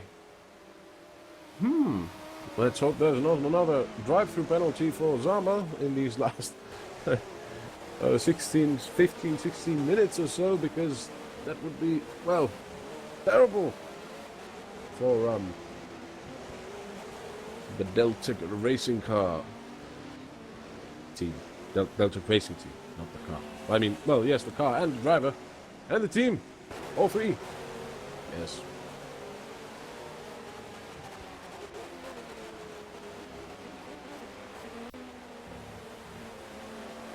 Holy moly, is it dark at Silverstone. No lights whatsoever, except the ones from the cars, which are, well, doing their job, allowing drivers to see in front of them.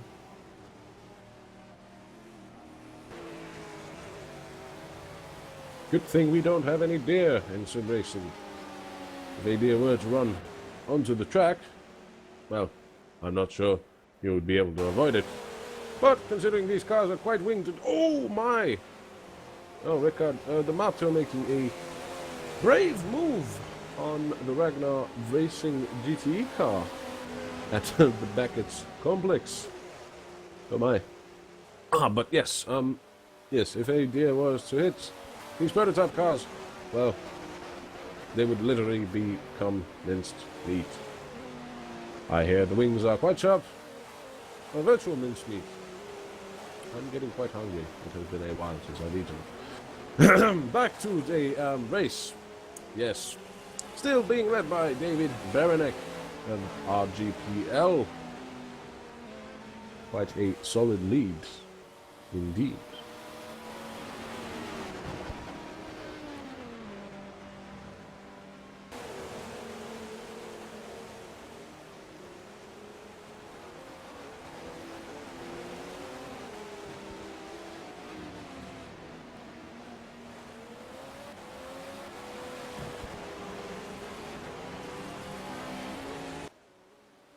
Well, the gap between Zaba and Rudy is still quite big, so I do not think just by the virtue of his talent, Rudy is able to catch Zaba. And I think we will retain these positions when we finish. So to recap to all those unaware, currently leading the P1s here at Room 2 is the number 20 car of Team RGPL, driven by David Baranek. A comfortable 2-3 lap lead over the number 8 Deltec Racing Team car, driven by Zaba Kiss. A valiant effort from both drivers. And oh dear, David is pitting. Oh my. Just as I say this, David Baranek of Team RGBL is forced to pit. I think for a splash and dash. I hope for, and I have seemed to have lost the comment box for some reason.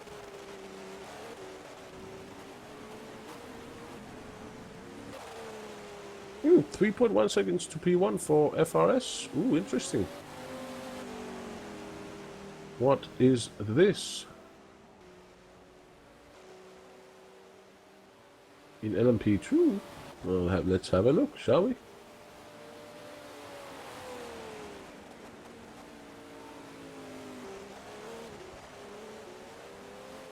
Oh, we could have a heated battle here for the P1 of P2. There is a, according to a few... Ooh, Linek flashing his lights at the Jeep for a red Ferrari. Let me past. I've got a race to win.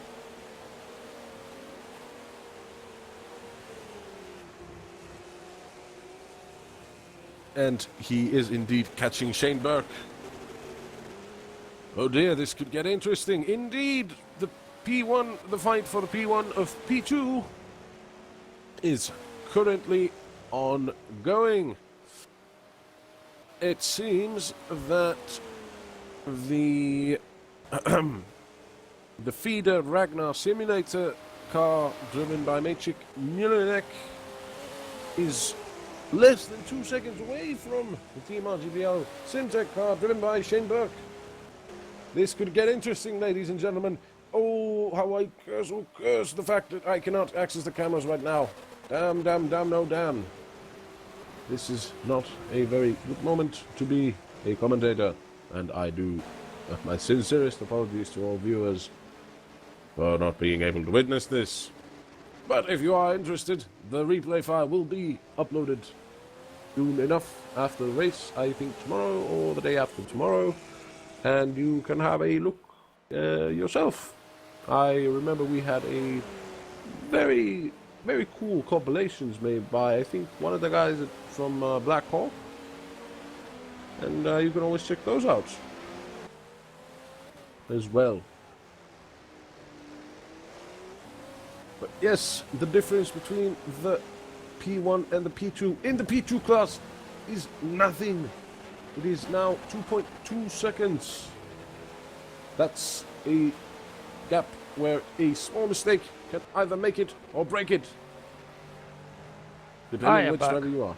And welcome back now. We are getting a heated battle between the number 26 car Feeder Ragnar Simulator and the number 27 Team RGPL car driven by Shane Burke. The gap between them is less than 2.5 seconds. They are racing for the P1 of the P2s. And ooh, it appears Shane has made a small mistake. He must be feeling the pressure. Oh, he's got traffic in front of him. Oh, come on, let me pass, Porsche. Let me pass. I've got a race to win. Kiernek not giving any quarter to Shane either. I'm sure with the certainly with the same. Oh, making an aggressive drive on the GT. Mlinek makes it through and is right behind Shane.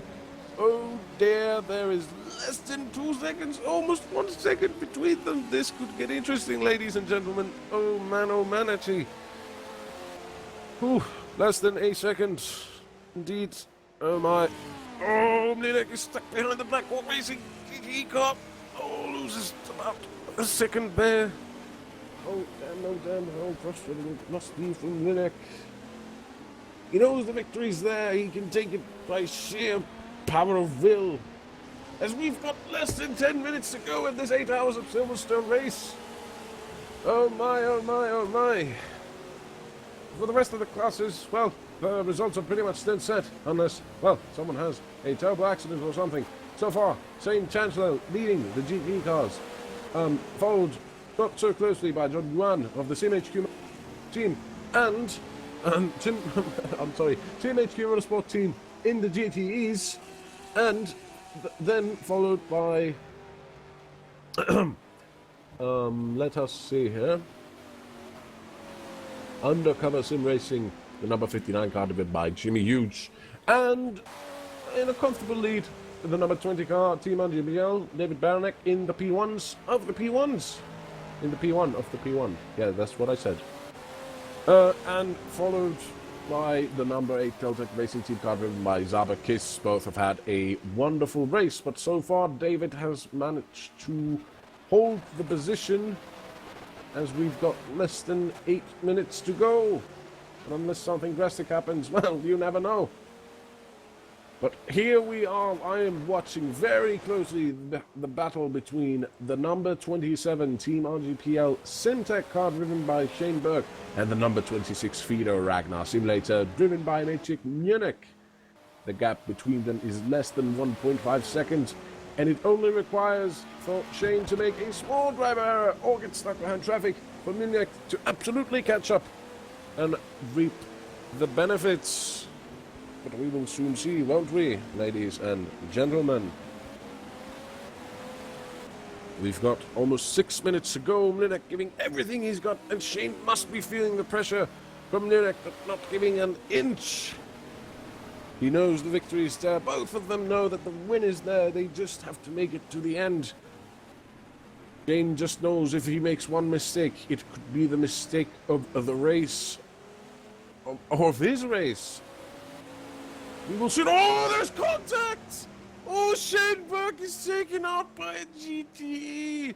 Oh dear, this is exactly what I meant. Lucas Peruka in P30 has taken out Shane Burke, and he is off track, which means Maciek Munich inherits the lead and is in P1 of the P2s. Oh dear.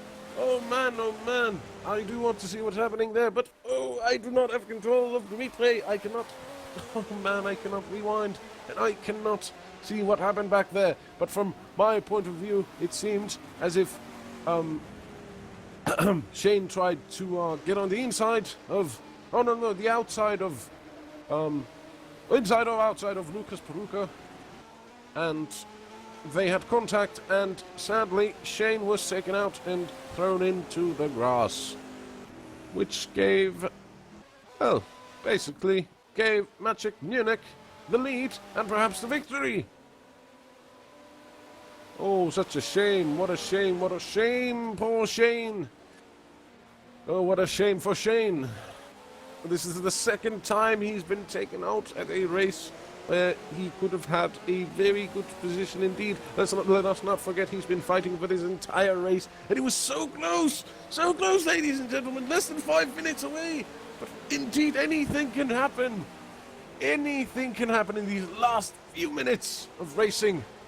And it certainly has, to the shame of Shane Burke and Team RGPL. And I do apologize for the lack of a cameraman. Currently our race director, who has access to the cameras, is currently racing, and we ourselves do not have the necessary codes or the links to access the camera server. And I'm trying to acquire them, but I have not had any luck with that, sadly. So we are definitely sorry about this. But we are entering the last 3 minutes of this long, drooling 8-hour Silverstone race with a dramatic collision, an incident between Shane Burke and Lucas Peruka. I think Lucas Peruka has been the kingmaker in this race so far for the P2s, as Maciek Munich has inherited the lead. He's not that far away from Shane to begin with, so if he spins or hits traffic, well, anything can happen in these last few laps.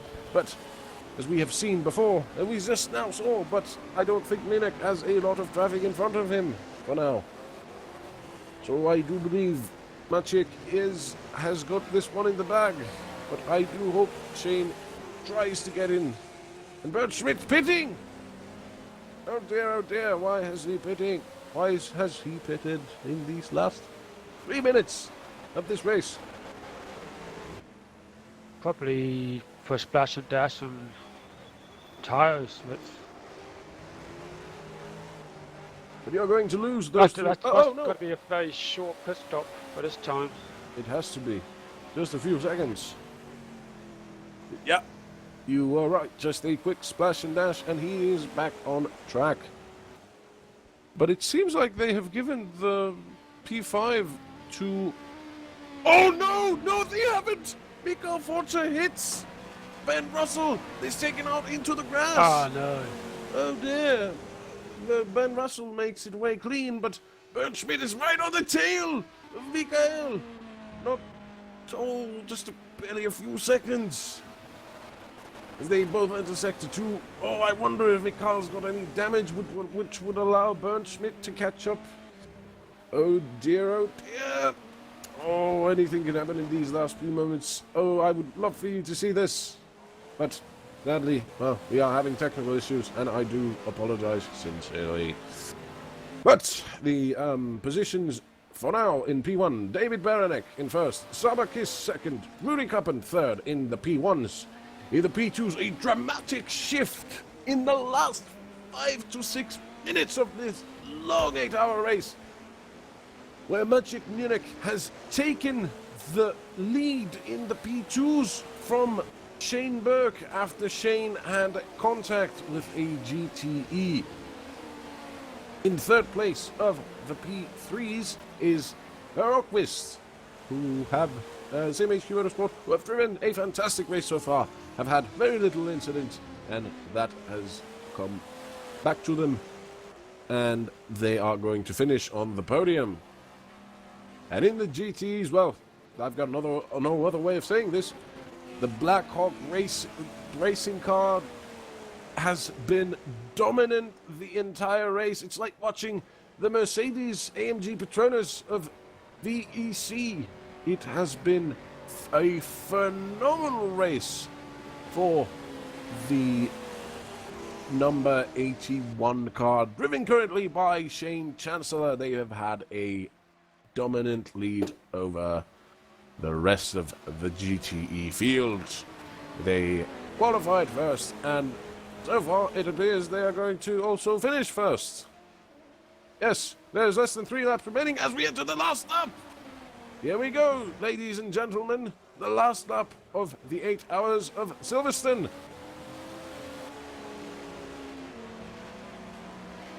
Anything can still happen. Oh, we've got almost contact between Michael Forcher and Ben Russell again, but no contact just so yet. We are indeed entering the last few seconds. I think Munich is going to be safely taking the P1 in the P2 class so far. And oh no, there is an issue. There's a P1 car without a front wing. Who is that? Who is that? Oh, who is that? To me, to my eyes, it looks like Gregory Bullard of IRG Racing is missing a front wing. And Manu Ferrero has gone past.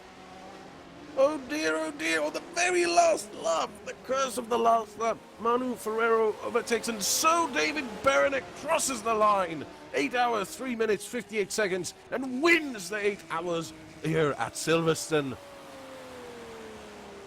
Congratulations to RGPL and David. They have had a magnificent race so far and have cashed in on their chips.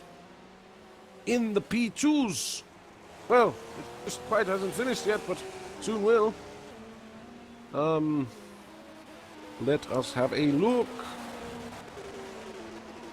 A terrible, terrible thing what happened to Shane on the very last laps of this long 8-hour race. But Munich takes the flag here at 8 hours of Silverstone and wins! An unprecedented result. Truly not the way I would have wanted it to see it be resolved, but that is sadly what has happened. Shane Burke finishing second in the P2s, as well as Sabakis finally finishing P2 in the P1s, and Rudy Coppen taking the last podium spot. And here we go. I am going to now start listing off the the finishing positions. So, victory goes in the P1s to the number 20 car of Team RGPL, driven by and finished by David Beranek. Second, we got the number 8 Deltec Racing Team car, driven by Zabakis. Third, in the P1s goes to number 16 car Dutch Connection Racing, driven by Rudy Koppen. After that comes Armin Taruna of Icing RS Motorsports. And then Mikael Fulcher of Inspet Racing Team, Bernd Schmidt of Blackhawk Racing, Ben Russell of DR Motorsports, Daniel Kiss of Origin Front Row. And after that comes the P2s. And indeed, a fantastic race from the Feeder Ragnar Simulator number 26 car, driven by Maciek Mienek. The first victory for Feeder Ragnar Simulator here in Silverstone. Finished second, closely by the Team RGPL Simtech car of Shane Burke. And, I do not wish to be Shane right now, but oh man, he must be fuming at that last few lap collision. Oh man, I would love to have some of the drivers here to be interviewed if possible. Congratulations to everybody for finishing. Even that's an achievement. And in third in the P2s is the CMHQ Motorsports number 28 car, driven by Per Oktis. A great race from the Swedes as well. And in ninth for the P1s is the SINL team car, driven by Manu Ferrero. And in 10th is the IRG World Gregory Bullard, who apparently had an accident in that last lap and lost their front wing. And in fourth in the P2s is the number 49 car of Racing Mood Sim, driven by Valerio Ferraris. A good race with a few incidents here and there. Then comes the number 37 Velocity GP car, driven by Teemu Vahti, the team of yours truly. Sadly, we had a few incidents here and there, but, well, that's just the nature of endurance racing. And last but not least, in the P2s, finishes in sixth position the number 42 car of RF Argentina Competición, driven by Ricardo De Matteo. Oh, but I do have to talk about this. It's the number 1 GTE car, the number 81 Black Hawk racing car, finished by Shane Chancellor. A dominant race for Black Hawk Racing, indeed. My sincere, congratulations to the guys over at the number 81 Blackhawk Racing Team. A brilliant race by the lot of you. Congratulations for your victory. In second for the GTEs comes the number 65 CMHQ Motorsports John Yuan. And oh dear, I believe we are running out of time. My.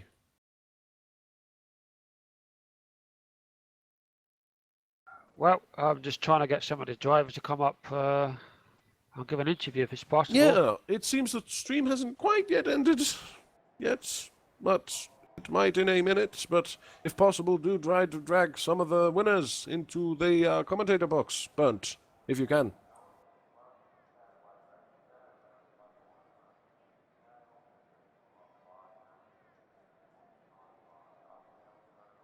Moment. Game is loading. Okay.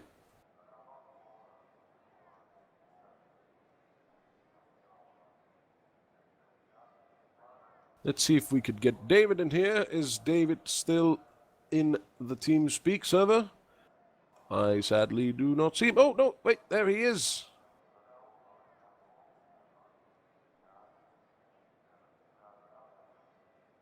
Then if we could get, the number 26 driver, Maciek Mienek, into the commentator's booth, that would be fantastic as well. And of course, Shane Chancellor, to let us discuss and see what happened in the race and how you experienced them. Attention,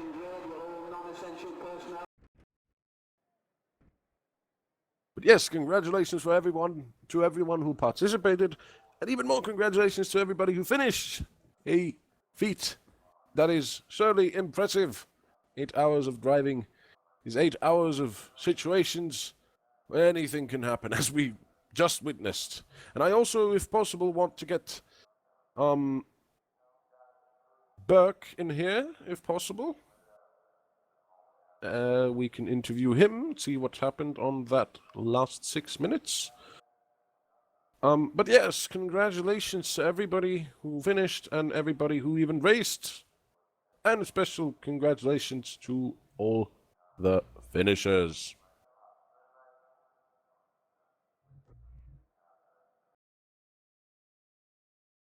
Oh, my. It appears we are ending the stream ASAP. Well, thank you for joining us, everybody.